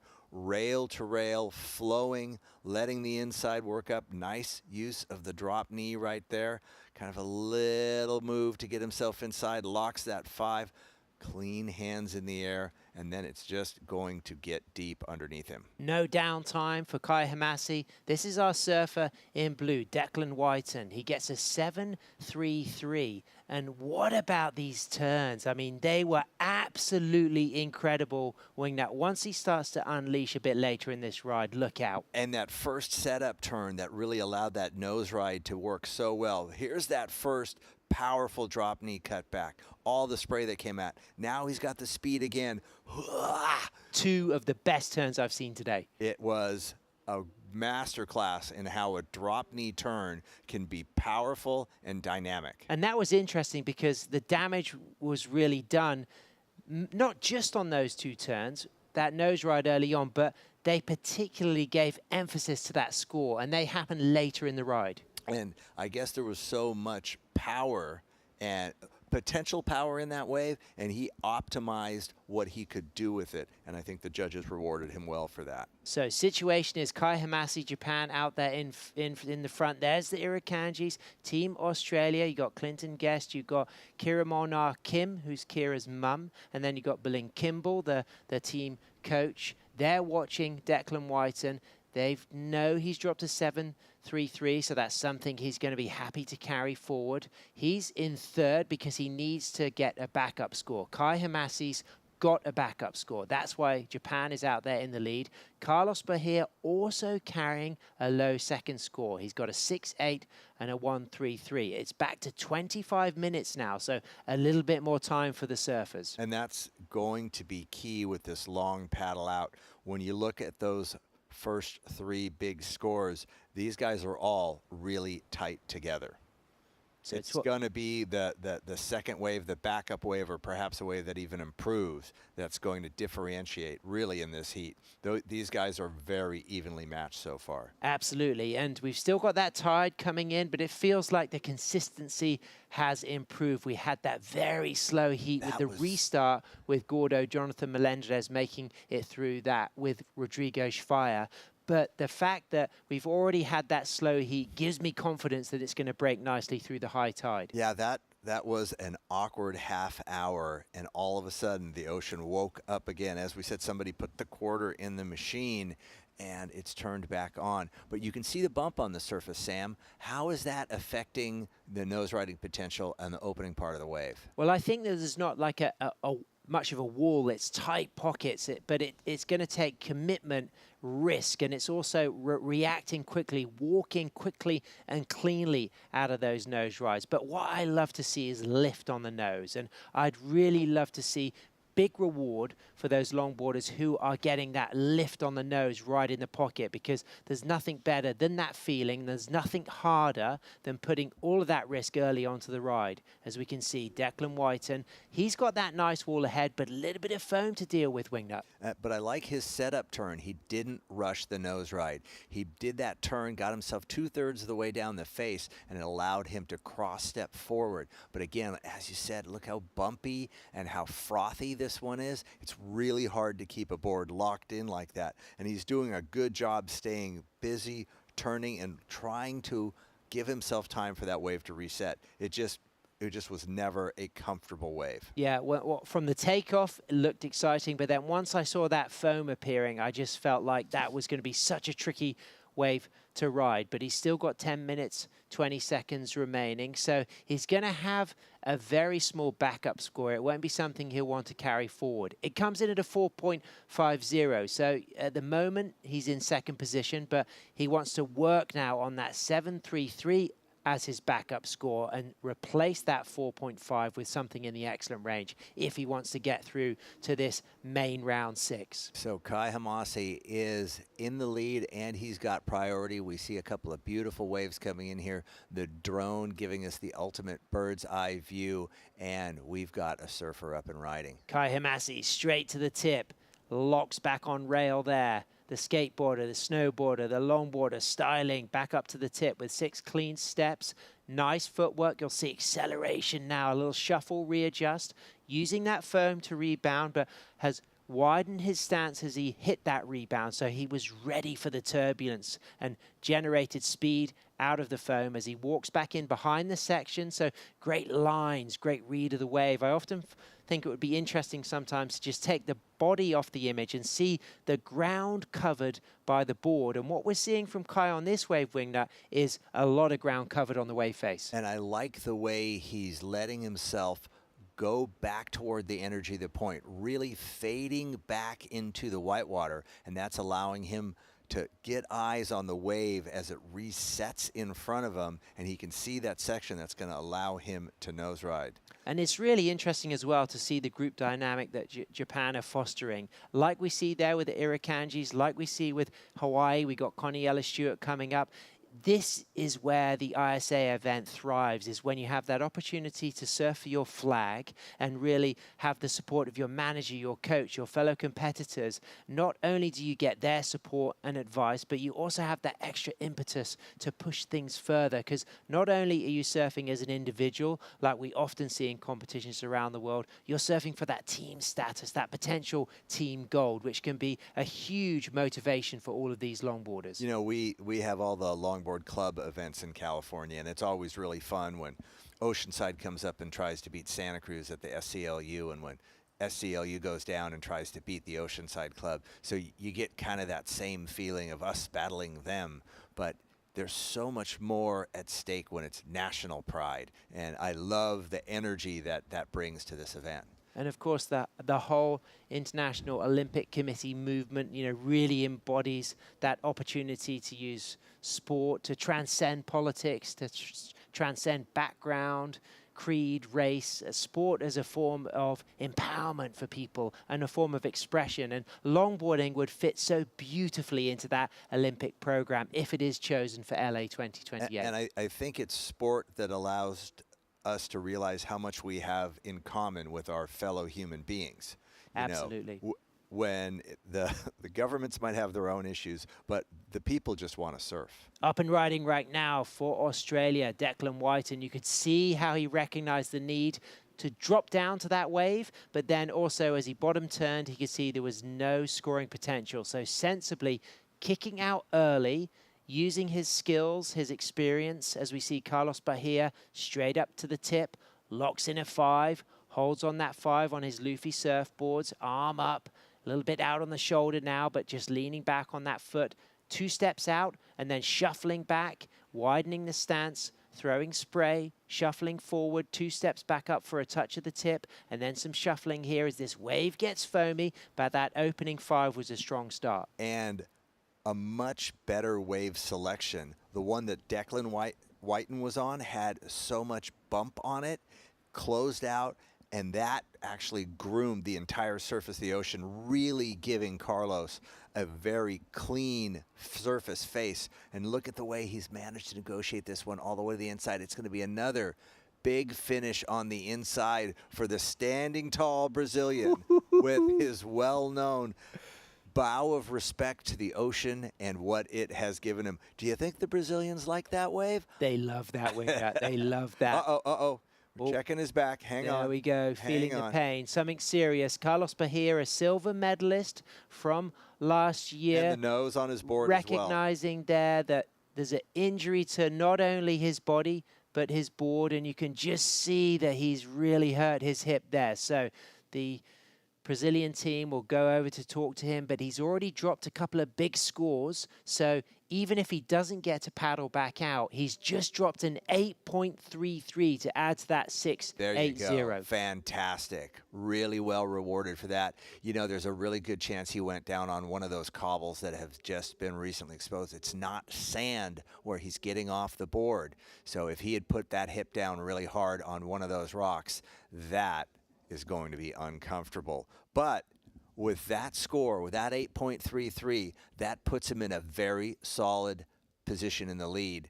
It's going to take Kai Hamasi to get an 8.3 or better to move into first, which means there's a lot of work out there for. It's almost like a battle now between Declan and Kai. So it looks like he would have bruised his hip there just as he stepped off into the shallows. That would have really given him a real lot of pain. So he might seek some attention from the medical center. He's just going to regain his composure. 4 minutes He's remaining. Going back out. He wants the spare board. This. Wow, this is massive, Wingy. I love this.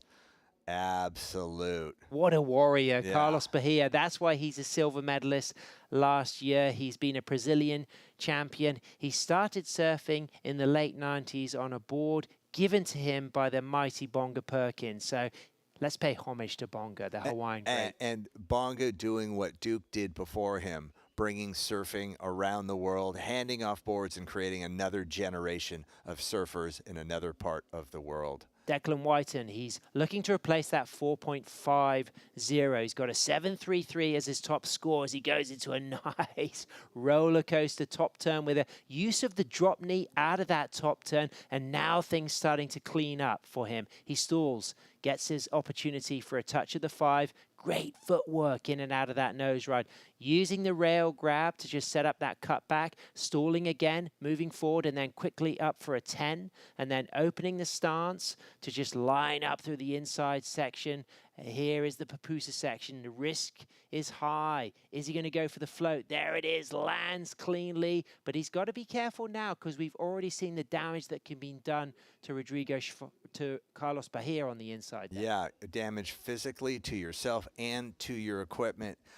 Thinking on that wave, compare it, finishing it all the way to the inside just like Carlos did. Who had the better of that exchange? Well, I felt like Carlos's wave started really strong on the nose ride wingnut, but one of the criticisms was the lack of footwork in and out of the nose rides, but certainly the start of Carlos's wave was spectacular. Really beautiful, nice footwork out of that opening nose ride. Really open with a big, beautiful cut back like that. Then there's the footwork up, a good one step back. Then there's that shuffle you were mentioning.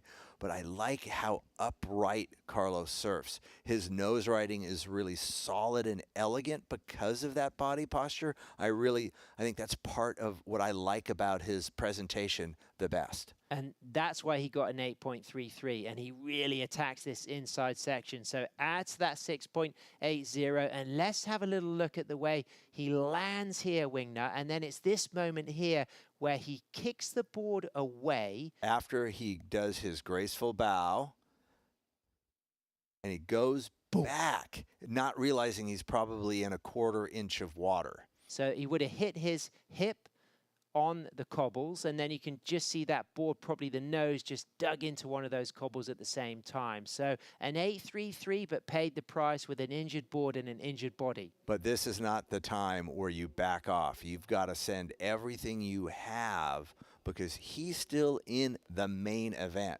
And this is the best of the best that are still here, fighting with Kai Hamas and Declan Whiten.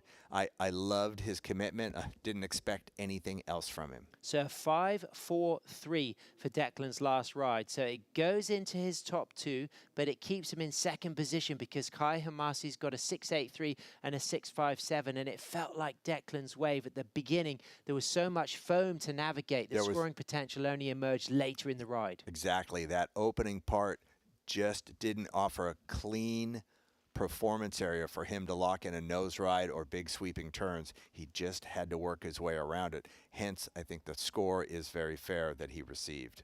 So, as it stands, Declan is not in the lineup. Kai Hamasi, with 45 seconds remaining, is in second position, just looking to replace a 6.56. He's got a 6.83 as his highest score, and he's up and riding.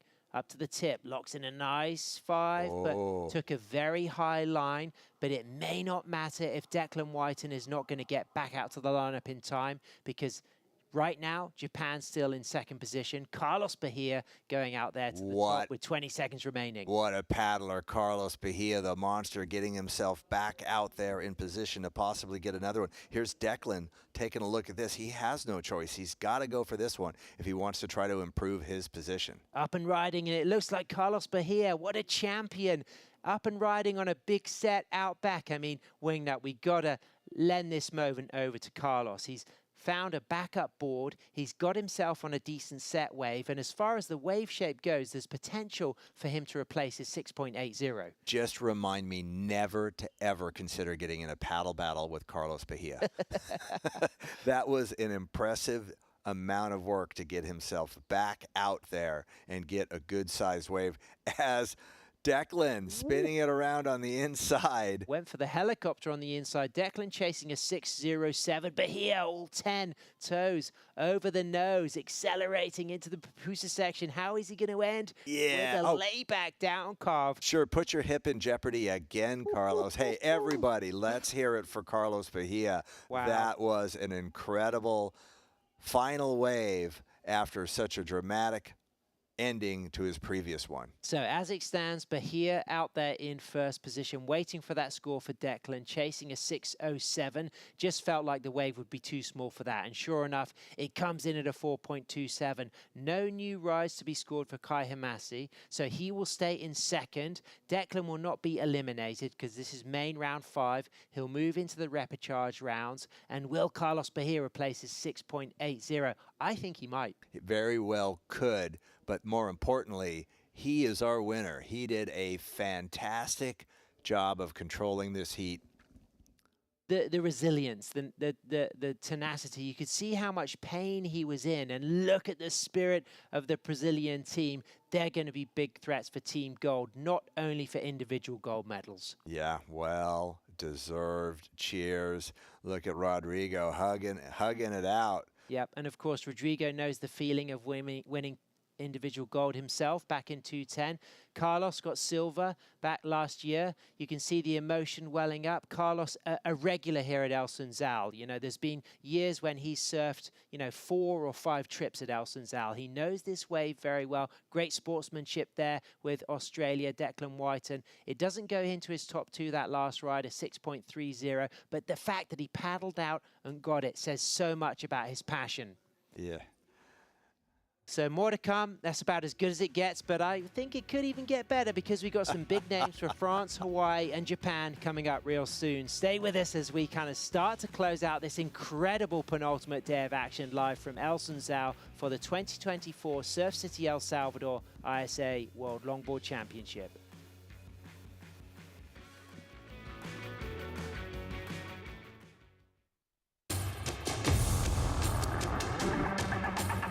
It's one of the biggest goals and one of the biggest dreams.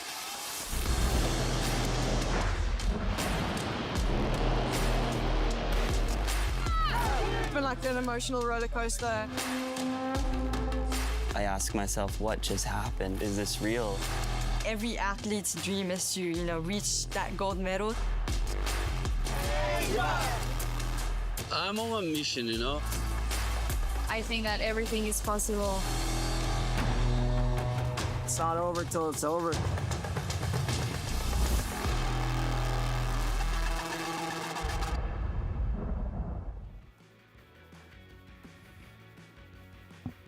Welcome back to another 25-minute heat in main round 5 of the men's. It's heat number 2 as we see Edouard Del Pero for France surfing against Connie Ella-Stewart for Hawaii and Taka Inui for Japan. Taka will be very pleased to hear that his teammate Kai Hamasi has just advanced through to main round 6 along with Brazilian Carlos Bahia. Once again, 3 big names all hoping to stay in the main event to go for gold. And as we heard during the women's round, Japan has the most athletes still left in the main round. And opening up this heat is going to be Connie Stewart. Straight up to the tip. In and out of 3 nice lock nose rides on his Kai Salas built board, keeping it all trim, and then just staying nice and lively off the bottom. Rebounds, air drops with the flair that only he brings, and then keeps the grace and the loose electric rubbery style alive as he goes into a nice down carve with the drop knee posture. And then you could just feel the energy, the electricity building and building throughout that entire ride. It got to the point where he felt like if a section emerged, he could do anything with it. Yeah, he put a lot of roll into that roller coaster. And the way he lifted off with that, definitely on the performance end of the spectrum. This nose ride I like so much. He gets on the tip, he backs up. He gets on the tip, brings the other foot back, keeps himself up in that tight high line of the wave. And then with this sweeping cutback, he gets eyes on this section and just roller coasters over it so beautifully. Smooth, controlled, couple of sweeping turns here. He's going to realize that this wave is going to end after that big drop knee turn, and he's out. And it's a good one to see what kind of score do you get for work done on the outside and then cutting it off halfway. Yeah, well, I think certainly that nose work on the outside was incredible, but how about this for single fin attack? I mean, bang, air under the fin as he drops down, and look at the athleticism, the flex, the control. It just takes one little flex of the knees for him to just carve out of that cleanly. And if you look at how balanced he was over the center of his board, he brought that board back very straight so that way when he landed on it, it could float right out of it. Taka Inui, 2 nose rides already, walks out of that second nose ride into a third, gets that nice soul arch. Good, clean, quick cross steps, way out on the shoulder, so he'll use that cutback, but recognizing that ridge in the wave, running back up for another nose ride. This is now the opportunity to potentially come to the bottom of the wave, and he sets himself up. I like the way he carved into that next nose ride, really putting that board on rail, but walking in and out of those rail turns, and then that rubbery posture on the tip there. As long as he keeps his composure through the inside here, this could be a dynamic score because he's been busy, he's been active, and he's ending that with a claim because he is just demonstrated his skill, literally doing everything he possibly could on a longboard. And you can see that he's been paying attention to the high tide surfs in the afternoon where the lower half of that wave really starts to create a fast, powerful bowl, and he put himself in there so quickly. So while we're waiting for all these scores to come in, let's take a look again at Connie's wave. There's another nose ride through the white water. He's going to set this up with a big cut back, eyes that section coming up, launches that board, and you see him push off of that. So again, very progressive, very smooth, and controlled at the same time. Big drop knee cut back here, rebounds it off the whitewater, and a quick exit. Yeah, and certainly style, flow, and grace and control. Big features of the way he surfed through that ride. He definitely didn't hesitate out of anything. But what about Eduardo Del Piero? Twice now a copper medalist at the ISA World Longboard Championship, a bronze medalist, in fact, in 2023 and 2019. Is this his year to go for gold on his Minvel-built boards? Of course, Alain Minvel from Anglet, building the surfcraft for so many great French longboarders. Very inspired back in the day by the Donald Takayama templates, but Eduardo Del Piero wingnut, lively through this wave, but how's it going to stack up to the opening rides of Connie Ellis-Stewart and Taka Inui? I love that outline. That's a speed shape. I've always kind of liked the look of those boards. A little challenging, though, because those nose rides seem to be carried quick out on the shoulder. With that, let's go to the winner of our last heat. What an effort. He's taken the win. It's Carlos Bahia for Team Brazil on the glass with Ben Way. Thank you guys very much. Winner of the round 5, heat number 1, Carlos Bahia from Brazil. Parabéns para você. Obrigado, valeu. Vamos firme para a próxima. Thank you. He's strong for the next. Okay, so my first question is going to be that his second wave, that 8.33, where we had that very, very dramatic finish, damaging his board and his body, could have easily taken him through the heat and stayed in the lead, but he put on that fight, grabbed the backup. How risky is it to leave the other 2 competitors out there, even if you've got some really good scores, without going back out and making sure you protect that position? Ele falou que você teve uma segunda onda muito boa, né, com aquela pontuação de 8.33, que você deu tudo, mas ele quer saber qual o risco de você vir fazer isso, se arriscar nesse final e deixar os 2 sozinhos lá atrás. Primeiramente, como eu venho dizendo desde o começo, agora chegou uma fase que não pode ter erro, então eu tentei espremer o máximo a onda até o final para buscar a maior nota e isso aconteceu. Então é um risco, hoje o atleta corre um risco em qualquer momento, poderia ter sido lá fora como aqui. Então arrisquei tudo até a última. We arrive in a phase of the competition that you cannot have mistakes and you have to assume all the risks. So can be here in the finish of the wave and can be over there in the outside. Maybe some stuff can happen with you, but you have to assume all the risks. And I think I understood. He said he needed to really squeeze all the points he could out of the ride. Você espremeu tudo que você podia para chegar nessa onda aí.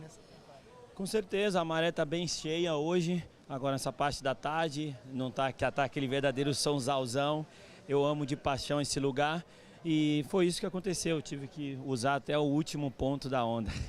He said that now it's a high tide, so it's not the wave that Sunzal provides, and he knows very well the wave here, and he have to use all his skills to come until the end of the wave and get this big score.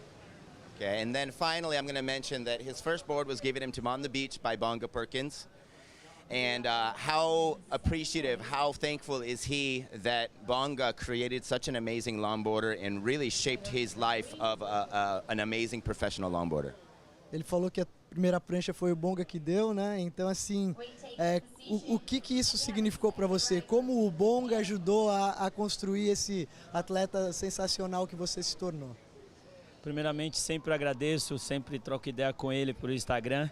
E foi um passo muito grande no ano de 2000, na praia de Maresias.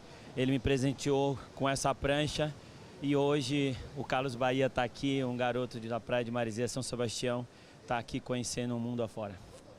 They talk each other all the time, they send message, and then the young boy that have this present in the 2000 in Maresias is now traveling the world and doing his best, doing best scores, best ways, and he is Carlos Bahia. Okay. Muito obrigado.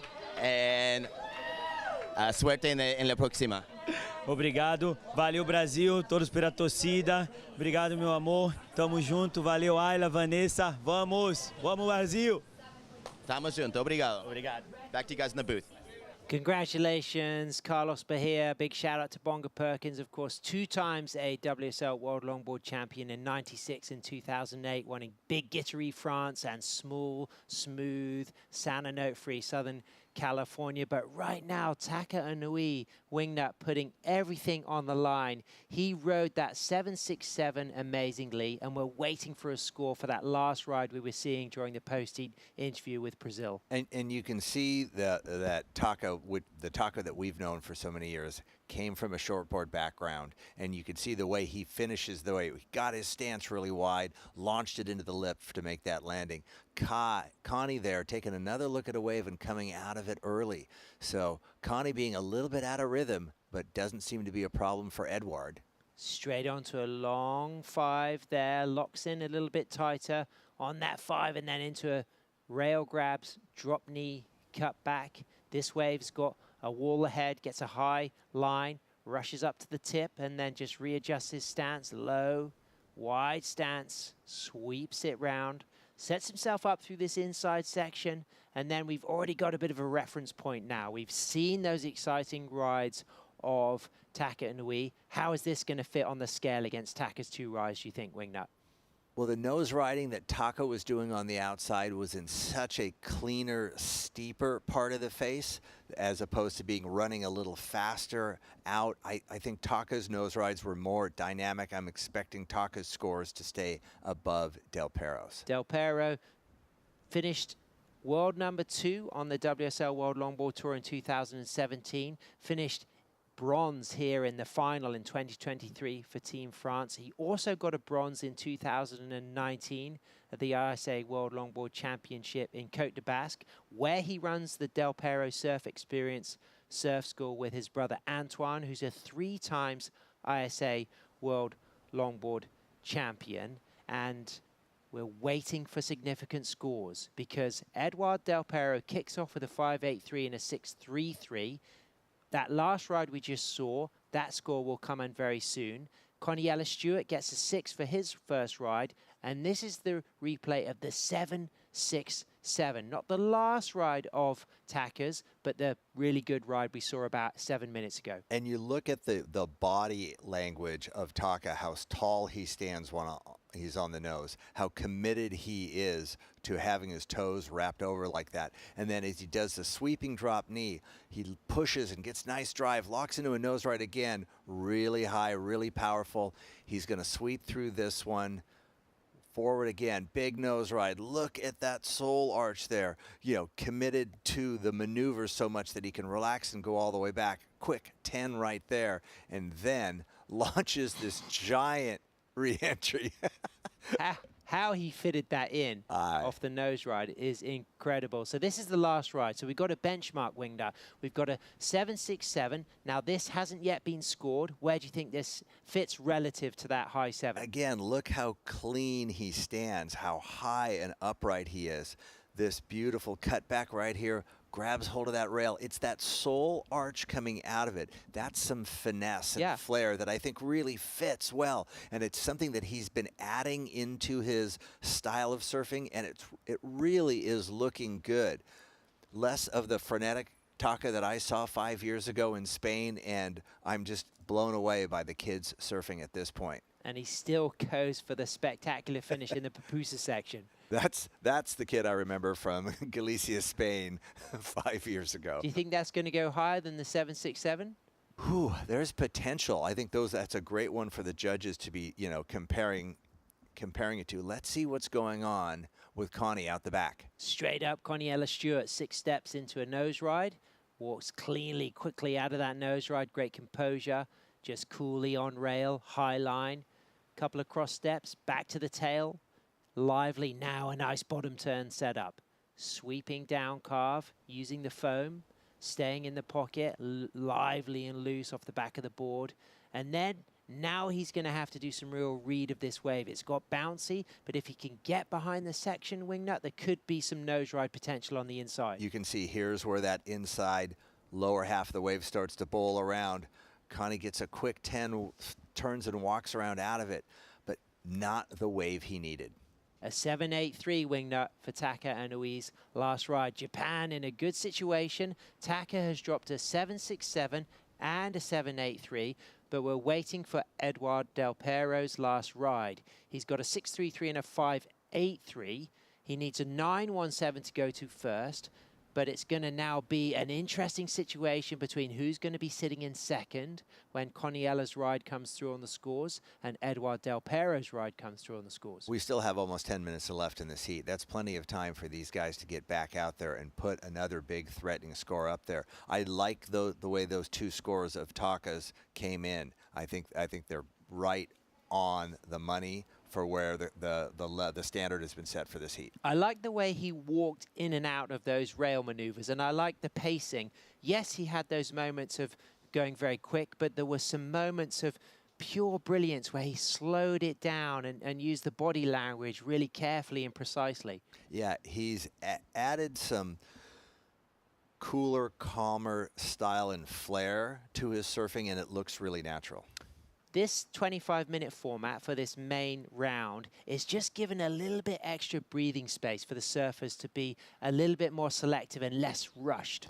Right, when the surfers were forced into trying to get 3 waves in a 20-minute format, if you didn't get one right at the opening buzzer, you kind of started to challenge yourself to get a 3rd wave in that 20 minutes. But as we go back to the repechage round for the women next, we saw Liv Stokes coming up, and we also saw Tully White. We will shift back to 20 minutes. So as it stands right now, 8 minutes, 10 seconds remaining. Edouard Del Pero drops a 7.53 for his last ride. He's up and riding again, now looking to replace a 6.33. Up to the nose, into a big low cut back up for a touch of the nose. Walks cleanly out of that second touch of the nose and then rebounds off the foam, and now is that line through the inside where variety could be important and the opportunity to get behind a section for a nose wide. You see the way he's looking left. He's trying to see where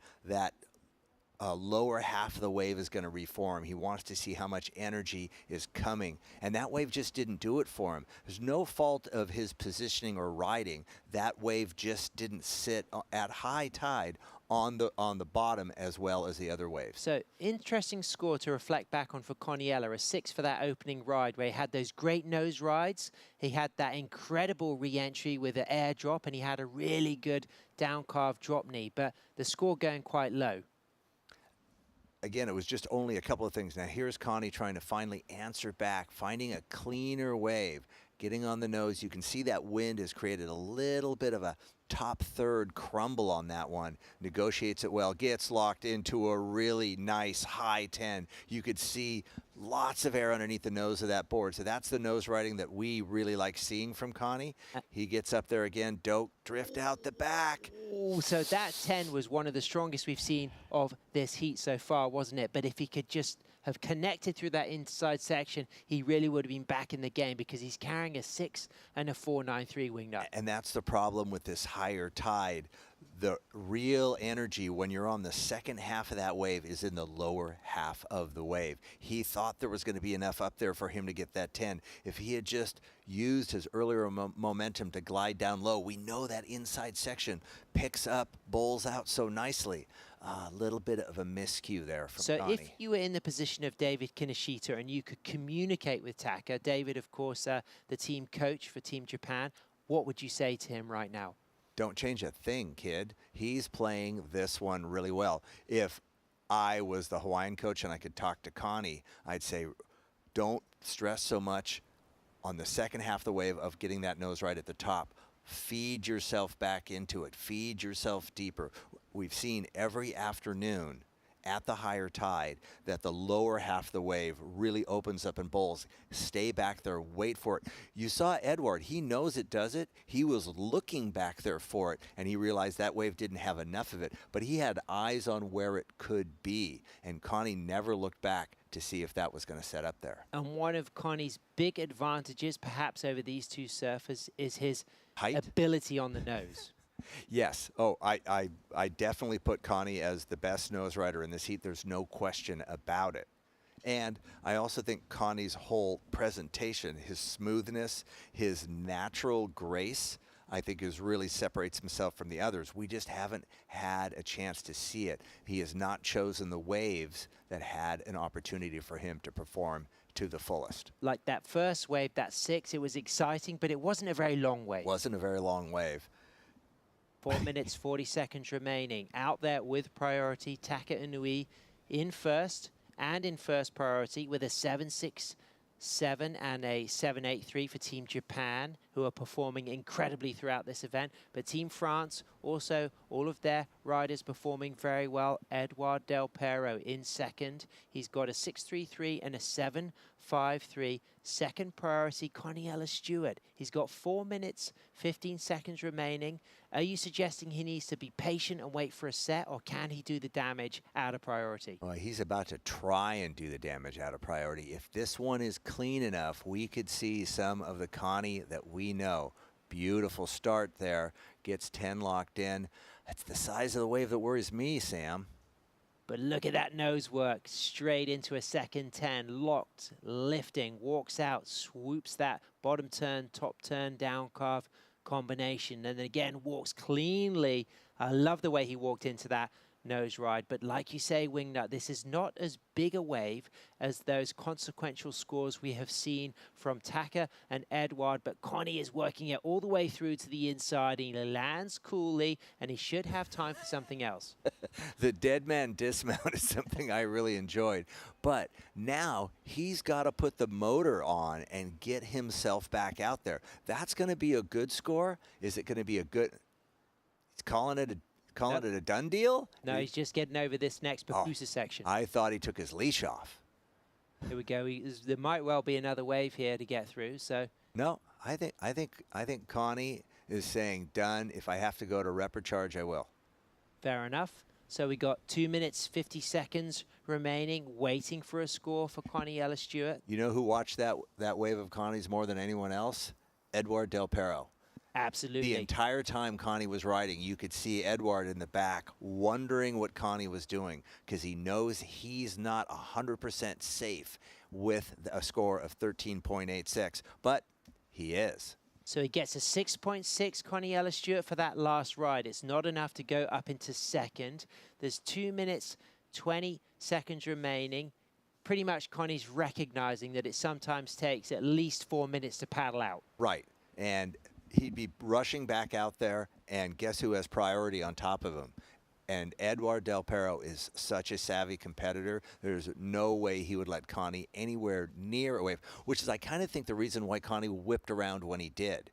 If he got any closer to Edouard, Edouard would stop him from catching any wave that had a possible chance of scoring. Yeah, he just thought, I'll give myself a look in here. And he also knows that he's not eliminated. So it looks as though Connie Ellis-Stewart will move into the repechage. We've already seen a great result for Carlos Bahia for Brazil and Kai Hamase for Japan. And as things stand, it looks like Taka Inui could take the win if Edouard Del Pero doesn't get a 7.97 on his last ride, if there is another wave ridden.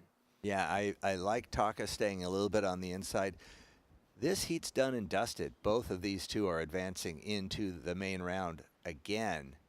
But do you think there's a little competitiveness? Do you think, Edouard wants to take the heat win? Do you think Taka wants to be the winner? Do you think they care enough to fight for it at this point? Well, to be honest, they all move into this main round 6, so it doesn't make a massive amount of difference if you get first or second right now. Except it does mentally. Yeah, that's very true. That's what I'm thinking here.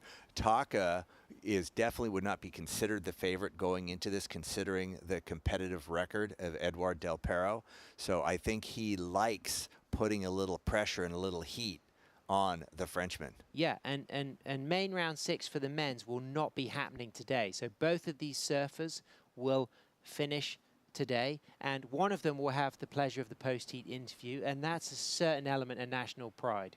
Yeah, and again, does it matter do you accrue points for more first place finishes in a heat than second when in the team scoring?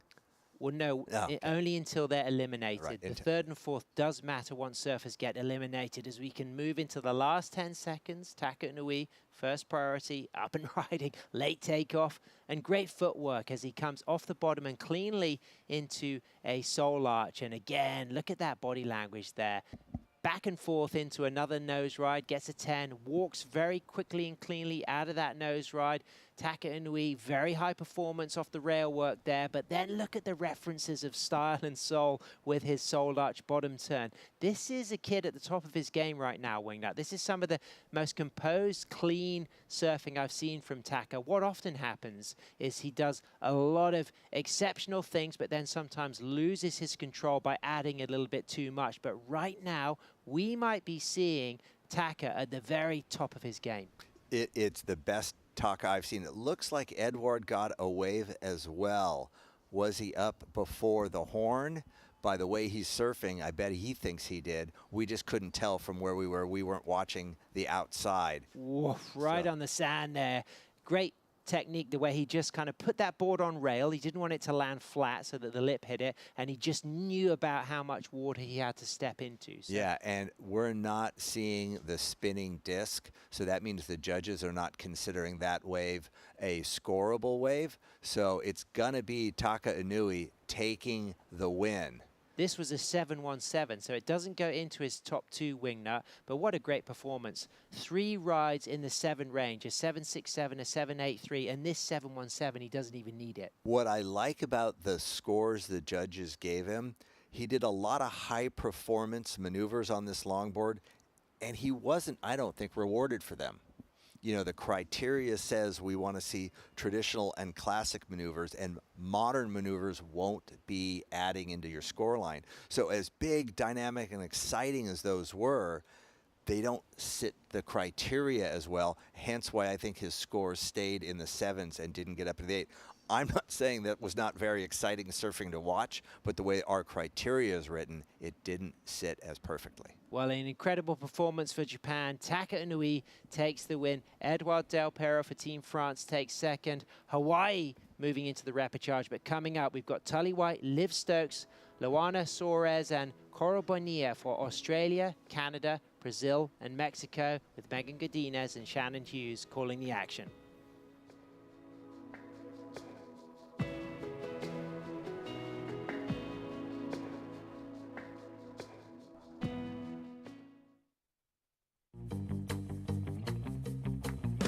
Consulta promociones. Disfruta de cable TV más internet residencial desde los 50 megas hasta los 1000 megas. Para más información, contacta con nosotros. Multinet, siempre que tú quieras.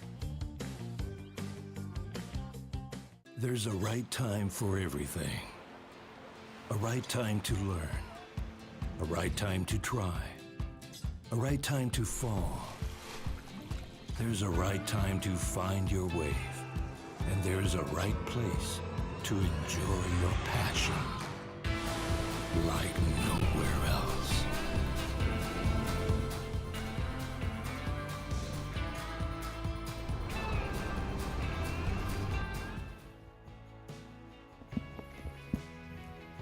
Welcome back to the ISA World Longboarding Championships, where every single heat is a final because they're so stacked. They have us on the edge of our seats and the scores are through the roof. I don't even know what we're going to do by the time we actually get to that final matchup with medals on the line, because we've already seen it all. As Tully White comes flying out of the opening nose ride, big section, looking woolly out there. Of course, it's very warm and tropical, but it looks like kind of a wild, crazy wave back at home on a winter day in Manly Beach, although the wave would be a little bit shorter than the one that runs for over a mile here at El Sunzal, as Tully carves back into the section, sets herself up, just projecting straight towards the beach to stay in the pocket of this wave. Couple steps forward, looking for a nose ride, decides not to force it, pedals back, and just readjusts that back foot here as she takes another cross step forward. She'll be dropping her first score of the wave of this heat. We've got a score in for Luana Soares already as a 3.1. Liv Stokes of Canada now up and riding using her priority into a quick 5, pedals off the nose, and she's going to kind of straighten out. We'll see if she's going to just kick out of this wave. I think that she likely will, although it looks like she might hold on to it. Just checking down the line now to decide, and there we go. There's the exit off of that outside nose ride. And we do have a score as well to drop for Coral Bonilla of Mexico, who's already put down an opening score on the board. We are in Repecharge round 5 in our women's side of the draw. Top 2 surfers will be advancing through to Repecharge round 6 to be surfed tomorrow, and our bottom 2 surfers will be eliminated from competition. My name is Shannon Hughes, joined in the booth by Auntie Megs to call the action. And Megs, we've seen a couple good waves so far, including this now of Coral up and riding into that hang 5 and cross steps into that next nose ride. Beautiful little section in front of her. Starting to cut back now to get herself into the pocket, readjusting through to the inside, couple steps forward, pedals back off the nose, and a frothy section up in front of her here.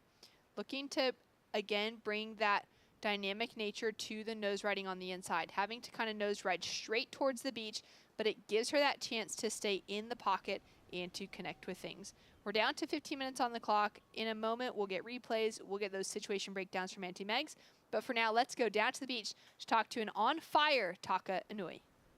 Thank you so much, Shannon. Winner of the round 5, heat number 2, Japan's Taka Inoue. Omedetou gozaimasu. Arigatou gozaimasu.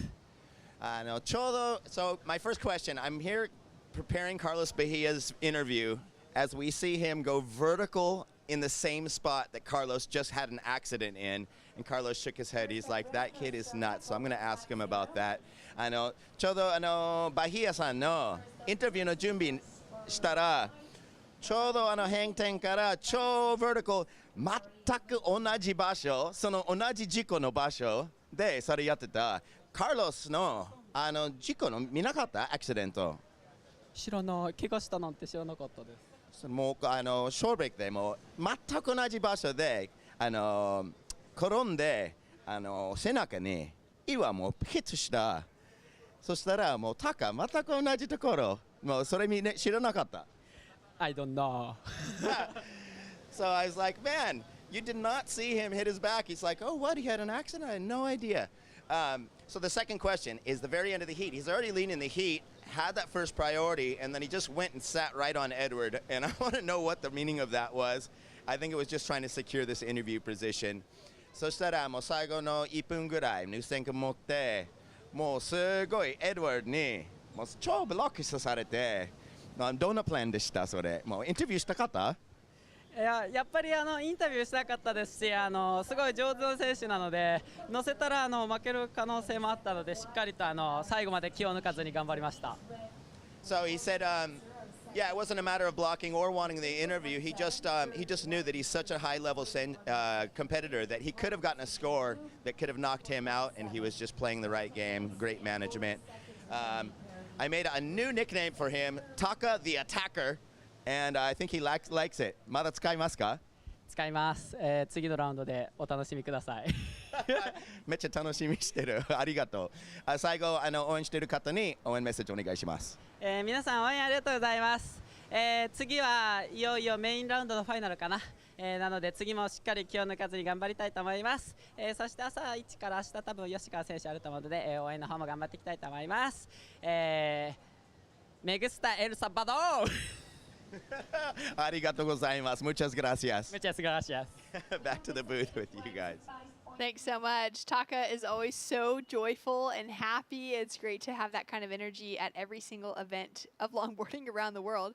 Luana Soares now on the inside section, tucked into a stretched out hang 5, goes in for that hang 10. I mean, fully commits and hooks that body over the nose. Yeah, she really committed to that, and she knew she wanted that hang 10 because she knows that that's what the judges are looking for. So she really committed to that, and fortunately just goes a little bit too forward, knowing that the wave was really fat in that section, and it kind of flattened out a little bit, so that's why she ended up pearl diving, but that was a great ride from her.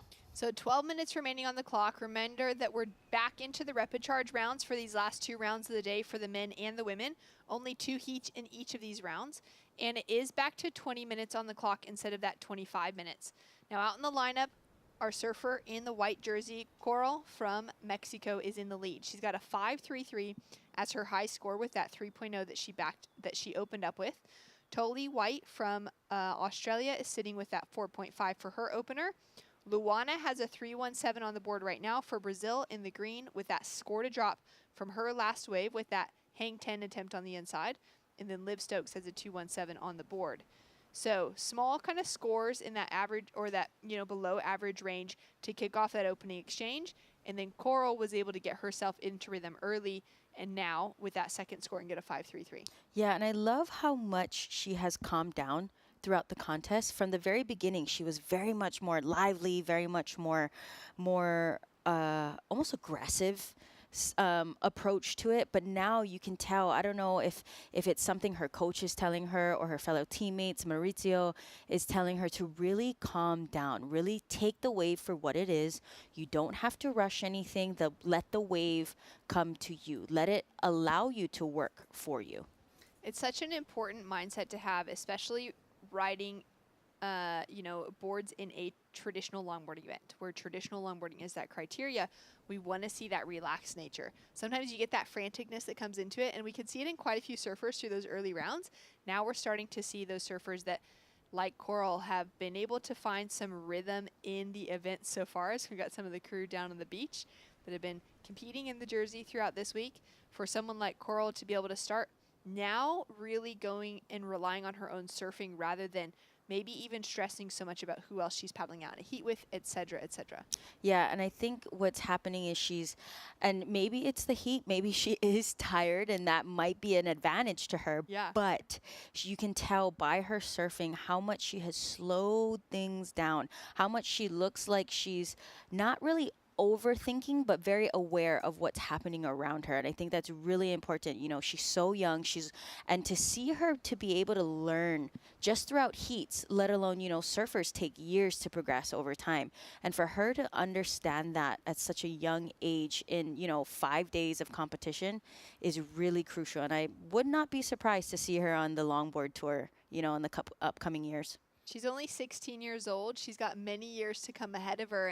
And in women's longboarding specifically, we tend to see a lot of young surfers rise to that occasion early, kind of make those breakout moments within their careers around age 16, 17, 18 years old. Sometimes by 15, we're already seeing them taking down big events and starting to put their name into that world title conversation. Yeah, I mean, then the likes of, Achilles Kaleopa'a, there was Rachel Tilley, Sophia Culhane. They all were contingencies that had that goal to reach that world title and those gold medals. And they've gone pretty close, if not already have achieved it.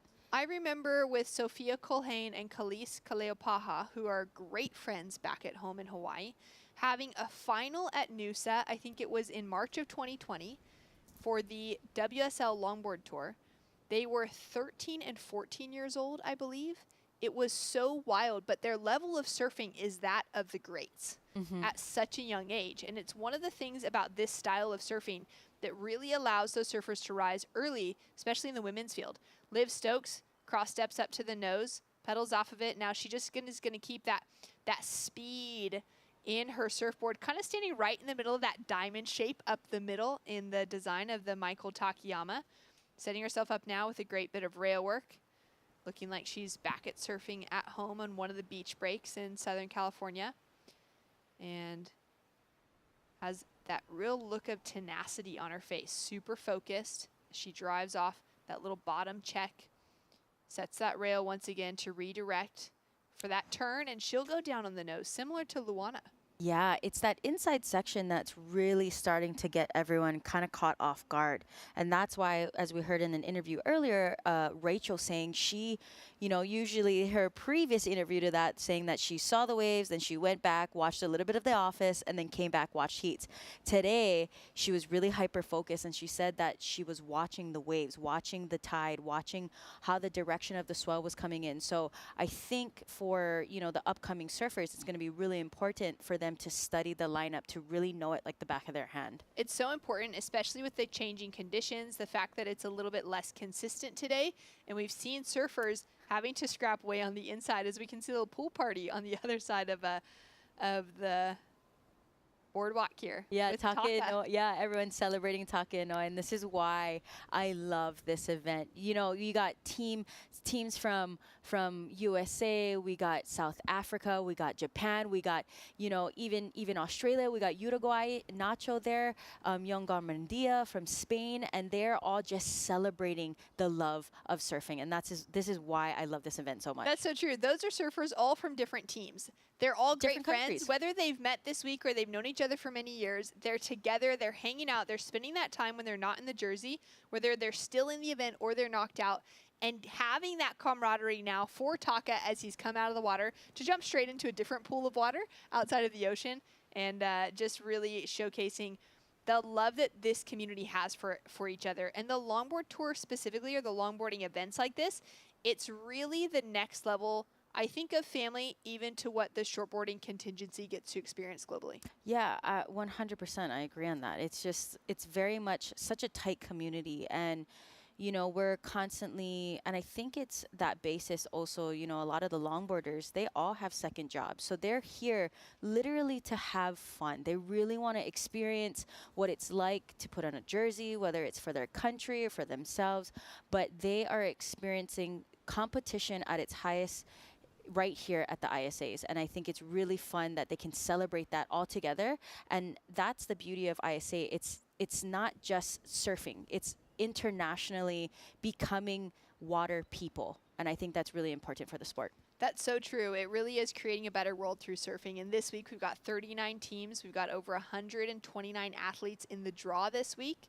We've got such great participation, and it is a lot of those surfers that are coming together, like some of those that are in the water, although this is kind of a young heat still. We don't have too many of those older veterans in the lineup, although, the likes of Liv Stokes and Tully White with more experience to their name than the rest of the surfers, this is still quite a young pack. But most of these surfers are working jobs behind the scenes. Yeah. Actually, as they're full-time, and they're surfing behind the scenes. Yeah. They may or may not be telling their boss that they're traveling to El Salvador this week to be surfing in the World Championships, but I'm sure there's great support coming from them behind, from all of those home communities. But they've all worked to earn their way here, rather than having those, those kind of free trips opening up in front of them that surfers in maybe the shortboarding discipline or athletes from other sports would have available to them to be able to just be full-time athletes. Yeah, and I love how much each longboarder, as the sport progresses, is how much they're dedicated to their training. Like the entire Hawaii team, you saw that there is a DNA sticker on there. That was Darren back home, and they are working on surfing actual training, certain movements, and that's really what the longboarders have been doing, is really putting their training on land into what they're doing in the water. Like working for an athletics trainer who's specifying in surf movement specifically. Yeah, exactly. Well, we're down to 4 minutes on the clock. Tully White sitting with priority. A 4.5 is her high score. Liv Stokes is sitting with a 5.57 and a 2.17. And Coral Bonilla from Mexico up and riding. She's currently in that leading position with a 5.33, looking to improve on a 3-point ride to keep herself controlling this heat. Couple quick steps close to the nose, but not quite into that nose ride for that next section. She's going to duck down low, try and hug around, get around quickly for that. Throws in that cross step cutback for a quick turn and steps back up into that nose. Looking to just make this connection through to the inside. Finds another hang 5 here. Standing nice and tall. And the 16-year-old currently leading the field as the youngest surfer in the water. She's looking to improve on a 3. Luana Suarez has that 4.8 and a 3.17. And now the pressure has been kind of ticking for Tully White.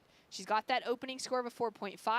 She's a surfer with very substantial competitive experience, but unfortunately held on to that for too long. Megan, what could have gone different? I think if she walked back sooner, I think her line was so high that there wasn't enough power on the top of the wave as she does a really smart recovery and catching this inside wave here. So quickly up into the wave just behind. She's going to make that adjustment a little sooner here. Pedals back off the nose, now needing to just make sure to hold on to this. She doesn't need a big score at the moment, just a 3.48. She gets a few 3.5s on the board, and she has it. She's looking to surf, though, into that 5-point range to really put herself into a secured position advancing forward. Great bit of rail work, nice and functional as she comes up into that nose ride. A little bit outside the section, you can see that water spraying off the tip of the nose without that elevation out of it, but still she's getting as much work as she can connected into this wave to try and put those extra points on the line. Gets a really fantastic finish on the inside section that we haven't seen many surfers landing in the last little while. Liv Stokes up and riding as we see Luana Soares kicks out early from her wave. And Liv is just going to glide past her, throw a bit of spray in her direction as well. A little bit of shade as she comes up for that next turn. And she's looking for only a 2.4. She's also in a great position within this heat because Liv already has that 5.57. That's a nice clean nose ride. Comes back off of it. You can see that Canadian sticker right up there towards the tip of her nose as she's representing Canada, though lives and spends most of her time living in Southern California. Quick steps up and finds that final nose ride, and she'll feel like a little bit of anxiety on the inside section there, knowing that everyone else is also getting some waves. She's put that work in.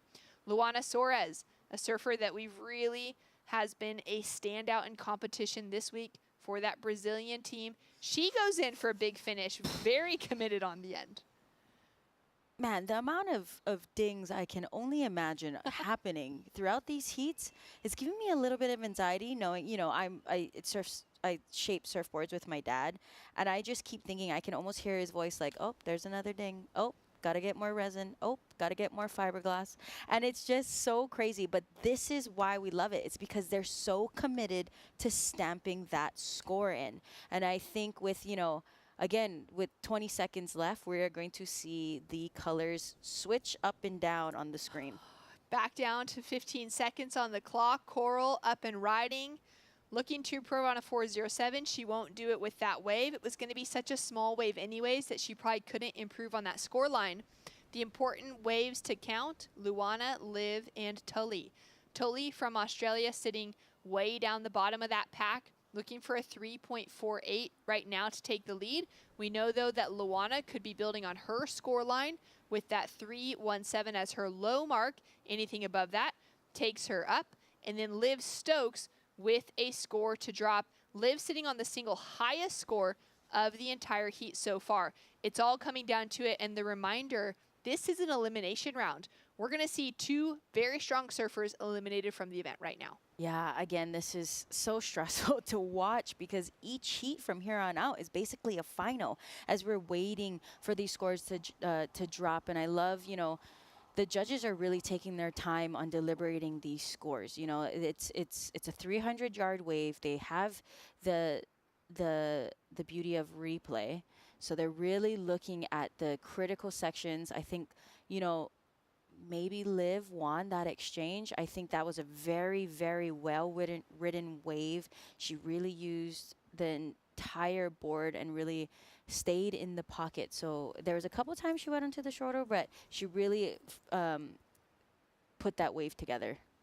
So scores to drop. We're still waiting for scores for second, third, and fourth place surfers, all with small requirements right now to change the entire situations, and very likely that each surfer can get the score they were chasing or needed at least to improve their current situation. Coral in the leading position, her last score drops in. It was just that quick pearl on the nose, so that's not going to change up her situation.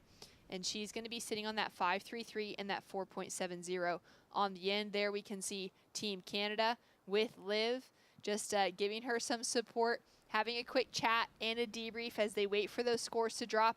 Surely Luana Soares is doing that exact same thing with Team Brazil. They've been passionately on the beach in those yellow shirts for every single heat this week. Totally White for Australia. She'll be down there with the Irukandjis in those green shirts as well, all debriefing this moment right now. Yeah, I mean, this is another nail biter. You know, the judges are really taking their time on deliberating and getting these scores in. As we see Liv's, this is Liv's last wave with a nice hang five out the back, a little bit stretched out towards that shoulder, but she knew that this section right here was coming at her. So she wanted to almost wait for that section, that little peak to come at her, and she does this really beautiful turn. See all that spray that's really getting kicked out the back. She's really leaning on that edge, and that's why so much water is moving. It's because she's really pushing water in order to redirect that nose back into that power pocket.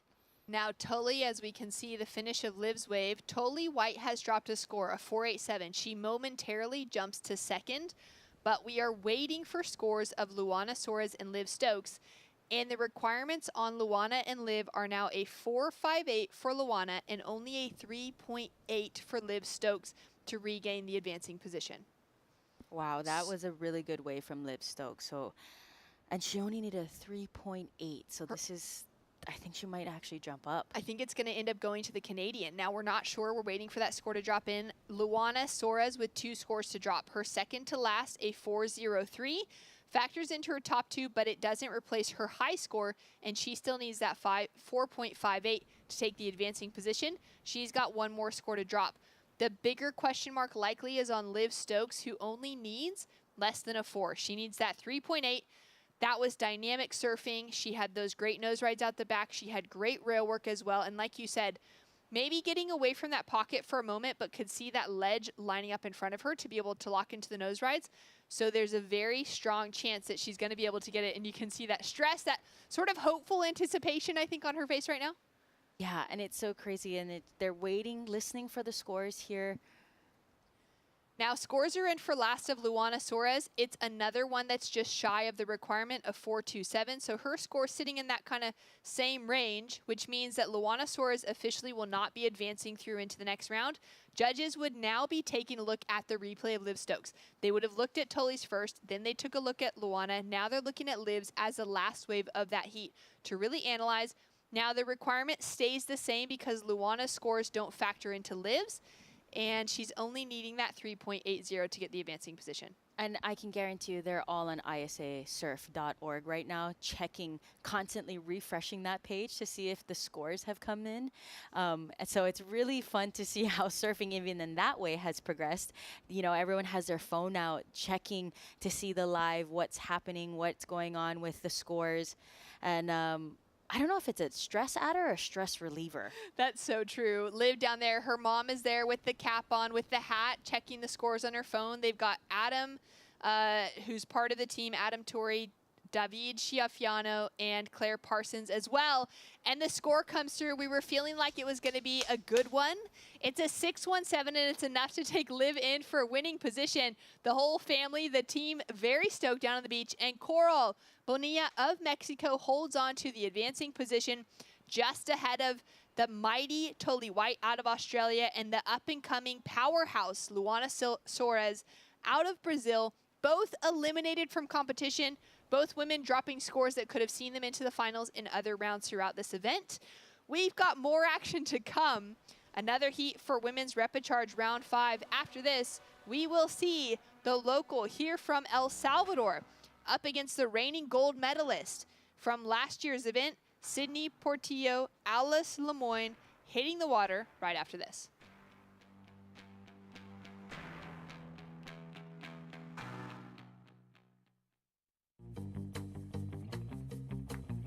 Consulta promociones.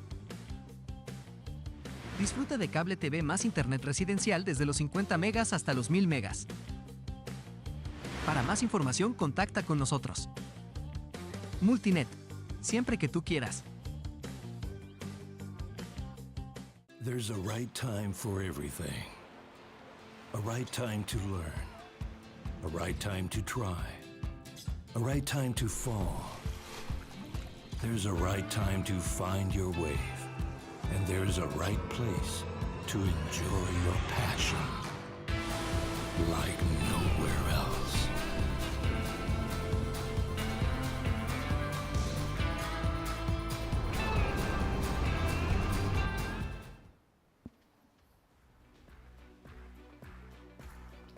And we're back with a set arriving as the buzzer has sounded, or at least a minute 30 seconds since then, as we see Alice Lemoine up and riding on her opening wave into that hang 5, finds herself another high line for a quick tap to the 5, pedals back, wraps that turn just a little bit short here to make sure she can stay in that section, stay up and riding on her feet. We can see another surfer up and riding, Leah Diaz just behind as Alice is just staying on that tail. Really nice use of that rail back and forth. She's a very accomplished longboarder. She's also a very accomplished shortboarder and really knows how to put the tail and put that drive into her turns. As we see her now with that trim line, setting up on this inside section. She's gonna have to pump a little bit as that wave goes really soft. She actually can't make that transition to the inside section. So with that, we'll catch up with the finish of Leah Diaz out of Costa Rica, 19 years old, quick steps up, finds that hang 5, pedals back. She's out on the shoulder, as we could see Alice just paddling back past, closer to that white water on the wave. The two of them will be on their way back out into the lineup. We have yet to see opening rides from Sydney Portillo of El Salvador and Ines Martins out of Portugal. Shannon Hughes in the booth alongside Megan Godinez to call the action in. Megs, it's been so fun to be able to celebrate women's surfing throughout today. We've just ended up in the roster where we've gotten to see every single women's heat throughout this afternoon from the early morning until now. The change of conditions, the types of equipment everybody has rising, and it's been really special to be able to see this level of performances on day 5. Yeah, Day 5. and it's going to be so exciting, you know, as this crunch time comes down. It's going to be a lot of stressful moments for us as well as everyone else watching, especially people on the beach. You know, we have Cindy Portillo from El Salvador, Inez Martins from Portugal, Alice Lemoine from France, and Leah Diaz, the youngin from Costa Rica. Great looking lineup out in the water, and that last heat we got to trail with it down to the finish to see Liv Stokes eventually get the score she needed. All the tension on the shoreline with the friends, with the family. Let's go down to catch up with her now. Thank you guys very much. Winner of the Rep 5 heat number 1, Liv Stokes out of Canada. Congratulations. Thank you so much, Ben. So wild heat. We've seen some very, very dangerous shore break last maneuvers. It is the elimination round. You have to send it, but were you trying to make sure that you got all of the work done on the outside? Yeah, I mean, I think that inside section, it's super cool. And I mean, obviously it adds like half a point to a point, but I feel like most of the points come from out the back and really capitalizing on that outside section where it's pretty steep. So, I mean, if I had to, I was prepared to send my board into the rocks, but I really didn't want to, and I'm glad I didn't have to. Yeah, because people have been damaging bodies, damaging boards. You had the jersey off for a good few minutes at the end of the heat. Had no idea where you were. No one really did. How's the tension of being in an elimination round, not sure if you made it, and not sure if someone else might have bumped you out?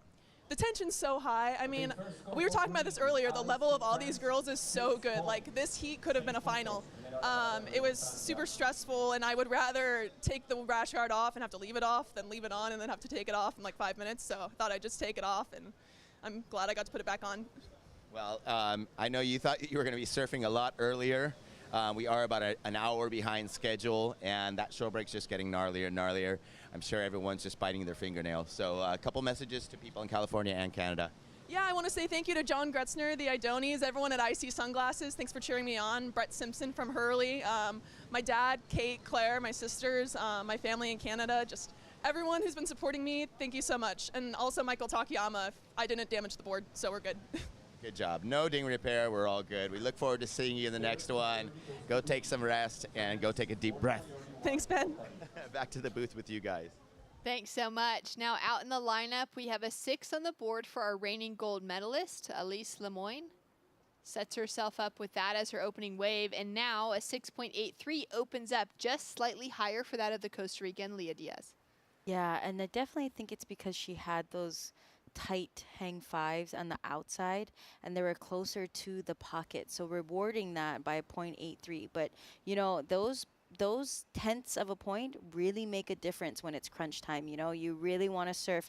If you're trying to surf to get a 7.5, say that's the requirement, you're not going to surf for a 7.5. You're going to want to get a whole point higher. You're going to want to be 8.5, a 9. So yeah, with 13 minutes left, or less, a little less than 14 minutes left, this heat is going to get heated. And I feel like because the ocean is calm right now, don't don't look away from that screen, because at any time there is going to be a set, and I can guarantee you all 4 girls will be on a wave.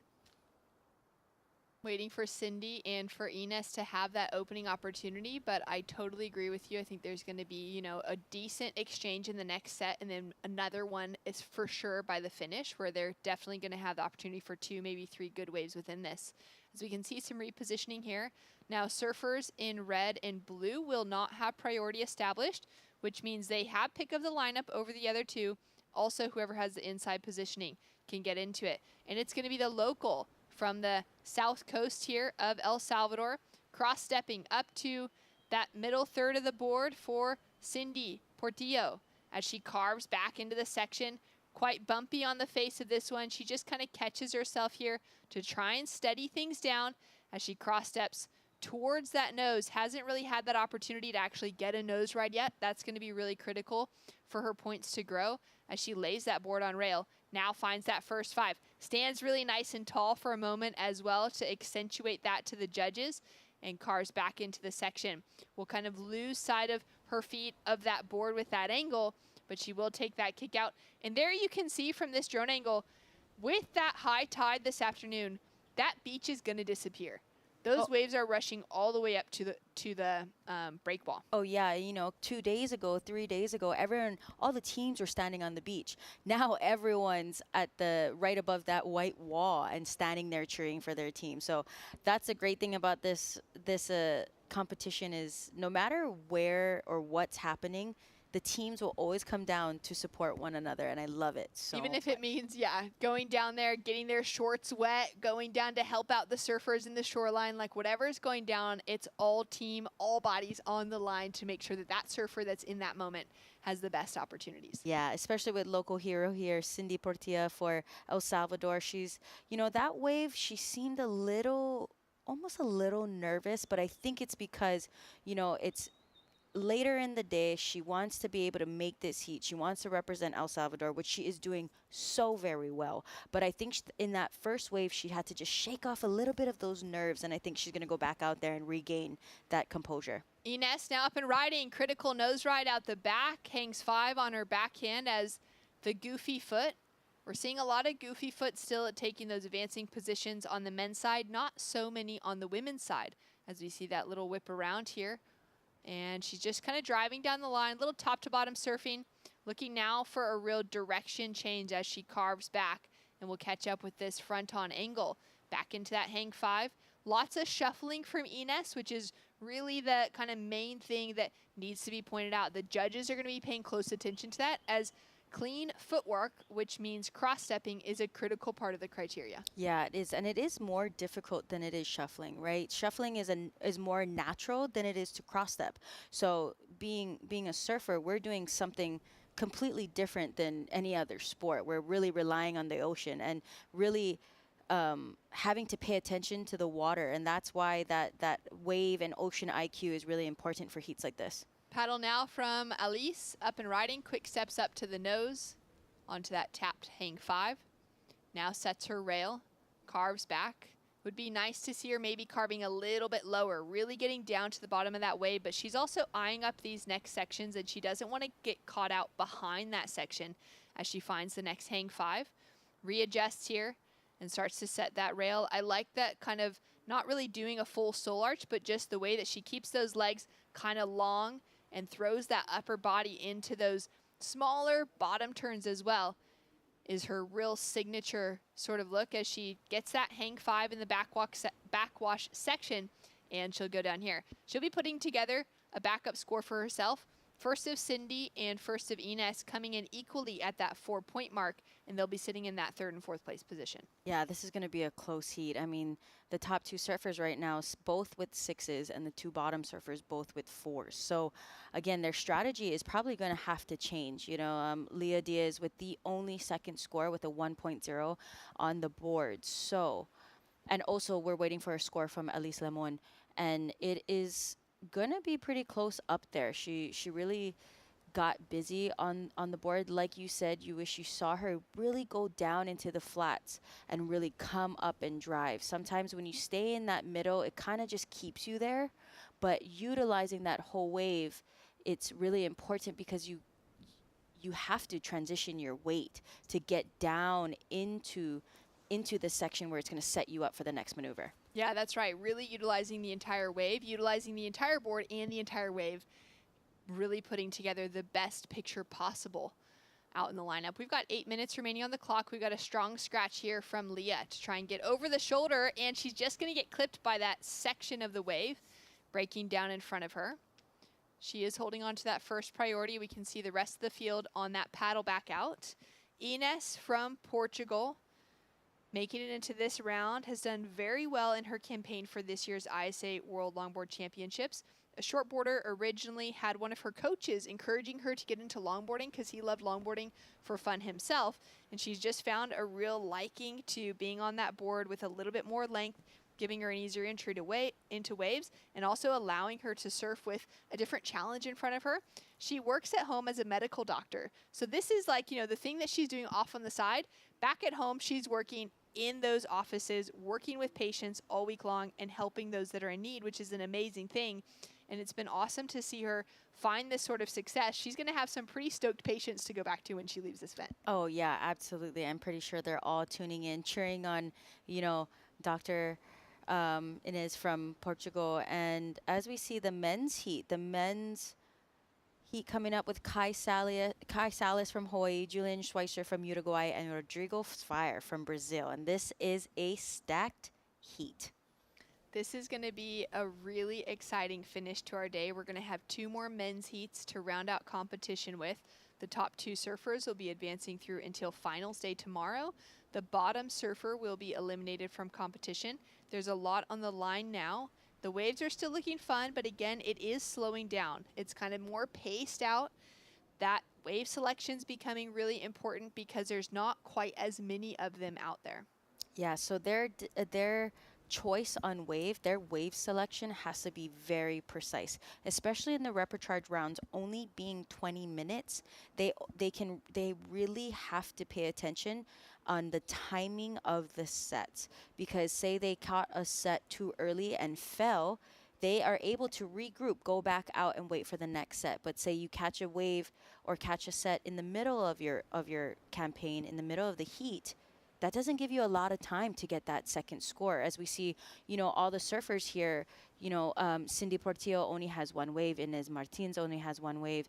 Our surfers in first and second both have 2 scores, but they're both scores for white for Leah Diz. She's going to want to replace that 1.0.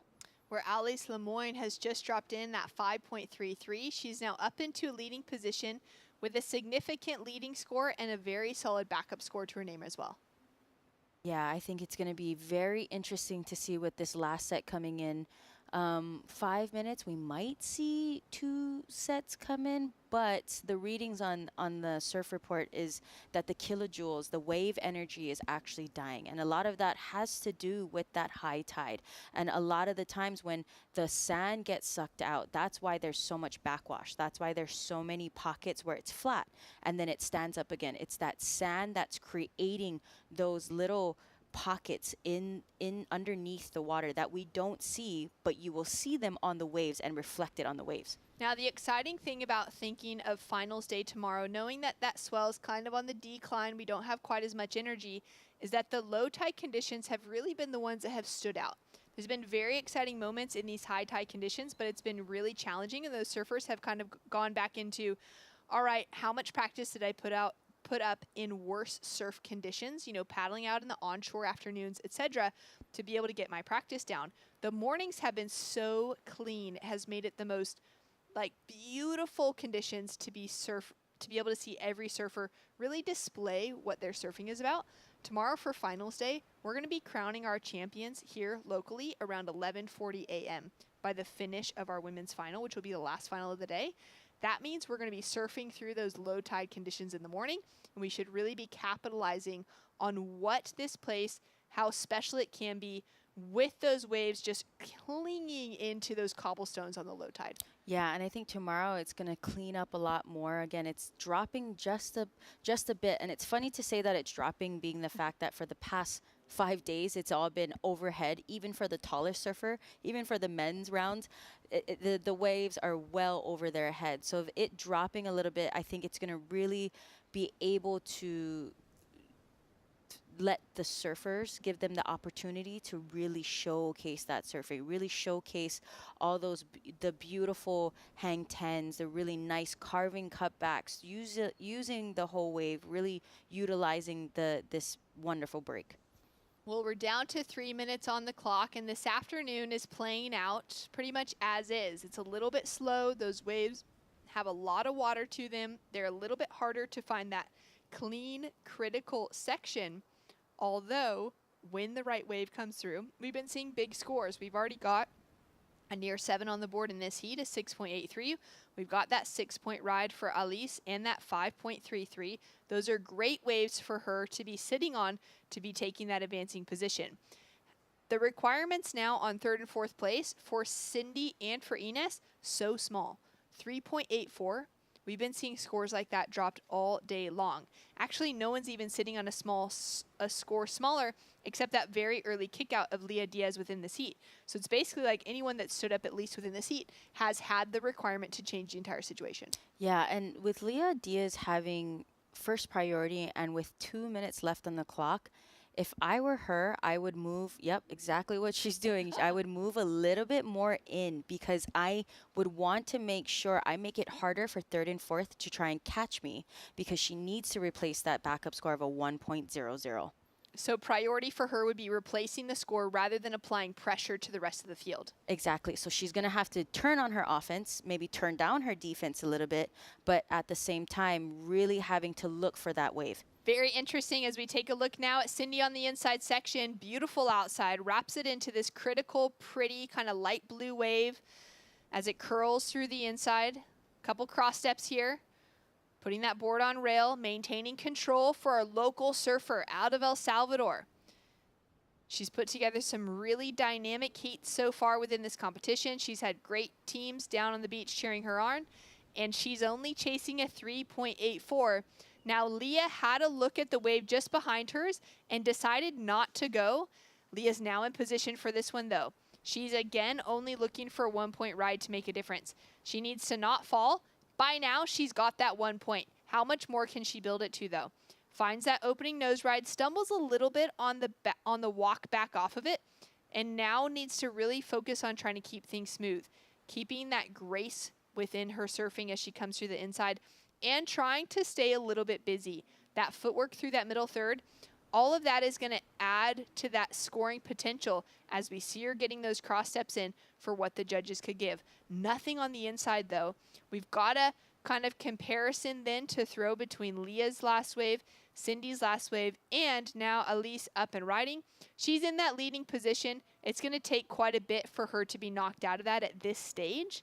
And the 2 hang 5s for the start of this wave. Little weave around here on the inside, setting herself up for that 5 to tight 5 as she just drives back into the pocket. Nice surfing from Alice so far on this wave. That corner continuing to kind of wedge up and give her that opportunity to just lay that board on rail. Couple shuffles here as she's just trying to sink this board into the right place on this wave. Pedals forward, pedals back, adds in that cross step cut back. This wave looks like it's going to hit that little bit of reform and give her just enough to be able to finish on the shoreline. She's looking to improve on a 5.33. She's already in that leading position. Megs, your thoughts, but mostly on the last of Leah and Cindy. You know, Leah's wave, she did get that nose ride out the back, but unfortunately that wave didn't really offer her a lot. It will replace her 1.00. Now, knowing that Cindy and Inez just need a small score of a 3.84, it's going to be tricky because that wave didn't offer her a lot. Now, a score is in for last of Ines is a 2.373 was her last score to drop in. She was unable to get herself another score for our Portuguese competitor. Unfortunately, she won't be advancing through. Now the question is, by how much will Leah improve on her 1-point ride? Where will the requirement then land on Cindy, currently chasing a 3.84? Will Leah be able to hold her off on that? Or will Cindy be able to surf herself into, say, at least a 5-point ride, possibly higher, to be able to take that advancing position away from Leah. Wow, this is going to be very interesting. I think it's going to be really tight. Yeah, I think so too. Unfortunately, like I said, Leah's wave didn't offer her a lot, and it's not going to be that really big score. It's not going to go into that 6 range, but it will better that 1.0. It will make it harder for Cindy to jump up above Inez and push Leah down. But again, even that wave, it's going to be a little iffy because with Leah bumping that score up from that 1.0, it will make it a little harder for Cindy. That's exactly it, because Leah has that 6.83. She is sitting on the single highest score of the heat. That's helping her heat total specifically be quite high right now in the context of second, third, and fourth. For Cindy, she only has the 4-point ride. If she was sitting on a 5 maybe, then she'd be able, I think, significantly off the score of that wave to get herself in second above Leah. But Leah's 6.83 could potentially do the heavy lifting to hold her in that advancing position. Cindy's last wave, though, really dynamic, really fun, looked amazing. Leah's able to improve to a 3.67, which pushes the requirement on Cindy into the 6s. Cindy's last wave, only a 3.83. She did the work she needed to, but Leah also did the work she needed to. And the official results will be Alice Lemoine, Leah Diaz, advancing through for France and Costa Rica. El Salvador's Cindy Portillo dropping out of competition, unfortunately for the local contingency, just ahead of Ines Martins of Portugal. The doctor will be heading into the support crew for her team, and it's been great to see both of them out in the lineup. Yeah, and it's so amazing for the local El Salvadorian, Cindy Portillo, just to really represent her country. And that last wave of Alice came in at actually the highest scoring wave of the heat, 7.27. Alice takes away a solid win. We're going to be back with more action. There she is celebrating. We'll hear from her shortly. Sam Bleakley alongside Wingnut to call the action. Final men's repechage round of the day hitting the water. Many more. Bienvenidos a la tierra de anfitriones. Aquí somos los campeones del mundo en hacerte sentir especial.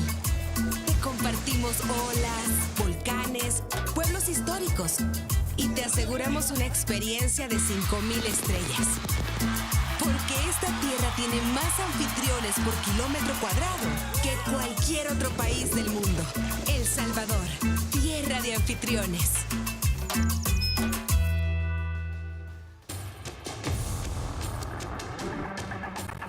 It's one of the biggest goals and one of the biggest dreams.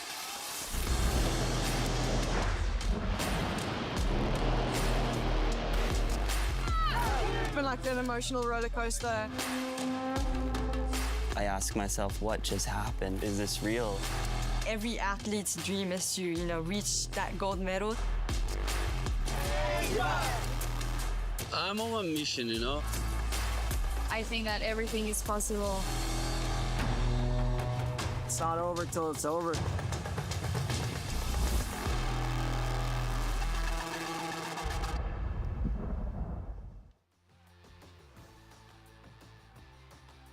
Welcome back to the action as we move into the last 2 heats of the day. Repechage round 7 in the men's 2 20-minute heats. This first one features Hawaii, Uruguay, and Brazil, and the second one coming up will feature England, the Philippines, and Mexico. As we see the scores on the board, Alice Lemoine for France going for her 3rd back-to-back ISA World Longboard Championship gold medal, but also progressing is your good friend representing Costa Rica, Leah Diaz. Wingnut, you got to feel good about Leah's achievement. I'm so proud of the Grom. I mean, it's great. I was just messaging with her mother, Andrea, down in Playa Negra.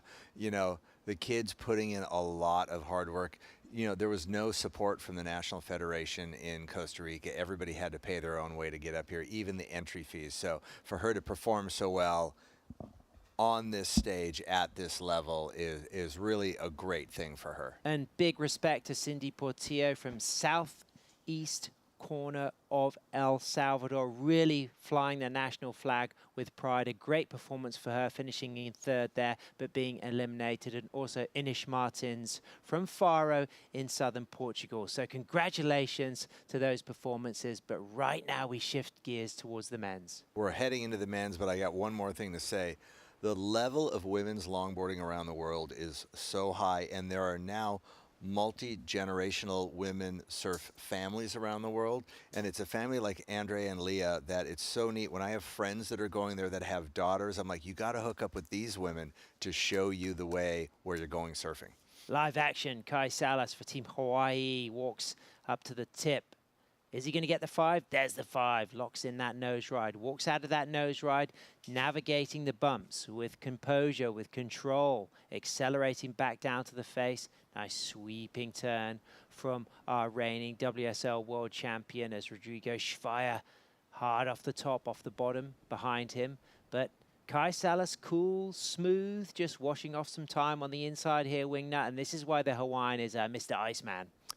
That is such a good descriptive term for how casual Kai holds himself throughout very complicated and nerve-wracking situations. He's going to get the momentum. Look at that levitation. 10 toes over and the board rising and climbing in the steepest part of the inside pupusa section. That was an incredible 10 on the inside from Kai Salas, as we see 2010 Brazilian ISA World Longboard Champion and gold medalist Rodrigo Schweier also getting a strong start. So a low score for Julian Schweizer and 2 big scores expected for Schweier and Salas. But Julian Schweizer up and riding, wingnut. This is good for Uruguay. Yeah, he found a good second wave. And I think it's nice when you have the second or third wave of a set, they're a lot cleaner. So Julian taking advantage of a smoother, clean face. He gets out early. I like this move. Everybody's got a first kind of an opening wave, but you're going to put yourself in a better position if you cut it off real quick, get back out and get priority. Going for her 3rd gold medal in a row consecutively for Team France. Alice Lemoine is on the glass after that win with Ben Way. Thank you guys very much. This is the winner of that Rep 5 heat number 2, Frances Alice Lemoine. Congratulations, félicitations. Merci.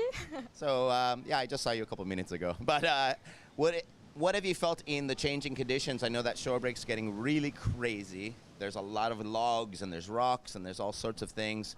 After seeing some of the previous heats, were you sure to kind of try and kick out before the shore break? Yeah, for sure. I don't want to break my board because yesterday I broke my board. So I was a little bit smart on my heat, and yeah, the tide is super high, and yeah, the wave is so bumpy, but I'm super happy to make it. Yeah, and this last heat and some of the previous heats, the scores are coming in, they're taking their time. Of course, it's elimination round, so it's very important to observe those rides. How much does that add to your stress in the water? Yeah, I was a little bit more stressed on this heat, but yeah, it's hard to be in repechage. You don't have a. You need to make it to go back to the draw. So yeah, I just want to surf and catch a good one. So you spend your time between Biarritz and Reunion Island. Do you have anywhere that has crazy shore break like this where you would ride a longboard normally? Yeah, for sure. In Biarritz you have so many beach break like this. In Reunion, not that much because it's like the most of the surf spot is like the reef. But yeah, in France, so many surf spots. Well, it's amazing, and you got to feel great. You've had a big day here. I'm going to have you send some message, especially to Jorgen Cousinet, who I haven't seen forever from your hometown, and everybody else who's supporting you. I'm sure you're getting a lot of messages. Ouais, merci beaucoup à tout le monde. D'ailleurs, Jorgen, j'ai rencontré un pote qui t'a pas vu depuis 10 ans, donc salut à toi si tu regardes. Merci à tous d'avoir regardé. Je sais qu'il est super tard à La Réunion. Donc merci à vous, on continue le chemin. Allez, plus que 2 hits avant de retourner dans le tableau, on peut le faire. Et je fais de gros bisous à Johan, à toute ma famille qui regarde et à mon chéri. Merci. Great work today and huge congratulations. Thank you so much, Ben. Thank you. Back to you guys in the booth.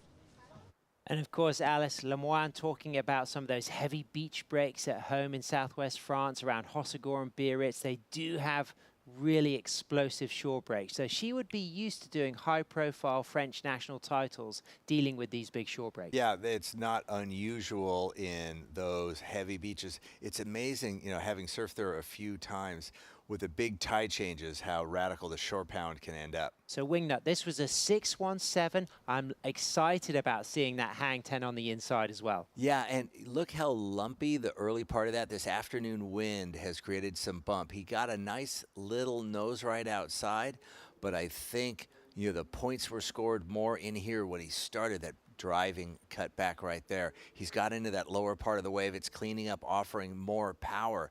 I like that. Again, there's that big, powerful cutback that we're used to seeing from Kai and how smooth it was. So this is the bit where he sets up for that 10, Wingnut. Nice, gets that 5. He's cautious, waiting, gets himself down one more level, and watch, on 5, there he's gonna go to 10, and watch the board lift up there. He negotiated that backwash so cleanly. He got that lift with the backwash hitting it so clean. So Rodrigo Schweier drops a 6.5, just getting the edge on Kai's score. It was a bigger wave. There's no question that the scoring potential was higher. Keeping it really clean, dealing with these bumps, carving it back. I think Kai's end section ended up better for him, but I think more scoring potential, and he optimized it on the outside. Yeah, it almost felt like Kai made something special out of a wave with a low scoring potential, but what we saw from Schweier was just solid surfing, and that opening section really delivered most of the damage. Absolutely. Very clean finish. Again, Rodrigo's wings out there, spread, keeping him smooth and cool all the way to the finish. They call in the sea captain. He's keeping it calm, but Julian Schweizer drops a 4.83, but he's sitting there now with 3rd priority. So despite paddling out first, a little wipeout from Kai Salas there, late takeoff. I thought he was going to send it. You know, there's that opportunity when the lip is kind of pitching, can kind of lift you up, and then I thought maybe he was going to drop into that wave from there. But I think that blows the priority that Kai had. So Schweier now with 1st priority. Schweizer kicked out early of that 4.83 as we just get to see a little bit of this late takeoff here, Wingnut. He's pushing a nice sideways angle just as he was about to get to his feet. That wave got so much more aggressive and flipped him over. Might also have decided to just press the eject button, recognizing sometimes, you know, those late ones, you think, I'm going to have so much trouble to get composure once I do stand up. Maybe I'll just throw my board and just be out there quickly. Not at all. I do not anticipate Kai ever throwing his board. I think he was going for one of those where the wave was going to lift him, throw him into the wave, and it just got a little too much top lip energy and flipped him over. And obviously with that drone clip there, sometimes it's difficult to see the size and the power of the surf. Trust me, I have been shocked when the first angle we see is the drone, and then when you see it from the beach angle, you're like, I can't believe that wave is 3 or 4 feet overhead, because it looked so small, so flat from the drone in front. And great energy on the sand today, Wingnut. You know, we've seen big names getting eliminated, and we've also seen big names rising to the occasion. It's been a really surprising day where we saw some names drop out, and then we see underdogs, and I'm always going to pull for Leah. Seeing those young upstarts come and take it away. Also, Taka Inui. Taka really impressing me throughout the day. And what would your advice be to David Kinoshita, who is the team manager and team coach, just to bring the best out of this very talented young Japanese surfer? Is there any way you can get him to think a little bit more during his heat? If he were to send a more traditional message through his writing, but I understand the youthful energy and exuberance, and his background is so shortboard based, and that's where Taka is sending these high performance maneuvers. I mean, degree of difficulty is very high, but that's not what we're rewarding here because our criteria is very specific. It's been an incredible day. We're moving into the last 2 heats. We've just got 8 minutes remaining in this, and then one more 20-minute heat. Tomorrow will be finals day. We will crown gold medalists. We'll crown the team gold as well, of course. So those women's and men's individual golds, silvers, bronzes and coppers all up for grabs, as well as that team gold, silver, bronze and copper. So definitely stay tuned bright and early for a big day tomorrow. We've got a decrease in the swell, but it's still expected to be high quality longboard waves. We'll anticipate clean conditions. We've got low tides through the morning, and that's going to be favorable for the wave shape. The dropping tide, the declining swell, that's what the locals say give you the best conditions here at Sunsal. Live action, Schweizer having a look, but is Kai Salas in priority? No, he wasn't. And the way Kai pencil dropped, he realized that he was not there. He probably looked up at the last minute and saw it on the board and got out of that wave. What's nice is Julian didn't even realize that Kai was back there. Yeah, of course, he had no interference in his ride there, so that will not have an impact. As we see Schweizer then just gaining control, he's got to replace that 0.67. Of course, that 4.83, not a strong carrying ride, considering that Schweizer for Brazil's got a 6.5 and Salas for Hawaii has got a 6.17, but he's making the most of this wave, but a smaller one in just field wing nut. It doesn't have massive scoring potential. It doesn't, and he's going to paddle back out and watch Rodrigo put another good score on the board. Second, third, fourth waves of the set tend to be a little bit smoother. They're ironed out more, and Rodrigo is really finding some clean pockets of energy on this wave. So Schweizer, of course, a 2010 ISA World Champion gold medalist. He kicks out the sea captain, silver in the Pan American Games in 2022. Twice a World Surf League World Longboard Tour runner-up. So, of course, bittersweet, you know, that type of experience, because to get so close to those different types of world titles you can win across the WSL and ISA. Yeah, my father had a very awkward way of explaining what second place was. He called it the first loser. There we go. Yeah, and so that's a hard one to swallow.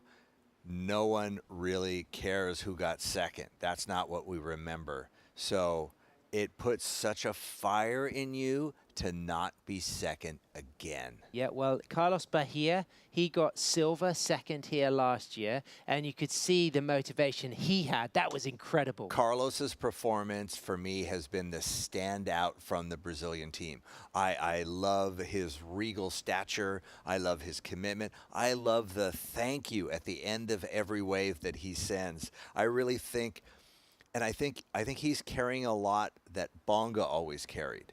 You know, he got his first board from Bonga Perkins, and Bonga, for me, in the era that I was surfing with those guys from Hawaii, really carried himself with a grace and style, and I think he transmitted that to those that he connected with. Absolutely. Gregarious, evergreen, effervescent. So many great descriptions of Bonga Perkins. Yeah, the first time, and I love telling the story, the first time I ever saw Bonga surf, I had just moved over to Oahu, and Bonga was just a grom, 10, 12 years old, and he was riding a big 9.6 sippy single fin, and he was doing these completely vertical off the lips on these relatively small days at Queens, and California style was already back to the more nose riding and more classic, and so the Hawaiians were still very powerful, very vertical. And I would watch this little kid take a 9-foot board, and I could see the top of the fin box when he hit the lip. When I was still out the back, I'm like, blowing my mind.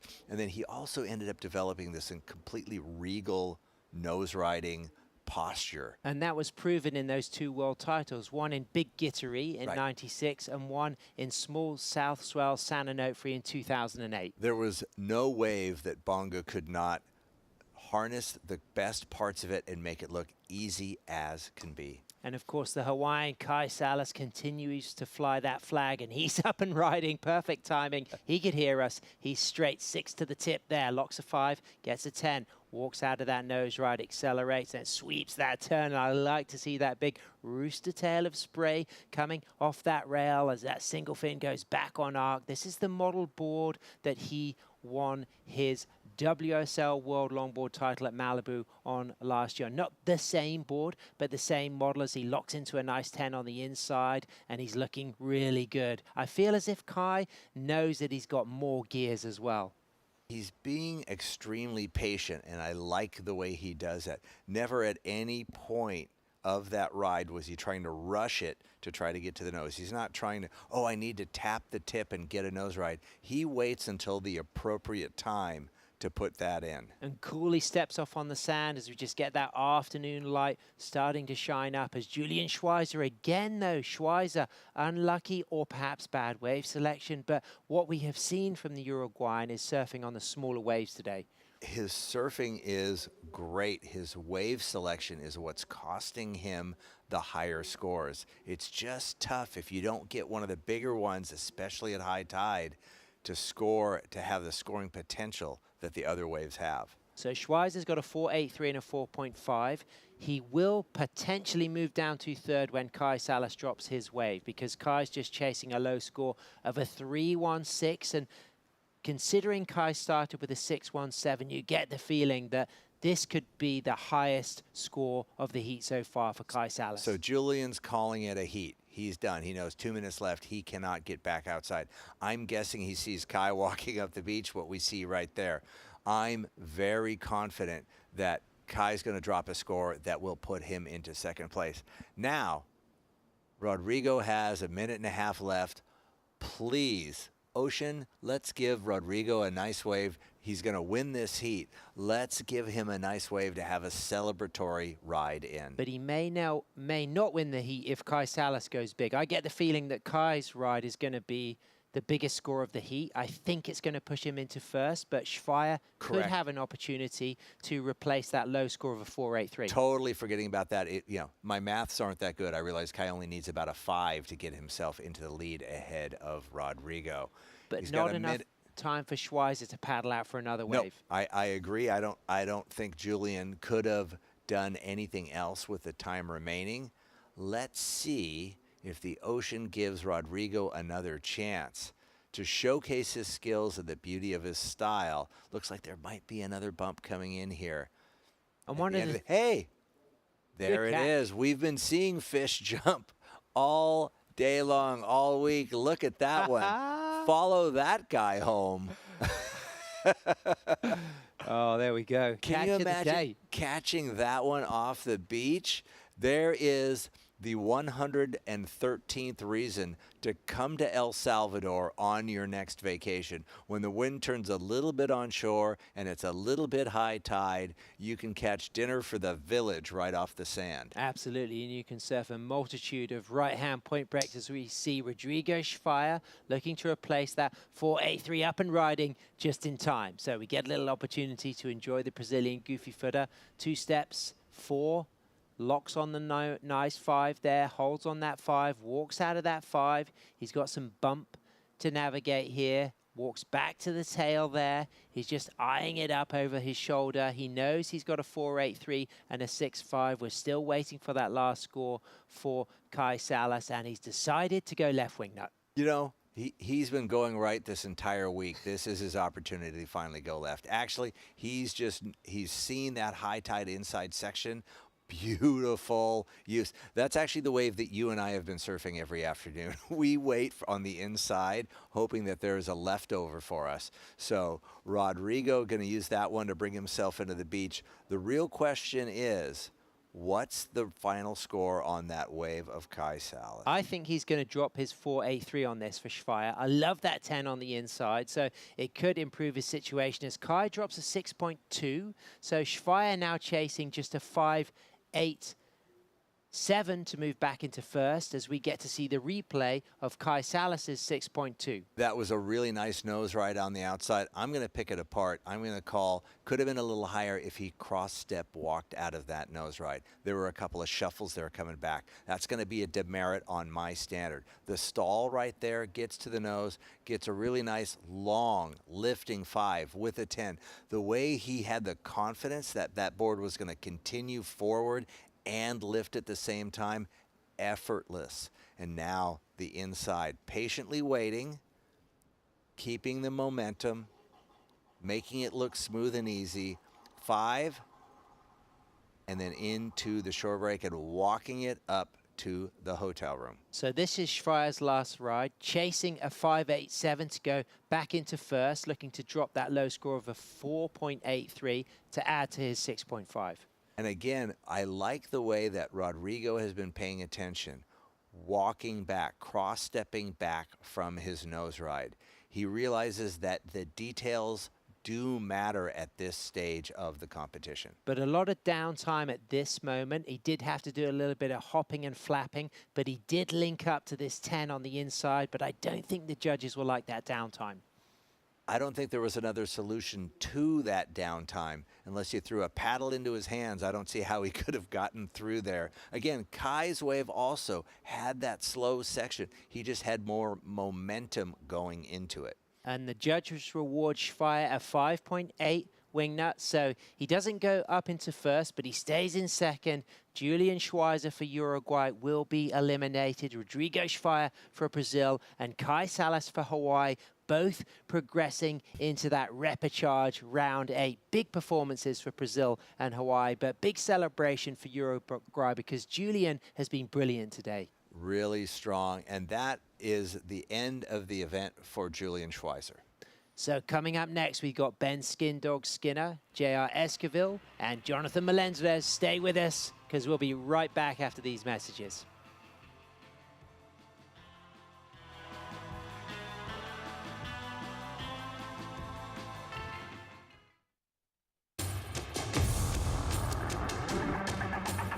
It's one of the biggest goals and one of the biggest dreams.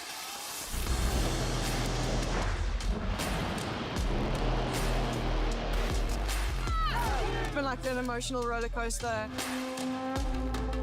I ask myself, what just happened? Is this real? Every athlete's dream is to, reach that gold medal. I'm on a mission, I think that everything is possible. It's not over till it's over.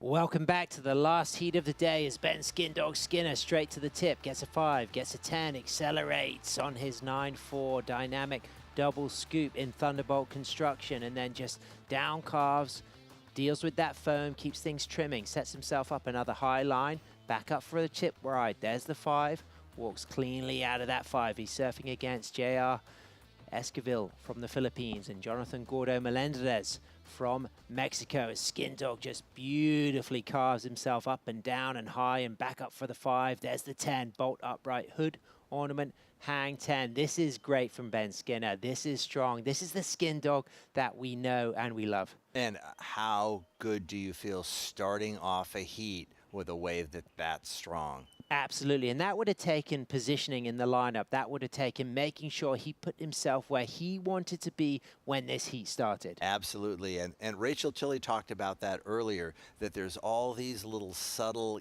gamesmanship that is going on at the start of the heat, and we don't get to see that, but we get to see the result. And a big result for Kai Salas for Team Hawaii. He's taken the win, and he's down there with Ben Way. Thanks a lot, guys. Here with the winner of the Rep Round 7 Heat number 1, representing Hawaii, Kai Salas. Congratulations. Thanks. So I saw that you took out that blue moon. That magic blue moon's looking really good, even though it's yellow. What was your decision? Not too much of a change in conditions since your last heat? No, it's a bit smaller, so I think the goal is to just try to get on the nose as much as possible from here on out. So that's the board of choice. I'll probably ride till all day tomorrow. Well, I can't wait to take a spin on that after the competition's over. And what an amazing day. I've had you up on the glass twice. What a great way to celebrate your birthday, brother. Someone let the cat out of the bag, huh? Yeah, I turned 43 today. Yeah. Thank you.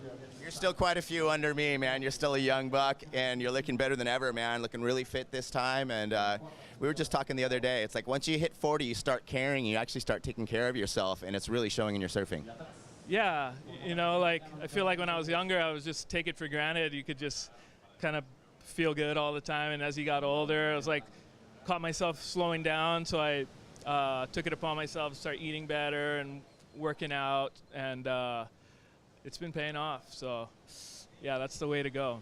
Well, I'm holding a birthday party right next door in the blue Caillou. Whether you show up or not, we're going to celebrate for you, and I'm sure there's a bunch of people back at home celebrating as well. So let's give some messages. Yeah, just saying hi to my family again back home, and yeah, stoked to make it through, and I look forward to like a good day of surfing tomorrow. Wish everybody luck, and hope to put on some good surfing for everyone back home. Well, I'm loving the new version of Kai, and we look forward to all the next competitions to come. Thanks so much. Right on. Thank you very much. Happy birthday, brother. Thank you. Thank you. Back to the booth with you guys. Happy birthday, Kai Salas. What a great way to celebrate his birthday. So great to see that energy. And also, I think it's so fun having all the young energy that he is building boards for in Waikiki. And that has to keep pushing him to, remind him that he is still the top dog on their beach. Yep, reigning WSL world champion, of course, a gold medalist from 2018 at this event when it happened in Ryuan, Hainan, China. But what about this for JR Esquivel for the Philippines? The opening wave for JR during Kai's time on the glass. Little cautious there trying to get around that section, gets locked in high. Typical JR, the La Union setup where they make that cut back and come back high. Super clean, high 10, very upright. And again, backside surfing at its best. And it's nice to be able to compare him with Gordo on the outside. Two very accomplished goofy foots out there against Ben Skinner. And something that we're going to catch from Gordo is he's going to go into switch, because when we got a camera angle at the end of that interview, we did see Gordon going into the regular foot stance. So have a look for Jonathan Melendez moving through that second wave as JR still locks in that 5 on the inside. Great nose riding. And here it is. There's the heels from Gordo. And now switch, bottom turn switch, cross steps up switch, nose ride switch, goes back. That was incredible. It was fantastic. If he had stuck the landing on that, I think that would have been one of the most complicated, esoterically wonderful, difficult maneuvers, but not sticking the landing. I think you lose a little bit there. There it is, the land of volcanoes, right-hand point breaks, great coffee, excellent mangoes, and that is where the judges are positioned in that building underneath that red one with those X's, which symbolizes the priority. And a big thank you to all of the El Salvadorian government and everybody in Surf City and all of the ISA staff and all of the competitors and support teams for really making this not only a brilliant day, but a brilliant week.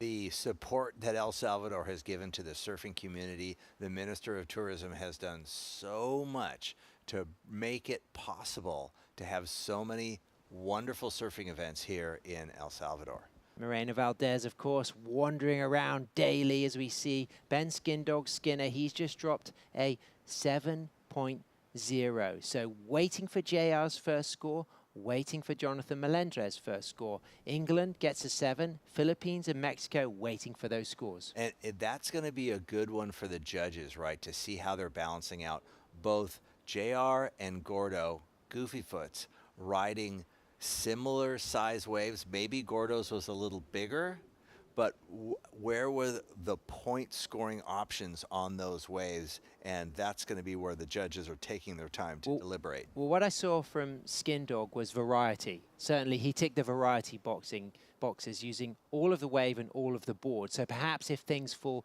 lower than that for Philippines and Mexico, it could just be because it was mostly in and out of nose rides and less rail work and less covering ground on the wave face. And you're seeing that with the score right there. So Skinner with a 7, JR with a 6.5.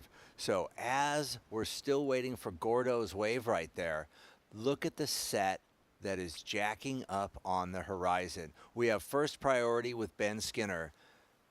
Gordo is in second, JR is in third, and this surf, we had that one awkward heat today where everything backed off, and then the machine turned on again. A 6.5 for JR Esquivel's last ride. Skindog in a 5, in a 10, walks out of that 10. I love that cutback. And just uses that foam to give that extra bit of juice to that carving cutback, and then again onto a down carve on a single fin.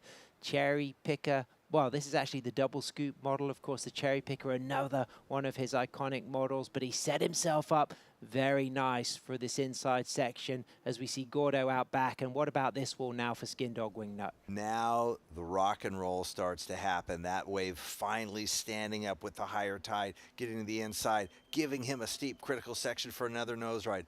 Beautiful carving back, cut back. Now we're going to get into the inside section. I love the way he sets up that nose ride. 5 right there. There's the 10 I was expecting.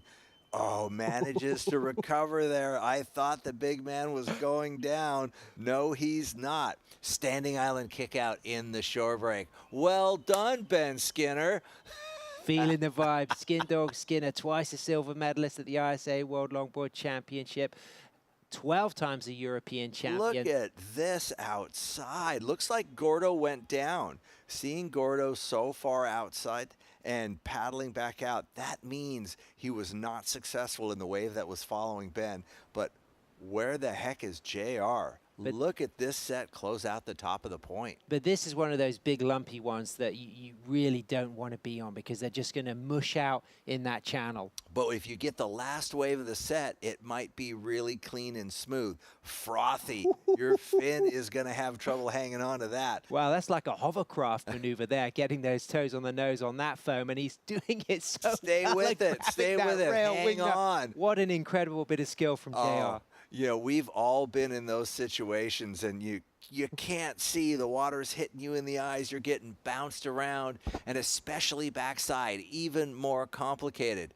Now that wave's shifting a little bit more to the inside. Come on, cut back, get down into the lower part of the wave. Looks like he found that steep performance section. This angle really shows how steep that wave is. When was the last time you went left, JR? Wow.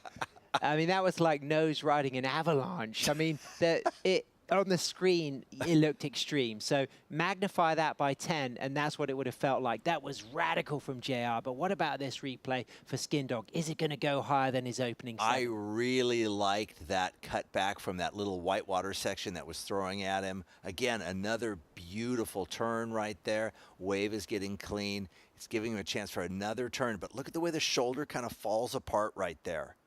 This is where you have to be patient. You have to keep some momentum and fluidity. And Ben does it really well. Boom, we're back into action. It starts to feel the inside part of the point. Great nose ride. There's the 10. Smooth, beautiful footwork coming back from Ben. Really detailed. I loved that setup. As he gets to the inside here, watch it get up there. Here's going to come the 10. We expected it. We got it. Hangs on there. And this is a standing island pullout, people. Stay on the nose and then lean into the wave and drive yourself through it. Meanwhile, Gordo had a big fall out back, so Ben Skinner really committing to that. But what about this hovercraft nose ride on an avalanche on a massive foamy section? Just his ability to hang on. One of the more slight of stature surfers here at the event, but none of this. That was incredible, Wingnut. None of that bucking bronco ride was enough to knock JR off that board. Now, cool, calm, and collected. I'm just going to plan out how the rest of this wave is going to work. And how about this 10 when it cleans up through the inside? It looked like it was getting into such a fat part of the wave. I was like, no, maybe you should cut back. And then this wave stands up in front of him. Beautiful nose ride, sweeping cut back, and I like the choice of kicking out right there. But of course, that big wave was all trim in and out of the 5s and the 10s. It didn't really facilitate opportunities for a big down carve. Huge point of differentiation. Ben Skinner's 3 giant carves on the outside and then adding those really technical nose rides on the inside. Gordo on his big board, nice 5, nice 10, nice and high, locked in that 5, stays in that nose ride, considers going back into a nose ride, but that proved to be a mistake, Wingnut. His opening nose ride combination, so steep, so critical. If he had not gone down at that point, I think he would definitely be putting himself into the excellent range with that wave. That was beautiful technical nose riding, just not able to put all those points back into his wallet. Skin Dog Skinner for Team England drops a 7-1-3. You think that was excellent range surfing? Do you think it could have gone higher? Could have gone a little higher, sure. again, it was the downtime in the middle that I think cost that one. I think great work at the end, a nose ride on the outside, and then 3 really nice turns. Tough. You want to see more on that outside section. I think that's where the big reward is. For commitment, for braveness, I think JR, you've got to give him a perfect 10. But of course, that wave, yes, it was big and bouncy, but it was all trim-based in and out of nose rides. So we're probably not expecting it to rival Ben Skinner's 7s. I don't expect it to either. It was a tremendous battle against man and nature right there, and we celebrate his success. But again, you weren't able to really lock in those critical high-scoring maneuvers with all that chaos going on. And it's not often you land in air whilst hanging 5, which is what he did. Virtually the only shot I ever have of landing in air is not seeing a speed bump in front of me and staying on the board while that happens. So JR waiting for a score. Gordo, Jonathan Melendrez from Mexico, as we can see the bird life. How many species of birds are in El Salvador? Over 100 volcanoes, over 70 surf breaks. Some of the best coffee in the world. And have you even tried the mangoes yet? The mangoes at breakfast are insane. I still want to find out what was that fish that gentleman caught on the beach in front of us. Well, you might find out in our free surf. That looks like a giant corvina if I was thinking what it might be. But I digress. This is not Let's Go Fishing. 4 minutes, 20 seconds remaining. We can just see those surfers waiting for situations. A 6.5 for JR's first wave comes in at a 6.9. So the judges really rewarding the commitment, that big wall, the degree of difficulty, the fact that he did walk in and out of critical nose rides. They celebrated that, and it puts him right up in the mix, and it puts a lot of pressure on the Mexican Jonathan Melendrez, who's now chasing a 747. He did so much work after the battle with the Avalanche, and I think they rewarded him appropriately. I liked seeing his scores stay below Ben's. I thought Ben has done the most work and has been rewarded appropriately for it. It's Gordo who's behind the 8 ball right now. We've got 3 minutes left. Gordo's in second priority position outside. I think this heat's still really, really tight. Gordo needs a 7.5 basically to move into second, but Ben in a really strong leading position. And now Ben coming in with third priority. He'll just be able to sit a little bit off the pack there, and he'll be able to react quickly. If he thinks there's a wave that's got potential scoring slightly further inside, he will be the one that will be able to move for it, because at the moment, and there the he pressure is on Gordo. See how he's giving that one a really good look? He is playing, sitting in the opportunistic position. Look at him swinging underneath these guys.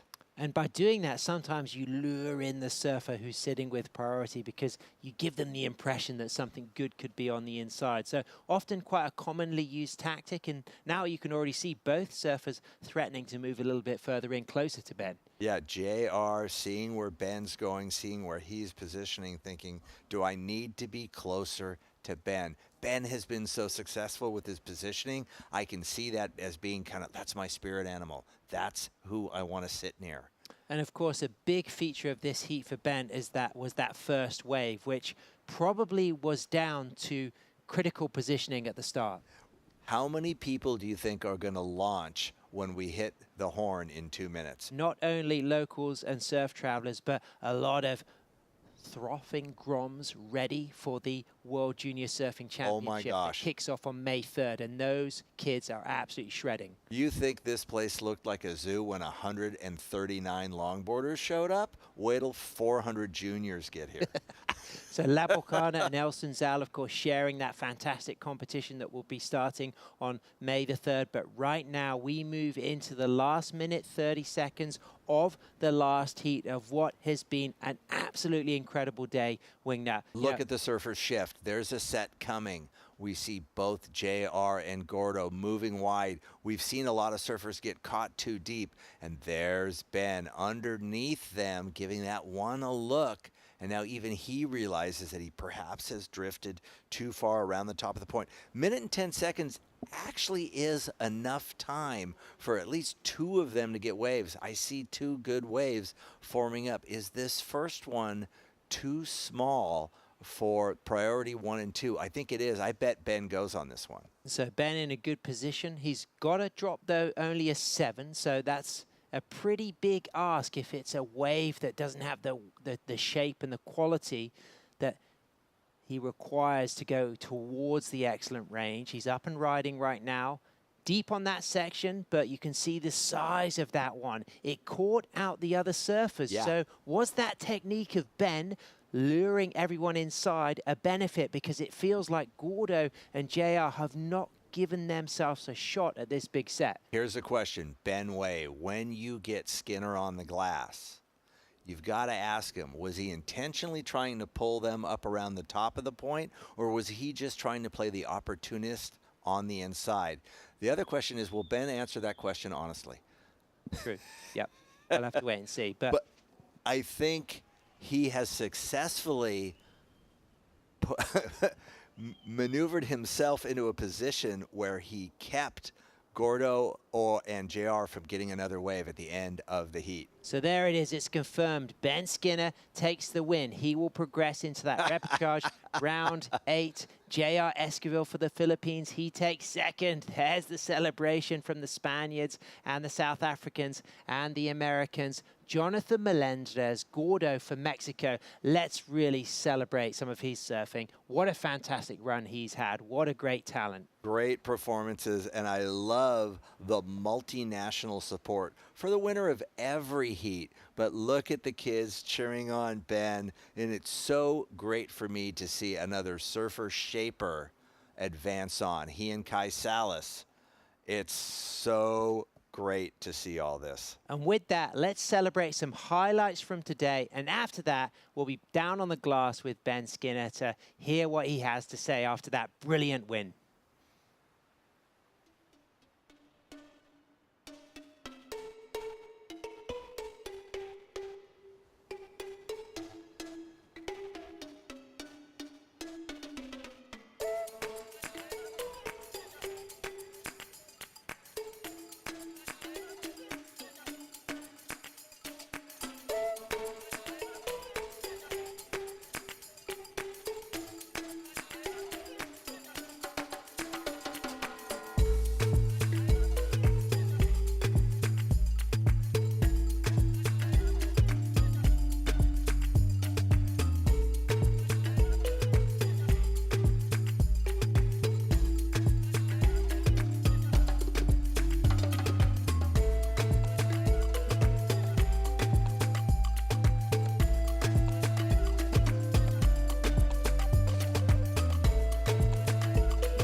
Welcome back. That was a brilliant highlights reel. I think a real celebration of the level of nose riding we saw today. That has been a feature. Last few days, bigger, a lot of survival longboarding. Today, an opportunity to really get those locked-in 10s. Beautiful nose riding, great footwork. Saw some really special surfing today. And I think with our conditions tomorrow getting a little bit smaller, a little bit cleaner, I expect to see even better and better nose rides. Highlight of the day for you? I think it's going to have to be Taka Inui, surprising me so much with his classic approach, and then really blowing me away with his youthful exuberance that we can't quite contain. For me, I've been very impressed with Team Japan.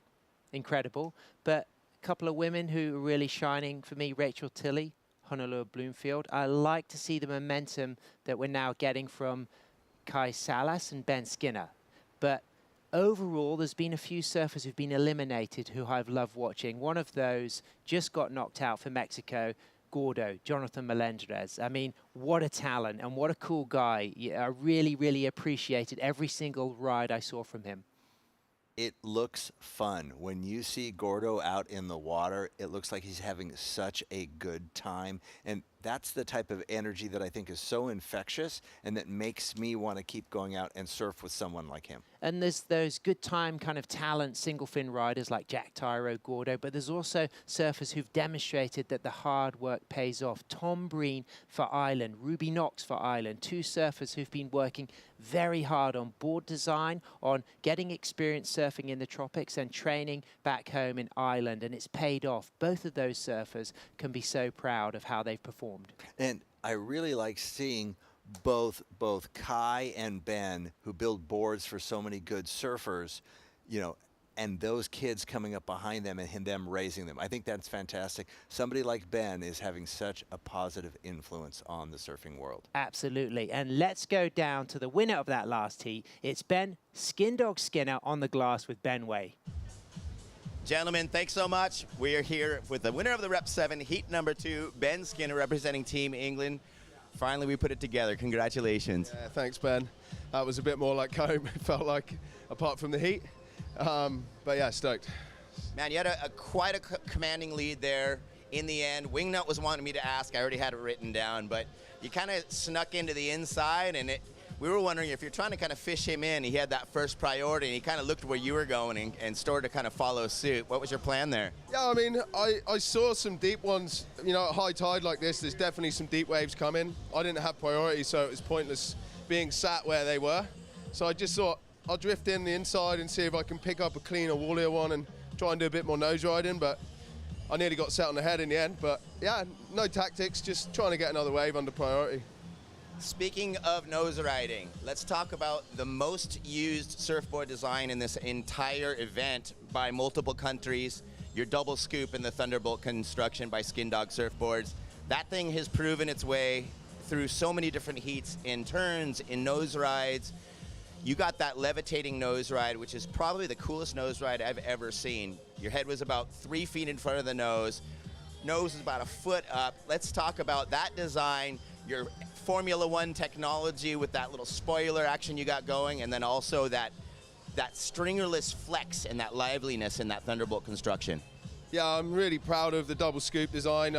We got two versions, the OG and the dynamic. I'm riding the dynamic, which is slightly narrower in the tail and in the hip, with a slight hard edge, just for those more powerful waves, but still allows you to surf with that traditional way, get the lift from the nose, but still push turns hard as well, which is all I've tried to do as a shaper and surfer throughout my whole career, is to be able to do both ends of the spectrum as well as possible, and I really feel like this design is optimizing that. We've really looked at the hydrodynamics of a surfboard and the aerodynamics of F1 cars and how that they create downforce through the back of the car, and I've just tried to apply that to my board without affecting the turn radius and feeling. How about that coupled with a stringerless construction where you're actually able to use that tail locked under the lip and actually deform the rocker and get all of that? You're basically on like a diving board on the front of the nose on that one nose ride. Yeah, I mean, Yusan Sumitomo created Thunderbolt technology, and the first time I rode him, I fell in love with him like 6 years ago. We've become best friends since, and what he's designed is incredible. We have torsional flex within the surfboard, but they're all handcrafted. They're not popping out of molds. And we target weighting them, and this board's 7.5 kilos, so it's pretty much like a traditional weight, but it has that like ping and flex of something like out of this world. Out of that nose ride, you did this gnarly S-turn where you could actually see the rocker deforming and springing and punching out of the turn, and it's such a new dynamic that you can add to those traditional elements, but you've just got that extra zing and flavor. It's so exciting. Yeah, it feels incredible, like when you get it right, and I've got an 11-inch my sub fin from Flying Diamonds as well, matched with that, so it's a really big fin, lots of bass, but lots of flex in the tip. So that combined with the Thunderbolt technology for me is like the perfect match, and I'm delighted to have designed them and for people to be riding them, enjoying them as much as I am. Yusan, what's it going to take for me to get one of those things, man? Well, anyways, I'm sure you got so many people that are so stoked to finally see you here up on the glass. Let's get all those messages out. Yeah, thanks everyone. Just thanks so much for all the support back home, the crowdfunder to help us get us here, Dry Road for being a major support across all the teams from Surfing England. Obviously my family, mum, dad, Michelle, Levin, Lucy, Lila, Lucas. If I've missed anyone, I'm sorry, but I love you all. Mwah. Let's go. Thank you so much, Ben. Go take a rest. What a great day for you. Back to the booth, guys. Great. Thanks, Steph. That was a brilliant post-heat interview. So much detail about board design, about passion, motivation, and of course, a real representation of somebody who has really understood not only the aerodynamics of airflow to put that into surfboard design, but the hydrodynamics of the way the board moves through water and sits on the wave surface. The combinations, and when you have a shaper who is a surfer of Ben's caliber, you get a product as amazing as the boards he's developing. I think the technology is fantastic. You've let me borrow your Ben Skinner boards. They were such a treat to ride out here. I look forward to seeing the rest of Ben's work tomorrow, the most important day of this event. Absolutely. Stay with us for tomorrow because bright and early we'll be live local time in El Salvador at 7 a.m. for finals day to crown gold medals at the 2024 Surf City El Salvador ISA World Longboard Championship.